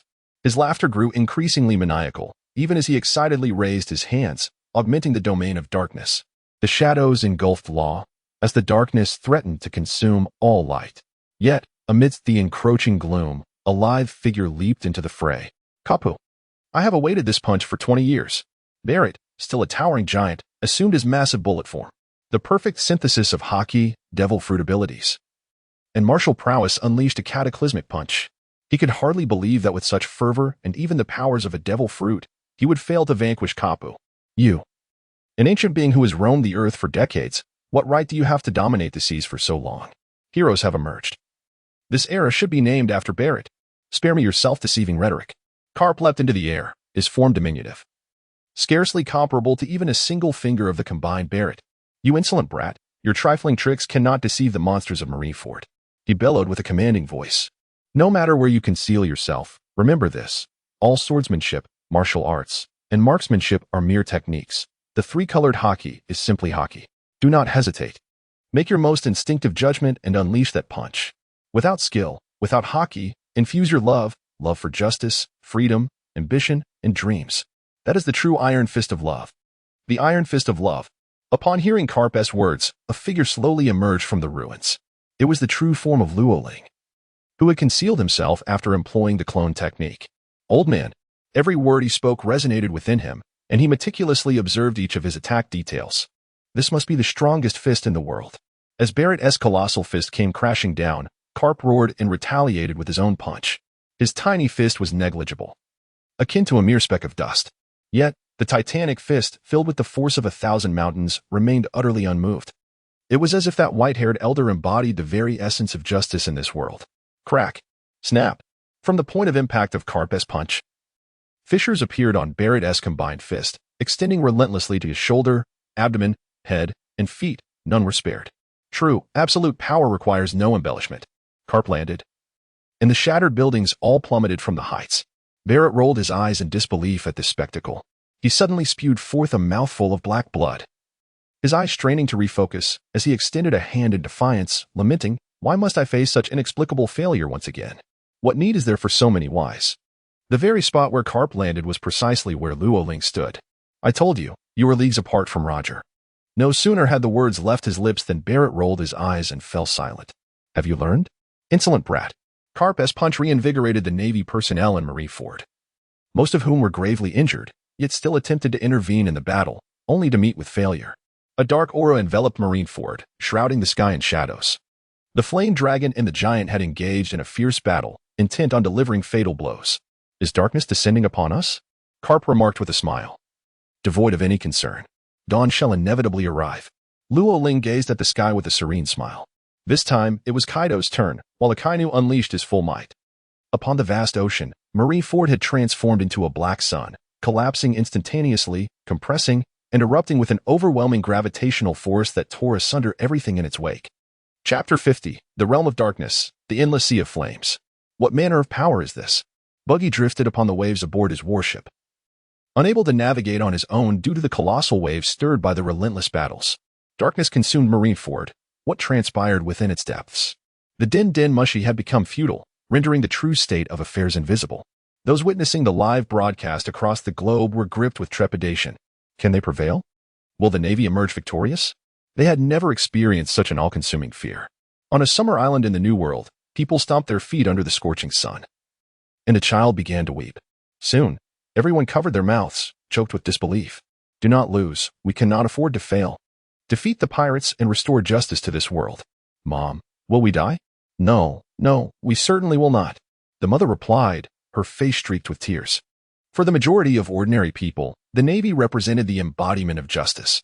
For those mired in suffering, the GM forces were their saviors. Yet, the pirates remained the eternal manifestation of evil. Their very existence was a profound aberration. In the past, Nolan, as an explorer, had traversed the Grand Line in the New World, only to be vilified as a grand deceiver.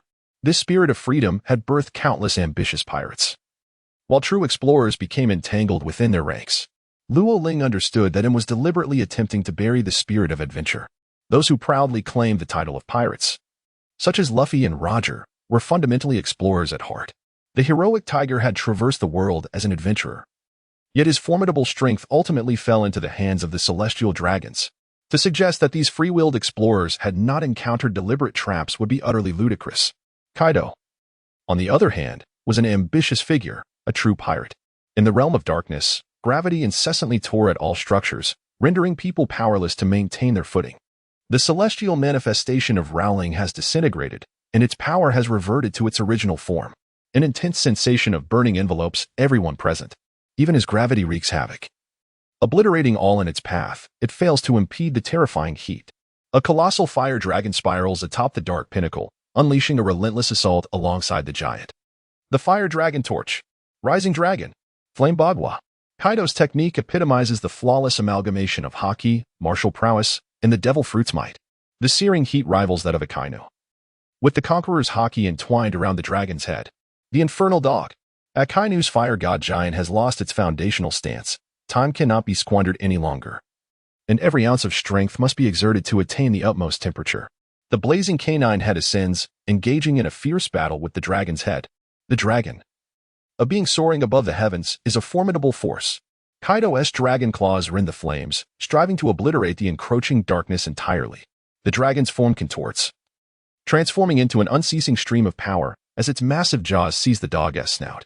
Absolute justice requires no lofty existence. The fire god giant, shaped by a kainu, morphs into a molten tengu.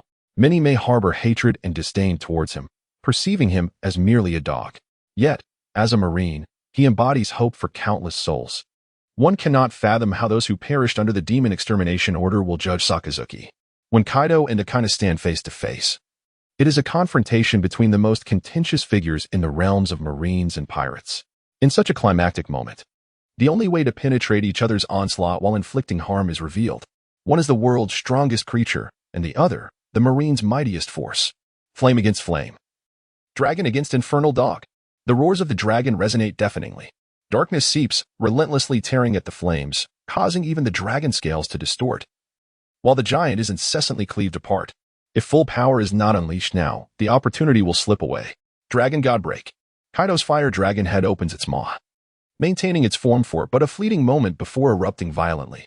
Canine Funeral Intent. This molten giant dog harbors the ambition of self-destruction, exploding without hesitation. In an instant, flames burst forth like a roaring furnace. Initially, the two flames repelled one another. Upon detonation, they experience an extreme elevation in temperature, consuming all available oxygen. The crowd feels the suffocating agony, compounded by the dark aura compressing the air, diminishing their space to stand. In the next moment, the irreconcilable molten magma and flames compress into a singular mass due to gravity.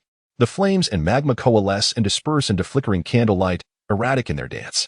In an instant, an unstoppable inferno surges forth, inundating the entire dark world. Block it with haki. If that fails, dive into the sea. Sengoku roars, issuing commands. Iron blocks. The Weevil, attempting to shield itself with the advanced armament haki and an iron block, was swiftly overwhelmed by the searing heat, succumbing to asphyxiation and collapsing to the ground. Charred and blackened like coal. Alas, the iron block proves to be a perilous weapon. Luo Ling helplessly shook his head and decisively opened dozens of air gates. The sea surged into the inferno, relentless waves attempting to extinguish the arrogant flames. Steel, upon merely grazing the searing molten fire, was melted into liquid iron. Luo Ling was immersed in flames, an overwhelming presence manifesting silently upon his skin. Though he withstood the inferno, he could not escape the searing heat that scorched his form. He harmoniously infused his being with the three hues of his aura, transcending the distinctions between skin and flesh, rendering combat and defense unnecessary. It was merely the fusion of his essence with his aura. This sensation was not merely a blend of vigor and spirit. His body became indistinguishable from his aura, moving in perfect synchrony. It was a sublime elevation, where the boundaries of aura, vitality, and corporeal existence dissolved. His body itself was the aura, and the aura was his very being.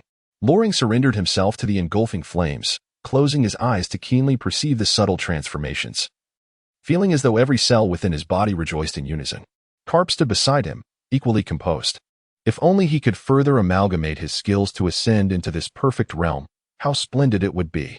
Having uttered these thoughts, the young man shut his eyes once more, fully aware that the true, most formidable strike from the domain of darkness was imminent.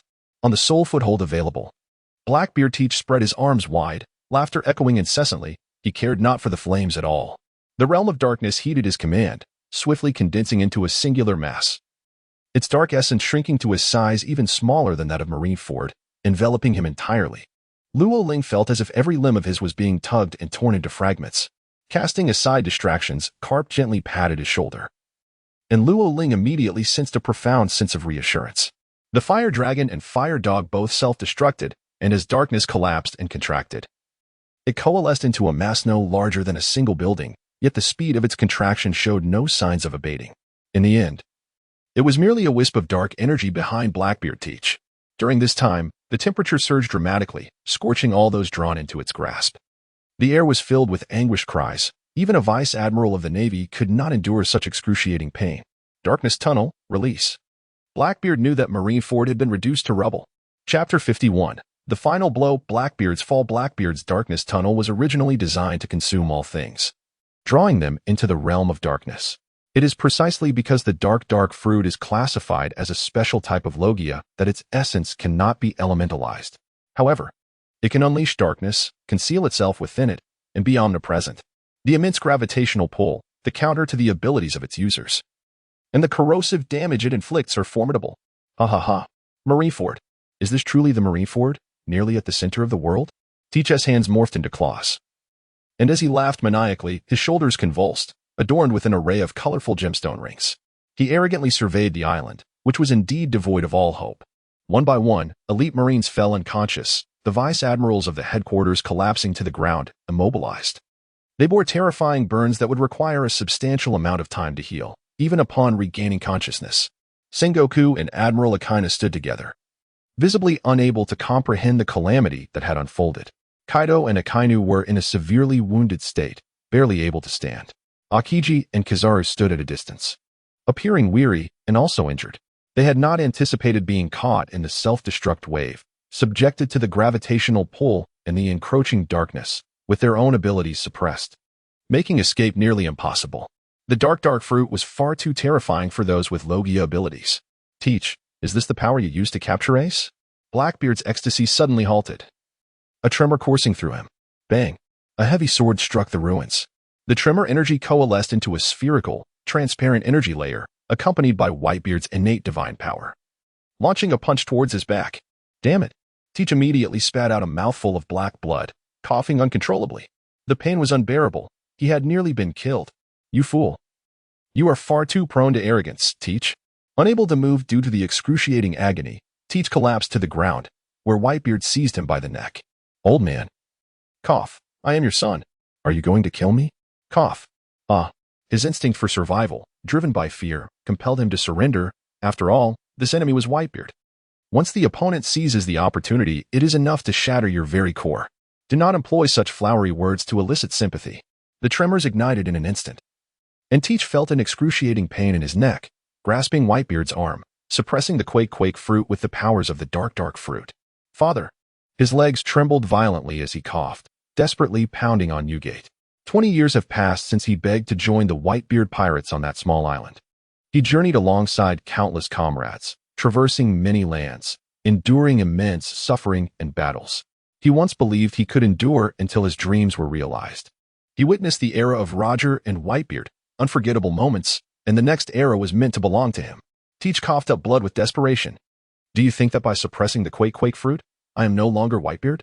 Newgate's conqueror's hockey, martial prowess, and immense strength remain intact, despite his injuries and frailty. He is still Whitebeard. He has never been weaker than anyone. He merely succumbed to the passage of time, defeated by his own peak. Whitebeard bore wounds as well. After being torn by gravitational forces, he understood the quake fruit would be of little use in Blackbeard's hands. Thus, he was already on guard. His injuries were trivial compared to the stabbing he endured in the original timeline, which left him with 2 gaping wounds. No, father. Blackbeard rolled his eyes. Is he truly to perish like this? He had endured a lifetime to seize the dark fruit, making him formidable, having even injured Shanks. But without the dark fruit and the quake fruit, he would merely remain a member of Whitebeard's 2nd Division, suppressing his ambition, dedicating his life to upholding Whitebeard's glory. Yet he triumphed, seizing the opportunity. Is he to die like this? Life had reached its limit, his legs trembling uncontrollably, akin to a piece of scrap paper floating aimlessly. Until, with a snap, his neck fractured, and his breath and heartbeat ceased. Thud. Whitebeard cast him to the ground, the body crashing against the ruins, bouncing slightly before falling utterly still. In the distance, the once formidable Barrett, having borne the weight of endurance for 20 years, was already struck by Garp to the brink of unconsciousness. Among the powerful, only Whitebeard, Law, and Kaido remained. Ironbone Kong, Sengoku, Garp, Akiji, Kizaru, and Akina suffered varying degrees of injury. Garp and Law remained unscathed. It appears the calculations were amiss. The Warring States period holds certain regrets, however. Should this battle result in the downfall of Whitebeard, it would signify the defeat of not only 2 Emperors of the Sea, but also a former great pirate and the recently appointed Warlord of the Sea, Blackbeard Teach. The power dynamics of the New World would diminish by half, bestowing the Navy with unprecedented strength. Newgate, this time, you are truly destined for defeat. Steelbone Frankie rose to his feet, embodying the legendary era of the 3 great pirates as Fleet Admiral of the Navy. He had long sought to vanquish this last remnant of the old era, Whitebeard. It is precisely due to Whitebeard's existence that, years later, the remnants of rocks would rise to prominence, becoming Emperors of the Sea. After all, red-haired Shanks truly became one of the Emperors 4 years ago, though he claimed it 2 years later. Having originally ascended 6 years prior, before his ascent, and the covert maintenance of balance within the New World. the latter half of the Grand Line, the New World, has historically been an era dominated by the triad of Whitebeard Newgate, Kaido of the Beasts, and Big Mom Charlotte Lin. A time that could also be referred to as the Age of the Remnants of Rocks. Old man, you have accomplished what was necessary. Marineford has been reduced to ruins, and the dignity that needed to be sacrificed has been lost. Now, I shall take action. Do you have any objections? Luo Ling bowed his head, his aura gradually ascending, his breath intensifying. Suddenly, a fierce wind swept through, billowing the young man's cloak. Upon his black mantle, there were no inscriptions of justice, nor any proclamations of freedom. He was a member of the GM army, the solitary neutral entity amidst the chaos of war. You little rascal, I am but an old marine. It is only natural that I suffered injuries while defeating Barrett. Carp chuckled, crossing his arms and revealing a grin that showcased his teeth, embodying a certain roguish charm. Farewell. Old man. Luo Ling cast a glance at the unscathed Carp, releasing a sigh of relief. He first approached Teach's direction. Here, at least 5 injured Vice Admirals remained, possessing formidable combat strength. Ignoring the scrutiny of all around him, he boldly placed his foot upon Teach's face. What are you pretending to be dead for? Cough. Damn it. How did you know? Blackbeard abruptly opened his eyes, having believed he had deceived Whitebeard and would find an opportunity to escape. His unique physical condition allowed him to feign death temporarily, and the fracture of his neck was the most potent deception born from his extraordinary physique. You can silence yourself forever. The tail of Loring emerged, transforming into the Tailstorm, a shadowy pathway. Blackbeard endeavored to counter his mythical Zoan-type ability with the powers of the dark fruit. Yet, the result was utterly ineffective. What? You realized it too late. It is futile. How could it fail to affect Loring when it is supposed to negate all devil fruits? Blackbeard appeared utterly perplexed. An overwhelming sense of dread surged within him as he exclaimed, No. In the next moment, the Tailstorm had sliced through his neck, and his head fell to the ground instantaneously. This matter certainly requires further examination. Without hesitation, Loring delivered another decisive blow, piercing a gaping wound into Teach's heart. What kind of pirate would refrain from striking? Oh, I'm not a pirate. In that case, there is no matter. He scratched his head, the aura of dominance dissipating from him. Esteemed ones, allow me to put an end to this war. 5 fierce gazes, imbued with martial fervor, surged forth. The battle atop has yet to conclude. Chapter 52, Advanced Awakening, an unremarkable fist. With a flick of his tail, Loring assumed a combative stance. This time, he did not wield the golden staff. Instead, he advanced towards formidable foes in this beastly transformed state. Ignorance breeds fearlessness. Ironbone stirred slightly. To remain unscathed in such a grand conflict is a testament to one's formidable strength, yet what is most fearsome is your potential. The warring states also rose, discarding his cloak as he approached step by step. How terrifying it is to encounter such an existence. Perhaps it must be eradicated. Kizaru's exaggerated expression, with hands in pockets, belied his intense combat spirit. Akainu appeared to be drained of combat ability, and with Old Man Garp injured, the remaining fighting force diminished yet again, leaving only 4. Akiji spoke nonsensically, for Garp seemed unaffected. It is no wonder he could utter such words. After all, he had been a formidable force trailing behind Garp for many years. Lo Ling flashed a nonchalant grin, exuding an air of confidence. 1 against 4, the advantage lies with me. His words were laced with mockery. Yet in the face of inevitable confrontation, who cared for rhetoric? With a swift motion, the aged warrior, Ironbone, unleashed a powerful punch, embodying the vigor of youth despite his years. Too slow, however. In an effortless display, Lo Ling deftly evaded the attack. I am still standing here, you arrogant little brat. The warring stage transformed into a colossal Buddha form, delivering a punch imbued with a shockwave, crashing towards Lo Ling with unstoppable momentum. With a deft movement, Luo Ling evaded the attack. Huang Yuan remained silent, having long since discerned the style and characteristics of Luo Ling's techniques. When confronting this individual, one must refrain from employing any flamboyant skills, strike directly. Any technique unleashed against him would be akin to a tender beef brisket passing before a skilled butcher, inviting certain doom. The pace had quickened considerably. After all, he was still quite youthful. Huang Yuan's radiant light was effortlessly evaded, and the chilling aura swiftly followed. Luo Ling ascended gracefully, evading the encroaching chill, rendering Qingji's attack futile. His domineering aura became an intrinsic part of his being, and his movements grew increasingly fluid. His earlier inaction was not due to a lack of opportunity, but rather a deliberate effort to attune himself to his own formidable strength. The 3 hues of his aura intertwined seamlessly, merging into his very essence. As Luo Ling pondered, he could sense an enigmatic transformation. as if his very being was undergoing a profound metamorphosis. Even the data projection of the hourglass was experiencing alterations. The tricolored domineering aura ascended to a higher state of awakening. Success, this subtle yet formidable power. Luo Ling was devoid of Lu Yan, the conqueror's haki entwined around him. And he no longer possessed the observation haki to foresee the future or perceive the vastness. He stood there, appearing utterly ordinary and unremarkable. One insight leads to 100. Is this truly the essence of the Iron Fist of Love? Loring understood that the time had come to test his martial prowess, to ascertain whether he could transcend from the realm of perfection to that of transcendence. Suddenly, he raised his gaze and evaded 4 formidable attacks from generals. It was no wonder that the highest level of skill was referred to as transcendence. Being overly fixated on techniques ultimately hinders one from reaching this stage. Only by embodying the essence of combat, akin to Garp, can one truly achieve transcendence. Since the onset of the war on the summit, Loring had been diligently accumulating and refining his previous strengths, preparing for a true outburst of power. Initially, he integrated all the abilities of the devil fruit within himself. Achieving a mid-level awakening, he reached a state of perfect fusion with the fruit. Through numerous battles and encounters with masters, by immersing himself in the experience, witnessing Garp's prowess, and heeding Garp's guidance, he advanced his 3 types of haki from a mid-level awakening of 100 to a high-level awakening. More importantly, he had been training his Iron Fist of Love for over a decade. It was only today that he finally attained a profound understanding. Once the advanced haki integrated into his being, his senses, mind, and perception became the observation haki. His defenses, recovery, and speed manifested as the armament haki. His spirit, authority, and will embody the conqueror's haki. While the elevation of the 3 types of haki to a high-level awakening may appear unremarkable, it signifies a perfect fusion of qualitative and quantitative transformation.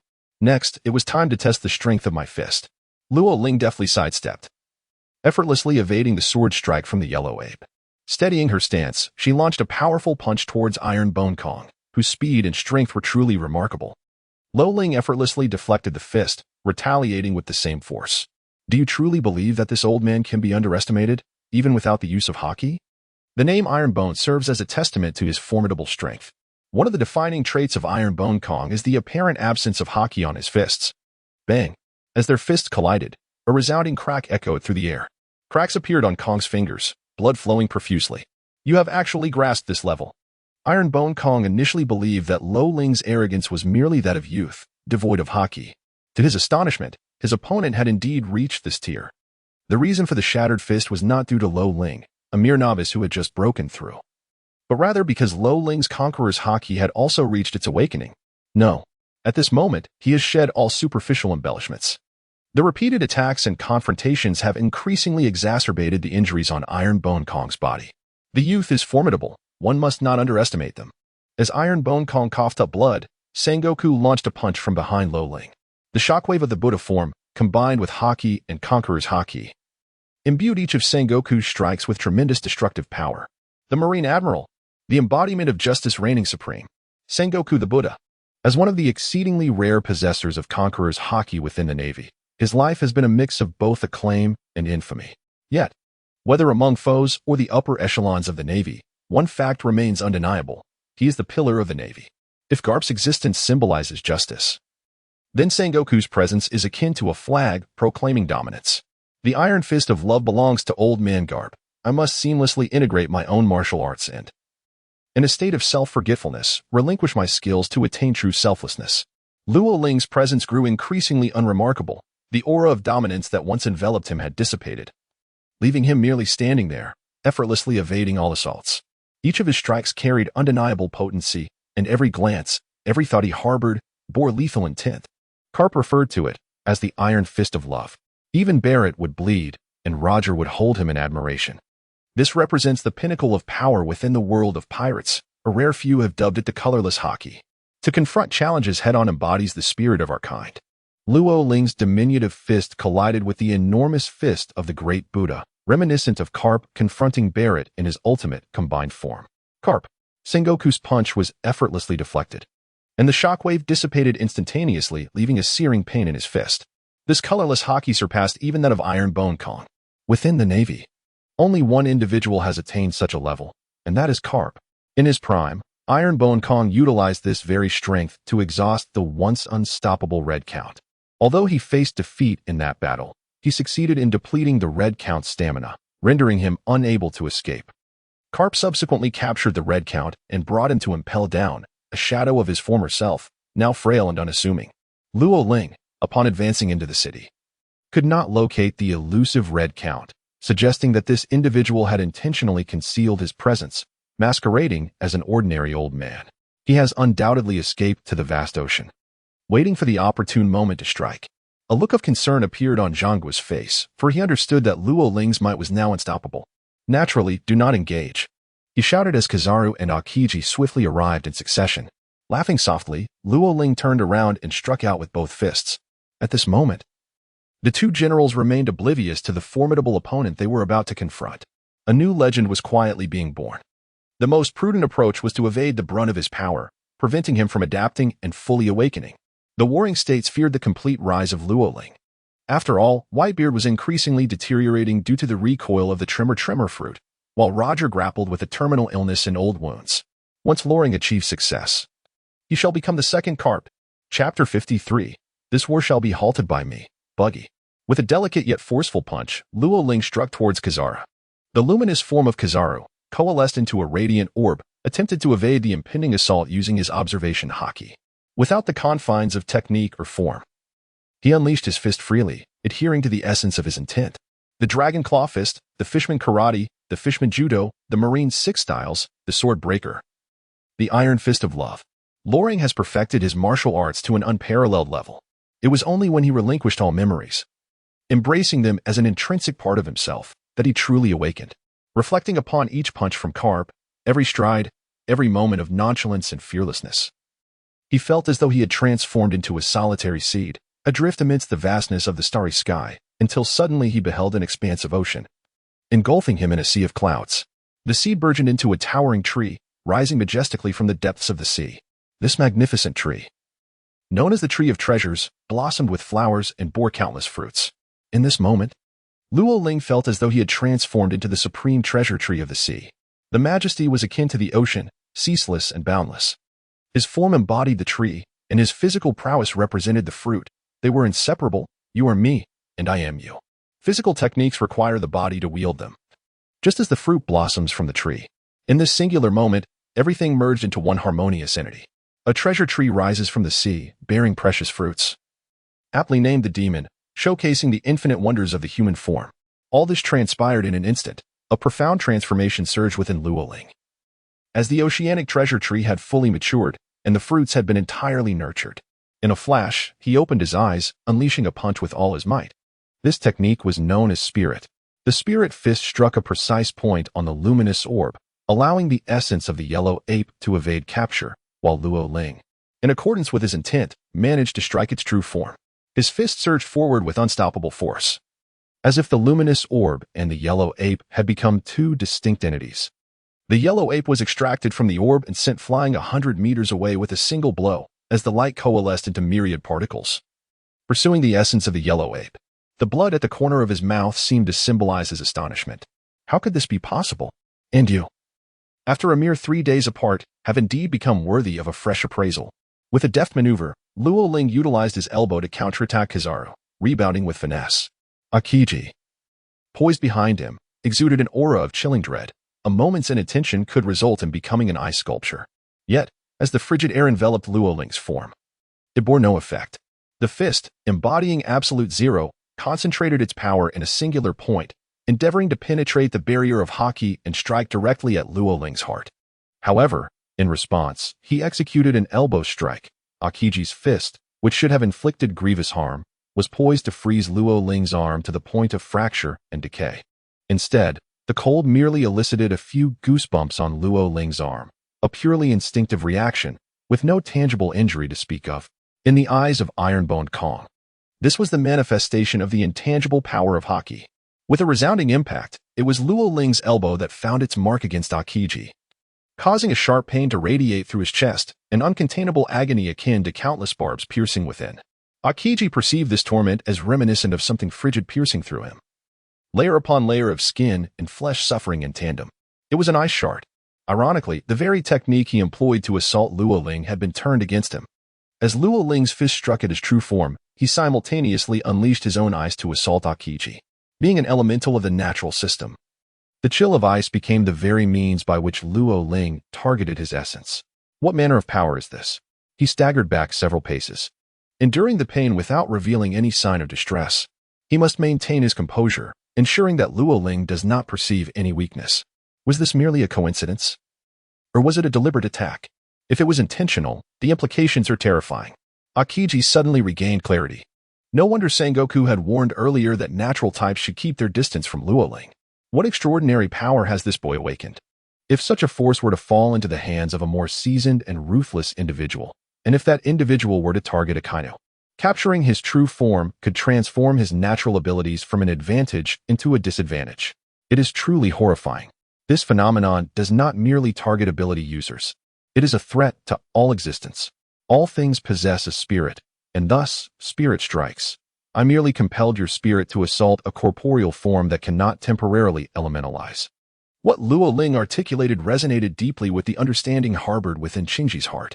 Though it may appear straightforward, the reality is profoundly intricate. The observation haki must be extraordinarily powerful, capable of discerning the true essence of a nature-based ability user.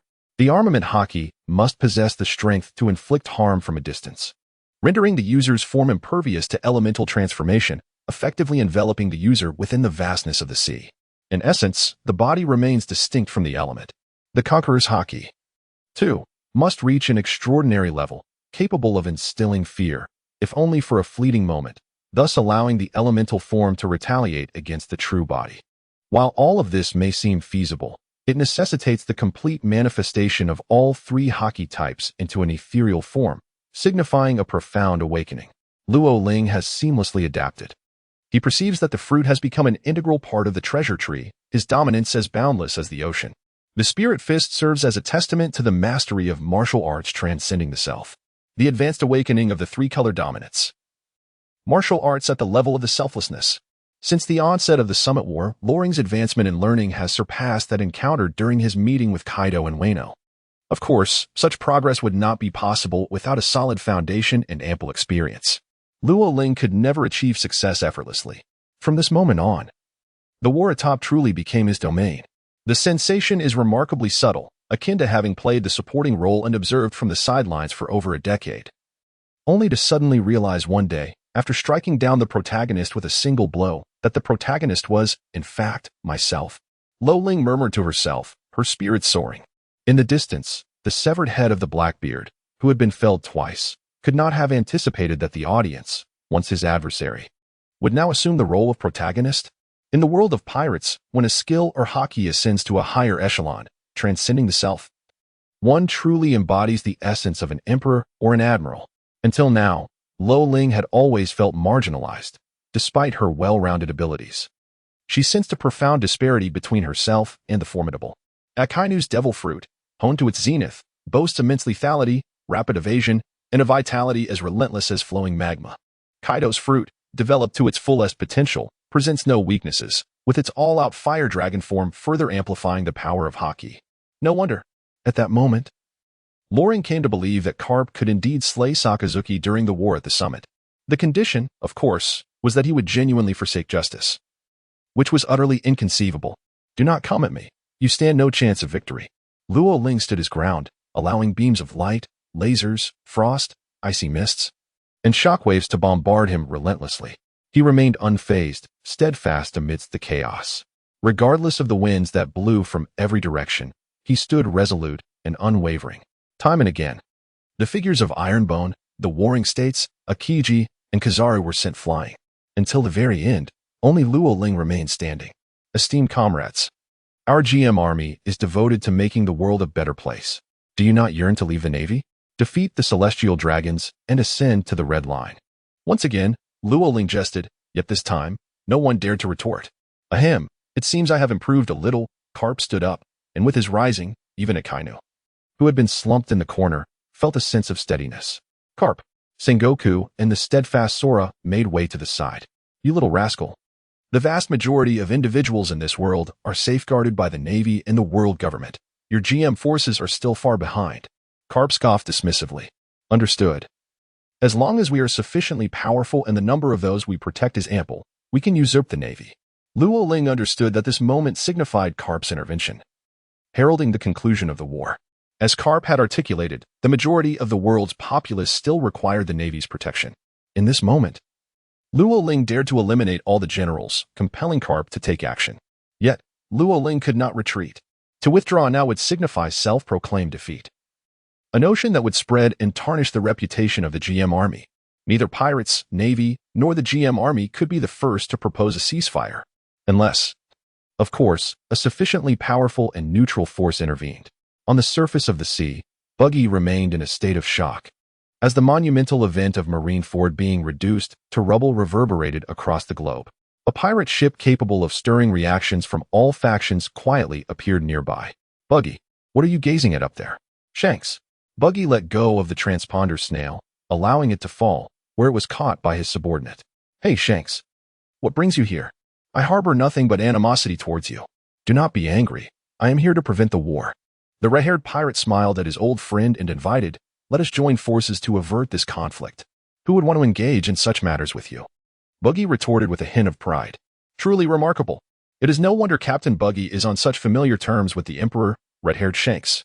He even rejected the opportunity to thwart a grand war. Following you has been the only right decision of my life. Buggy's mind was filled with questions. He simply wished to avoid death. Yet, when the words were on the tip of his tongue, he shouted defiantly, crew, set sail and steer towards Marineford. This war, whether it be Kaido, Whitebeard, Akainu, or Akiji, shall be personally halted by me, Buggy. Everyone was filled with fervor. Shanks merely smiled and allowed his comrades to continue their voyage. Chapter 54, Whitebeard, the last 10 minutes today. I shall take Whitebeard with me. Who among you can stop me? Loring calmly approached Whitebeard, who remained unmoved. Not a single member of the Navy uttered a word. Blackbeard lay dead, Barrett had been defeated. And Kaido was powerless to resist. For them, it was undoubtedly a resounding victory. Nevertheless, they could not be the first to propose a ceasefire. Nor could they allow Newgate to escape, as that would tarnish the Navy's reputation. Gulalalala, Whitebeard exclaimed. I have grown old and returning to the sea is merely an awaiting of death. Ace has already returned to the ocean. And each member of the Whitebeard pirates is free. The fall of 2 emperors has little impact on this world. The victors shall reign. And the future is reserved for my sons. Whitebeard Newgate coughed and laughed heartily, exclaiming, life. How magnificent and tumultuous it is. Once you recover from your injuries, you shall live for at least another 5 years. As Luo Ling spoke, he was acutely aware of Whitebeard's lifelong injuries and his struggle with asthma. The bubbles had restored Whitebeard to a state reminiscent of his pre-injury days at Marineford, yet his departure from this realm merely extended his life by a few more years. It can be said that upon arriving at Marineford, Whitebeard had never entertained the thought of returning alive. I had promised Ace. As Luo Ling's words faded, Whitebeard erupted into laughter. His iconic mustache, curling upward, twitched slightly. Thank you for granting me this extra moment of life, saving as many sons as possible. I am but a remnant of the old era. In this new age, I have no shores upon which to anchor. To perish on the battlefield would be the most fitting farewell for me. Whitebeard's words did not stem from evasion or fear, but from undeniable truth. Roger met his end on the execution platform, heralding the dawn of the great pirate era. The Golden Lion, after 2 decades of seclusion, was defeated by the supernova, Luffy. And what of him? He continued to live on, holding on to his waning heart until the very end. For decades, he had sheltered numerous kingdoms and ordinary people in the New World. Now, it was time to entrust the future to the new generation. Ace would undoubtedly surpass me. Whitebeard chuckled, extending a hand. If it were possible, I would truly wish to adopt you as my son. Gururara. He stepped forward, his blood surging. The passage of time coalescing in this moment. The fierce wind caressed his face, and he felt as though he had returned to that era. Even in old age or sickness, he could still live for a few more years. Surely, Ace and the others hoped he would return alive. Lulling could not bear to witness the despondent expression on Ace's face. They were not merely brothers, but rather bonded beyond blood. They would understand that the old man still possessed the freedom to choose death. Whitebeard, embracing life in the face of death, unleashed a powerful punch behind him, sending forth tremors that stirred the sea and unleashed a tempest, not targeting anyone, but instead continuously raising colossal waves to fend off the distance. On the surface of the sea, pirate ships and warships lingered, reluctant to depart. Upon the deck stood the captains and crew of the Whitebeard pirates. As the immense waves surged before them, the accompanying gale followed suit. The vibrations were extraordinary, utterly distinct from before. They were not aggressive, but rather a transmission of information. Only the Whitebeard pirates could comprehend the meaning encapsulated within. Father, the immortal Phoenix Marco, Fire Fist Ace, Flower Sword Vista, and Diamond Jozu. Each captain understood the significance of Whitebeard's punch. Farewell. This was the captain's final command. Marco, as the captain of the 1st Division, called out, Father. Answer back, Father. To respond meant that the captains of the Whitebeard pirates had to break through the waves. Fire Fist. Ace struck forth, his flames erupting like a mountain, evaporating the towering waves that obscured the sky into a mist of white. Tears brimmed in their eyes, choking back sobs. Forever moved, forever fighting. Flames, incinerating the sins of the world, rose with the waves, countless bubbles ascending towards the heavens. Marineford had been reduced to rubble, a graveyard in its own right. 5 years, at most, the old man could only live for 5 more years. Rather than withering away on a sickbed, it was better to empower his sons, to let them grow stronger and face their trials, for they would ultimately carve out their own destinies. Whitebeard's punch struck forth decisively, and the already devastated Marineford could no longer withstand the onslaught, shattering completely. All his haki and strength were channeled into this moment, unleashed with utmost vigor. Life returned in its most exalted form. Loring turned in disbelief to gaze upon the elderly man. His headscarf flew away, revealing cascading golden locks. The wrinkles on his bearded face vanished, and his skin regained a delicate luster. His slightly stooped figure unfurled once more, restored to its prime, robust and unparalleled. Do not be astonished, it has taken merely 10 minutes, consuming the last remnants of my life, the old man stated with an air of nonchalance. He had saved Ace and witnessed Blackbeard's demise, avenging Sachi. There were no regrets left. The future must belong to the new generation, to the youthful pirates. I shall carry away your lifeless form. Luo Ling understood that even if he forcibly took Whitebeard away, it would serve no purpose, for the countdown of life had already begun. Thank you. Newgate stood tall, full of vigor. Everything had returned to him. He strode forward with an agile form, free of any sign of asthma, aging, illness, or old injuries. He was Whitebeard, the strongest man in the world, possessing the power to annihilate the world. Move swiftly. Whitebeard is fighting with all his might. Do not concern yourselves with him. Let him exhaust his last breath. Sengoku issued the command, yet after the battle with Luo Ling, their already wounded bodies suffered further injuries. If they did not intervene, more lives would be lost. Akiji rose to his feet. The island of Marineford split in two, a colossal wall of ice rising from the ground like a gravestone, sheltering all behind it. It was now your turn to endure. Molten magma melted a hole, and the severely injured Akainu's body rose and fell with each labored breath. He could not fight. He was merely sustaining himself by sheer will. Newgate, can you endure? Kaido laughed heartily as he stood, an awakened Zoan-type devil fruit user, recovering faster, yet only managing to walk and stand. Such is the nature of top-tier warriors. As long as there is a glimmer of hope, they can rise again. You've been quite audacious these years, but I still don't need your worry. In his current state, Whitebeard dared anyone to challenge him. He charged forward. The entire island began to tremble, and with a thunderous roar, terrifying cracks appeared upon the ice wall. With a resounding snap, it all shattered, collapsing into a desolate ruin. Kizaru approached, the calmness in his eyes replaced by urgency. The 3 admirals stood in a line, reminiscent of the onset of the Marineford War. Sengoku, Tsuru, and others stepped forward. The war at the top had entered its final countdown of less than 10 minutes. One Piece truly exists. Only 9 minutes of life remained. In peak condition, Whitebeard faced the Marine headquarters' strongest forces. The blade radiated with the Conqueror's haki. Armament haki flowed, and the Tremor Fruit unleashed its fury. Purple, red, and black lightning intertwined continuously. Who could withstand this strike? With Roger gone from the world, who else could wield such divine evasion? Boom. Magma, ice, light, shockwaves, and haki intertwined, colliding with this unparalleled force. Exhilarating. Whitebeard did not retreat an inch. He leaped into the air, delivering another strike. The waves surged, the sky shattered. Even the admirals were repeatedly sent flying, and both former Marine admirals fell to the ground again and again. 7 minutes, 5 minutes, he grew ever more formidable in battle. Chapter 55, Living Up to Roger. Luo Ling stood behind Whitebeard, facing the direction of the navy, where Carp stood last. The old and the young were thus positioned in opposition to one another. As masters of martial arts and hockey, both understood the futility of engaging in this conflict. Yet, neither would allow the other to compromise their stances. Off the coast of Marineford, the warlords of the sea had long since departed, observing the scene from a distance. How intriguing it would be to control the four emperors and the admirals. Doflamingo hovered in midair, treading upon invisible threads. However, the whereabouts of Moria's corpse remained a mystery. It was peculiar that it had vanished so quickly. After all, he had been killed by him. With that, he grasped a slender thread and soared into the air. Hawkeye sat in his small boat, legs crossed, pondering what could be more profoundly moving than witnessing the fall of the world's strongest man.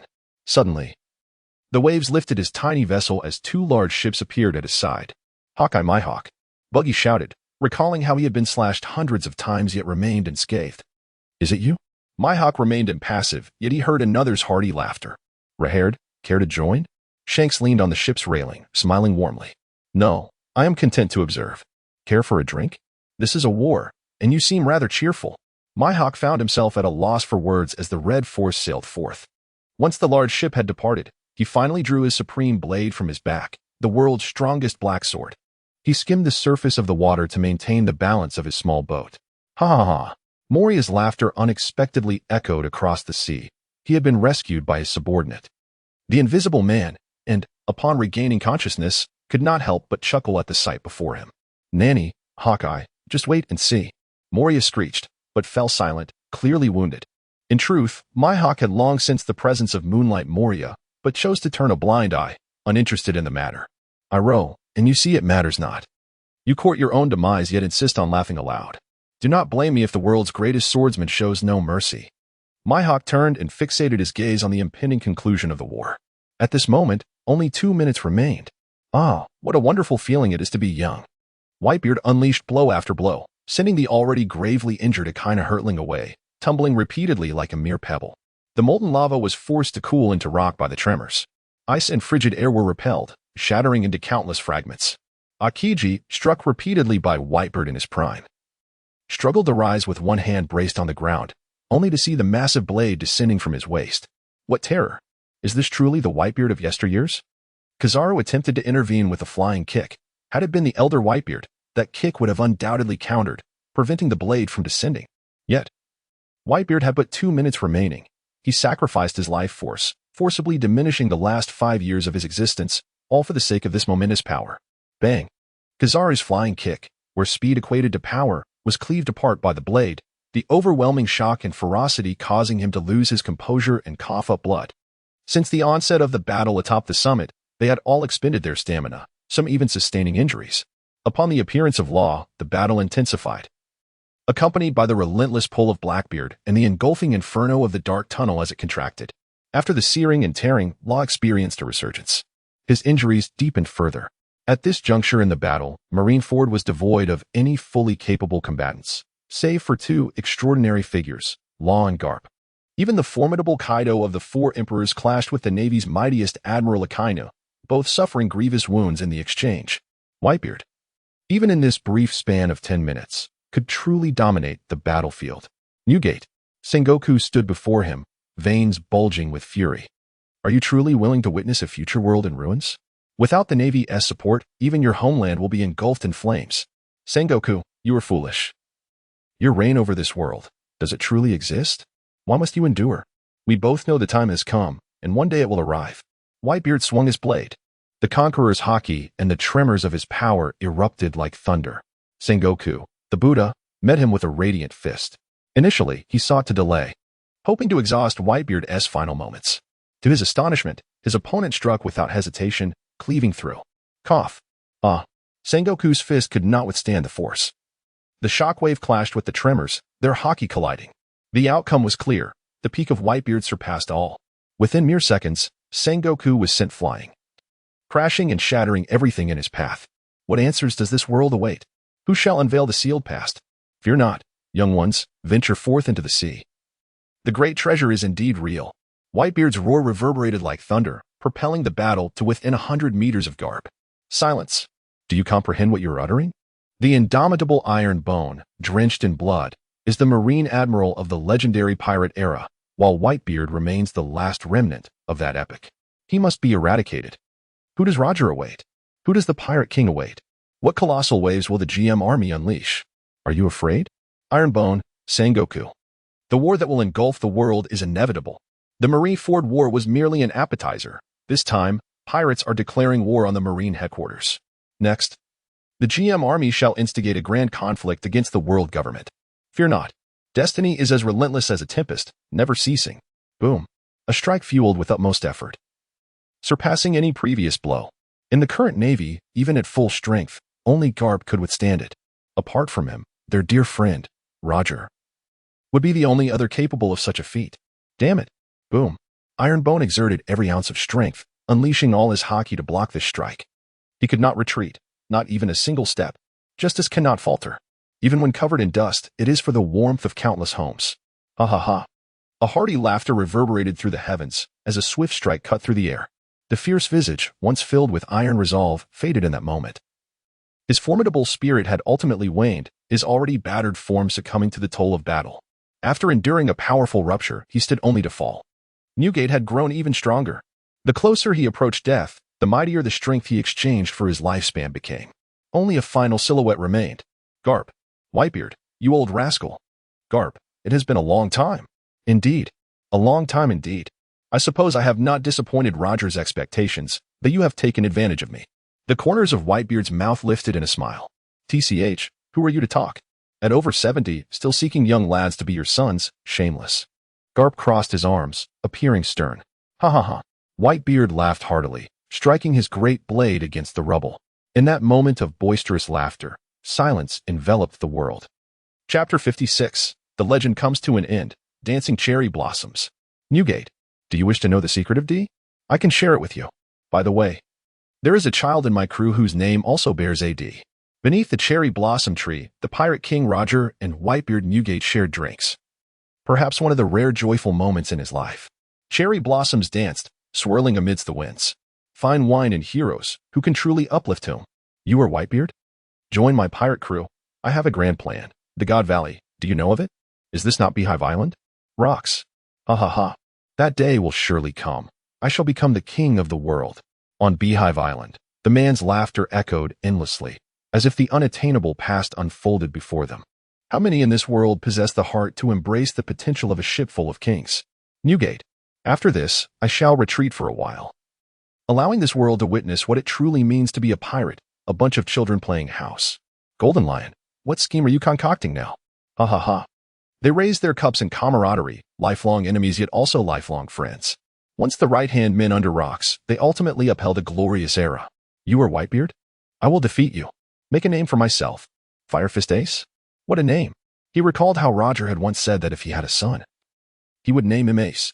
How laughable. Ace resembled Roger so closely in his youth that Whitebeard could never fail to recognize him. I recognized you at first glance. My child. In the tumult of childhood, the flight of youth, and the battles of one's prime, a legend was forged. In the zenith of his maturity, he stood triumphant, crafting a mythos. As a middle-aged sovereign of a new realm, he became the Emperor of the Seas. In his twilight years, he had already reigned for over 2 decades upon the throne.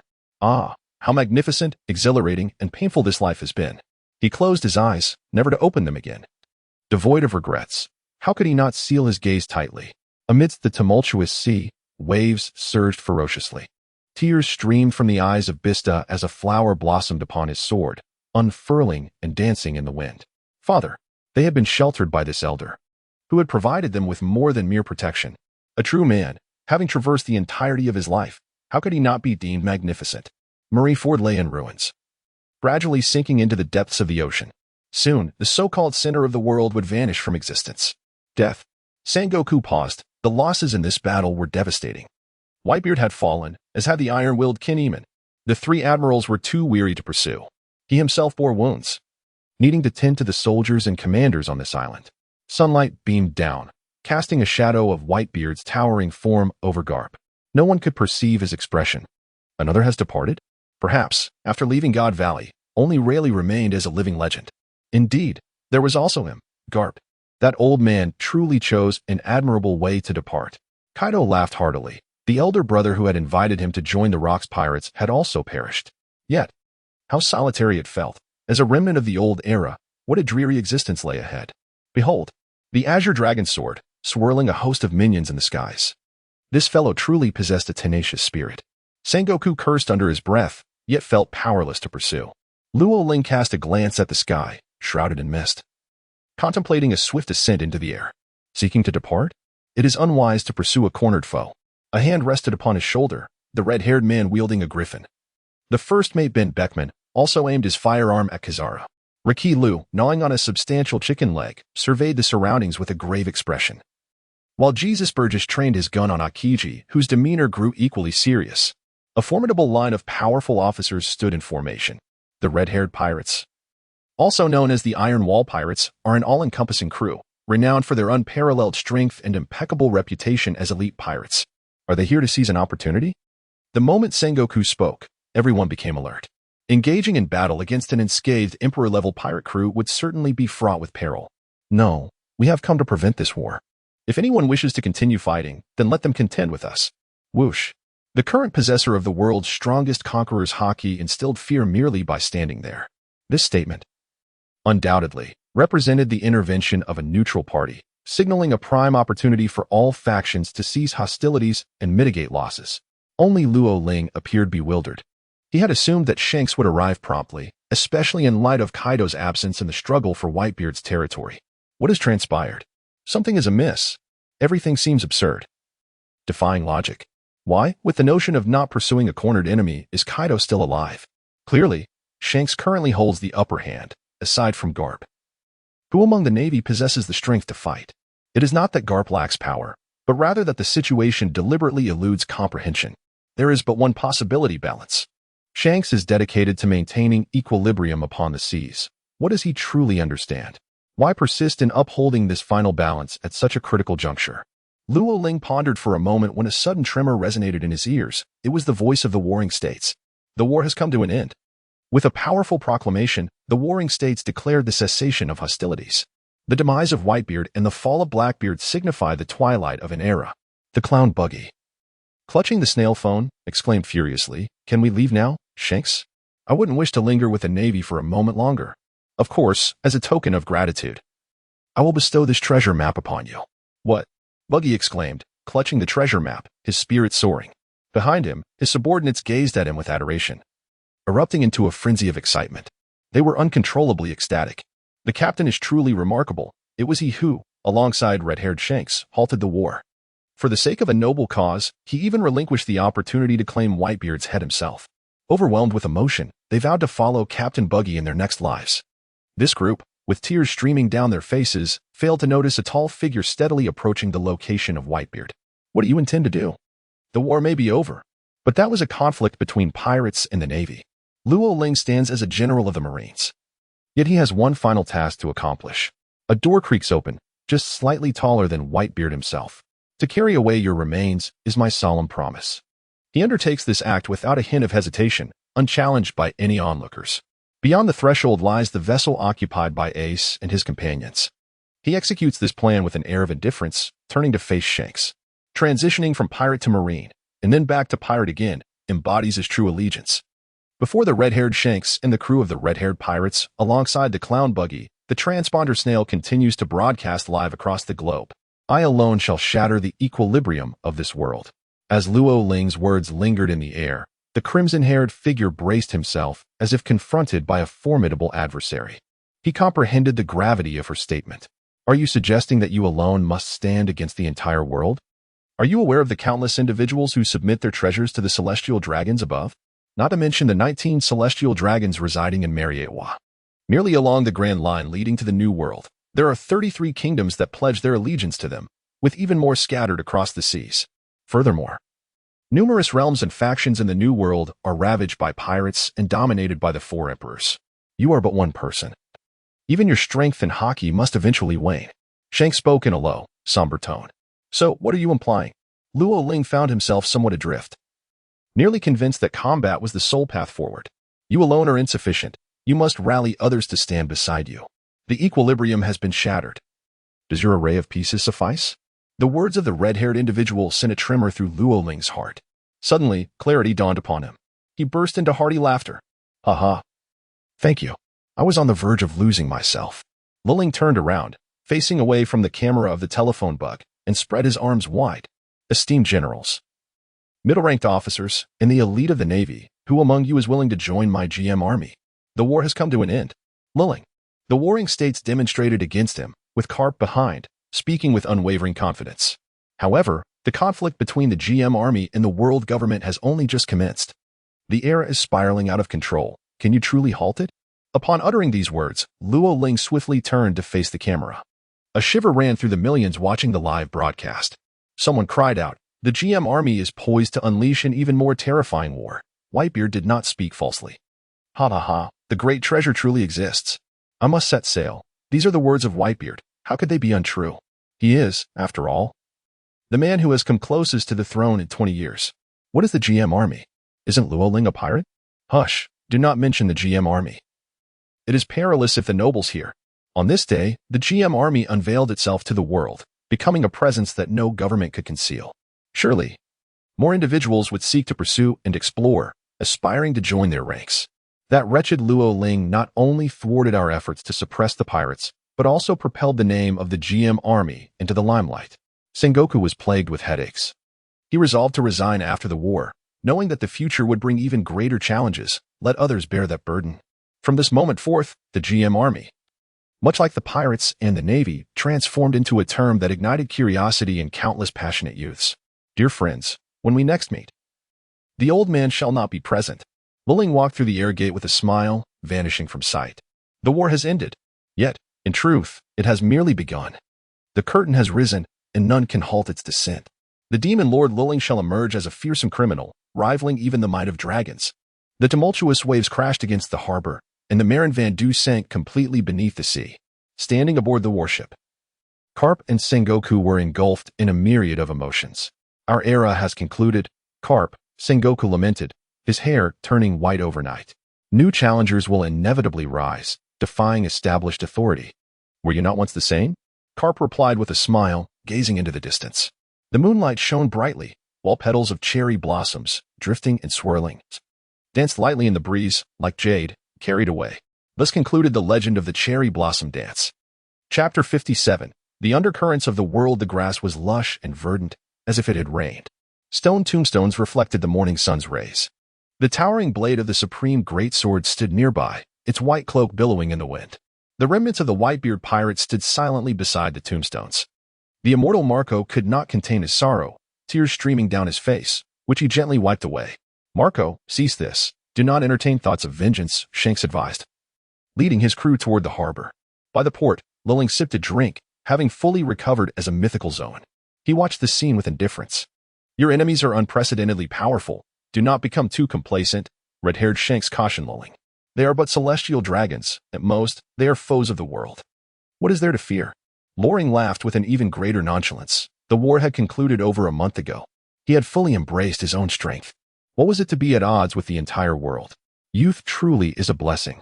Beckman jested with a chuckle. Indeed, he is worthy of being Luffy's elder brother. Yet, why did Luffy not attend the funeral? Riki looked around with curiosity. He had already set sail, and meeting now would breach their agreement. Let them encounter one another at the pinnacle of their respective journeys. Lulling rose to his feet and addressed the question. Saber and Ace also emerged from either side of the grave, all eyes upon them. As Luo Ling walked at the center, the trio gathered beneath the gravestone, raising their glasses in unison. Let this world be turned upside down. Clink. The glasses collided, and laughter mingled with tears. Ace chuckled heartily, exclaiming, Father once said that we are all free, so from this moment forth. Tears streamed down the faces of the captains and crew members of the Whitebeard pirates, as well as the leaders of their subordinate crews. Whitebeard pirates, disband! They roared in unison, proclaiming the end. Suddenly, someone choked back a sob, while others wept openly, disregarding any notions of masculinity. On the Red Fourth ship, Shanks stood in stunned silence. The word disband transported him back to that fateful day decades ago. Pirate King Roger had issued his final command in much the same way. Captain. The concerned Jesus Burgess felt for the first time the profound sorrow emanating from Shanks. I'm fine. I was merely reminded of old times. The sails unfurled, and the pirates set sail once more. After the sorrow, Ace turned with a smile. My adventure will continue, whether as a remnant of the Whitebeard pirates or as I embark on my own path. I shall hoist the sails. His words were clear, the Whitebeard pirates had become a thing of the past, akin to the legends of the Roger pirates. From this moment onward, they would part ways, each pursuing their own destinies. Ace, having followed father for so many years, I often thought that if the crew disbanded one day, I might become a lumberjack. Ace. At my age, it's time for me to step back. If you ever find yourself in my hometown, do come and share a drink. After all these years, what else could I do besides being a pirate? Count me in, Ace. Father recognized you. Even if the Whitebeard pirates are no more, you are the new captain. The essence of piracy lies in freedom itself. With father gone, we are no longer bound to any crew, yet should you ever need us, we will always be there. Each individual had their own choice. Some chose to withdraw entirely, embracing a life of leisure. Others joined Ace in continuing their adventures, while some, already part of subordinate crews, found themselves even more unrestrained. Of course, a few captains expressed their willingness to form a pirate alliance.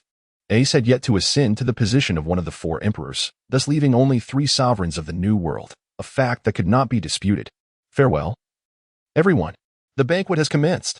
As sons, they understood that Whitebeard would never wish to see them in such a state of sorrow.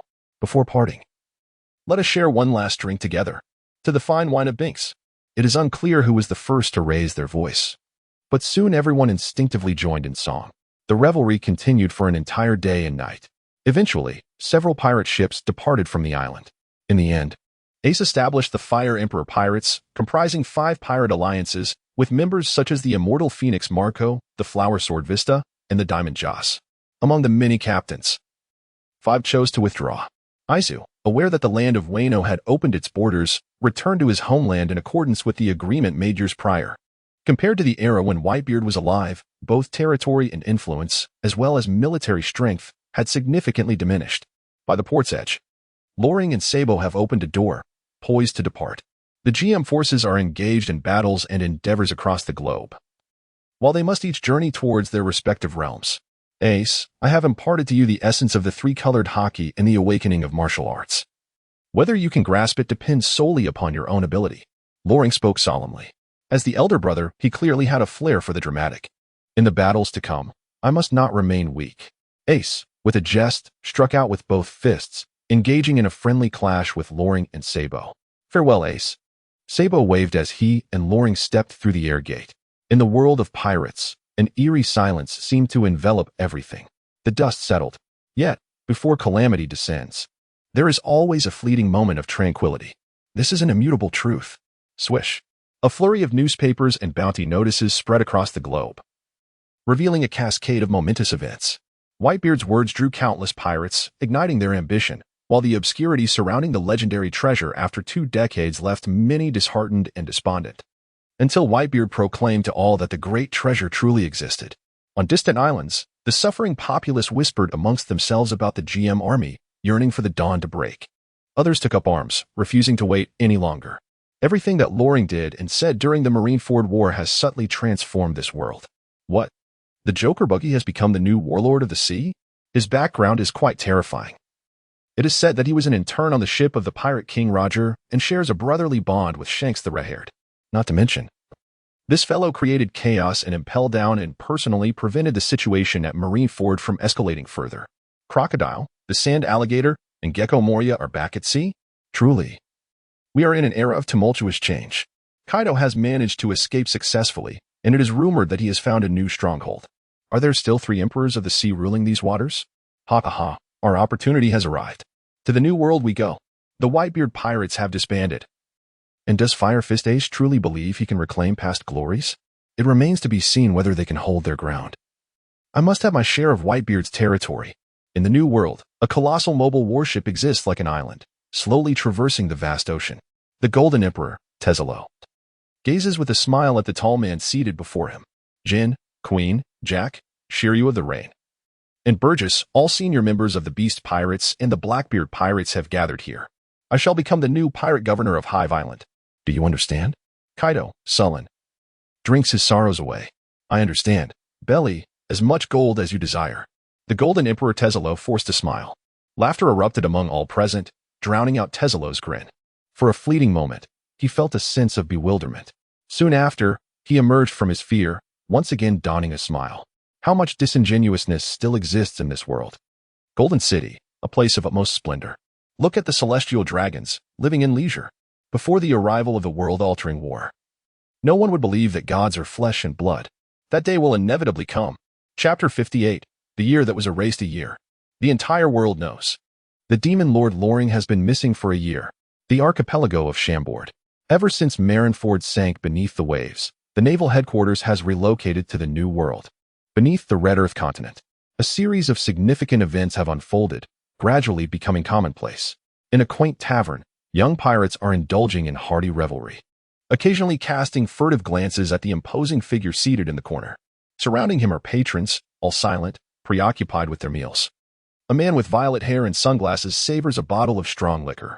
A fishman with crimson skin, donning a towel, devours a plate of specialty fried rice with gusto. Another man, draped in long cloth and wielding twin swords, gestures towards a flower pot, causing a rose to bloom instantaneously. Beside the tall man sit two enchanting ladies. To his left is a beauty with lustrous black hair and a prominent nose, quietly sipping coffee as her porcelain-like hand supports her chin, legs crossed, seemingly awaiting something. To his right, a woman with blue short hair, clad in a cloak and black knee-high stockings, enjoys a glass of orange juice. Boss. I'd like another glass of apple juice. The more tart, the better. Certainly. The middle-aged proprietor nods fervently, hurrying to prepare the beverage. He swallows hard, his hands trembling. How terrifying. Is it truly possible for a person to consume this much? Over 30 plates, all cleared, from seafood fried rice to pasta, and from grilled meat to sukiyaki. What is this man's stomach made of? Delicious. He drains the sour apple juice, a broad grin spreading across his face. Footsteps echo as a golden-haired youth enters the tavern, wearing a tall top hat and a blue suit, a water pipe slung across his back. The girl beside him wears a slightly lower hat, also donning gloves and knee-high stockings, her figure quite alluring. Upon their arrival, the already subdued atmosphere in the tavern thickens with tension. How could one not recognize them? These are prominent figures from the GM army, especially the voracious man, known as the Demon Lord Loring, who caused a ruckus in the Paramount War a year ago, stirring upheaval across the globe. Since Whitebeard's demise, he has emerged as another man capable of silencing the cries of children. Over the past year, from the seas to the Grand Line, the world government and navy have repeatedly suppressed him. The Navy has exceptionally recruited 2 new admirals, their power fearsome and monstrous. Following a confrontation between the new fleet Admiral Akainu and Akiji, the latter departed from the Navy. Rumors abound that he has joined the GM army, though some assert this is mere gossip. How could the esteemed Admiral Akiji possibly align himself with the GM army? As they pondered silently, the sound of footsteps echoed, rhythmic and deliberate. A tall man clad in a coat entered the tavern, exuding an overwhelming chill that halted all in their tracks. An icy cold spread throughout the room. Kazan, the Admiral of the Navy, has truly allied with the GM army? How could this be possible? What transpired over the past year? Initially, the GM army surged with fervor, followed by a cascade of significant events. Now, even the original rumors have been substantiated. Just how formidable has the GM army become? At last, I have found you, Luo Ling. Are you pleased, Kazan? Luo Ling, her belly pleasantly full, let out a contented yawn. Are we in the midst of battle? After all, Marineford lies nearby. Yet, that is a matter of the past. Akiji exhaled a breath of icy air, the frigid power swiftly encroaching upon the ground beneath Luo Ling's feet. It is quite cold, indeed. Luo Ling laughed heartily once more. Suddenly, he turned around and delivered a powerful punch. The ice shattered instantaneously. He rose to his feet, towering at a staggering height of 9 meters, instilling a sense of dread. Everyone fell to the ground in terror, their eyes seemingly inscribed with 2 words. What on earth? What had transpired? How could Luo Ling possess the powers of the... Wasn't Akiji rumored to have joined the GM army? How had he become the one pursuing Luo Ling? And why were they present in this Abaidi archipelago? Engage in battle. With a single punch, Luo Ling caused the tavern to instantaneously collapse into ruins. This world awaits my answer. Boom. The earth trembled, rending the heavens and the sea of clouds asunder. The ocean roiled, transforming into colossal waves. After a year of war above, all my efforts have been utterly erased. Well done, world government. I reiterate my inquiry. Kazan, are you certain you will not join the GM army? The few simple words spoken by Loring encompass a wealth of information.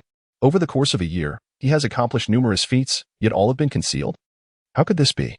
How could the world's government possess such formidable power to erase everything that a man with a bounty of 4 billion berries has done? Luo Ling did not respond, but rather spoke lightly to the woman behind her, saying, Robin, Today marks the day that the young Luffy set sail. Over the course of a year, he must have grown stronger, wouldn't you agree? Indeed, our captain must be much more formidable now. Another year has passed. It was then that everyone awakened to the realization that the Straw Hat crew, who had made such a remarkable impression during the Marineford War, had also been missing for an entire year. Let us set sail. We are merely one step away from gathering everything we need. Luo Ling strode purposefully towards Aokiji, surrounded by a multitude of Marines and numerous prominent figures from the Navy. The modified Peacekeeper 2 units, distinguished only by their white cloaks, bore a striking resemblance to Moria. All the Vice Admirals from headquarters were present, including Fujitora, Aokiji, and Kizaru. Even Vice Admirals from the Navy branches, such as Smoker and Tina, made their appearance. The Demon Slayer order begins, commanded Akainu, as he issued the order from outside Sabaody Archipelago. The wrinkles on his previously unperturbed face deepened with the sea breeze stirring his cloak, the word justice unwavering in its conviction. Sakazuki, came a voice from the Din Din Mushi, belonging to the 5 elders. Are you aware that Sabaody Archipelago is under the jurisdiction of the Celestial Dragons? Your actions here are an overreach. Akainu felt discomfort at their words. After a moment of silence, he replied simply, over the past year, I have reshaped this world. Let the Celestial Dragons await their downfall should they lose this battle. The 5 elders intended to retort but ultimately found themselves at a loss for words. Root out the problem, Akainu declared vehemently. Enough of this chatter. He leaped into action, landing at Sabaody Archipelago's Dock 1. If this battle were to be lost, the Celestial Dragons would surely fall from grace, wouldn't they? Yet, he harbored fears that the GM army might ascend as the new Celestial Dragons. There could be no gambles. Akainu steadied his mind, soon resolute in his decision. Absolute justice. Unyielding. He advanced with determination towards that man, who, like Roger, were a bounty of 5,500,000,000 berries. Luo Ling stood still, patiently awaiting the arrival of Akainu. He extended a hand, wearing a smile reminiscent of Whitebeard, and said, Join us, Sakazuki. You mad man. I am the Fleet Admiral. Isn't that even better? Luo Ling turned, and a clone emerged, intercepting Sakazuki's punch with a single strike. As he surveyed the scene, he beheld Aokiji, Kizaru, Fujitora, and numerous Vice Admirals engaged in combat with his clone. Regardless of their strength, none could match his singular manifestation. His true self had yet to make a move. Was he already invincible? Aokiji remarked with a hint of sarcasm. We have forged the true Demon Lord with our own hands. Fujitora chuckled as he unsheathed his sword. Calmly observing the spectacle, Luo Ling watched everything unfold. The gentle breeze was invigorating. Indeed, it was a day destined to overturn the world. Reflecting on that afternoon a year ago felt as if it were merely yesterday. 1 year prior, in the New World, on an island teeming with dinosaurs, Loring bid farewell to Sabo Gang and Ace, arriving here to reunite with comrades from the GM army. A bounty notice and a newspaper fell into his hands. Ein picked up the newspaper, his face a mask of disbelief, his lips murmuring in astonishment. A bounty of 3 billion berries, the new Sea Emperor, the Demon Lord Loring. What? I am a member of the GM army. Who concocted this idea? Luo Ling lay on the chair, displeased, basking in the sunlight. Chapter 59, The Plea of the Sea Hero. A hint of light sparkled in Aaron's eyes, and his lips curled into a smile that resonated like the chime of a bell. What is there to laugh about? I barely escaped with my life. Do you think anyone can emerge unscathed from the war on the summit? Luo Ling turned her face away, sulking. Long had instructed me to cooperate with Xiong for the mission in the New World. Sabo emerged from the room, clutching a task list in his hand. Beside him stood a fishman with crimson skin, none other than the hero tiger. It seemed that my return was imminent. Otherwise, I would truly be mistaken for a pirate. Luo Ling stretched languidly. The GM army signified a perpetual confrontation with the world's government. The pirates, however, were driven by the relentless pursuit of fame and fortune. Every moment brought forth new challengers. Should he fall into the Navy's trap and assume the title of the so-called new Emperor of the Sea, an innumerable tide of pirates would inevitably rise to challenge him. Loring fears no adversary. He merely despises the incessant and futile battles. Mr. Tiger, will you not return with us? Luo Ling opened a door to bid farewell to Sabo. With Sabo's awakened dual dominance and formidable martial prowess, he could be deemed utterly dependable. On the island, a Tyrannosaurus roared as it charged towards a Stegosaurus, causing the ground to tremble with an unspoken silence. Tig, the ever-silent man, finally spoke. Luo Ling, are you familiar with Yuki? Yuki? Certainly, Lauren is well aware of that name, the queen of Fishman Island, the mother of Princess Shirahoshi. She was a remarkable queen who championed the coexistence of fishmen and humans. gifted with an extraordinary observation haki from birth. She discerned the profound sorrow within Tiger's heart after his escape from the Red Line. Has something transpired on Fishman Island? My brother Jinbei has already set sail. We shall meet on this island. Since Tiger became a member of the GM army, he has not returned to Fishman Island for nearly a decade. His evasive response speaks volumes, indicating that the matter at hand is indeed significant. As Luo Ling cast his gaze, he discerned the harmonious fusion of his observation haki with his own essence, thus extending his perceptive reach to the very boundaries of his vision. Piercing through the azure depths of the ocean, he beheld a plump merman surging forth amidst the tumultuous waves. In truth, just a week prior, Jinbei had attended Whitebeard's funeral, claiming he had to depart urgently due to pressing matters concerning Fishman Island. It seems evident now that this must be intricately linked to the events spoken of by Tiger. But wait, something feels amiss. Upon reflection, Loring realized that Hody Jones would make his appearance in 2 years, and yet he remains exceedingly weak. No, that cannot be right. Luo Ling contemplated for a moment. Aaron, how did you know? Tiger was taken aback by Luo Ling's precise estimation. Could he truly possess foresight? It was indeed perplexing. One must understand that, according to the original timeline, Aaron was destined to be under Jinbei's protection, rising to become a formidable power in the East Sea. However, due to Luo Ling's intervention in saving Tiger, the timeline experienced a slight distortion. Upon returning to Fishman Street, Aaron once again ascended to dominance. And if my conjecture is correct, the former antagonist, Hody Jones, has also joined his ranks. What calamities have I inadvertently unleashed?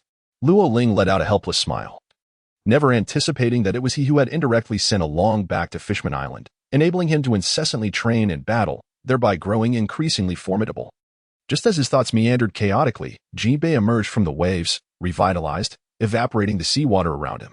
With one hand extended, he bowed to Luo Ling, proclaiming, I am but a humble pirate, known to the world as the sea hero Jinbei.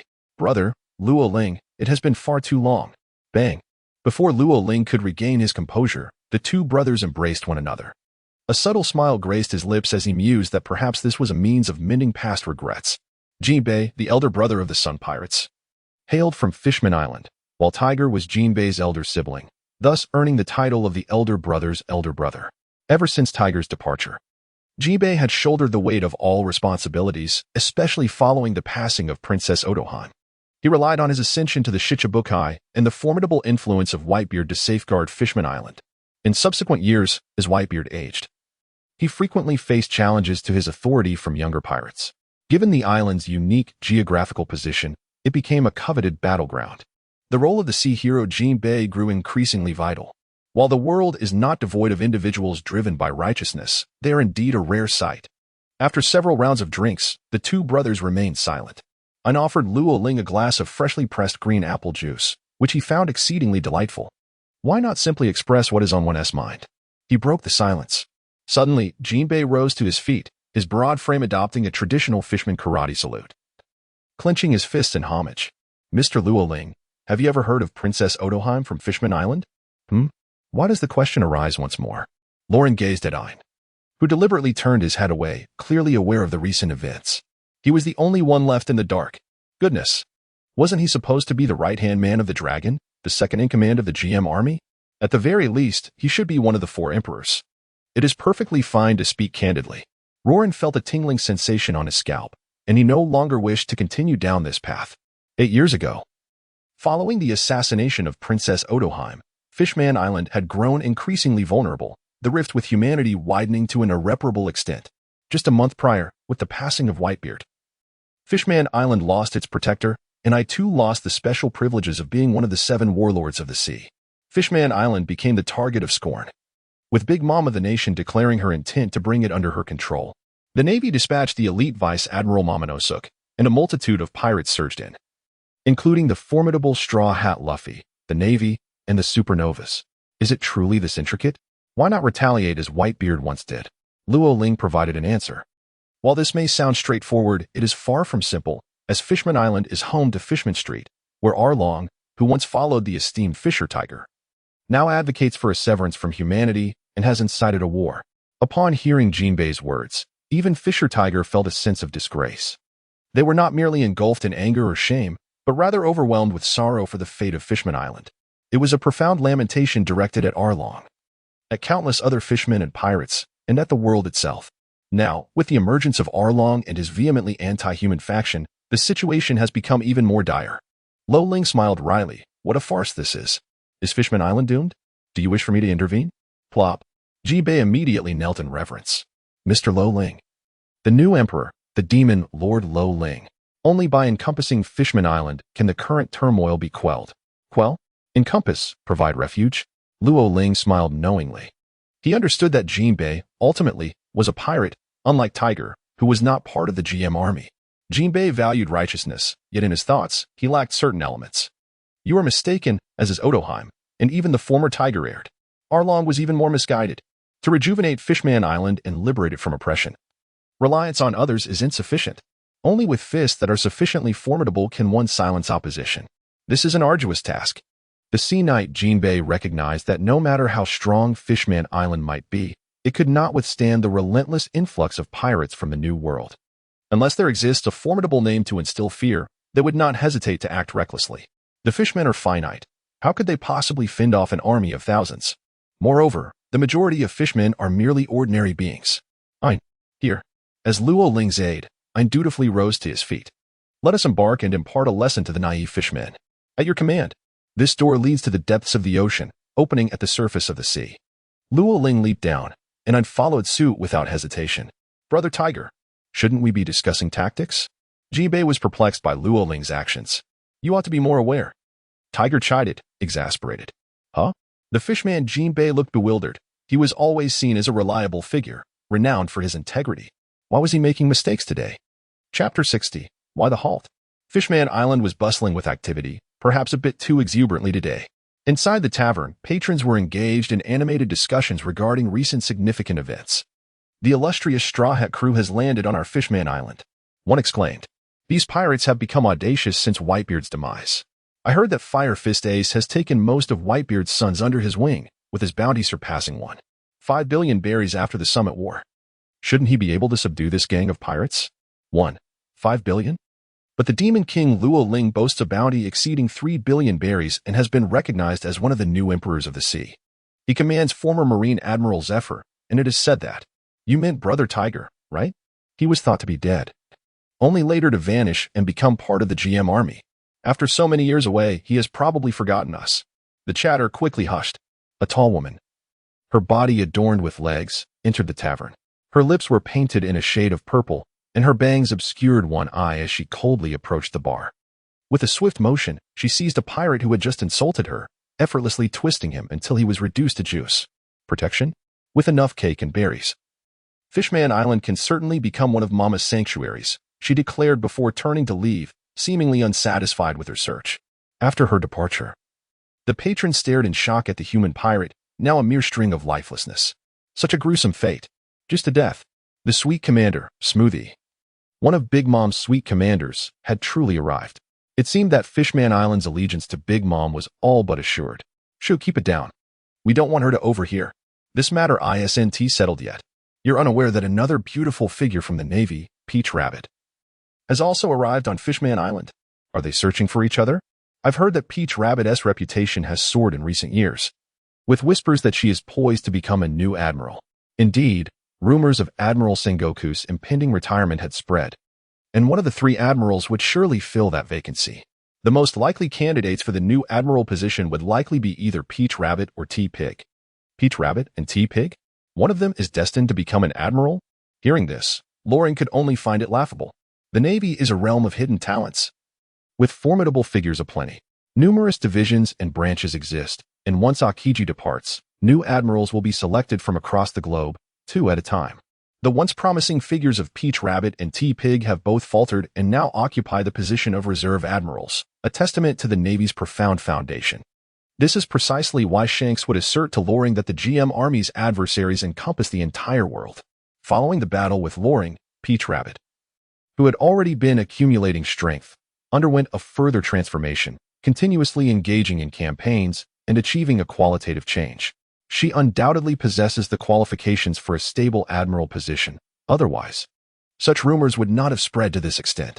This intelligent elder sister, Peach Rabbit, in terms of age, would certainly warrant Loring calling her auntie. However, In terms of appearance and figure, addressing her as sister would not be inappropriate. In the Fishman CAF, Charlie gazed with a smile at the somber young man before her. As a member of the Great Blue Shark Merfolk, she found Luffy inexplicably pleasing to the eye. Contemplating her thoughts, she considered returning indoors to take stock. Her brother Arlong had recently grown increasingly rampant, ruthlessly slaughtering human pirates, and Luffy and his companions were likely in grave danger. Zoro, there's no meat here. I'm so hungry. Luffy had collapsed onto the ground. The Fishman CAF does not serve meat or fish, which could very well starve Luffy. Usopp wore a worried expression. Recently, Fishman Island had been tumultuous, rife with conflict. Were it not for Lady Charlie being the ruler of Fishman Street, Arlong's sister, this place would have already fallen victim to calamity. At the center of the room rested a crystal ball, clear and resplendent. Charlie extended her hand, using her own power to commune with it, attempting to glimpse a fragment of the future. Over the years, she had successfully divined on multiple occasions, having foretold the advent of the great age of pirates when she was merely 4 years old. The crystal ball shifted, gradually revealing a sea of flames.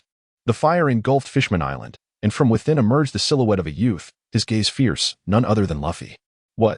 The future is so terrifying. What has Straw Hat Luffy done? Suddenly, the scene shifted dramatically, the inferno extinguishing like a flickering flame. A colossal hand reached out. Nothing was visible but that singular hand, rivaling the size of Fishman Island itself. No giant could reach such proportions. This was no giant, but a monster. Could the fins of a sea king rival the size of Fishman Island? Was it possible that Straw Hat Luffy would annihilate Fishman Island, subsequently attracting an exceedingly fearsome foe? A giant. An unprecedented giant capable of traversing the sea, more terrifying than sea kings. She was filled with dread and unease. She had to expel Straw Hat Luffy. He was the source of calamity for Fishman Island. Just then, as Charlie resolved to intervene, a cacophony of curses erupted outside the CAF. If the Straw Hat crew is hiding in the CAF, come up now. Hody Jones, the former ruler of Fishman Street in this timeline, has now become a mere lackey under Arlong's command. Half an hour ago, when Nami, Sanji, and Chopper were replenishing their supplies, they encountered a group of provocateurs and inadvertently inflicted severe injuries upon them. Word reached them that the Straw Hat Pirates crew was hiding in a nearby CAF. Due to Shirahoshi's presence, they dared not storm inside, resorting instead to shouting threats from outside. Get out here, Straw Hat brat. Just as Hody Jones was about to unleash a tirade of insults to vent his fury, a swift slice of sword energy struck him, wounding his hand. In the blink of an eye, the blade severed his wrist, causing one of his hands to plummet to the ground. Ah, it hurts. Who did this? It's unbearable. Hody Jones, drenched in cold sweat from the pain, found that his underlings were too frightened to assist him, fleeing in panic. Suddenly, a tall figure emerged before him. Smugly towering at 6 feet, Smoker effortlessly seized Hody and twisted him with a mere flick of his wrist.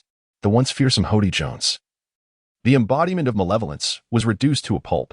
With a resounding thud, his contorted remains fell to the ground, lifeless and motionless. At last, I've found you, Peach Bunny, Smoker proclaimed boldly, only to be met with Peach Bunny's smile as she drew her sword. She had transformed significantly since their last encounter. Not only could she contend with a formidable figure like Smoker, but even Big Mom would find her a worthy opponent. Both women, statuesque and graceful, exuded an aura of strength that dimmed the allure of the mermaids within the CAF. Tension crackled in the air, heralding the imminent eruption of battle. With a creak, the door swung open. Peach Bunny instantly heightened her vigilance, instinctively glancing toward the entrance, relieved to see it was merely a wooden door and not an ethereal one. What? She turned her head once more, confirming the door was indeed intact. However, the figure emerging was far from ordinary. It was not Monkey D. Luffy, but the Demon Lord. Loring! Luffy exclaimed joyfully, enthusiastically patting his back with such force that a lesser being might have been crushed. What a coincidence to find you here on Fishman Island. Luo Ling laughed unabashedly, rendering the battle between the two stunning beauties rather awkward. Following him were Tiger, Jinbe, Zoro, Usopp, and others, each gazing at them with bewilderment. Why have they ceased fighting? Curiosity sparked within Loring as he inquired. The atmosphere grew increasingly awkward. With his entrance, who dared to make a move? Even Blackbeard had met his demise through a final blow. In the next moment, a voice pierced through the tension, exclaiming, "He has returned, Brother Tiger. He has returned." The GM army took action, and all factions converged here. The Fishman Island, already akin to a powder keg ready to explode, was utterly ignited, as if even the waters surrounding the island were boiling. Chapter 61. To illustrate, I come with but one purpose, to dominate Fishman Island. All who dare to encroach upon my territory must perish. A simple and direct remark from Luo Ling caused the formidable pirate Jinbei to swiftly change his expression. Absolutely not. What is going on?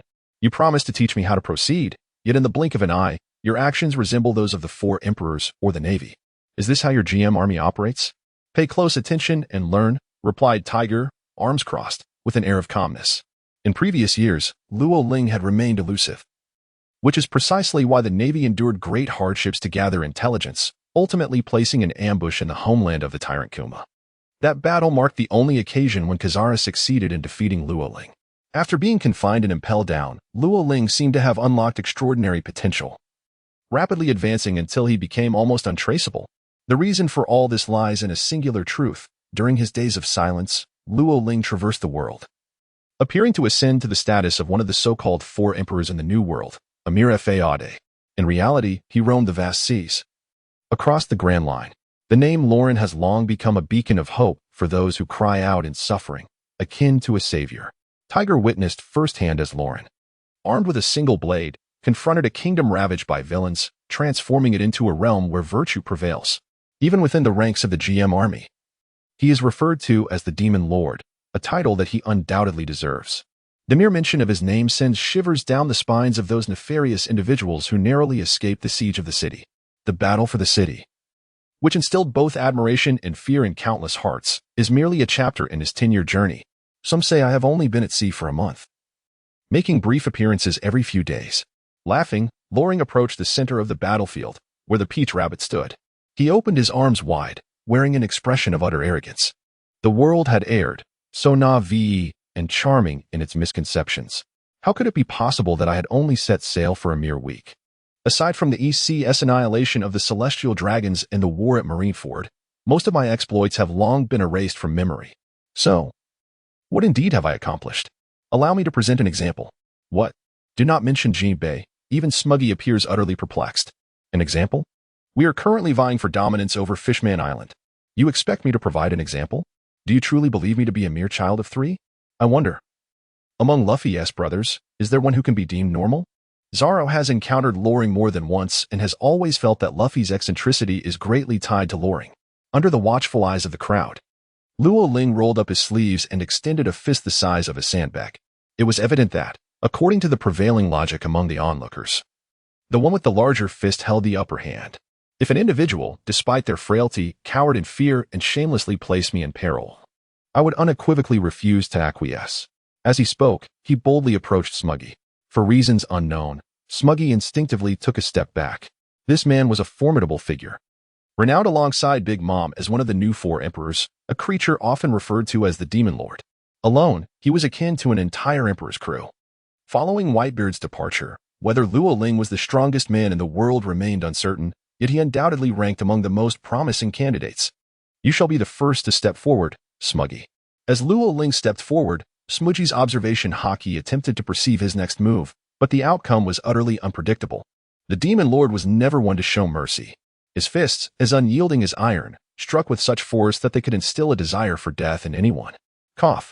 Smudgy endeavored to utilize armament Haki for protection, yet he failed miserably, leaving no time to harness the power of his devil fruit.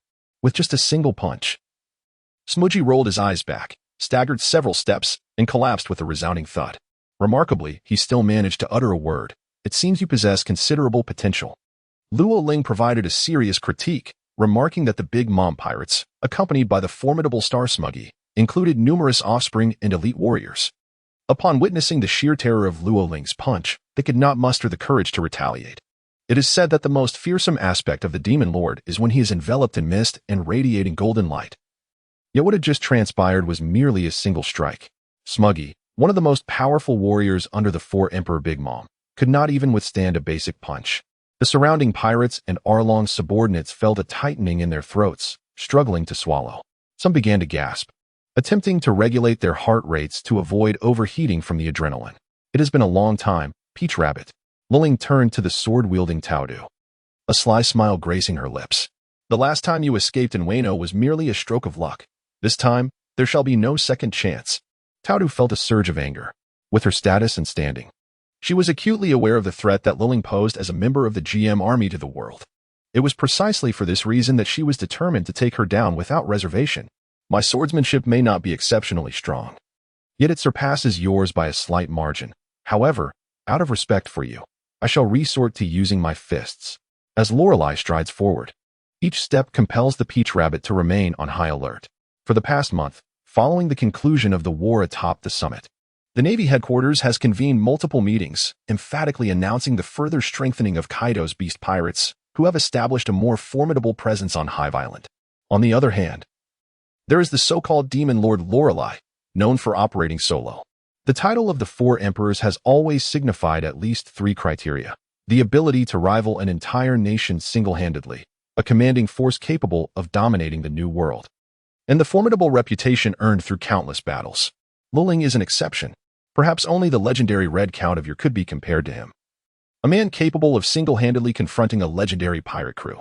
A bounty of 3 billion berries is merely a futile token. The world government desires Luling's downfall, wishing to portray him as a ruthless villain, yet they simultaneously fear the amplification of his renown, which could bolster the influence of the GM army. Peach Rabbit is acutely aware that her defeat is inconsequential, as long as today's events remain concealed. However, the thought suddenly fills her with a profound dread. Without engaging in battle, she has already resigned herself to defeat.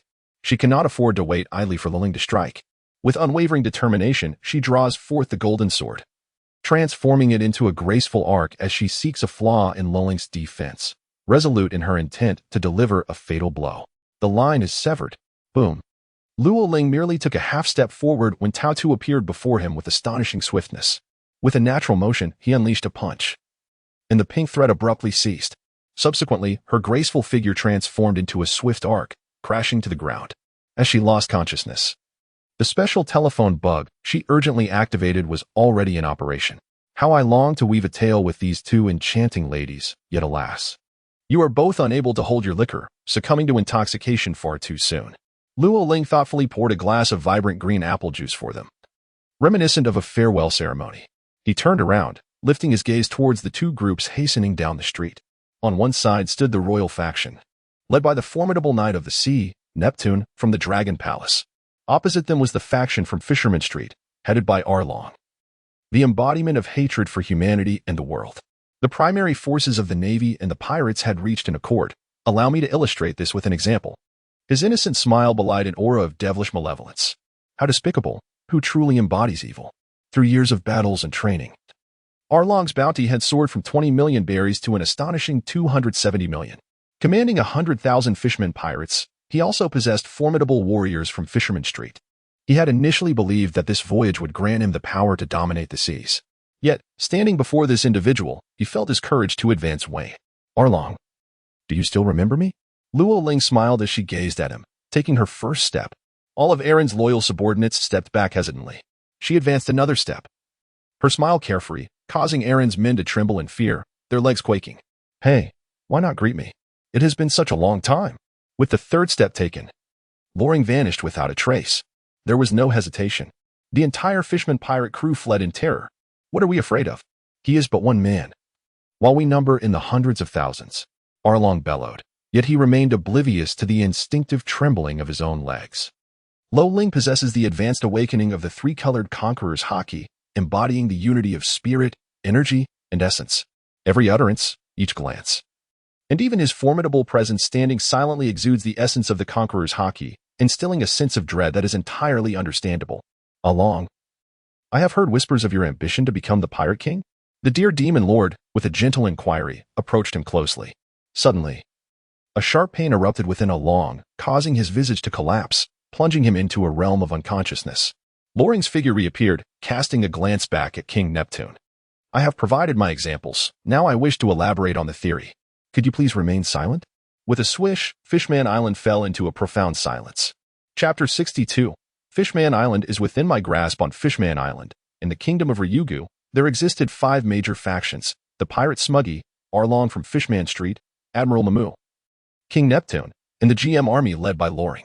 With a single strike, he effectively overwhelmed 3 factions. Only King Neptune remained, locked in a silent confrontation with him. On Fishman Street, all the pirates remained utterly speechless, while the soldiers assisted Mamu, who showed no signs of regaining consciousness.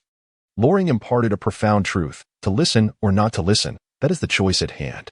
Neptune's countenance was grave. Was he truly contemplating allegiance to the GM forces? Such a decision would signify enmity with the world government. What hesitation lingers within you? Were you not once the illustrious sea knight of in your youth? You too commanded the winds of fate, coexisting alongside the legendary Whitebeard. Has aged old not only your body but also your spirit? Lo Ling's smile was even more unsettling. We maintain our own boundaries. After all, the Dragon Palace Kingdom of Fishman Island falls under the jurisdiction of the world government. Although we have not participated in world conferences for many years, it is merely due to our overwhelming busyness. It is no small feat for Neptune to even speak. Standing before Lo Ling exudes immense pressure, often leaving one feeling a tingling sensation at the scalp. Since the passing of E.G., the Dragon Palace Kingdom has declined invitations to world conferences, yet we have never openly declared our severance from the world government. The distinction between the two is quite evident. He was compelled to act in this manner. Just as Tiger has refrained from returning to Fishman Island for the past decade after becoming a general, Sanji, known as the Knight of the Sea, has become one of the 7 warlords of the sea, all in an effort to protect Fishman Island as much as possible. If you refrain from provoking others, they may still seek to strike you. Rather than yielding, it is better to rise anew. If you are unable, there remains Fishman Island at your back. If that is insufficient, then let us include the New World. Before the New World lies the Grand Line, the 4 seas. With fervent passion, Loring articulated his thoughts, leaving Luffy utterly perplexed. Though Luffy certainly did not grasp the meaning, he could discern that Loring's conqueror's haki was remarkably extraordinary. It emanated not only from his emotions and words, but also from every gesture and even in moments of stillness, exerting a profound influence. Such a wondrous power. Once Loring's battle concluded, he was determined to master this technique. No one dared to utter a word. Indeed, such words could only be uttered by the GM army. Any other individual daring to speak thus would either face a bounty on their head or meet an untimely demise. Sweat beads the size of beans have appeared on Neptune's forehead. He is acutely aware that aligning himself with the GM army is the only decision that resonates with his true convictions. However, prior to this moment, he could not risk the countless lives of the inhabitants of Fishman Island in pursuit of his own ambitions. As a king, his duty is to prioritize the lives of all his subjects. It is common knowledge that the celestial dragons represent the aristocracy of the world. Yet my ambition is to eradicate nobility from this realm, or to elevate everyone to the status of nobility. Whoever dares to obstruct my path shall meet their end. You as well, King Neptune. Luo Ling's relentless declaration sent everyone's hearts racing, causing them to gasp in astonishment as the temperature in Fishman Street abruptly soared. Everyone shall become nobility. Let there be no nobility in this world. What kind of grand ambition could inspire such words? Could it be that it signifies freedom for all? Luffy, though confused, grasped his own interpretation. Indeed, Luo Ling smiled. That won't do, Luffy exclaimed, his voice laced with frustration. I aspire to be the freest person. For that is the essence of becoming the Pirate King. A collective gasp echoed through Fishman Street, their expressions contorted in shock. Are you courting death? Did you not hear the Demon Lord just declare that there are no nobles in this world? Why are you so obstinate? Do you not fear being struck down in a single blow? The crowd fell into a hushed silence. Luffy, the freedom we speak of is not entirely synonymous. Yet it bears similarities. In that era, you could indeed become the Pirate King, even the king of the universe. For it was a time when everyone was free to pursue their dreams. After Lorling spoke, he cast a fiery gaze upon Neptune. I present you with 2 choices: either step back and become an ordinary member of Fishman Island, or allow all the inhabitants of Fishman Island to ascend to the same noble status as you. Is this a declaration of war? Neptune inhaled deeply. Attempting to regain his composure through measured breathing, he found himself at a loss for words, uncertain how to respond. Did he truly wish to relinquish his throne? Did he not desire for all of Fishman Island's denizens to share in the same status he held? How did it sound as though he were the villain in this narrative? As this thought crossed his mind, a wave of fear washed over him. Much like Momonosuke facing Lorling, he instinctively felt the possibility of defeat looming. Strangely, he found himself perceiving his own role as that of the antagonist. After all, it was Neptune who reigned as the king of Fishman Island. How terrifying. What force was this? Ladies and gentlemen, I ask you, which choice would you make? Luo Ling cast a sweeping glance around, perceiving the fluctuating emotions within the eyes of the crowd. He retracted his aura, diminishing the influence of his conqueror's haki to its lowest ebb. No longer imposing upon these individuals, some immediately relaxed, collapsing weakly to the ground. Brother Tiger. This approach is counterproductive. It only fosters greater animosity among the Fishman towards humanity. Jinbei, the Sea Knight, believed that such brute force could not effectuate any meaningful change. Silence. If you wish to render Fishman Island a better place, you must relinquish your pirate mentality. Pirate mentality? Tiger's words left Jinbei utterly confounded. Was there something beyond merely dethroning the king that Luo Ling could employ? Very well. Luling nodded with conviction. Since the king is unwilling to descend from his throne and none of the inhabitants of Fishman Island possess the courage to rise in defiance, the answer is abundantly clear. From this moment forth, Fishman Island shall become my sole dominion, and you shall all be reduced to mere slaves. Every passing pirate must surrender their due share of gold and belly. You will construct for me palaces of greater grandeur. And any treasures belonging to the celestial dragons shall be delivered to me as well. What? Jinbei, who had been suppressed by Tiger, could no longer contain himself. Is this the so-called GM army? No wonder they are dubbed the Demon Lord. The title is well-deserved. Emerging from one den of wolves only to enter another den of tigers. Very well, I shall slay the king, along with all his sons. And that Princess Shirahoshi hidden within the tower. I have heard tales of her unparalleled beauty, and being still quite young. She will be the perfect companion for my amusement for a few years. Luo Ling advanced towards the Dragon Palace Kingdom. Her gaze icy and imbued with an aura of impending doom. You dare. The Star of Overturn, wielding a long blade, charged forth with reckless abandon. Attempting to strike at Luo Ling. Yet, mere inches from her, the blade shattered abruptly. The Shark Star and the Emperor Star roared in unison. Father, do not hesitate any longer. Will you forsake your own sister? They were acutely aware of their impending demise, yet found themselves devoid of any alternatives. Did these few dare to challenge me? With a mere fist, Loring rendered them all incapable of rising. And you, Neptune, must not. The valiant knight Neptune could no longer endure. He had to strike. Begone. Once again, a single punch sent him sprawling into unconsciousness. Loring advanced steadily towards the Dragon Palace. His steps unwavering. In the CAF, Sherry could hardly believe her eyes. It was not Luffy who had brought ruin to Fishman Island, but his elder brother. The Demon Lord Loring. Protect Princess Shirahoshi. Drive this fiend from Fishman Island. Ian, concealed among the crowd, raised his hand and shouted fervently. Jinbei, the Fishman warrior, recognized Loring's assistant, his expression a mix of astonishment and disbelief. Soon, the fury of the crowd erupted, with voices rising in unison. Defeat Loring. Protect Princess Shirahoshi. Safeguard Fishman Island. They were resolute in their refusal to become slaves, unwilling to see the beloved Shirahoshi perish, and determined not to betray the legacies of Tiger, Otoheim, and Neptune. They surged towards the Dragon Palace, intent on confronting the Demon Lord. Ian was the first to charge forward, followed closely by the crew of the Fishman pirate gang and the human pirates who had arrived on the island, the royal guards, marine soldiers, and even subordinates of Big Mom's pirate crew all rushed out in a fervent tide. At the CAF entrance, Jinbei wore a puzzled expression. Was this a self-directed play by Loring? Would a rational person incite others to defeat him? What does this mean, Brother Tiger? The situation was utterly confounding. No destruction. No construction. Tiger's voice was resolute, his gaze unwavering. At long last, he could witness Fishman Island moving towards a brighter future. Chapter 63. Shirahoshi weeps. The Sea Kings appear. You wish to defeat me?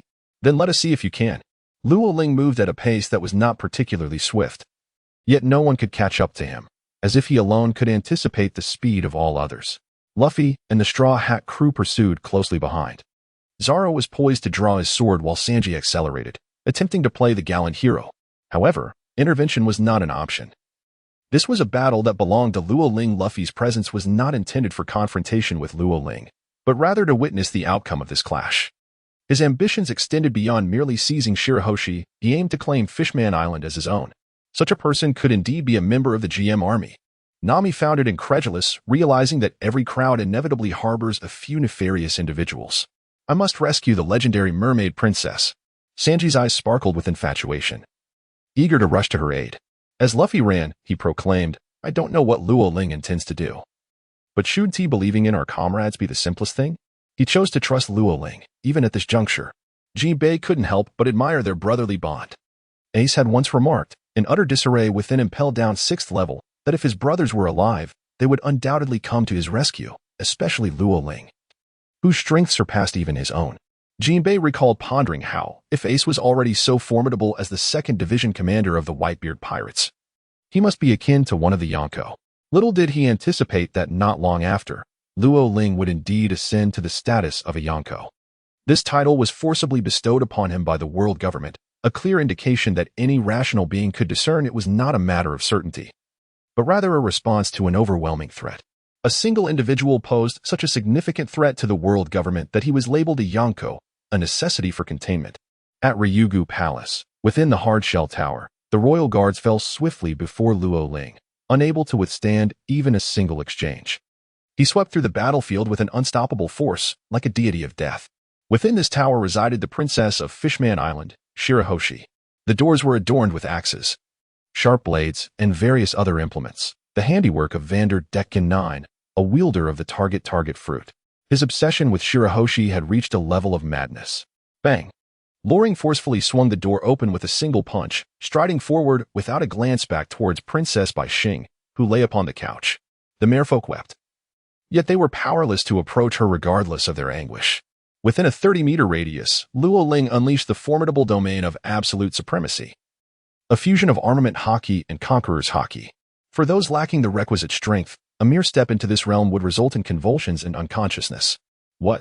The timid Shirahoshi had already heard the sounds of battle outside, but in an instant, everything fell silent, as Luo Ling appeared unexpectedly. The cries of despair and furious roars filled the air, yet none could draw near this man. It can be said that even the unprecedented unity and collaborative efforts of Fishman Island's various factions were insufficient to withstand a single blow from Luo Ling. Absolute power is the immutable truth of the pirate world. Just then, a flying axe fortuitously soared through the air. How bothersome! Luo Ling coldly uttered 2 words, his eyes ablaze with a flickering golden light akin to flames. The range of his observation hockey expanded more than 30-fold from Fishman Island. After confirming something, his figure vanished into thin air. Everyone's heart abruptly ceased its rhythm. What had transpired? What was this fellow intending to do? Bang! In the next moment, Luo Ling reappeared, an air portal opening behind him, revealing a ship from the depths of the sea. Seeking death, you dare to lay a hand on my people? In a swift motion, Luo Ling seized the individual by the neck, causing his breath to abruptly cease.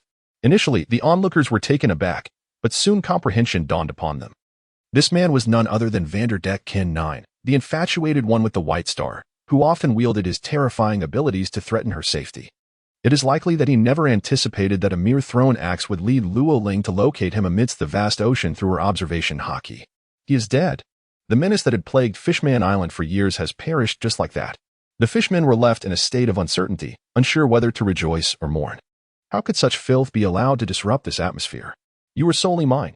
Ling rose to his feet, a wicked smile gracing his lips as he strode directly towards the mermaid princess, Bai Xing. Do not touch her, you wretched fiend. May the demon lord Ling meet a most untimely demise. The people no longer hesitated, even in the face of death. They were resolute in their determination to safeguard the last vestiges of dignity for their island of merfolk. The weak surged forward one after another, yet all fell at the precipice of his imposing domain, 30 meters away. They were feeble, far too feeble. Luo Ling shook her head, a sinister smile emerging as she gazed at the trembling Bai Xing. Are you going to kill me? Bai Xing, gripped by fear, recoiled, her throat parched. As Luo Ling approached within a meter, the oppressive aura dissipated, yet no one dared to step forward to intervene. Those capable of pursuing Luo Ling, those who rushed to the Dragon Palace, had long since lost consciousness. Had her father and elder brother succumbed as well? Bai Xing seemed to have inherited her mother Iji's observation hockey, sensing the terrifying malice deep within Luo Ling's heart. Overwhelmed by fear, this little weeper could no longer contain her sobs, wailing uncontrollably. The anguish she felt was unparalleled, and the sheer terror ignited her observation hockey and latent potential in an instant. The long-standing threat of Vander Decken IX fell to Luo Ling like a fledgling chick. Witnessing this, Bai Xing felt her heart nearly cease. Tears poured forth like a spring. From Bai Xing, a wondrous power began to spread. Soon, the colossal sea kings, far larger than those of Fishman Island, surged forth, their mere gaze capable of instilling terror. Was someone speaking? Luffy heard strange sounds near his ear. Outside Fishman Island, the Sea Kings had completely surrounded it. Poseidon had fully awakened.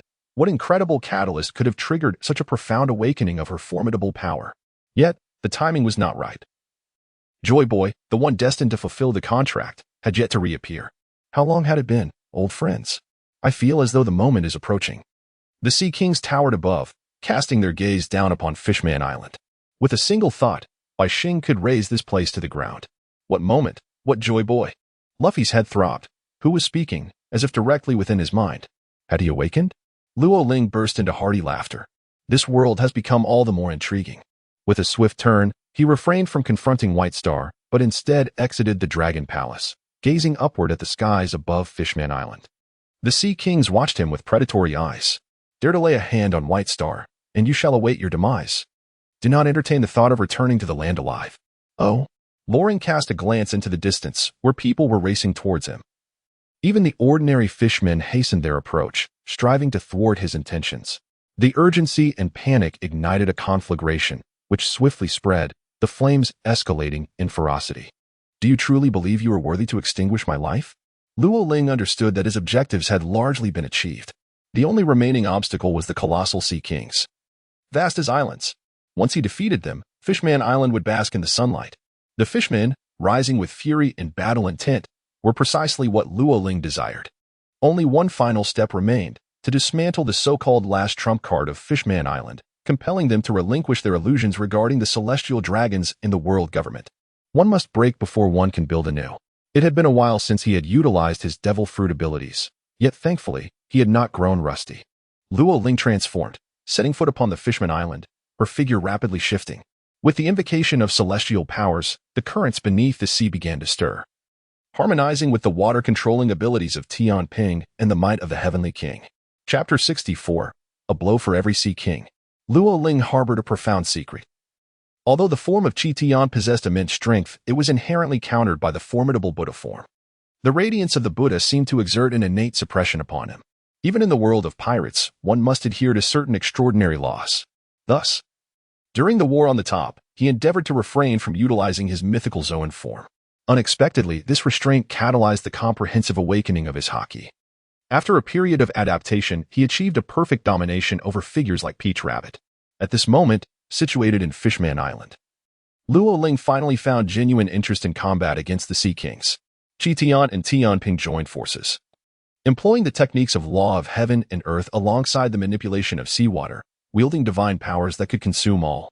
Before long, Luo Ling's head made contact with the membrane of Fishman Island.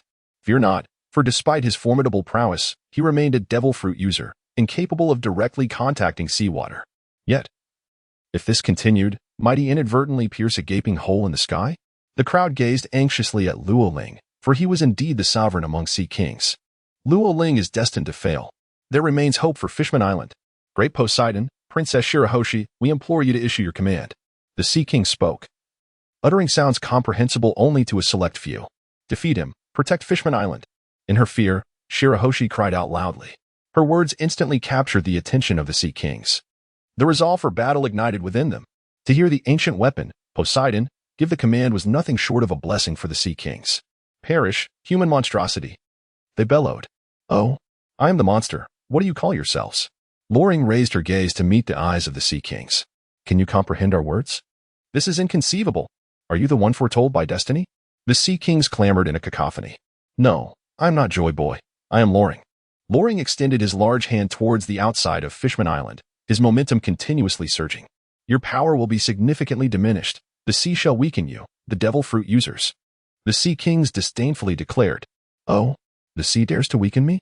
I have yet to impose any diminishment upon it. He retorted unabashedly. A mere mortal presuming to command the vast ocean. The Sea Kings could no longer forgive Loring. He must perish. Though this individual could comprehend the voices of all things, which indeed astonished the Sea Kings, the command from Princess Shirahoshi took precedence. Moreover, how could such a nefarious being possibly be Joy Boy? Oh. Loring's hand plunged into the ocean, and shortly thereafter, he began to swim through the waters. What? Luffy was utterly astonished. Can a wielder of powers actually swim? Having known Loring for so long, he had never witnessed him swimming. He had always assumed that, like other power users, he could not come into contact with seawater. But upon reflection, Loring had seemingly exhibited no unusual behavior during bath time in his childhood. How on earth was Loring achieving this? Even Zoro, typically calm, was struggling to process such a staggering revelation. Chopper, a user of the human fruit in its ordinary form, was equally envious. Could it be that his haki was simply strong enough? Robin pondered, recalling how Loring had taught Luffy and Ace from a young age. This implied a shift in certain timelines. The majority of the Straw Hat crew had awakened their haki. Yet the foes they had previously encountered had already established their formidable reputations, rendering their efforts seem feeble. The Sabaody Archipelago impelled down. The Marineford War, having been drawn into these events by Loring, their strength had significantly increased. Haki is a power that transcends all. Luffy, do you finally comprehend? Luo Ling floated serenely upon the ocean's surface. The awakening of a fruit bestows further strength upon its wielder, even leading to a permanent enhancement of their constitution. The more formidable the power, the lesser the ocean's constraining nature upon them. With the harmonious union of advanced haki and fruit awakening, one becomes the sovereign of the seas, capable of swimming with ease. Is it truly possible? The awakening of haki, the awakening of the fruit. These two novel concepts stirred the hearts of Luffy and his companions. Behold, my foolish Ododo. Luo Ling waded through the seawater, his form continuously enlarging. A being capable of traversing the ocean's depths? Such a notion seems implausible. Can you sense the flow of his formidable aura? No, but I recall that in recent years, there have been a few mortals who have attained this state of latent prowess. Are you referring to the Pirate King, Roger? These words undoubtedly penetrated Luffy's mind. Instantly, he was beset by excruciating pain, rendered immobile as he knelt upon the ground. The latent manifestation of power is deemed the pinnacle of mastery? What nonsense is this? As young Luffy grappled with his torment, Loring has transformed into a figure strikingly similar to that of the Sea King. Yet, this is not the end. Humanity. You are remarkably foolish. Just as the larger the giant, the greater the strength, so too is the speed inevitably constrained. Your approach is a futile endeavor. Dominance and power, alongside speed, are elements that complement one another, yet you comprehend nothing of this. Luo Ling spoke with unabashed candor, allowing his words to resonate with those who would listen. After all, without sufficient potential and strength, hearing them would serve no purpose. The synergy between armament haki and power would enhance the might of each punch, 3 parts haki and 7 parts strength, which, when fully unleashed, could elevate to an impressive 8. Conversely, should it be 7 parts haki and 3 parts strength, the sensations of battle would still be accompanied by a numbing ache. Lacking in speed. No matter how formidable one's observation haki, one could only foresee but not evade. However, with sufficient velocity, even a somewhat weaker observation haki could afford the possibility of evasion. As he spoke, his form continued to swell with intensity. Every utterance from Luo Ling struck Zoro and Sanji like thunderclaps. Today, you old fools, if you behave, all will be well. But should you choose to court disaster, do not blame me for my ruthlessness. I shall turn you into grilled fish. Luo Ling has grown to an unfathomable magnitude, with a single hand rivaling the size of Fishman Island. The heavens and earth are boundless, with no limits to be found. Previously, on the ground, Luo Ling refrained from extending his head into the clouds. Among the rulers of the sea, there exists a spectrum of sizes. The smaller ones are comparable to the dimensions of Fishman Island, while the larger ones are so immense that even their tails remain elusive to the eye. Luo Ling was equally intrigued by the extent to which these sea kings could consume. The doldrums serve as a prime example. It is not merely the absence of wind. The reason these sea kings congregate here remains a secret known only to the supreme overlords among them near Fishman Island. They have followed generations of sea kings, including Poseidon, and have witnessed the blank history of 8 centuries past. You are merely a wielder of powers. While your size may increase, your strength does not, roared the Sea King Overlord. In the next moment, a large hand seized him as if he were but a tiny fish. The pain was excruciating. A terrifying force erupted. Luo Ling himself emanated an aura that required no activation of his skin or bones. This attack undoubtedly bore an aura of dominance, yet how vexing it was that. Given his immense size, the aura should have been diluted. The Sea King Overlord, resembling a loach, shrieked in agony. He is slow, let us strike simultaneously, overwhelming him with our speed. The Sea King Overlords, in their arrogance, unleashed their might, stirring the waters around them. The greatest force in the ocean is not solely our physical prowess, but rather the terrifying currents. Do you think the martial arts of Fishman Island stem from nowhere? As the currents and the Sea Kings attacked together, they sought to ensure Luo Ling's demise without a trace. Who dares to claim that I am slow? Luo Ling had to concede that, despite his large size and difficulty in turning, a portal of seawater opened before him, allowing him to reach out and seize the aquatic sovereign with ease. Is it truly possible to employ such a method? The sea creature, now insulted, retained its formidable strength and dominion, yet discovered a means to compensate for its diminished speed. Who, then, is the true ruler of the ocean? Chapter 65, the stabilizing needle of the sea, capturing the ocean's essence. Do not fear, by harnessing the currents and the force of impact. His enlarged form is merely a manifestation of his fruit's abilities. He cannot withstand a genuine collision, and the currents will render him immobile. As the aquatic sovereigns spoke, they launched their assault from all directions, with the water converging into a torrent, invisible to the naked eye yet accelerating with relentless ferocity. Should a pirate ship encounter such a fierce undersea current, despair would be its only companion, leaving it with no option but to await its demise in silence. Alas, they had chosen the wrong adversary. The stabilizing needle of the sea. The vast ocean stretches forth. Luo Ling summoned the Rui Jingu Bang and drove it deep into the ocean floor. Initially, it was no larger than the tip of a needle. But as Luo Ling called upon its power, it began to grow exponentially. Larger, larger, larger. The sea-stabilizing needle continued to expand beneath the waves until it reached a height that matched Luo Ling's stature, and then it surged forth with an unstoppable momentum. Luffy was utterly captivated by this ability, envisioning new possibilities for the development of his devil fruit powers. This is utterly outrageous. Zoro found this power to be beyond belief. The currents of the sea were being anchored, and that weapon known as the sea-stabilizing needle possessed unparalleled strength. Sanji detected a hint of something extraordinary and exclaimed in disbelief. The seawater can be anchored. How is this possible? The sea-stabilizing needle. How can it not stabilize the waters of your pirate world? At that moment, the undercurrents that had been stirred by the sea kings around Fishman Island came to an abrupt halt. Stabilize. Luo Ling coldly uttered a single word. The rulers of the oceanic realm found their ability to command the waters utterly diminished. No matter how they writhed or swam, it proved futile. Luo Ling's weapon seemed to possess an otherworldly power.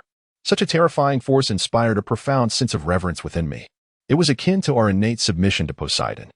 This extraordinary weapon held dominion over the sea. What? Could it be that this is the natural nemesis of my oceanic kin? The rulers of the ocean were engulfed by fear at the presence of such a miraculous weapon. Luo Ling possesses the extraordinary ability to create a windless zone at will. Whether it is the Grand Line or the New World, he can transform any body of water into a desolate sea if he so desires. Poseidon, we beseech you to summon us once more. The sheer force of this creature renders us immobile. Harness your power and rejuvenate us. The sovereigns of the Sea Kings have discerned that Luo Ling's attacks are peculiarly insidious. Should he engage us in mere physical confrontation, it would be but a fleeting discomfort. Yet, he has stilled the waters themselves. This stillness is not akin to the calm that envelopes the Sea Kings within a windless zone, where their formidable physiques can separate the seas. Rather, the water seems to have solidified. As long as Luo Ling maintains this stasis, the ocean resembles a block of ice, freezing all living beings in its grasp, rendering even the Sea Kings immobile. While King Poseidon commands the Sea Kings and partitions the oceans, he possesses the ability to ensnare us all in paralysis. The Sea King sovereigns have succumbed to despair. Despite the relentless tears and wails of Shirahoshi, their strength remains unchanged. Are you not filled with arrogance? Luo Ling surveyed his surroundings, standing in the depths of the sea, a veritable monstrosity, the sovereign of the ocean. With a voracious roar, he opened his cavernous maw, devouring the seawater as if it were an endless feast. Was his stomach forged of iron? Surely, he must possess the abilities of a Superman type. One had never heard of a natural type wielding such power. The Sea Kings murmured among themselves, having relinquished any notion of intervention. Utterly immobilized until their gluttonous appetite was sated. In their terror, they witnessed White Star's despairing cry before she succumbed to unconsciousness. The inferno spread across the entirety of Fishman Island. Yet, instead of despair, an unprecedented unity blossomed amongst them. They declared, better to die than to yield. If you possess the courage, then slay us all. The fishmen resolved to resist to the last breath. They brandished their fists, brimming with fighting spirit. Among the throng, Ein, clad in a black cloak, cried out, the fishmen may be without a king or a princess, but they shall never be stripped of their dignity. As fishmen, we must reclaim our place upon the surface, to breathe the fresh air freely and bask in the warmth of the sun. Her words ignited the flames of indignation within all present, and they echoed her sentiments in unison. Jinbe, perplexed, pondered why, despite their dire circumstances, these individuals displayed an unprecedented solidarity. How could the often fractured Fishman race unite against Luo Ling as a singular enemy? Your reasoning is flawed, Tiger remarked gravely. Dragons, bears, Sabo, Zifa, Tiger, and Ivankov all possessed their unique methods. Despite their differences, there remained commonalities. Only Luo Ling stood apart. He eschewed silence and repression, embracing directness and accountability.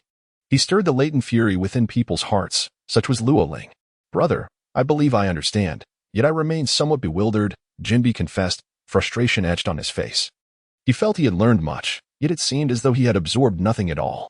If he wielded power akin to Luoling's, would he dare to act likewise? No. Jinbi fell silent, contemplating whether he truly would have the courage to act if he possessed Luoling's strength. The answer was uncertain. He might not be capable at all. The demon Lord Luoling. This was the true essence of the title. It was said that the GM army possessed a tome on dragon-slaying techniques, derived from Luoling himself.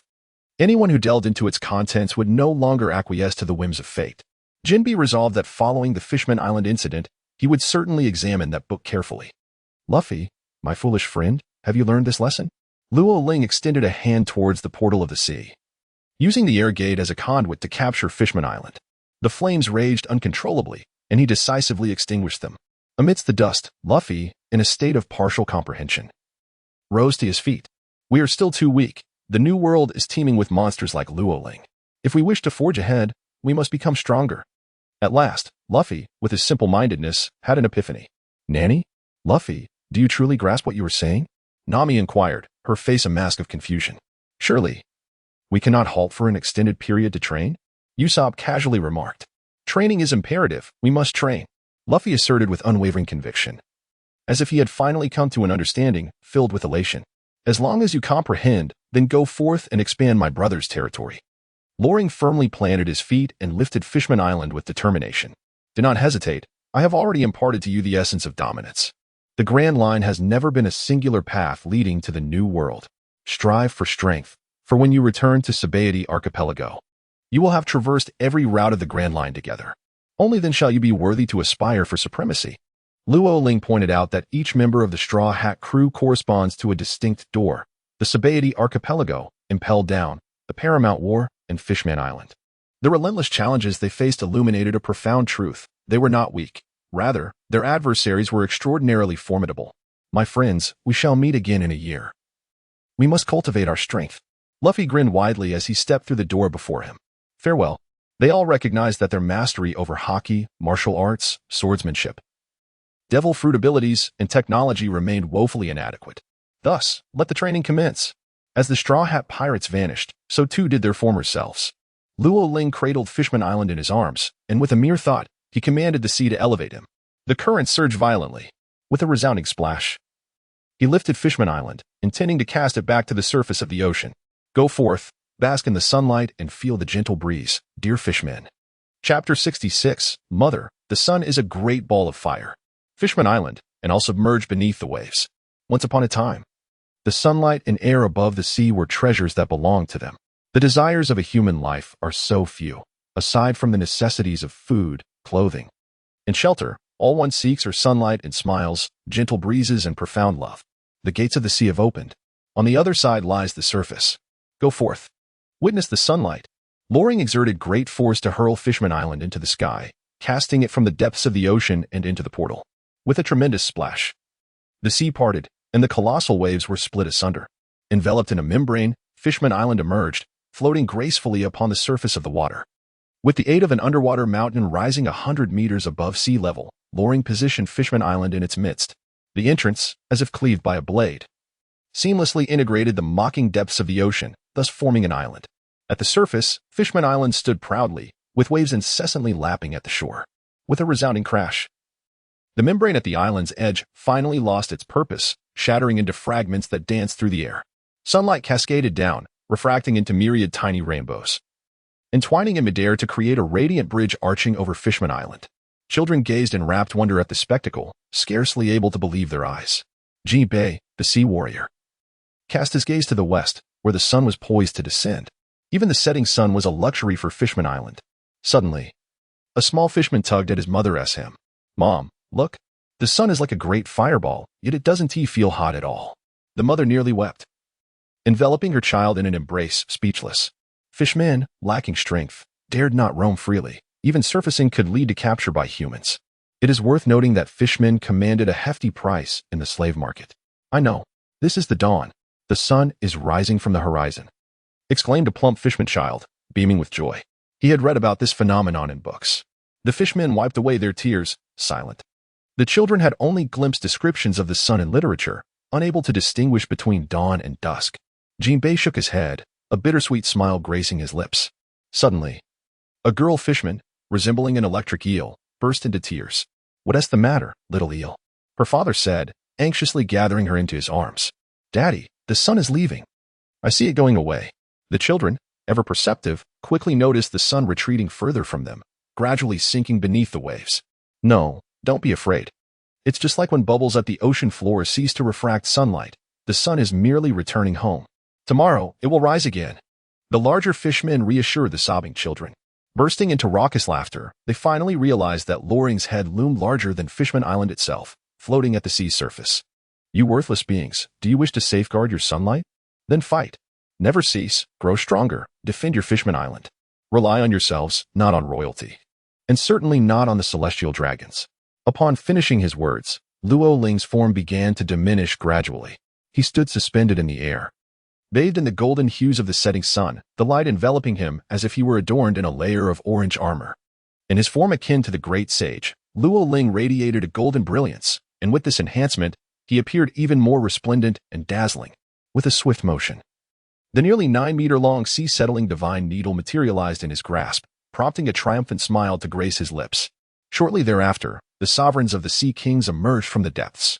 Upon witnessing the unscathed state of Fishman Island, they regarded him with an exceptionally peculiar gaze. Once again, they emitted sounds comprehensible only to a select few. "Your actions are utterly futile. Until the prophecy is fulfilled, they shall only incite the wrath of the celestial dragons. You have jeopardized Fishman Island, endangering the aspirations of the Sea Kings and Poseidon that have endured for 8 centuries. If you are not Joy Boy, why then do you seek to disrupt the prophecy?" The rulers of the Sea Kings roared. Ling cast a frosty glance at them. Silence. With a mere utterance, she rendered all the Sea Kings mute, silencing any further words. Why wait for prophecies? Seize the moment and act boldly. One individual's defiance inspires the defiance of many. What is there to fear from the celestial dragons? Ling cast them a fleeting glance. When the day comes that I require it, you shall bring the Ark of the Covenant, Noah, to me. No, that is the Ark of the Covenant, the sacred promise made to us by Joy Boy. You cannot seize it. The line of the Sea Kings has been crossed, and they could not suppress their curses. Then I shall slay every inhabitant of Fishman Island, including you wretched thieves and the Sea Kings you can consume. There is no reason discourse with you, nor is there any point in gentle persuasion. This is Ling, unchanged as ever. You cannot extinguish all the Sea Kings. Then I shall take down each one I encounter. Luo Ling cast a dismissive glance. The rulers of the Sea Kings chose to remain silent. If Joy Boy has not yet made his appearance by then, so be it. This is not a discussion. It is a command. Luo Ling cast a glance at them, his steadfast trident poised to launch at any moment. Behind him, doors swung open, revealing torrents of seawater flowing forth. With but a single thought, he could reduce Fishman Island to ruins. Indeed, the Sea Kings had not uttered the words at your command, which was the utmost dignity they could muster. To command the Sea Kings, must it always be Poseidon? The Lord of the Underworld possesses the power to obliterate an island. Lo Ling shall rise. From this day forth, Fishman Island shall become my dominion. The highest position here will be that of the Demon Lord. There shall be no royal lineage, no princes or princesses, nor any kings. And certainly there will be no celestial dragons. Whoever dares to act with impudence, slaughtering the innocent, be you a celestial dragon or a pirate, I shall eradicate you without mercy. From this moment on, Fishman Island shall share the fate of Wano, devoid of royalty. As if bereft of a shogun, only the Demon Lord shall stand firm in this world. Let us host a banquet in celebration of my ascendance. With a resounding shout, Luo Ling awakened the still-dazed inhabitants of Fishman Island. Some were perplexed, others puzzled, but many found themselves caught in a dilemma. Was the Demon Lord truly malevolent? He had allowed Fishman Island to bask in sunlight, fulfilling a long-cherished dream that had remained unfulfilled for 8 centuries. Yet, was he not wicked? He had vanquished all adversaries, repelled various factions, and asserted his dominance over Fishman Island. Suddenly, a realization dawned upon some. The Demon Lord was one of the 4 emperors. It was said that in the New World, there existed a land known as Wano, which had once faced the Demon Extermination Edict, an area that also fell under his domain. I see now, after Whitebeard's departure, Fishman Island found itself once more under the protection of the new 4 emperors. In truth, it bore little difference from the past, as they could still bask in sunlight.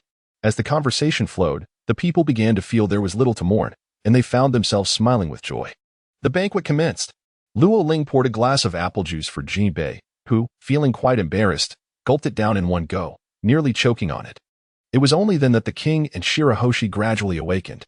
Upon realizing that they were no longer the exalted rulers they once were, they felt as if the very fabric of their world had unraveled. In a corner, Peach Rabbit was reporting to her superiors. Indeed, Fishman Island had become Luo Ling's domain. Much like Wano country, under his protection. In the opposite alley, the star, Smudgy, was recounting the day's battle to Big Mom. Mother, Luo Ling has declared war on us. What? Let him perish. If he has the audacity, let him come to my nation. In the banquet hall, glasses clinked and merriment ensued. Loring was fully aware of all that had transpired, yet she remained utterly indifferent. The mere 4 emperors were not unfamiliar to her. She had dealt with them before. Chapter 67, The Generous Sea King. The following day, at dawn, King Neptune, accompanied by his 3 princes and Princess Shirahoshi, quietly arrived at Loring's resting place. The royal family had become a thing of the past. In the newly established Council of Elders by Loring, due to the esteemed reputations of Neptune and Prince, they have secured their respective seats. The formidable figures of Fishman Street, such as Charlie, the Sea Knight Jinbei, and Tiger, have each attained their positions. As for Loring, it is only fitting that he occupies the esteemed role of the Demon Lord within the council. Do you dare to challenge this? Loring stifled a yawn. I have some matters to attend to today. Let us meet another time. He waved his hand, disinterested in further conversation. A shadow passed over Neptune's face. In the corner, the sea hero Jinbei and the valiant Tiger each stepped forth, their expressions betraying discontent and sorrow. Loring emerged from the room, clutching a fresh bounty notice and a newspaper. Last night, the news mogul Morgans had swiftly disseminated the latest updates, broadcasting the Navy's new bounty across the globe. Luo Ling merely cast a fleeting glance at the bounty notice. 38 billion berries, hardly substantial, not even a rise to the 10 billion mark. He stretched languidly. There was no need to peruse the newspaper. The Navy would undoubtedly employ every means to obscure his whereabouts. Thus, the matter of his occupation of Fishman Island would certainly not grace the headlines. As anticipated, the front page bore the clash of eras, the old world versus the new. With the Yonko Big Mom declaring war on the Demon King. Oh, Big Mom has indeed set her sights on Luo Ling. He had overheard Smoker and Peach Rabbit's clandestine conversation yesterday. Throughout Fishman Island, nothing could evade his observation hockey. Luo Ling. Big Mom summons you to the land of Wa for battle. This is a conspiracy. The current land of Wa is surely fraught with traps. One must not venture recklessly. Ian advised. Oh. However, Luo Ling was captivated by another piece of news in the newspaper. Although brief, it was sufficiently shocking. Kaido had claimed dominion over Hive Island, while the former warlord of the sea, Crocodile, and the Moonlight Morio were once again making waves in the New World. He clicked his tongue in astonishment. These old-timers truly possess remarkable spirit. To awaken the fruits of power, one must advance further. Both Kaido and Akaino have imparted invaluable experiences to me, one from the Zoan type and the other from the Logia type. It is the perfect opportunity to seek out Big Mom, for she embodies the Paramecia type. In Luo Ling's eyes, a glimmer of anticipation ignited. Auntie, you have truly chosen your own demise. The analysis of Fishman Island has concluded, leading to a flawless synthesis and the reward of a devil fruit, the tremor fruit. The hourglass has eradicated all your side effects. Once again, a devil fruit appears, yet I shall not spare it a second glance. Lorington stood frozen in place. Then shall we give it a try? He said. Brother Tage, with Fishman Island just beginning to take shape, a bit of change is needed. So I leave it to you. No, we must go to Big Mom's. I cannot allow you to venture forth alone. Tage could not bear the thought of Lorington embarking on an adventure by himself. Rest assured, I am usually quite low-key and avoid trouble. It would have been better had he not uttered those words, for it was precisely this statement that truly concerned Tage. Before we depart, let us resolve a few matters. In the realm of perception and awareness, Lorling observed that countless inhabitants of Fishman Island bore injuries, an occurrence that was not entirely surprising. His own formidable strength rendered even the slightest contact potentially harmful to others. Who among them could possess such abundant vitality? His eyes glimmered with golden light as he gazed down upon the earth, penetrating the islands and reaching the ocean floor. The Sea Kings, the dominant rulers of the depths, lay in deep slumber, vigilantly guarding the Ark of Noah. A chilling sensation surged forth, instinctively rousing them from their dreams. I was terrified. I dreamed of Lorling last night. I couldn't shake the feeling that he was watching me, one lamented. What misfortune! Spare me the thought of him. I dread the prospect of enduring nightmares for centuries. The Sea Kings resolved to refrain from mentioning that accursed individual any further. Alas, some individuals seem to delight in intruding uninvited. Esteemed ones, many of our Fishman brethren are injured. I have arranged for them to cultivate an orchard to provide me with apples. If their recovery is prolonged, the quality of my apples will suffer. Thus, I must draw upon your vitality. Surely, you would not be reluctant to assist? With that, the celestial demon blade cleaved through the air, striking each of the Sea Kings. It merely opened a small wound. Yet a torrent of blood gushed forth, a trivial matter for them. Numerous attributes were detected. Vitality 100, 000, Vitality 57, 000, Resentment 72, 000. Shall we extract the vitality? Extract. Lulling returned to Fishman Island, clutching over a dozen colossal blood bubbles in his hands. Curse that Lulling. He is nothing but a formidable demon. I shall no longer pay him any heed. To believe that a mere slash could heal the Fishmen? Such nonsense would not even be accepted by a 3-year-old Sea King. Reflecting on their status as one of the most powerful beings in existence, yet suffering such indignities, they found themselves increasingly despondent. Fishman Island. Lulling transformed large bubbles into smaller ones, dispersing them through the air gates into every corner. Before long, people joyously emerged from their homes, exclaiming their miraculous recovery. How could this be? Jibei wore an expression of disbelief. Just how much power did Lulling possess from his devil fruits? Rumors outside suggested he wielded 3 devil fruits. A true anomaly among anomalies. Yet, it appeared that Lulling was nothing short of a walking devil fruit. Truly enigmatic. Neptune harbored no resentment towards Lulling, only admiration. If Odoheim were still alive, she might not have agreed with Lulling's methods, yet she would undoubtedly have smiled at the sight of the sunlight. He felt the same. One by one, the fishmen stepped out of their doors, and the children joyfully basked in the morning sun, feeling its warmth and brilliance. Boring. I detest endings like this. Ein declared. Let us depart. Luo Ling opened a portal to the air, leading Ein away. Where is this? Ein found himself seated on the shores of a new world island. Loring subsequently stepped through the door, raising her gaze towards the island. Thunder Island. One of the routes of the new world, where lightning crackled across the sky, resonating with a thunderous roar. The environment here is indeed inhospitable. Yet it guarantees solitude from any disturbances. Loring calmly consumed the tremor fruit, feeling an immense surge of power coursing through his being. He began his transformation anew, using armament hockey to defend and observation hockey to evade. I must acclimate to this newfound strength, and I cannot concern myself with you. What newfound strength? Ein had long grown accustomed to Loring's approach. This method of compelling their comrades to train was the one she found most vexing. This, with a single punch. Luo Ling unleashed a force that shattered the air, causing even lightning to come to an abrupt halt. Indeed, even lightning could be fractured. But how could one possess such power? This resembles the abilities of the tremor fruit. The sea roiled while dark clouds fragmented. Ein wore a bewildered expression, pondering when Whitebeard's tremor fruit had fallen into Luo Ling's possession. If this news were to spread, Luo Ling's bounty would likely soar to an astonishing 45 billion. Firstly, I simply wish to possess it, and thus I do. Secondly, the strength of the tremor fruit just now contained my hockey. Is it not entirely reasonable to halt lightning and shatter it? As Luo Ling unleashed another punch amidst laughter, he continuously adapted to the powers of the tremor fruit. Outside the island, on a small boat, an elderly woman held a lantern and clutched a large bundle of umbrellas. The youth, observing the scene, felt she could not continue speaking. It was evident that umbrellas were unnecessary in this moment. With a swift turn, she decided to leave. Yet the waves had already begun to crash upon them. In her next life, she vowed never to sell umbrellas again. Chapter 68, The Excavation of Fruits. Aiming for advanced awakening. Giants will invariably submit to thunder and lightning, while I traverse the world. Within Luo Ling, myriad forces intertwined in a continuous dance. The fruit of power achieved a flawless amalgamation, awakening once more. Golden patterns emerged, revealing beneath the blood-red cloak a pair of resplendent wings. The ocean swelled and receded in rhythm with each of Luo Ling's breaths. The air fractured incessantly, birthing a tempest that swept across the land.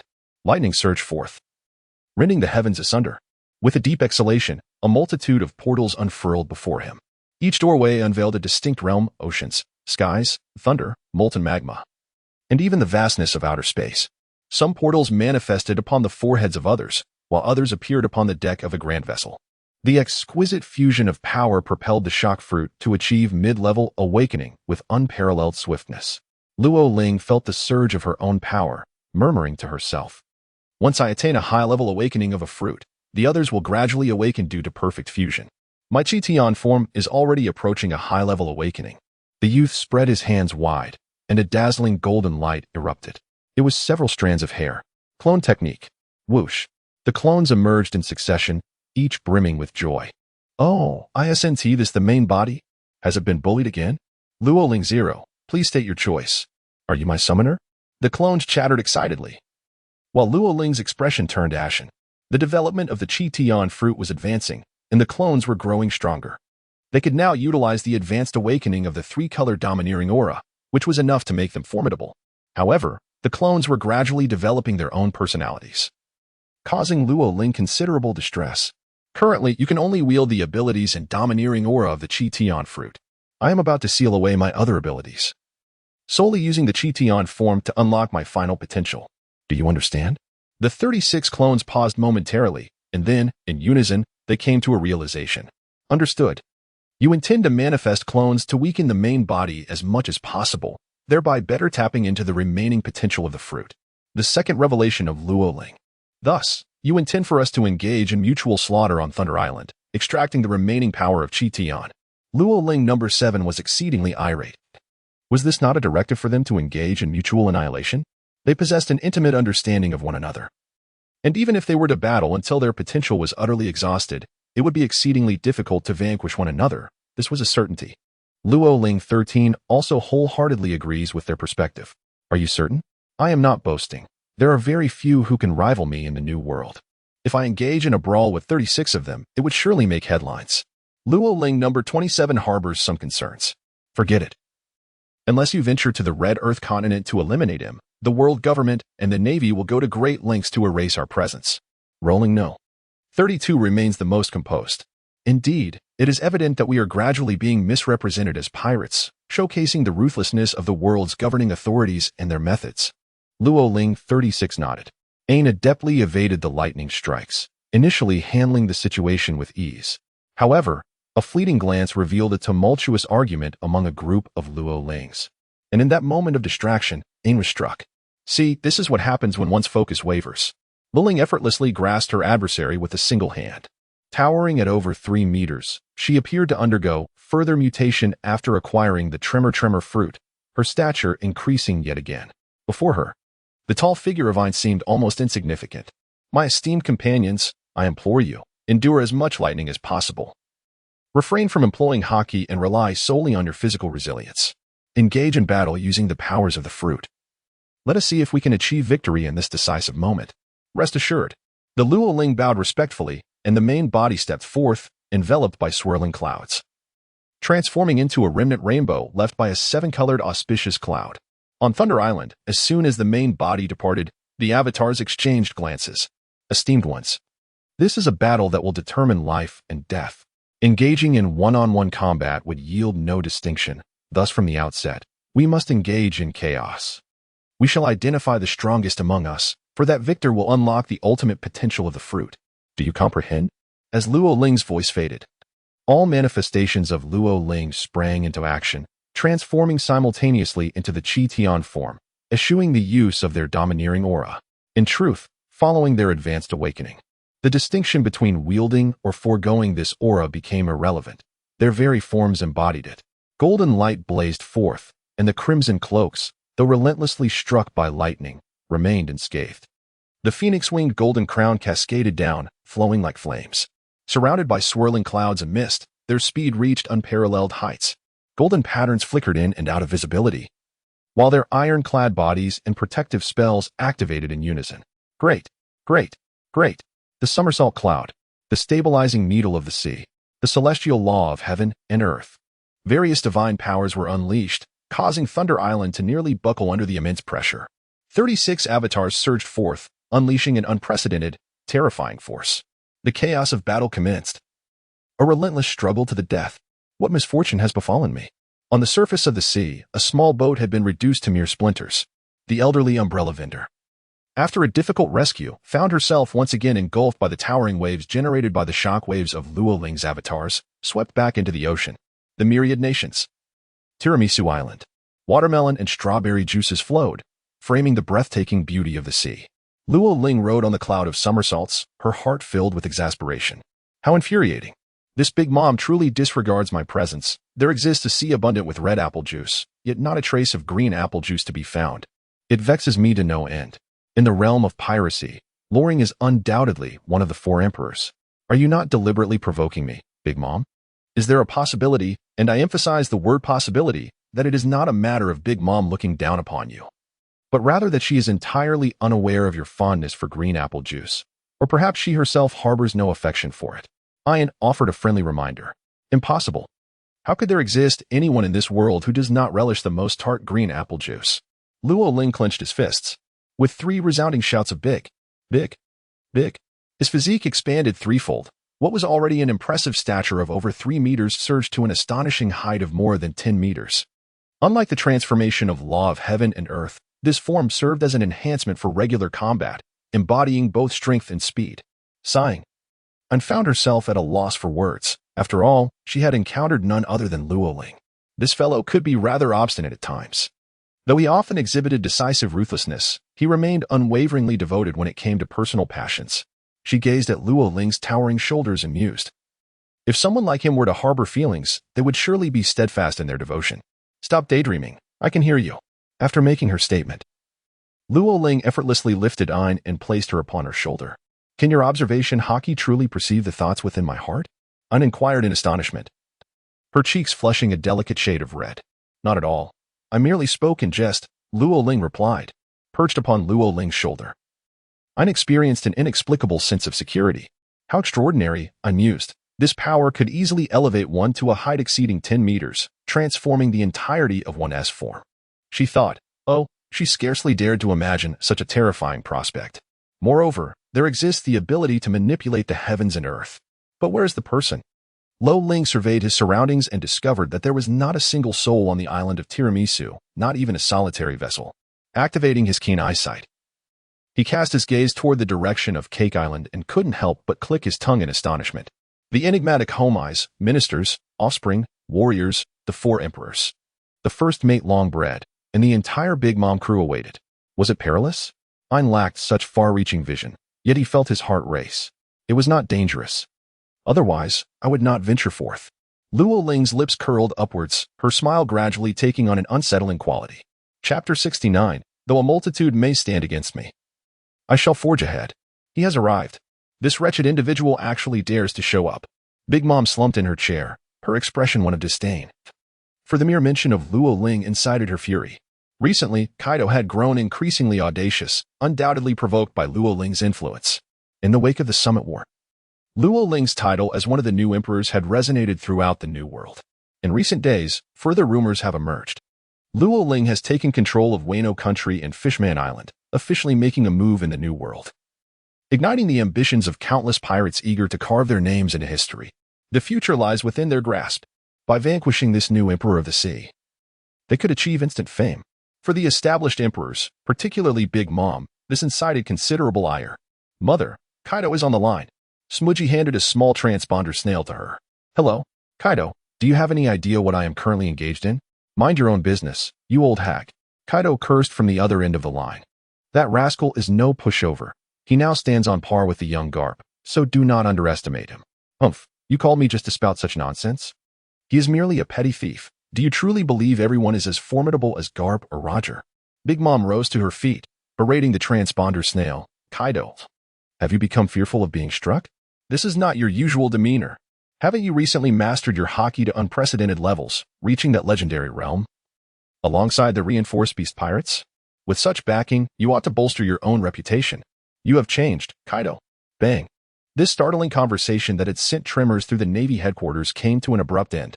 Big Mom stood tall, wielding her sword Napoleon, her hair ablaze with Prometheus, and her feet shrouded in the storm clouds of Zeus. Though she claimed indifference, her actions revealed a readiness for battle. Mother, he is coming. In an instant. The piercing gaze of Loring revealed a profound transformation. Katakuri ceased to lounge comfortably, rising with his trident firmly in hand, his eyes ablaze with ferocity. Simultaneously, Smoker, Cracker, and Snack stood resolutely. The first mate, long bread, hunched beside them. A cadre of 34 ministers, including Perispero, Owen, Daifuku, Mondor, and Armand, gathered, alongside warriors such as Bobbin, Baron, and Pudding. An array of homies converged, creating a formidable sea of figures. Mama, mama, mama. A fierce determination erupted within Big Mom's eyes. As a rainbow-hued cloud materialized on the horizon, Luo Ling descended upon Cake Island with a single breath. His towering stature overshadowed the Big Mom pirates. As he gazed down upon all in attendance, "It appears that I am quite the celebrated figure. Even Kaido did not extend such a warm welcome to me." Luo Ling's innocent smile this time did not instill fear. He exerted every ounce of effort to control his perception and aura. Yet, strength and speed remained beyond his restraint. "Your petty tricks have long been known to my mother." Big Mom stood upon a storm cloud, suspended in the sky as thunder roared. Emperor's sword, sunder the blade. With a single stroke, flames seemed poised to consume all. "Too slow, old woman." Luo Ling deftly evaded as the cookie soldiers of Kalia materialized behind him, launching a flurry of strikes. Oh! At the moment Kalia made his move, dozens of cookie soldiers manifested simultaneously. Had they been ordinary pirates, they would have undoubtedly faced utter annihilation. "Devour." Luo Ling opened her mouth wide and, seizing one of the cookie soldiers, tossed it directly into her mouth, where it crunched delightfully. The flavor was quite pleasing. Upon finishing her words, Loring cast her gaze towards the other cookie soldiers, indulging in their feasting while evading attacks.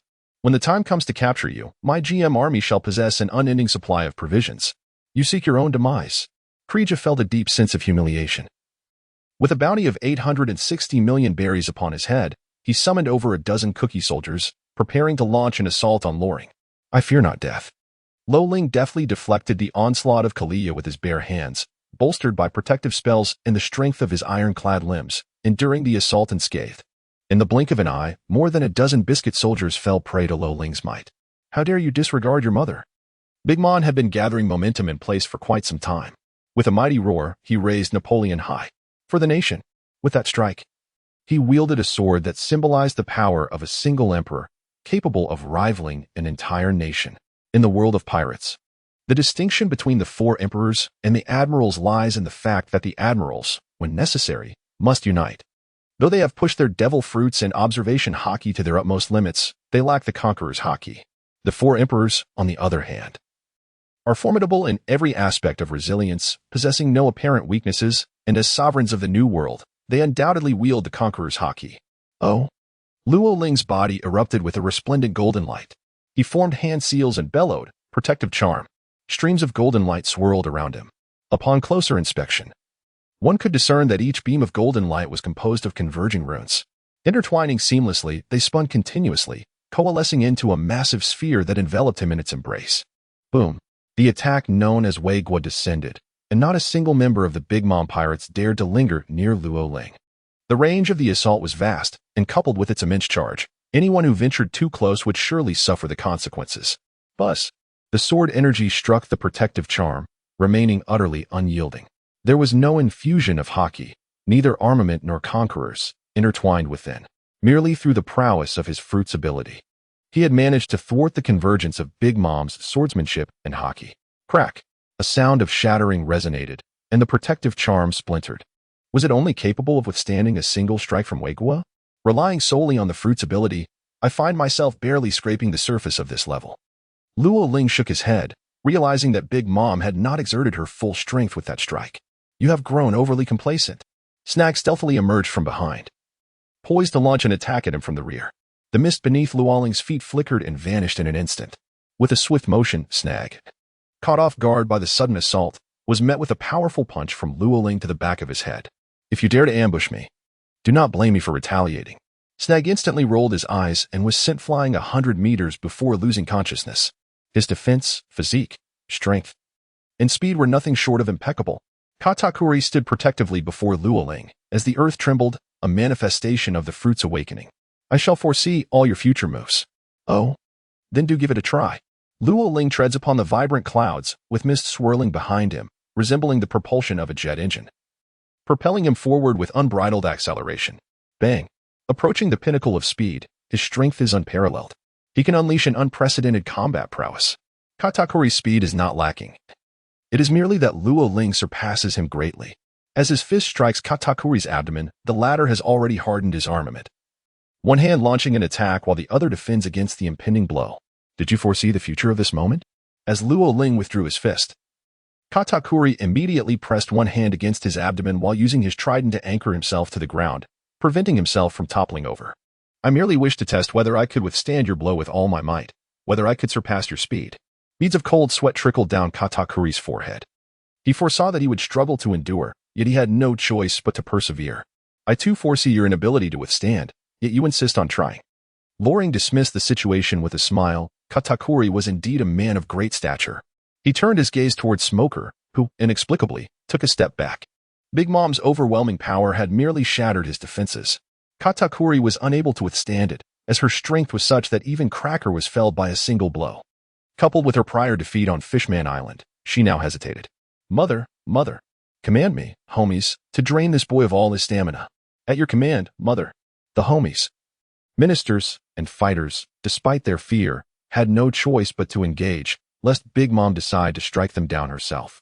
Faced with a sea of adversaries, Loring, unable to wield the Conqueror's haki, took a single step forward. Do not fall for their tricks. Aang cautioned anxiously, fearing that Loring might act impulsively, though surrounded by millions. I shall press on. What Luo Ling desires is for the enemies to multiply and grow stronger. Otherwise, how could the Chi-Tian form further awaken? The Big Mom pirates shall serve as stepping stones. Chapter 70. The Wisdom of Big Mom and the Woes of Sengoku. Are you familiar with absolute high temperatures? Just as Owen began to heat up, intending to scorch Luo Ling, he was sent flying by a single punch. Do you not comprehend that speed is power? I possess both in equal measure. Luo Ling caught a glimpse of Defu, who was diligently rubbing the lamp, attempting to harness the power of the fruit. Stop dawdling. Allow me to assist you. Luo Ling's fist struck the belt of Defu, and before the lantern god had even emerged, he could no longer withstand the agony wrought by divine power, collapsing to the ground and creating a large crater. His steps did not falter, and his speed increased. Be they ministers or warriors, each received a blow from him. Homais was swept away in a wide arc. Indeed, this individual was a monster. The intelligence on Kaido merely indicated that he possessed a unique fruit ability, enabling him to heal rapidly from severe injuries. The more formidable the power, the greater the cost and conditions it entails. What could those conditions be? Big Mom had just mocked Kaido for losing his courage, yet in an instant, she began to analyze Luo Ling's strength. Why had he not employed his observation haki or Conqueror's haki? His armament haki melded seamlessly with his physique. Big Mom was displeased. The thought of Kaido inadvertently gaining strength through adversity and awakening his armament haki, becoming equally formidable with each punch as Luo Ling, infuriated her. As a fellow emperor, for Big Mom to elevate her capabilities beyond her fruit to a high level of awakening was no simple task. Hadn't Kaido too faced a significant defeat before gradually awakening? Truly, for one in the position of an emperor, to be genuinely vanquished like Kaido was a daunting challenge. What was the price to be paid? Big Mom could not fathom what ability could be utilized under conditions of mutual injury that would also facilitate rapid recovery. Suddenly, she lifted her great head, grinning like a child. Mother, I've realized it. The means by which that brat can utilize his resurrection ability is quite simple. It hinges on the condition of sustaining severe injuries. This must be the prerequisite for invoking that mysterious fruit ability. Big Mom experienced a moment of enlightenment. It was so clear now. Either she must strike Luo Ling down with utmost swiftness, preventing any chance of his healing from grave wounds, or she must maintain a relentless assault while ensuring her own safety against injury. Kill. You worthless lot. Anyone who dares to retreat shall face my wrath. Big Mom stood behind her pirate crew, eagerly observing the ebb and flow of battle. Continue to exhaust yourselves, as long as Luo Ling's stamina is depleted. Even as an emperor, he too shall face moments of fatigue. Does the Zoan-type fruit grant infinite stamina? That would be a grave underestimation of Big Mom. No one dared to retreat. For the sake of survival, they were compelled to charge at Luo Ling time and again. After all, being defeated did not necessarily mean death. But stepping back would lead to Big Mom directly claiming their lives. Foolish, you brutish imbecile. What distinguishes you from Barrett, that mindless lone wolf? Big Mom laughed heartily. Her memory intact, and her personality unaltered. Her combat prowess and intellect were at their zenith. I eagerly anticipate the moment you are left weak and vulnerable. Cleaved in two by Napoleon, the throngs of people surged forth. Luo Ling stood at the very center, akin to an insignificant speck, relentlessly throwing punches in an unending battle. As more and more homais piled up into a small hill, The ministers rose time and again, while the fighters dared not defy their commands, engaging in an incessant struggle until they completely lost consciousness. Katakuri and Smoker were left with no choice but to continuously seek opportunities, only to be repelled time after time. It was exhilarating. I could feel the voice of Chi Tian resounding within me, a primal instinct for combat. Luo Ling found herself becoming increasingly adept, swiftly unearthing the ultimate potential of the Chi Tian form. In the New World, at the Navy headquarters, Sengoku sat in the marshal's chair, utterly perplexed. He had, in fact, tendered his resignation. It had been over a month since Whitebeard's passing. Sengoku had informed the higher-ups of his wish for Akiji to assume the role of the new Navy Marshal, yet the Gorosei favored Akainu instead. Consequently, his resignation plans fell through, and he was compelled to take on the position of Supreme Commander of the World Army, succeeding the Iron-Willed Kong. The final decision was made. Akainu and Akiji would face off in a battle, with the victor claiming the title of the new Navy Headquarters Marshal. Today, these two admirals are engaged in combat on Punk Hazard Island in the New World. However, news has just arrived reporting that Kaido and Big Mom had communicated via Din Din Mushi, though the details quickly faded into obscurity. Furthermore, it was reported that the Big Mom pirates were well prepared and on high alert, intending to deal with the demon lord Luo Ling. This was nothing out of the ordinary. It was merely a matter of interests, inciting conflict among the four emperors that would ultimately benefit the Navy's dominance in the New World. Yet, it was a different matter that truly troubled Sengoku. Reports came back from Raijin Island, known in full as Raijin Island. This usually tranquil place suddenly bore the shadow of the demon lord Luo Ling. Upon hearing this news, Sengoku was momentarily stunned, followed by a state of utter disbelief. Wasn't Loring engaged in battle at Wano and Big Mom simultaneously? How could he appear in two places at once? Intelligence indicated that dozens of Lorings were engaged in a brutal conflict atop the Thunder God. Sengoku sighed, certain that this was the manifestation of this fellow's devil fruit ability. However, the crux of the matter lay in why Loring was so astonished, allowing his clones to fight amongst themselves while he ventured to Wano to confront the Big Mom pirates. What could his intentions possibly be? It was utterly perplexing. Before long, Kizaru arrived, leisurely sipping his morning tea with an air of nonchalance. "Paulisolino, are you aware?" he inquired.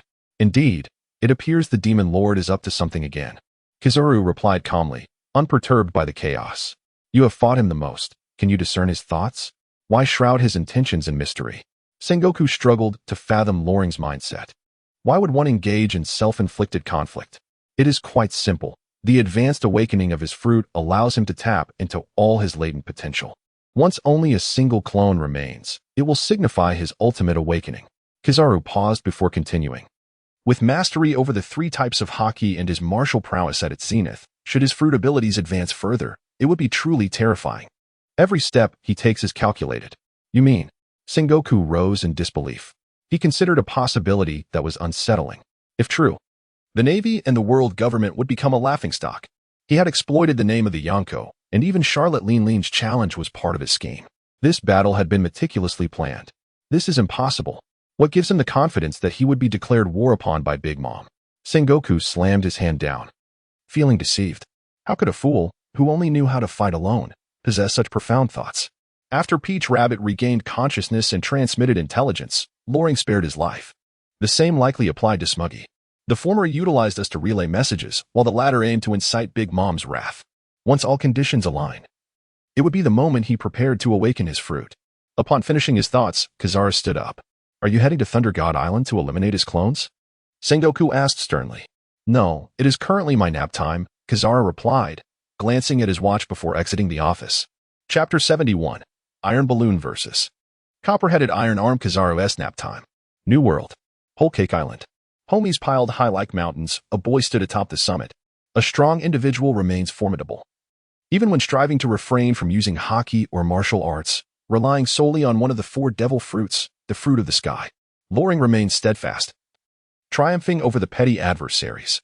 Parasparrow, with his tongue protruding, unleashes a cascade of candy syrup that spreads relentlessly across the ground, seeking to ensnare Loring's feet. Katakuri, the possessor of the Machi fruit, is also in search of a final opportunity. Among the four sweet commanders, Snack and Cracker fell first. Smoker, having exercised sufficient caution, has managed to survive until now. The three are besieging Loring, yet they are merely three severely injured individuals being ruthlessly battered by Loring alone. Still standing, are we? Loring advanced towards Parasparrow, whose previously mocking smile vanished in an instant. A powerful punch struck him in the abdomen, contorting his expression in agony. His features nearly twisted into a grotesque mask. And you? Do you think being part of the long-legged race spares you from my wrath? He caught a glimpse of Smoochie, who, if not compelled by Big Mom's demand to fight to the death, would never willingly expend her energy against Loring. The memory of the terror she felt when she was effortlessly dispatched on Fishman Island still lingered in her mind. You haven't even exerted yourself. Had it been on Fishman Island, you would have won already, Smoochie exclaimed indignantly, convinced that Loring was deliberately toying with them. As someone who had experienced the brunt of the assault, Smoochie felt she had the most authority to speak on the matter. She was certain this battle was a mere exhibition of Loring's restrained power. You know far too much. With a smile gracing his lips, Luo Ling stood before Smuggy, who at 4 meters and 6 centimeters appeared almost childlike in comparison. Suddenly, a fist struck with a resounding thud. There was no time to evade. The terrifying divine power pierced through his very bones, causing excruciating pain that made Smuggy roll his eyes back in despair. Only Katakuri remained to confront Luo Ling, desperately striving to maintain his composure while dodging as many of Luo Ling's attacks as possible. Yet, it was too slow. With his keen eyes piercing through all illusions and the swirling nimbus cloud propelling his speed to its zenith. The formidable regenerative abilities of the Zoan-type fruit and his innate vitality surged forth. His copper-clad head and iron arms, coupled with his inherent divine strength, bestowed upon him a plethora of magical abilities to wield. Merely the capabilities of his Chi-Tion form were sufficient to secure a place among the pinnacle of power in the pirate world after awakening his fruit. Faster. Stronger. This is the immutable truth. Foreseen yet unavoidable, this represented the absolute disparity in speed and strength. Katakuri shook his head, having absorbed a punch to his chest. He knew he could scarcely endure another blow of Luo Ling's magnitude. Victory and defeat are but common occurrences in battle. One must grow accustomed to them. Will you be stronger next time? A glimmer of anticipation flickered in Katakuri's gaze. Of course. Luling retracted his fist as he descended from the Homai's hill. The youth strode toward Big Mom, while Anne stood by the harbor, her heartbeat quickening with each passing moment. This was her first time witnessing a battle of the Yonko. Little brat, do you truly believe you can contend with Mother? Charlotte Lean's signature wicked laughter echoed. Do you think that the stars and the ministers can be so easily vanquished? In the struggle of the strong, a mere moment of carelessness could cost you your life. To face a nation single-handedly is enough to drain a third of your stamina. With such a frail body, can you prevail against me? Big Mom rose, her laughter crescendoing, overflowing with confidence. As soon as you've lost a third of your stamina, the advantage of this battle belongs to me. From the very start, you shall be suppressed until your demise. Linlin screeched as she sprang into action, fully prepared and poised, unleashing a single sword strike. With a swift motion, this strike divided the realms of life and death, flames scorching the air and abruptly elevating the temperature, melting vast cakes as colossal as mountains. Lightning surged, weaving through the heavens and the earth, cleaving all in its path, relentlessly striking Luling. The boy felt as though he was ensnared in the depths of hell. The terrifying old hag resembled the sovereign of the underworld, towering above, her laughter echoing, shoulders heaving with mirth. He gazed upward toward the thunderclouds where Big Mom loomed. A seasoned Yonko, Charlotte Linlin, renowned even during the reign of the Rocks pirates, was already a legendary pirate of the seas. Beneath the shadow of Rocks, only Whitebeard and Gold Lion stand as formidable allies. Above them, Big Mom leads the ranks, far surpassing the likes of King, Captain John, and Silver Axe. For decades, she has dominated the seas, giving birth to numerous progeny. Witnessing successive generations of so-called supernovas meet their demise has become a grim spectacle. Some have become fighters under the banner of the Four Emperors. Others have joined their pirate crews, while a few have perished and some have managed to escape, only to be consumed by despair. As for victors, a jest. The very reason she is referred to as one of the Four Emperors, and not 5, is that no one has ever truly defeated her. An iron balloon. Not a single scar marred her body. Even the formidable Kaido of the beasts, hailed as the world's strongest creature, bears that infamous X-shaped scar. The mere thought of Kazuki Oden's expression sends a pang of pain through Kaido's wound. As for Linlin, from the era of Rocks, through the legendary age, the era of Whitebeard, to the current true era of the Four Emperors, her greatest pride lies in her unblemished physique, born with divine strength and a mutated constitution. So, I ask you, which is more formidable, the iron balloon or my copper-headed, iron-armed prowess? Luo Ling stood upon the vibrant clouds, locked in a gaze with Big Mom high above the heavens. He, too, possessed an imposing stature, towering over her significantly in his chiton form. His disheveled hair adorned with a resplendent crown of purple and gold cascaded like fiery feathers. With the golden staff in hand and a carefree smile gracing his lips, he dismissed her with a sneer. "What are you? Merely a piece of discarded paper." Big Mom retorted with disdain, her scorn palpable. "To confront you, I shall not rely on techniques. I will crush you with sheer strength, speed, and my utmost power. So it is it not?" Her intent for battle was unmistakable. It seems that, for the elite warriors, all intelligence and secrets become inconsequential. Loring was acutely aware that the intelligence obtained by Big Mom was tantamount to the experiential insights of both Kaido and Kizaru.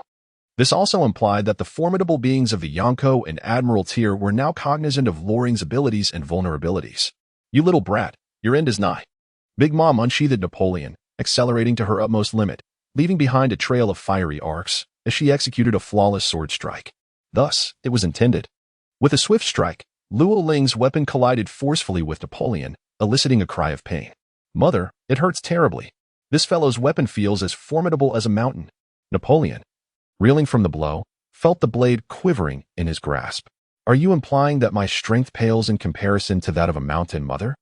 Ling enveloped Napoleon with her armed haki and conqueror's haki, further enhanced by the essence of her own soul. The power surged nearly tenfold. Without hesitation, she darted behind Luo Ling and unleashed a decisive slash. We agreed to compare fists, yet here we are, resorting to swordsmanship. With her hands clasped behind her back, Luo Ling effortlessly deflected the attack with the sea-settling needle.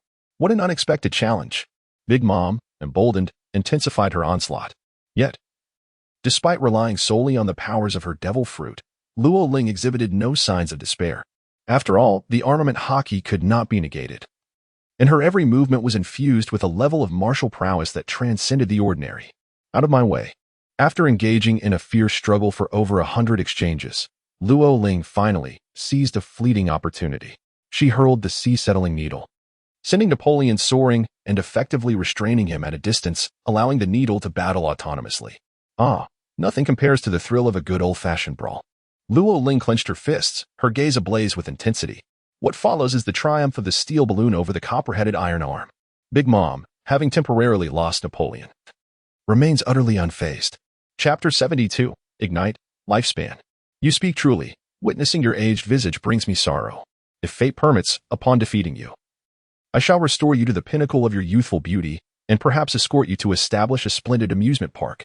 With a wicked grin, Loring remarked on the formidable characteristics of the Big Mom pirates. They were equipped with myriad capabilities, never having to worry about sustenance. Seeking death. Did one think they could act with impunity? I am Charlotte Linlin. With a powerful punch, Big Mom unleashed her attack, enveloped in the dark hues of armament haki. Intertwined with the formidable conqueror's haki, the perfect fusion of immense physical strength and the innate might of a steel balloon was unleashed in a single blow, colliding with Loring's fist. Bang! In the next moment, Luling stood suspended in the air, unwavering. In contrast, Big Mom was sent flying backwards. Do you dare to compare your strength with mine? Are you unaware of the legendary Sun Wukong? Even the mightiest sea kings are mere playthings in my hands. In the blink of an eye, with protective spells enveloping her palm, Luling unleashed another powerful punch. What? Lacking Conqueror's haki, you still wish to oppose me? Big Mom discerned that Luling's fist silently bore the marks of armament haki, yet it remained concealed, as if reluctant to unleash its full ferocity. As for the Conqueror's haki, it was entirely absent. It was evident that an immense royal aura lay dormant within Luling. Why was it not unleashed? Furthermore, it is well known that Luling possesses impeccable mastery over all three types of haki, martial arts, and swordsmanship. In fact, even the development of her devil fruit abilities is unparalleled. Intelligence and combat evidence suggest that Luling wields more than one devil fruit, exhibiting a rare mutated physique. Haki remains restrained, and only one devil fruit is utilized. Are you attempting to insult me? Damn it. Big Mom leapt from the pit, and with a single punch, she clashed head-on. This time only retreating 3 steps before regaining her stance. Anger indeed enhances strength, allowing a portion of her potential to be tapped. One devil fruit should suffice against a mere 4th emperor, should it not? Luo Ling flashed a bright smile, one hand behind her back and the other extended forward, exclaiming with exuberance, what of Kaido the Beast, or Big Mom? They have all been vanquished by my singular prowess. Kaido himself has been defeated. And now it is your turn. The old era must be cast aside. The waves of this new age have already risen to magnificent heights. This is destiny. Luo Ling's words undoubtedly serve as a provocation. It is imperative that Big Mom exerts her utmost effort.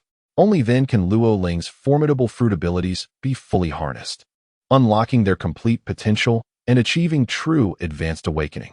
Defeat? Your entire family shall be defeated, and even Mother shall not falter. As her figure grew somewhat gaunt, Big Mom bellowed, 1 year, I shall sacrifice a year of my life to annihilate you. In the midst of her roar, Lin Lin's form swiftly diminished, the collagen in her cheeks vanishing rapidly. The fiery sphere Prometheus transformed into a blood-red crown. Zeus, beneath her feet, cackled wickedly, unleashing bolts of lightning to disrupt Luo Ling's movements. Do you wish to perish? Big Mom laughed maniacally, her hands forming claws as she lunged forward with ferocity. In that moment, her hockey and physical prowess reached their zenith. Her strength surged, at least doubling. Is this the power gained through the sacrifice of one's lifespan? Liling's expression finally eased, her furrowed brow smoothing out. With a joyful smile, she exclaimed, how remarkable. This is the pinnacle application of the Paramecia-type devil fruit. To develop such capabilities is truly astonishing. My own abilities primarily revolve around transformation. Aside from my protective spells, I lack any genuine power for direct confrontation. After all, the various abilities inherent to the Qitian fruit are already sufficiently formidable. Luo Ling's mastery of the sky alignment form has reached its zenith. Yet it has not ascended to the pinnacle of advanced awakening. This realization stems from his repeated insights gained through battles against Kaido of the Beasts, a Zoan-type user, and Akainu, a Logia-type user. At this moment, he stands before the true embodiment of a top-tier Paramecia developer, Big Mom. Luo Ling is relentlessly striving to extract the necessary experiences from within. Boom. Two colossal figures clashed, vanishing and reappearing in an instant. The pinnacle of strength and speed. At first, Loring managed to keep up, but Big Mom was utilizing all her strength, coupled with an additional year of lifespan, which gradually led to his decline. Had he possessed any other fruit ability, he would have navigated the situation with ease. It is splendid. He has finally been subdued. Luo Ling was filled with ecstasy. Truly deserving of the title Big Mom, she effortlessly discovered a means to suppress him. Luo Ling felt his breath quicken, and although the pain from the beating was intense, he was elated by this sensation of defeat. Speed, strength, and healing, everything must accelerate, allowing him to grow ever stronger. Luo Ling incessantly absorbed the power of the celestial, the golden patterns on his body becoming increasingly resplendent. Despite enduring relentless blows, the speed of his punches and kicks accelerated to a breathtaking pace until at last, his fists glimmered with a brilliance akin to light itself. Bang! After enduring a grueling 10 minutes of punishment, a smile graced Luo Ling's face. He had sustained injuries. How marvelous! The blood trickling from the corner of his mouth served as the finest testament to his wounds. What could be more exquisite than being mercilessly battered by Big Mom? I have caught up to your speed. At last, Lawling's punch collided directly with Big Mom, momentarily stalling the formidable, life-draining force of an apex Big Mom. Yet, it was merely a single blow. The formidable matriarch continued her relentless assault, and Lawling soon found himself struck multiple times, coughing up blood, yet his laughter grew increasingly carefree.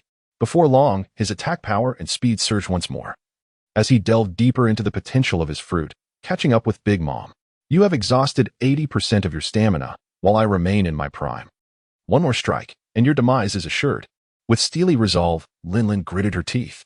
2 years of lifespan. In an instant, she visibly shrank, her physique rapidly constricting as if she had reverted to the age of 40. Though her skin bore wrinkles, traces of her youthful grace were unmistakable.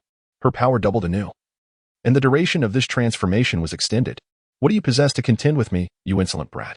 At 66, Lin sacrificed 3 years of her lifespan for Lawling, effectively making her equivalent to 69. Moreover, the capacity to attain such extraordinary powers post-advanced awakening suggests that she had utilized it more than once prior. Thus, it is evident that Big Mom's actual age exceeds 70. Advanced awakening signifies the pinnacle of devil fruit mastery. From Akaino's Hellhound, with its unparalleled destructive force and searing heat, to Kaido's Fire Dragon Torch, which amplifies all aspects of strength, granting him the same searing intensity. And now, to Big Mom's relinquishment of her lifespan in exchange for exponentially enhanced power. Therefore, advanced awakening implies the ability to elevate one's strength in a remarkably brief period through certain means. This encapsulates the essence of the true Yonko and the Admirals, the formidable nature of these devil fruit wielders. Luo Ling now vividly recalls the terrifying regenerative abilities of Kaido in the skies above Onigashima. Had it not been for his hourglass, which deciphered a multitude of attributes, he would have likely been confined within the rabbit bowl long ago. Perish! Big Mom shrieked, her laughter echoing wildly. It was simply splendid. Luo Ling coughed blood, laughing defiantly as she prepared for battle. Chapter 73. Split in Two. Are you perhaps suffering from some grave illness? Big Mom, throughout her reign, has always relied on her overwhelming presence to subdue her adversaries, wielding her formidable conqueror's haki, the powers of the Soul Fruit, and her infamous reputation to ensure her victories. Yet, in this moment, Luo Ling's smile sent shivers down her spine. She recalled Kaido's words, proclaiming Luo Ling to be Joy Boy, a notion Big Mom had never truly believed. At this moment, she summoned her immense power, trading years of her life for strength, once again exerting her dominance over Luo Ling. Each punch unleashed an unprecedented force. Luo Ling was being pushed back relentlessly. Yet the smile on his face grew ever more pronounced. How wonderful, my stamina, my fruit powers are reaching their peak, while my strength diminishes rapidly. What a sublime feeling. I truly fear that I might perish in the next moment. The youth wiped the blood from the corner of his mouth and stood up with an air of defiance. If you could truly slay me, that would be utterly splendid. Madwoman. Big Mom's multiple power enhancements rendered each of her punches more formidable. Her monstrous strength, combined with the Conqueror's haki, the Armament haki, and the Soul Fruit, created a fearsome force. Time and again, these amplifications caused Luo Ling's mythical beast recovery abilities to slow. However, with each blow that sent him flying, Luo Ling returned faster and stronger. His healing power accelerated as well. Initially, Big Mom's multiplied strength could repel Luo Ling with a single punch, but after more than 10 exchanges, it took 3 punches to achieve the same effect. After hundreds of rounds, Luo Ling, continuously spitting blood, swung his fist with abandon, matching Big Mom's ultimate speed and power. What? How have I been caught up again? Big Mom's expression turned sour. To be overtaken again? Previously, it was somewhat understandable when I burned a year of my lifespan to be caught, but this time, it's been years. The degree of amplification is terrifying. How can he still catch up? Bang. Upon returning this time, Luo Ling refused to be outdone. Each punch he delivered was nearly equal in might to Big Mom's, and his speed increased exponentially. Mother, is this fellow a demon? Even Prometheus above him felt a twinge of fear. He is nearing death. Mother, this must be a fleeting glimpse of light.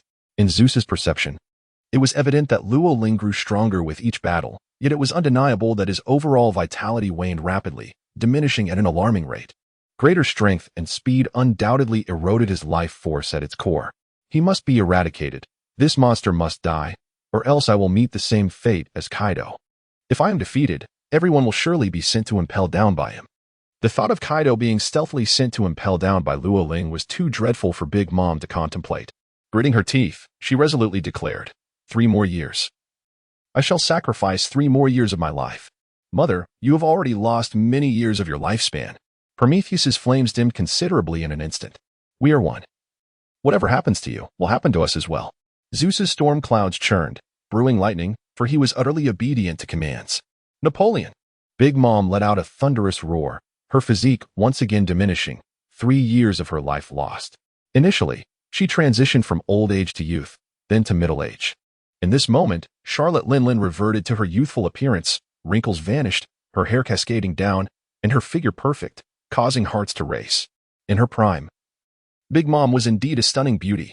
The Napoleon, which had been engaged in a fierce battle with the Golden Staff, transformed in an instant into a colossal sword measuring 49 meters, cleaving through the staff with a mighty force. Above, storm clouds morphed into boots, their tassels adorning her like a regal mantle. Her fiery hair flowed like a cloak, dancing in the wind. From her elevated position, Big Mom's power had reached its zenith. Many assert that among the 4 emperors, Big Mom possesses the weakest strength. Yet, they overlook the most crucial aspect, as a wielder of the Soul Fruit.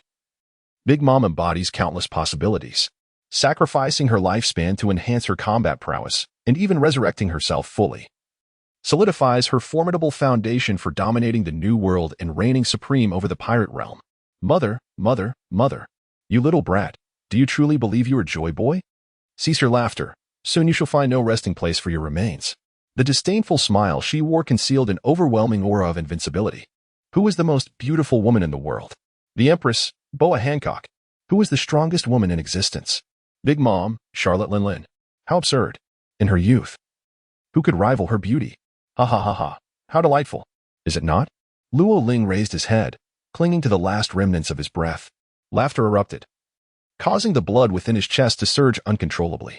Previously, Big Mom had sacrificed her lifespan twice to obtain a terrifying amplification of her power by over tenfold. This allowed Luo Ling to extract every ounce of potential from the fruit, yet he too bore grave injuries by the time he caught up. With a single strike, your chances of survival would evaporate. I am now thrice as formidable as before, equating to 30 times my usual strength, even with time running short. It suffices to look down upon all adversaries. Can you withstand the might of a Yonko at 30 times their usual power? Loring raised his head, the golden light in his eyes burning like flames. It was a solitary lantern, unwilling to extinguish, fiercely fixated on him. What can't be endured? Human determination can conquer nature. Even if the heavens were to collapse, I would still stand firm. The youth's cloak was tattered, riddled with holes. His frail body strained to rise, summoning every ounce of strength. The golden cudgel. Whoosh. The cudgel, shimmering with a blend of golden and crimson light, fell into his grasp.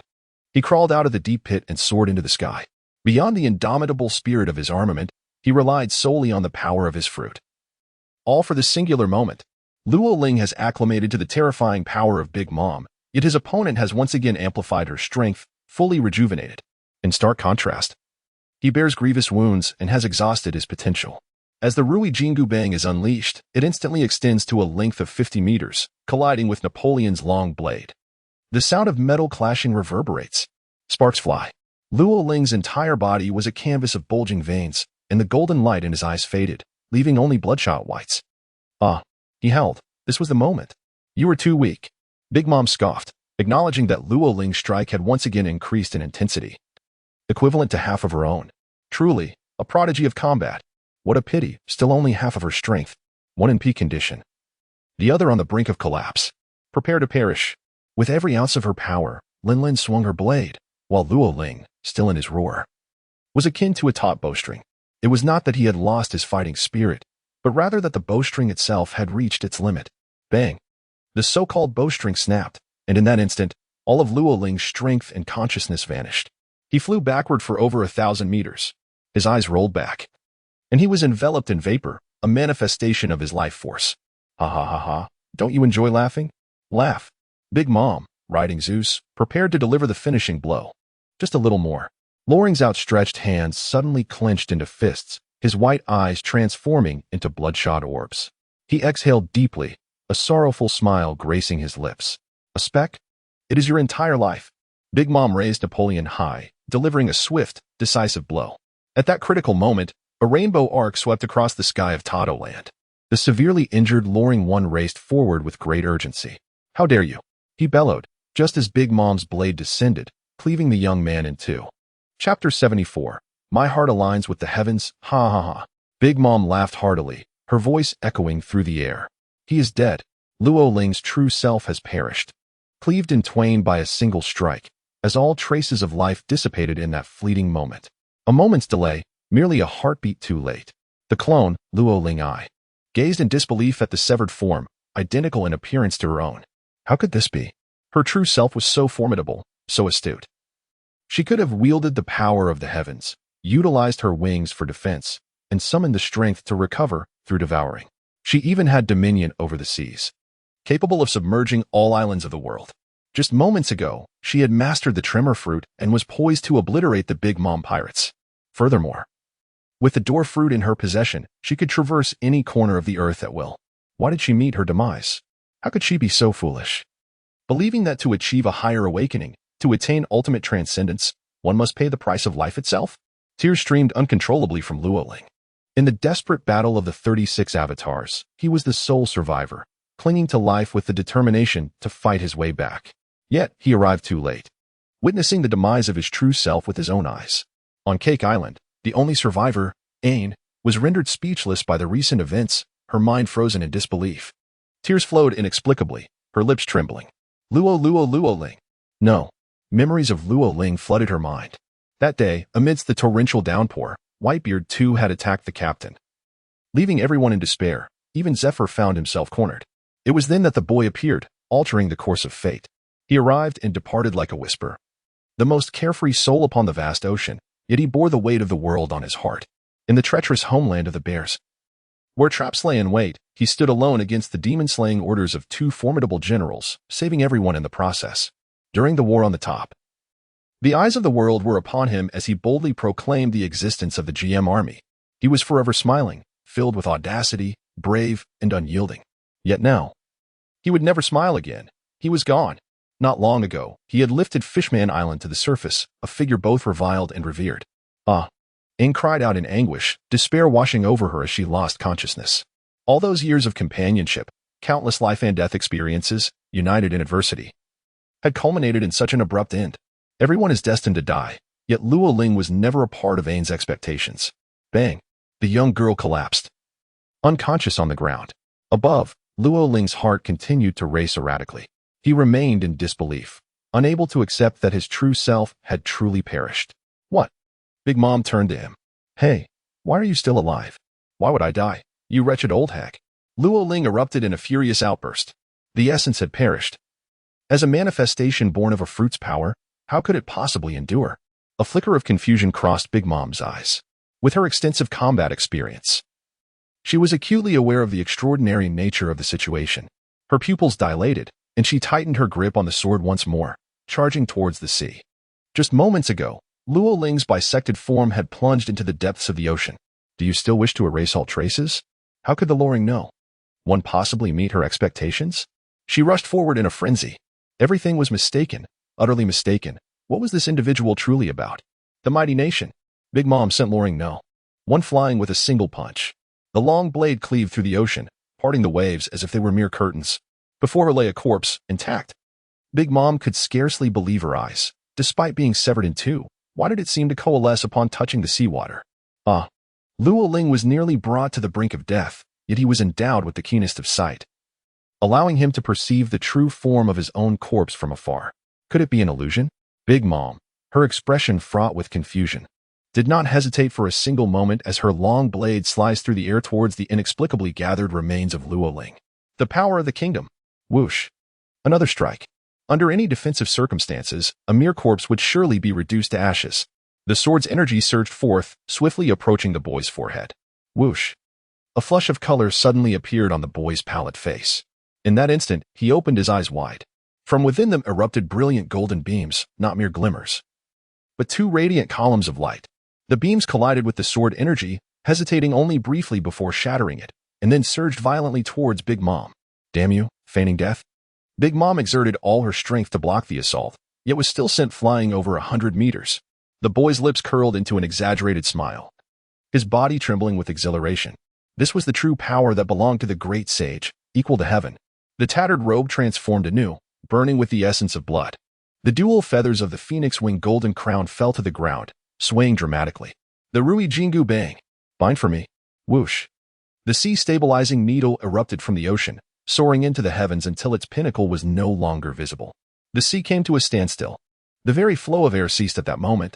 In truth, I had already died once. However, in my homeland, this is known as breaking the cocoon to be reborn. Or perhaps, a journey through the alchemical furnace. With a swift somersault, Loring appeared behind Big Mom without employing the powers of the Dordor fruit. This was the true essence of the Nimbus cloud, traversing a distance of unimaginable lengths. In the pirate world, such speed could rival even the mobility granted by the Dordor fruit. How could pure velocity be so astonishingly rapid? As Big Mom expressed her discontent, she delivered a horizontal slash. The blade struck Loring. A resounding thud echoed, yet the sound was akin to metal clashing against metal. Born of stone, with a head of copper and arms of iron. Even as one of the four emperors, the temporary surge of strength, achieved at the cost of sacrificing her lifespan, could not penetrate his defenses. What? Big Mom stared at Loring in disbelief, her expression darkening. Aside from hurling insults, she was utterly at a loss for words. How dull it is to find you so weak.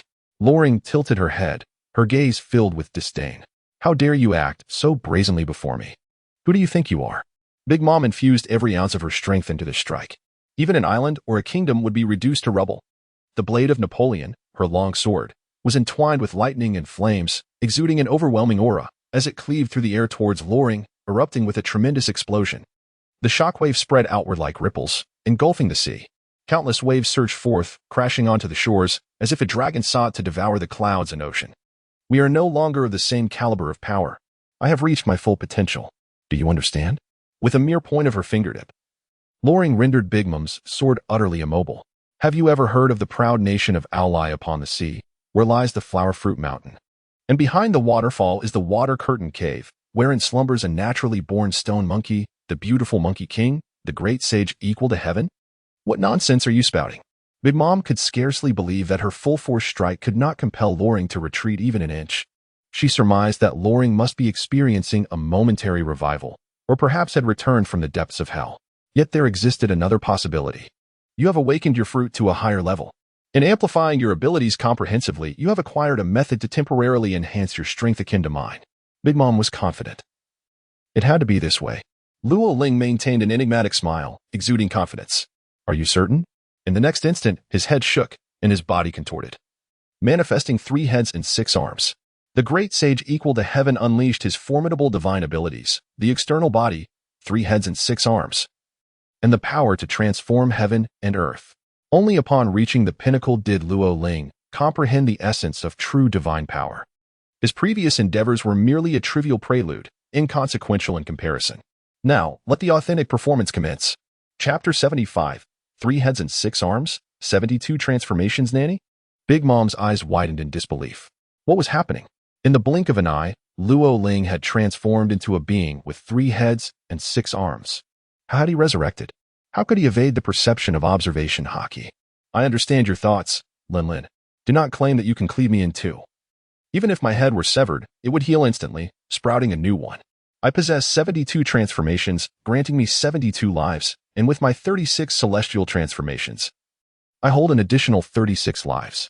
Being cleaved in two and having my head severed is merely one of the transformations. It does not equate to true death. The 2 mythic powers within me have fully awakened. From this moment forth, no matter your myriad techniques, you shall not injure me in the slightest. The fruits of power had merged perfectly, indicating that when Luo Ling achieved a high-level awakening of the Qi Tian fruit, the Tiandong fruit and the Xinjian fruit had also been developed to this extent. What nonsense are you spouting? 72 transformations, earthly and heavenly powers, these absurdities you've concocted. Do you truly believe anyone will take you seriously? Big Mom retorted angrily.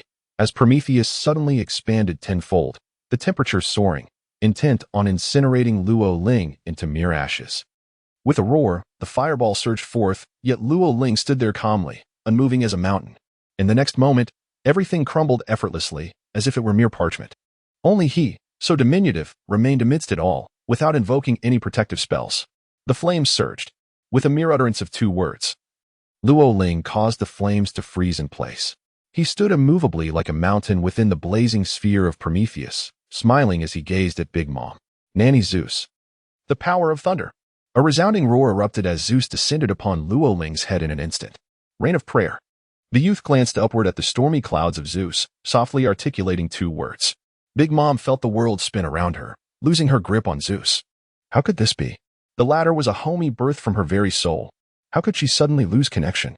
Suddenly, a torrential downpour ensued. The storm clouds did not unleash lightning, but transformed into a deluge of rain. Zeus's thunderous form diminished, cascading upon the fleeing Prometheus. What are you doing, Zeus?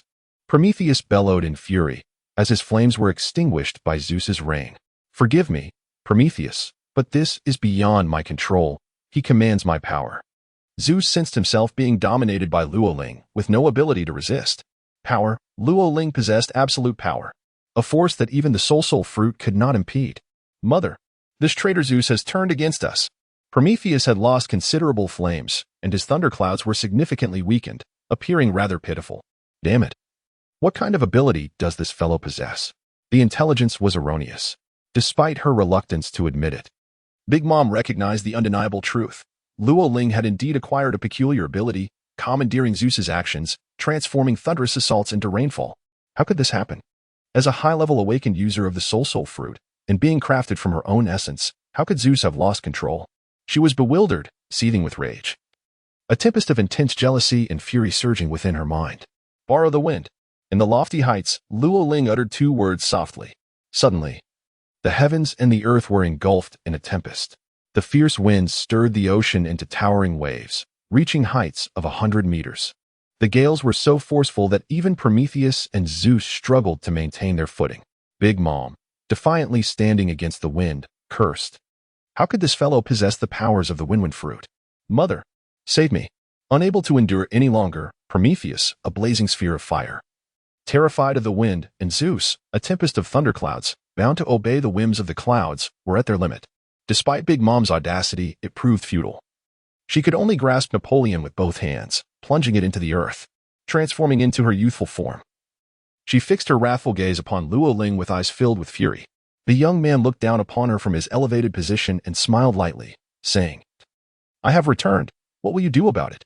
Indeed, Luo Ling possesses the ability to transform 72 times, reappearing in the formidable form of 3 heads and 6 arms. Standing resolute, behold the flames. This time, it is Luo Ling's turn to wield fire. With a flourish, he unleashed a torrent of flames that transformed into a vast sea of fire, engulfing the entirety of Cake Island. Prior to this, his doppelganger, Luo Ling No. 1, had already rescued the unconscious AI and, as a manifestation of Luo Ling, No. 1 harnessed the powers of the Dor fruit. Furthermore, he could sense the immense strength of the Quake fruit, with celestial wings that devoured all and commanded the force of water. As Luo Ling undergoes her advanced awakening, her avatar acquires a multitude of abilities. 1/3. I possess 1/3 of my true self-strength. And this is merely a fraction of my original power prior to awakening. Luo Ling floated majestically in the air, scarcely able to believe the sheer strength he possessed after his advanced awakening. His clones had grown formidable, now equivalent to 1/3 of Luo Ling's power prior to his awakening, and he had acquired the abilities of various fruits. The magnitude of this power was truly terrifying. It is worth noting that Luo Ling had previously been able to summon 36 clones. With this advanced awakening, not only would their numbers increase, but their strength would also see a significant enhancement. One could only wonder how immensely powerful Luo Ling Zero would become. He couldn't help but marvel at this, fully aware of the true potential of the original self as a clone. Meanwhile, Cake Island had instantaneously melted all its food. Amidst the sea of flames, Big Mom exhaled black smoke, her body charred beyond recognition. "Die, you wretched brat," she bellowed, refusing to relent, and brandished her sword in a fierce slash. Luo Ling stood motionless, allowing his sword to strike without sustaining any harm. She did not wield the Rui Jingu Bang, for Big Mom was unworthy of it. Immobilized. In an instant, Big Mom's control over her body ceased. She could no longer move, standing there in a daze. How could this be? A paramecia. This must undoubtedly be the power of a paramecia. But what is the principle behind its activation? She was not even touched. How could the haki of one of the 4 emperors fail to sense it? An overwhelming fear engulfed her mind. Ling could not help but recall the 3 words Luo Ling had once uttered. "Are you sure?" Indeed, she could no longer dare to affirm that. She felt utterly insignificant. Standing before a creature of unfathomable power, unable to move, she could only await her fate, and even as a seasoned empress of the sea, she was consumed by terror. What of the Sea Emperor? What of the Pirate King? What of the King of the World? If you wish to claim such titles, then grasp them firmly. I shall not utter a word of dissent. Yet at this moment, Big Mom could not utter a single word. Luo Ling stood before her, 3 heads eerily fixated upon her, 6 hands simultaneously clenched into fists. The great sage equal to heaven, 3 heads and 6 arms, spirit fist. Ascending to transform into a dragon, he embodied the great sage's form, unleashing the divine ability of 3 heads and 6 arms. Each fist was a manifestation of the formless superior martial art, Spirit Fist. They converged into the pinnacle of his martial prowess. A torrent of fire surged upon the 6 fists, morphing into gigantic dragon heads, extending even to the dragon's tail. The sound of dragon roars erupted. It was at this moment that Big Mom finally uttered a word. No. The 6-headed fire dragon soared into the sky, carrying Charlotte Linlin into the heavens above. Chapter 76, The Nightmare's End, The Fall of Big Mom. Charlotte Linlin, the iron balloon. Her abdomen bore 6 great gaping wounds, flames searing through, transforming into 6 pillars of fire. They scorched her insides, rendering any notion of absolute defense utterly futile in a mere breath. She could not even spit out blood before her innards were incinerated beyond recognition. On a floating island, the fiery columns had already surged into this realm. In the next moment, under the terrified gaze of the onlookers, the colossal figure of Big Mom crashed to the ground. Her eyes rolled back, breath ceased. The iron balloon bore an indelible scar. Had she perished?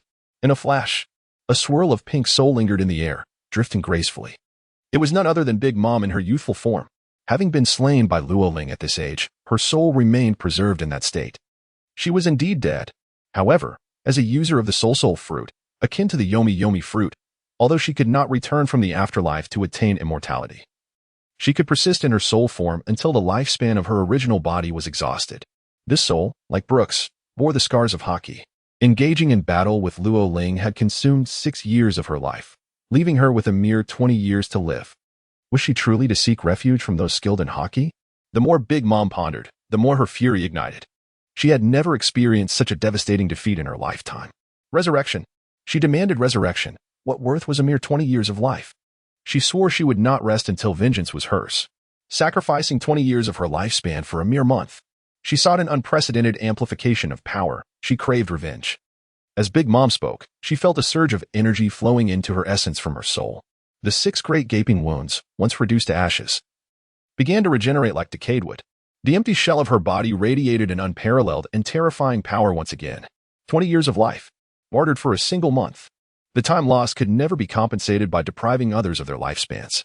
Therefore, it was evident, 1 month hence, she was still destined to meet her demise. Once again, I have amplified my youthful vigor tenfold. My strength is formidable, and the closer I draw to death, the more powerful I become. In a month's time, I shall exact my vengeance. Yet, as I ponder this, I realize that I am suddenly as weak as a wilted cucumber. It seems utterly unattainable. That brute's fists, each one capable of obliterating me. Even with a tenfold augmentation, my fate remains grim. Should I not proceed with caution and seek the opportune moment? This fellow will inevitably sustain injuries. He is at the zenith of his prowess right now, making it an unwise time to strike. Big Mom, known for her ferocity, finds herself in one of her rare moments of prudence, stumbling over her thoughts, terrified of making a misstep. No wonder even Kaido treads carefully, facing Lo Ling. The stakes are too high to bear, primarily because the prospect of victory seems elusive. Alas, a sudden realization dawns upon Big Mom.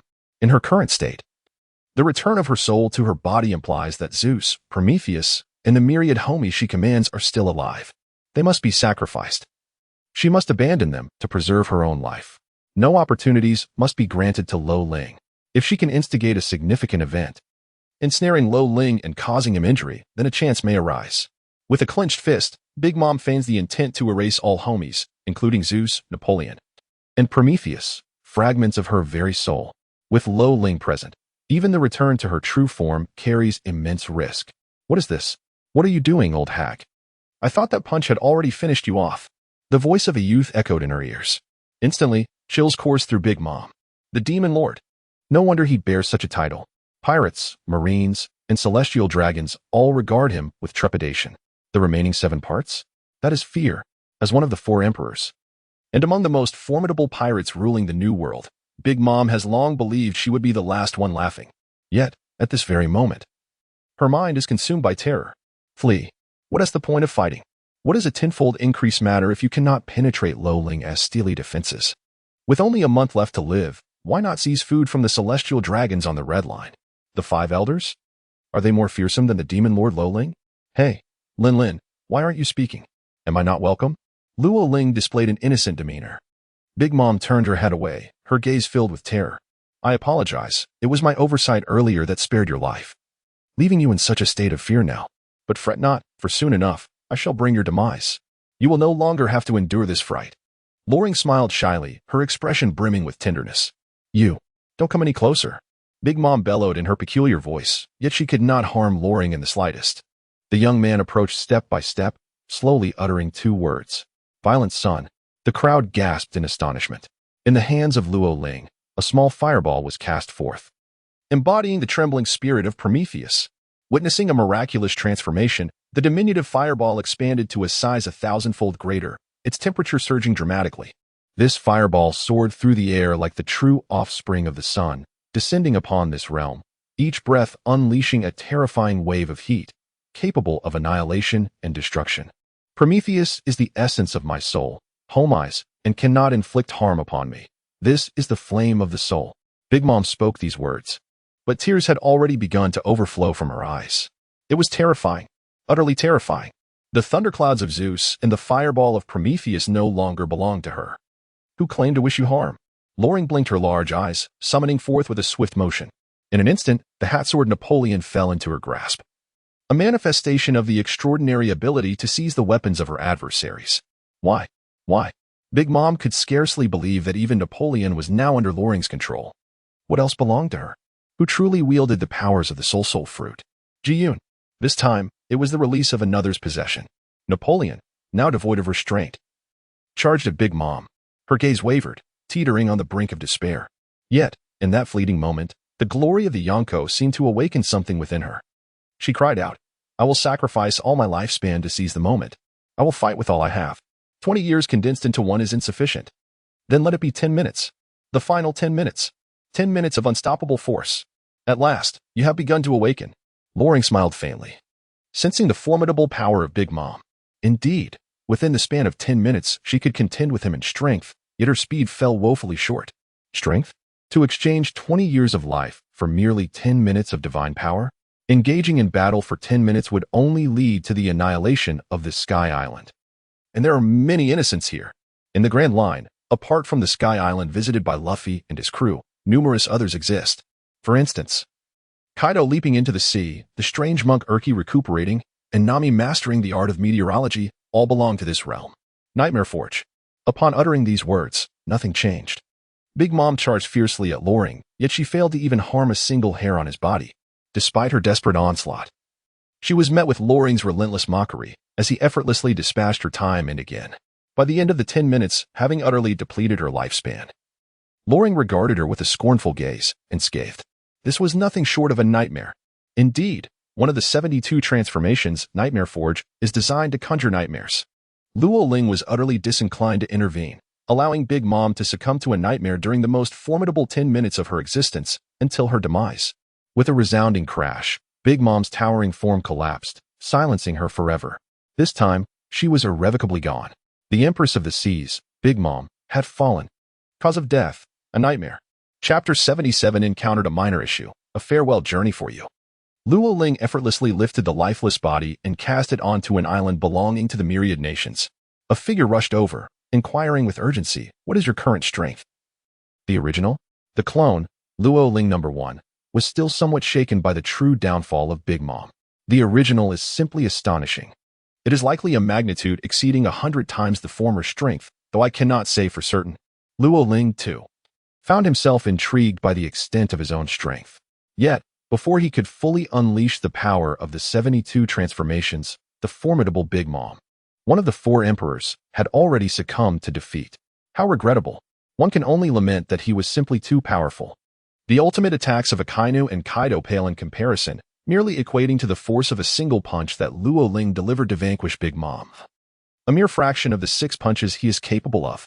Should he choose to invoke the technique of riding the wind with fire from the 72 transformations, the ensuing devastation would be even more unfathomable. Moreover, there exists another formidable strike that could amplify the already overwhelming force that Big Mom had to desperately chase after. What, then, shall become of Vine? Lo Ling ceased her inquiries, for the girl had already succumbed to unconsciousness, leaving uncertainty as to whether her heart and lungs might be compromised. Fear not, I shall remain by her side until she awakens. The tumultuous sea beckons me. It is time for my venture. With this thought, her doppelganger found solace in returning to its original form. Shrugging her shoulders, Lo Ling felt a refreshing clarity wash over her. Rising to her feet, every breath she took felt effortlessly invigorating. The hourglass opened, revealing insights to be deciphered. One moment, please. A multitude of figures and significant events have been detected. The fall of the 4 emperors is under analysis. The process is flawless, yielding 3 elevation rewards. For the first elevation, the Great Blade Shattering Tooth transforms into the Supreme Great Blade, known as the Iron Shattering Tooth, Berserk Edition. This weapon, forged from the fangs of Demon Kings, can instantaneously harness ferocity, providing a formidable boost of 5-fold strength. For the second elevation, the Great Blade Heavenly Demon ascends to the Supreme Great Blade, now called the Heavenly Demon Moonslayer, Berserk Edition. This blade, originating from the realm of the Reapers, can manifest the wicked essence of its wielder's true form. For the third elevation, the Flying Black Pearl is upgraded to the Sea God, also known as the Atlantis. This vessel possesses the extraordinary abilities of flight, navigation, buoyancy, and submersion. Its very structure is akin to a colossal island in Kingdom. When unfurled, it takes on a circular shape, boasting 3 tiers, with a single strike potent enough to obliterate an island. Behold, it has just reached its maximum level. Preparations for a comprehensive upgrade are underway. Lo Ling was filled with joy at the prospect of the demon slayer manifesting its malevolent form, enabling it to wield the iron fracture tooth. As another incarnation of Lo Ling, he traversed the world of pirates. Otherwise, with so many matters at hand, he would find himself utterly stretched. As for the sea god ship, it signifies not only the ability to avert the dire circumstances faced in the homeland of Bear during the demon-slaying decree, but also the capacity to transport an entire kingdom's populace. No, that merely indicates the sustenance of a kingdom's denizens. If it were only about accommodation, it could likely accommodate tenfold. Big Mom, all that you have contributed to the pirate world will forever be etched in the hearts of all. Luo Ling was almost moved to tears. The character analysis was completed, and the character projection was initiated. It had been quite some time since he had directly experienced his own strength and attributes. Name: Luo Ling. Title: Demon Lord Armament Hockey. 100, Advanced Awakening Observation Hockey. 100, Advanced Awakening Conqueror's Hockey. 100, Advanced Awakening Martial Arts. Spirit Fist, No Self, Swordsmanship. Drawing Sword Technique 100. Chaotic Sword Technique 100. Purple Lightning 100, Perfect. Spear Technique. Spear Fighting Technique 100. Divine Explosion 100. Heart Pursuit 100, Perfect. Devil Fruits. Chi Tian Fruit. Door Fruit. Tian Ping Fruit. Quake Fruit. Advanced Awakening. Perfect Fusion. Martial Skills. Ascended Dragon Items. Iron Shattered Tooth. Celestial Demon Moon Cutter. 3,000 Blades. 3,000 Iron Spears. Life Card: Poseidon. Original Pacifist Model 7 Berries. 53. 85 million Bounty. 3. 876 billion berries. Only swordsmanship and spear techniques remain. Are there any flaws? Loring felt a profound sense of regret. Fortunately, there was still ample time ahead, and he had plenty of opportunities. Cradling Ain in his arms, Loring traversed the inferno, witnessing the ordinary souls scattered across the nations wailing and fleeing in despair. Devoid of Big Mom's protection, these individuals must surely be engulfed in fear. This was the new world, where failing to offer tribute to the heavens meant that the sole means of securing protection lay in gaining the favor of the 4 emperors. Luo Ling is aware of this. Consequently, he has devised a plan. Go forth and inform all the inhabitants of the islands across the seas that from this moment on, the territory of Big Mom shall be under my vigilant guard. If they wish to continue their existence, they must dutifully submit their berry and gold at regular intervals. Roran understood that those who relied on Big Mom and resided in the land of Wano were merely indulging in hedonism. They were obligated to offer Big Mom a certain quota of souls and lifespans as a price for their own safety. This arrangement, in turn, implied that they possessed considerable wealth. Instead of squandering it, it would be more prudent to redirect those resources to support the GM army. I am not one to squander my time for the sake of such worthless individuals. As for the innocents, I shall utilize the powers of the door fruit to send them home. I have no desire to see these people linger in the kingdom, especially since they lack both gold and berries. Luo Ling is truly a master of duplicity. At a glance, hundreds of avatars materialized before him. The recently returned Luo Ling number 1 gazed in astonishment at the spectacle. Over 100 avatars. This represented a 3-fold increase in summoned entities. Yet, it is not entirely certain. He understood that Luo Ling could not reveal his true prowess in ordinary circumstances. This was merely a strategic display to confront the nations. At your command, the 100 avatars each opened a portal to the air and departed from the scene. Even with merely 1/3 of Luo Ling's advanced awakening power, they were formidable enough to dominate their foes. In the realm of pirates, they stood as the second in command, akin to the vice-captain of a Yonko crew. News of this development spread rapidly, leaving the populace in a state of shock, their jaws nearly dropping. Had the world truly been transformed by the recent battle? It is noteworthy that all formidable forces had been preemptively summoned to Cake Island by Big Mom. Thus, those cowering in the shadows were blissfully unaware of the monumental events that had transpired, left in a state of bewilderment. Soon, however, they erupted in cheers. With gold and berries in hand, Luo Ling accepted their offerings, sparing them the cost of sacrificing their lifespans and souls. Those who possessed nothing, merely the enslaved captives, were destined to serve as slaves and offerings of life. They were instead returned to their homelands. For this, countless individuals wept tears of joy. The journey ahead is long. Let there be much laughter. After the inferno, Only ashes remain. Loring gazed upon the children of the matriarch and the combatants, fully aware that it was time to bolster the GM army with formidable strength. 3 days later, the news of the world's changing hands had yet to surface as a major headline. Even the downfall of Big Mom remained undisclosed. On an island in the New World, Morgans, the king of news, was drenched in sweat. Reluctant to submit, he found himself with no alternative. The plethora of monumental news, if released, would undoubtedly shock the world. Yet, 3 guns from CP0 were aimed squarely at his head. Why? Wasn't he the demise of Big Mom advantageous for the Navy? After all, she was one of the 4 emperors, capable of altering the course of the New World. Morgan screamed in desperation. Silence. This is an order from the 5 elders. Any news that could elevate Loring's reputation must be suppressed. Given this, why even raise his bounty? Such a monster could never be captured. Morgans, seated in his chair, felt utterly lethargic. His professional ethics left him restless. Meanwhile, in the New World, on Fire and Ice Island, the fierce battle between Akainu and Aokiji had completely transformed the local climate. Sakazuki was on the verge of delivering a devastating punch to Aokiji. Although he himself had sustained permanent frostbite, this strike could very well cost Aokiji a leg. Suddenly, a flash of light appeared between them, wielding the heavenly sword of clouds and the Yada mirror as barriers. Let us cease hostilities, Sakazuki, Kazan. We have encountered a minor issue. Chapter 78. The King of the World in Wano, the Ryugu Kingdom of Fishman Island. All of the nations had fallen under the dominion of the Demon Lord. This individual had even eradicated Big Mom and now held complete control over the Big Mom pirates. After the Yellow Monkey spoke these words, Akainu and Aokiji showed no intention of relenting. It was only after both sides had exchanged several blows that all actions came to an abrupt halt. Can such a brief statement encapsulate so much? You should have mentioned it sooner. The Big Mom pirates had fallen into Loring's grasp, and the former 4 Emperor Big Mom had perished. 2 ancient kingdoms of the New World, alongside the rising nation of Wano, had also come to the Demon Lord's rule. His power now evidently positioned him as a true 4 Emperor of the New World. No one knew his true intentions. Externally, he could only be proclaimed as the Emperor of the Seas, rather than the GM army, and his bounty had received only a slight increase.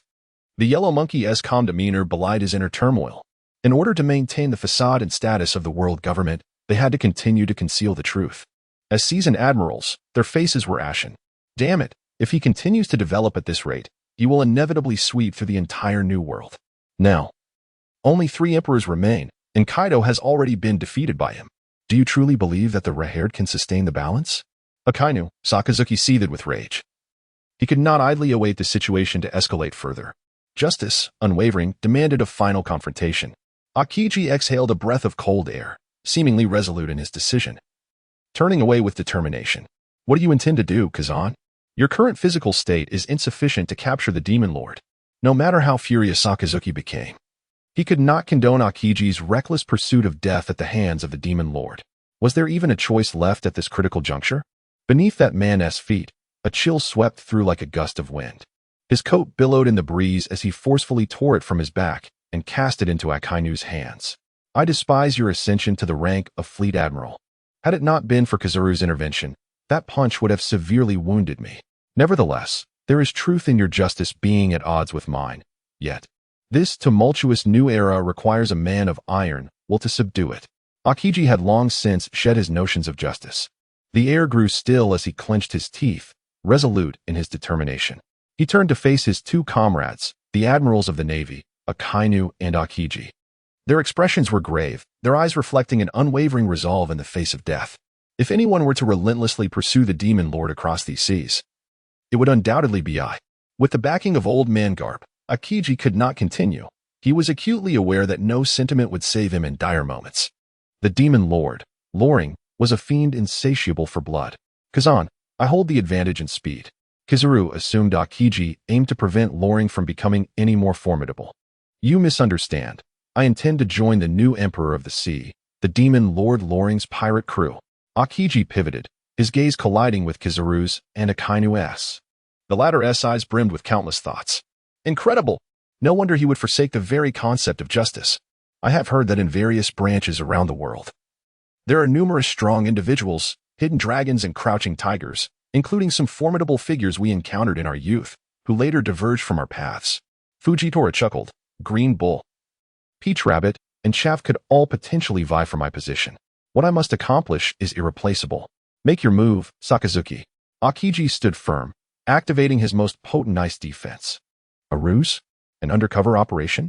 Kizaru's expression grew strained. He understood this signified the dawn of a new era. One that would see a multitude of powerful beings flood into the new world. What nonsense are you spouting? Akainu had bowed. Advanced step by step toward Akiji until his fist morphed into molten magma. Hellhound, perish, you traitor. He bellowed, launching a devastating punch. Akiji responded with a dignified smile. Even in defeat, I shall never concede to your twisted notion of justice, Sakazuki.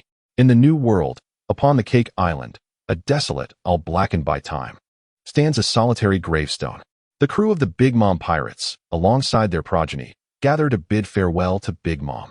Numerous sovereigns from the underworld have also graced the funeral with their presence, save for Morgans, who remains under the control of CP0. A young man perches atop the gravestone, imbibing alone, while no one dares voice a dissenting word. Big Mom's life was steeped in bloodshed, countless innocents having perished by her hand, even as Luffy sits there. Who would dare to challenge him? What does it matter if there is no monument? Luffy has always held disdain for any need for explanation. From this day forth, the management of your pitiful affairs shall be entrusted to my subordinates. The sovereigns of the underworld appear pallid. Their initial desire to resist quelled by the grim reality that beneath the gravestone lies Big Mom's remains. They quickly regain their composure.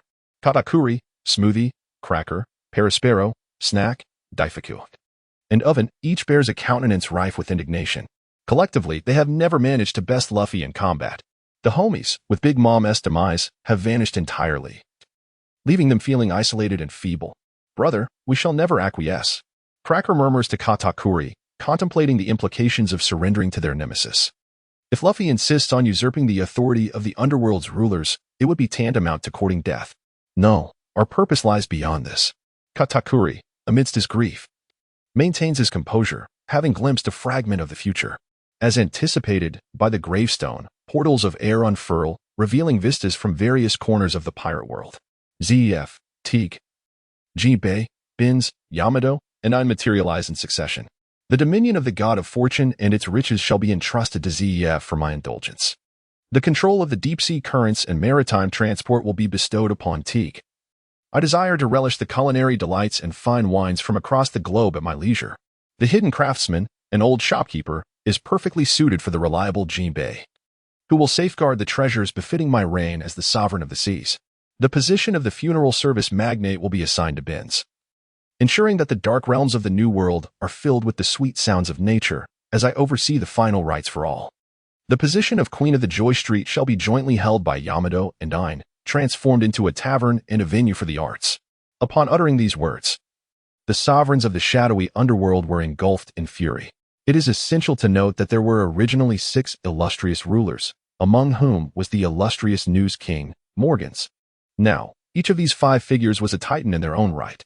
They loomed over the dark realm, leading the 7 formidable giants, including the likes of the Joker, Joker, and Don Quixote Doflamingo. Despite their mutual animosity, they stood on equal footing with the 7 warlords of the sea. Yet, at this moment, they were commanded by Luo Ling to vacate their territories, which he had painstakingly carved out, surrendering them without resistance. How could they possibly endure such an affront? You must be joking, roared the king of funerals, who wielded dominion over the funeral industry in the New World and had mastery over assassination as well. His formidable presence was always accompanied by a hint of sanguine aroma. Who do you think you are? With a swift strike, Luo Ling severed the head of the funeral king, which tumbled to the ground. Alas, it appears there has been a misunderstanding. I am here to inform you, not to negotiate. Luo Ling placed his foot upon the head of the funeral king, his towering figure exuding an intangible pressure. In this new world, the underworld, and the realm of darkness, it shall be I alone who holds the reins. Chapter 79, Katakuri, be my son, the king of the dark underworld. Each of these titans, formidable in their own right, now finds themselves at the mercy of Luo Ling, a blade poised at their throats. Just consider it. Perhaps it is best to acquiesce. You are unburdened. Is it not merely a trifling matter of legacy? I am aging. It is only fitting that I pass the torch to the youth. The king of underground shipping decisively withdrew. Indeed, Mr. Luo Ling is a paragon among men. Even that decrepit old hag, Ling Ling, has been vanquished. bringing great relief to the heart.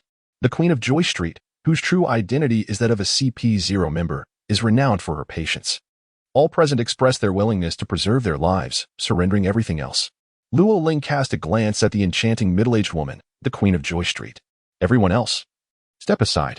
The dark underworld shall henceforth be under my dominion. As you command, my esteemed Lord of Demons. The four great kings of the underground knelt on one knee, rising afterward to exit with utmost respect. They exchanged knowing glances at the Queen of Joy Street, pondering that their lord's preferences leaned towards such a type. My Lord of Demons, what purpose do you have in keeping me here? Silence. Luo Ling shot her a fierce glare.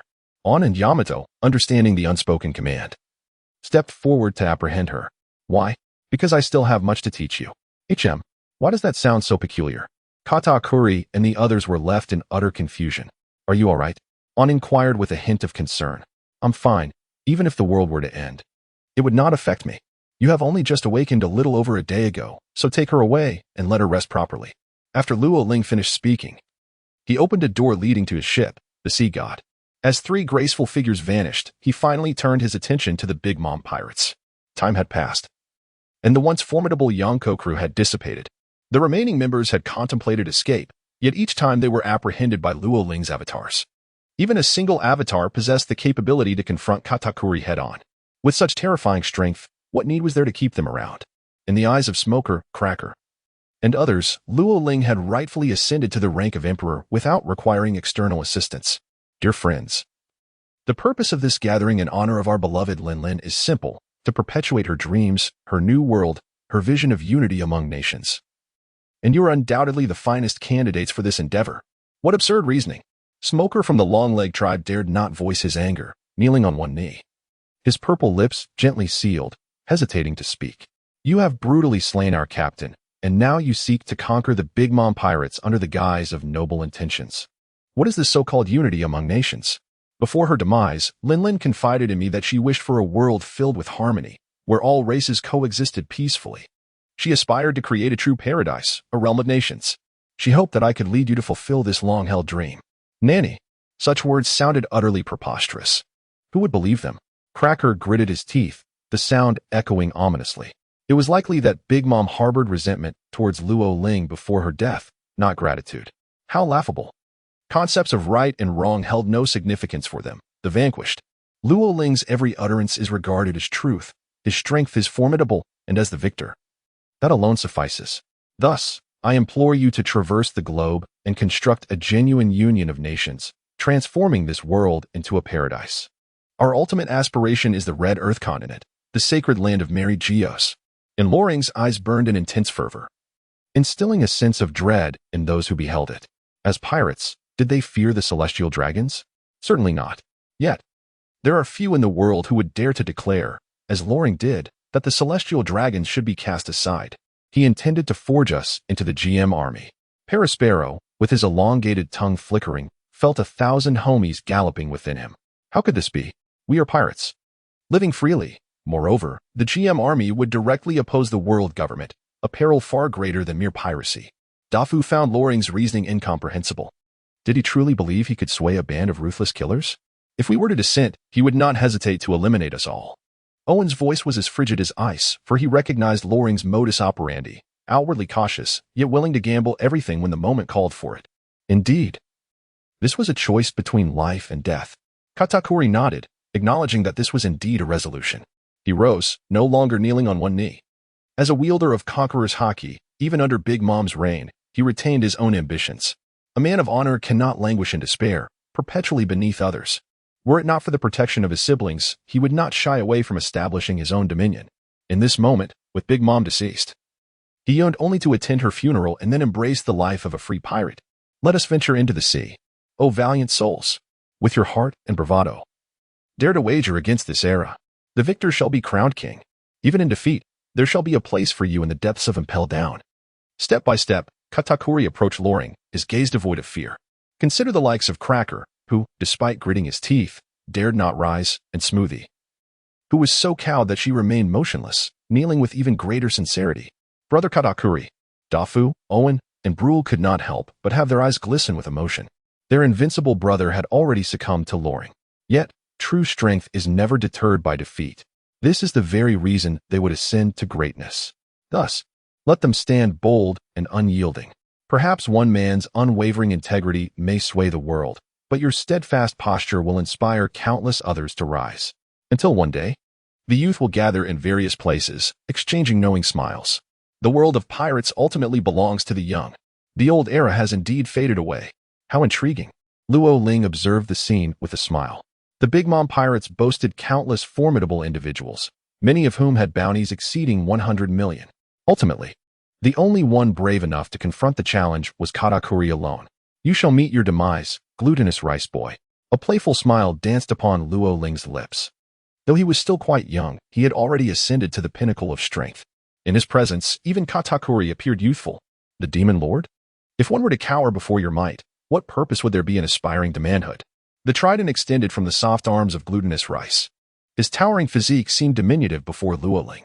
Once an indomitable force, the Conqueror's haki and the awakened fruit were rendered utterly insignificant in Luo Ling's presence. If victory was unattainable, why persist in the struggle? Loring questioned him. Will you surrender simply because victory seems unattainable? Are you dismissing the efforts of the majority? Katakuri spun his trident with a single hand, producing a whistling sound as it sliced through the air. Ha ha. You possess a hint of the audacity I had in my youth. In terms of age, Loring could be considered Katakuri's junior. Yet his strength and spirit far surpassed that of his peers. I do not appreciate your flattery. Katakuri charged forth with unstoppable momentum, fueled by a resolve to fight to the death. Katakuri, if you should fall, then become my son. Roam freely across this vast ocean in the name of the Demon Lord. You shall not. Crack. The heavens and earth trembled. With a powerful punch, Loring struck, causing the ocean to overturn and the heavens to spiral, leaving Cake Island in utter disarray. The might of the tremor fruit.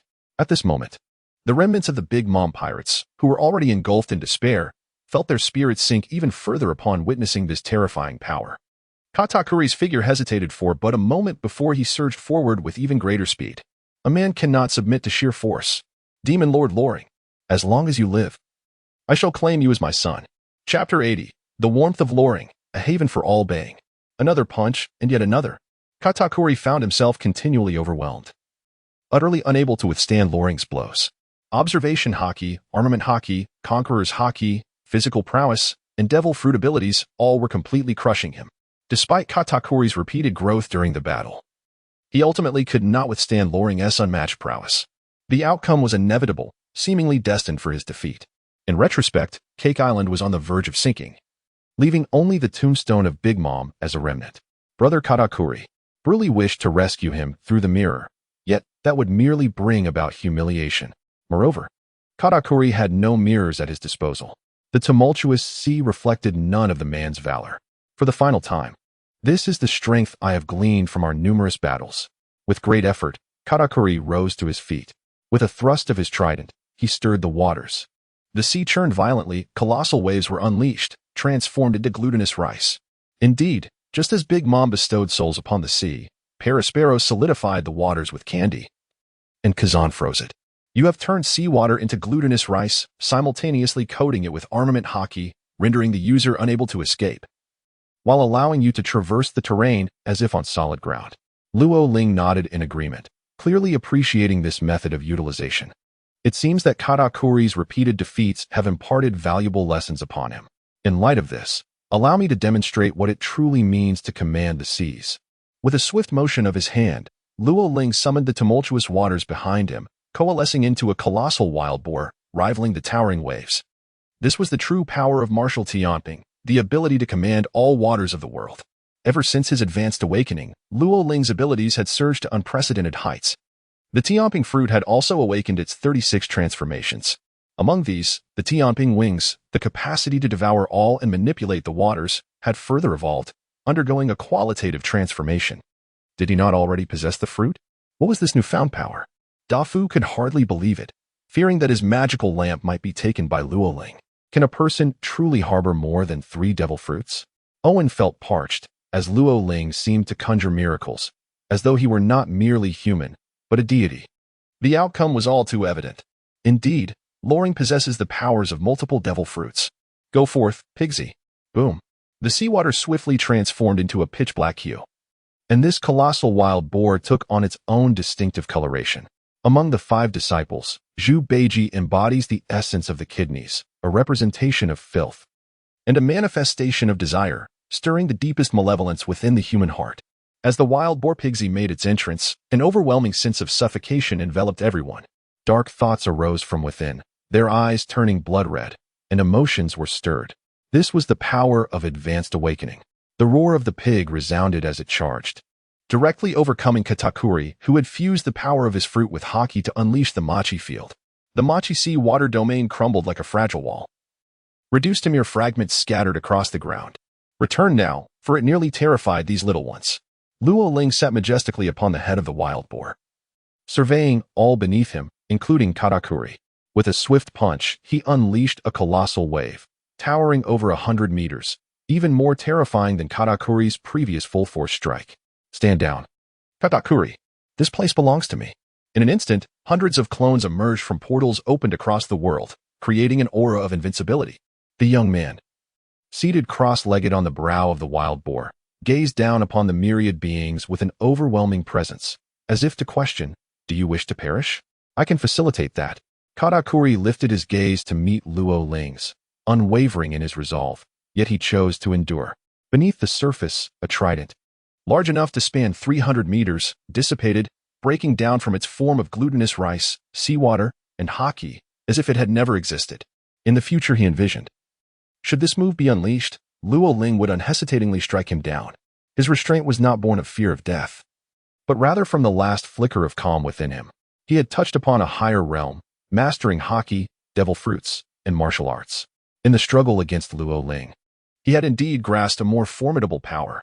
To perish now would extinguish all hope. What is there to mourn? Seek vengeance by growing stronger in this world. The strong are abundant, and countless monsters await your challenge. Only when you truly ascend to the status of the so-called Pirate King or an Admiral of the Navy will you earn the right to face me in earnest. Katakuri, I await you at the pinnacle. Luo Ling sat there, his black cloak billowing without a breeze in his non-Chi-Tion state. He extended a hand, his gaze imbued with tenderness. I shall conquer you. That day is not far off. Katakuri, filled with indignation, learned to endure and acknowledged his defeat. Can he still rise to become a king? I await the answer. Luo Ling forcefully shattered several doors. Henceforth, you, the vanquished, shall faithfully follow my avatars and experience what it means to be human in this world. As for you, Katakuri, you shall remain by my side as my son, safeguarding me. Each of the avatars took one or more children with them, all of whom requested to don black robes and accompany their respective avatars. The world is vast. Across the 4 seas lie countless uninhabited islands and formidable kingdoms. To challenge the world's authority, one must amass sufficient power. Among them, Smoker was taken by Avatar 1 to various regions suffering from water scarcity, engaging in combat and resupply. The abilities of the Biscuit Soldier, Cracker, proved equally advantageous. Whispering into the ear of Avatar 2, Parasparrow's powers were employed to deliver sweets to the children in distress. Daifuku's spirit served to ignite hope and childhood dreams for these young ones. Owen was dispatched to bring warmth amidst the frigid landscapes. One by one, the children and fighters were sent away. Ultimately, only Katakuri remained. Zifa, Tiger, and others successfully seized authority from the underground ruler, fervently instigating change within the world. The ship, known as the Sea God, is also referred to as Atlantis. Loring opened a door, closely followed by Katakuri. Yamato and Ain immediately turned around, their faces alight with joy as they gazed at him. At that moment, Stussy, the queen of Joy Street, sat in her chair, her expression one of sheer panic. With a sweet visage and a significant standing in the underworld, she stood at a height of 179 centimeters, embodying the essence of a striking beauty. Stussy, typically composed, found herself gripped by fear. The demon lord Loring. If there exists a more seasoned and ruthless pirate than the supernovas of the Grand Line, it must surely be the emperors of the New World. And when it comes to darkness and cruelty, the titans of the underworld, though perhaps lacking in strength, are undoubtedly far more deranged. Of course, compared to the lunatics among the celestial dragons, they might still be considered relatively sane. Yet, regardless of which faction one belongs to, the singular figure capable of inducing an immediate flight response, extinguishing any thoughts of resistance, is none other than the demon lord Loring. Such trivialities are but child's play. Even kings dare not weep. Beads of sweat adorned her forehead as this battle-hardened beauty, who had encountered countless heroes and formidable figures, was the first to speak. Attempting to regain some semblance of control, "Your Majesty the Demon Lord, I have heard that even the celestial dragons upon the Red Line chose to flee at the very sight of you, rather than seek the aid of an admiral." Stussy offered this as flattery, hoping to lighten Loring's mood. "Is that so? Then they can rest easy, for I slay one and all who cross my path. Those swifter than I have already perished." A single remark from Loring rendered Stussy utterly speechless. This conversation has reached a dead end. Duchère, what about your CP0 affairs? Chapter 81. CP0, my minions. What CP0? What are you speaking of, Your Majesty the Demon Lord? Stussy would rather perish than acknowledge her true identity. All along, it has been CP0 who has seized intelligence from around the world. It is the first time someone has been captured and threatened with death for information. The Demon Lord Loring dares to slay even the celestial dragons. We, the CP0, are akin to rats in the sewers, too timid to confront them openly. How could I possibly be CP0? I am the Queen of Pleasure Street, lacking nothing in wealth, honor, or status. Why would I ever bow to the world government and become their lackey? Oh, so you do recognize what being a lackey entails. Luo Ling let out a cold laugh. With a swift motion of her head, it transformed into that of a massive boar, which then shook and opened its gaping maw, clamping down ferociously. In an instant, Stussy's right leg was bitten off. The wild boar's head gnawed a few more times before spitting it out. Stussy stared in disbelief at the scene before her, unable to comprehend what had just transpired. Without further ado, she tore off one of her own legs. Why? Shouldn't they have engaged in a proper negotiation? Employing wit and strategy? Are you truly not a member of CP0? Loring has reverted to her normal form, exuding an air of elegance. Her face adorned with an innocent and blissful smile. I am not. No, I am absolutely not CP0. She exclaimed. Oh, what a pity. If you were, you might still serve a purpose for me. However, if not, I can only accompany you on your journey to meet Lingling. No, please no. Stussy felt a chilling dread wash over her at Loring's words. A devil, a pure embodiment of malevolence. Even if hell were to manifest upon the earth, no demon would dare to act with impunity in Loring's presence. So you are CP0? Luo Ling gazed intently at her. Indeed, I am CP0. I met Ling Ling when we were both just children, under the tutelage of the nuns. Subsequently, due to various circumstances, I joined the world government and became a member of CP0. Stussy, the Queen of Pleasure Street, was now weeping profusely, tears streaming down her face. Indeed, speaking the truth is the mark of a good child. Smack. Luo Ling retrieved a mechanical leg from the hourglass space. A significant number of bubbles were detected, resulting in a vitality increase of 3,000 and an additional 5,800. Should it be extracted? Yes, extract.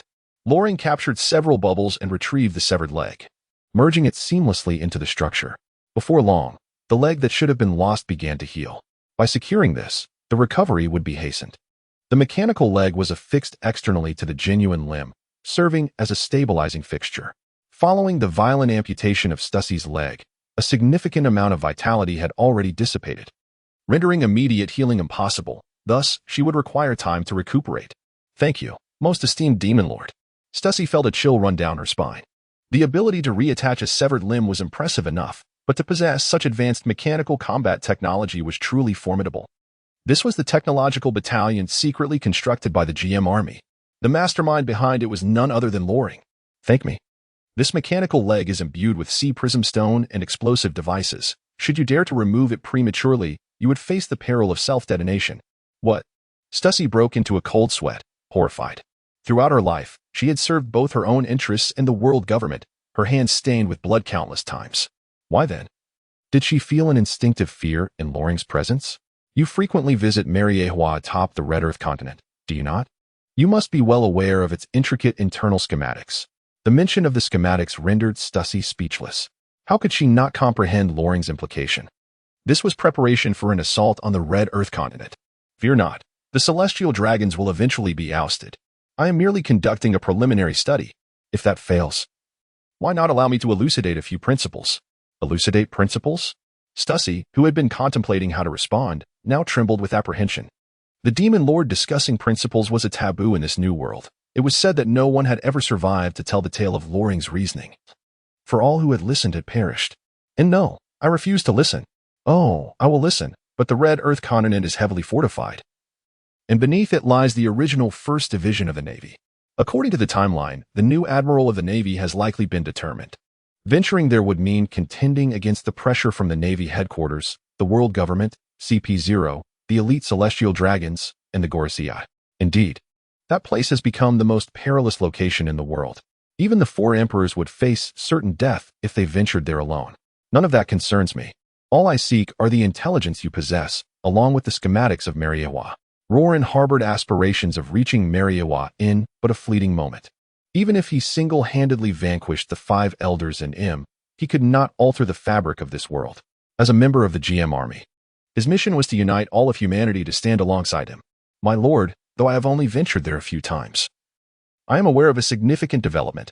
Not long ago, a formidable faction of CP0 has joined the fray. To my knowledge, despite the secrecy surrounding their identities, the distinctive features of their leader are all too apparent, particularly the dove resting upon his shoulder. A dove? Luo Ling immediately thought of Rob Lucci from CP9. This fellow has evaded pursuit and has further ascended to CP0? Quite a rapid promotion, isn't it? Well, you know what I know. Perhaps it is better not to delve into it further. With a smile, Loring gently patted Stussie's frail shoulder, leaving the latter utterly drained of strength. I require all intelligence regarding CP0, their movements, and any knowledge you possess. As you command, esteemed Lord of the Dark. Stussie dared not resist. Within a mere 10 minutes, she relayed all that she knew about the whereabouts and information of the members to Loring. Well done. You may return now. The future of the Joy Street shall undergo a transformation, to be overseen by Yamato and Ein. You shall serve as a deputy, ensuring that all intelligence is communicated promptly. Understood. She knelt on one knee, solely seeking to survive. There are still quite a number of members remaining. Luo Ling conjured forth a multitude of doppelgangers, dispatched across the globe in pursuit of the elusive CP0 members. Meanwhile, he journeyed alongside Yamato, Ein, and Katakuri to the majestic land of Alabasta. Stussie, still reeling from the chaos, remained indifferent to the potential consequences of being discovered by the Gorosei. For her, survival was the paramount concern. Alabasta, a kingdom perched upon the desert, is renowned worldwide for its exquisite perfumes and unique cultural heritage. Since the Straw Hat Cruise passage through, under the governance of Princess Vivi and the king, the realm has flourished even further. Kusha has been diligently managing the desert, seemingly having returned to normalcy.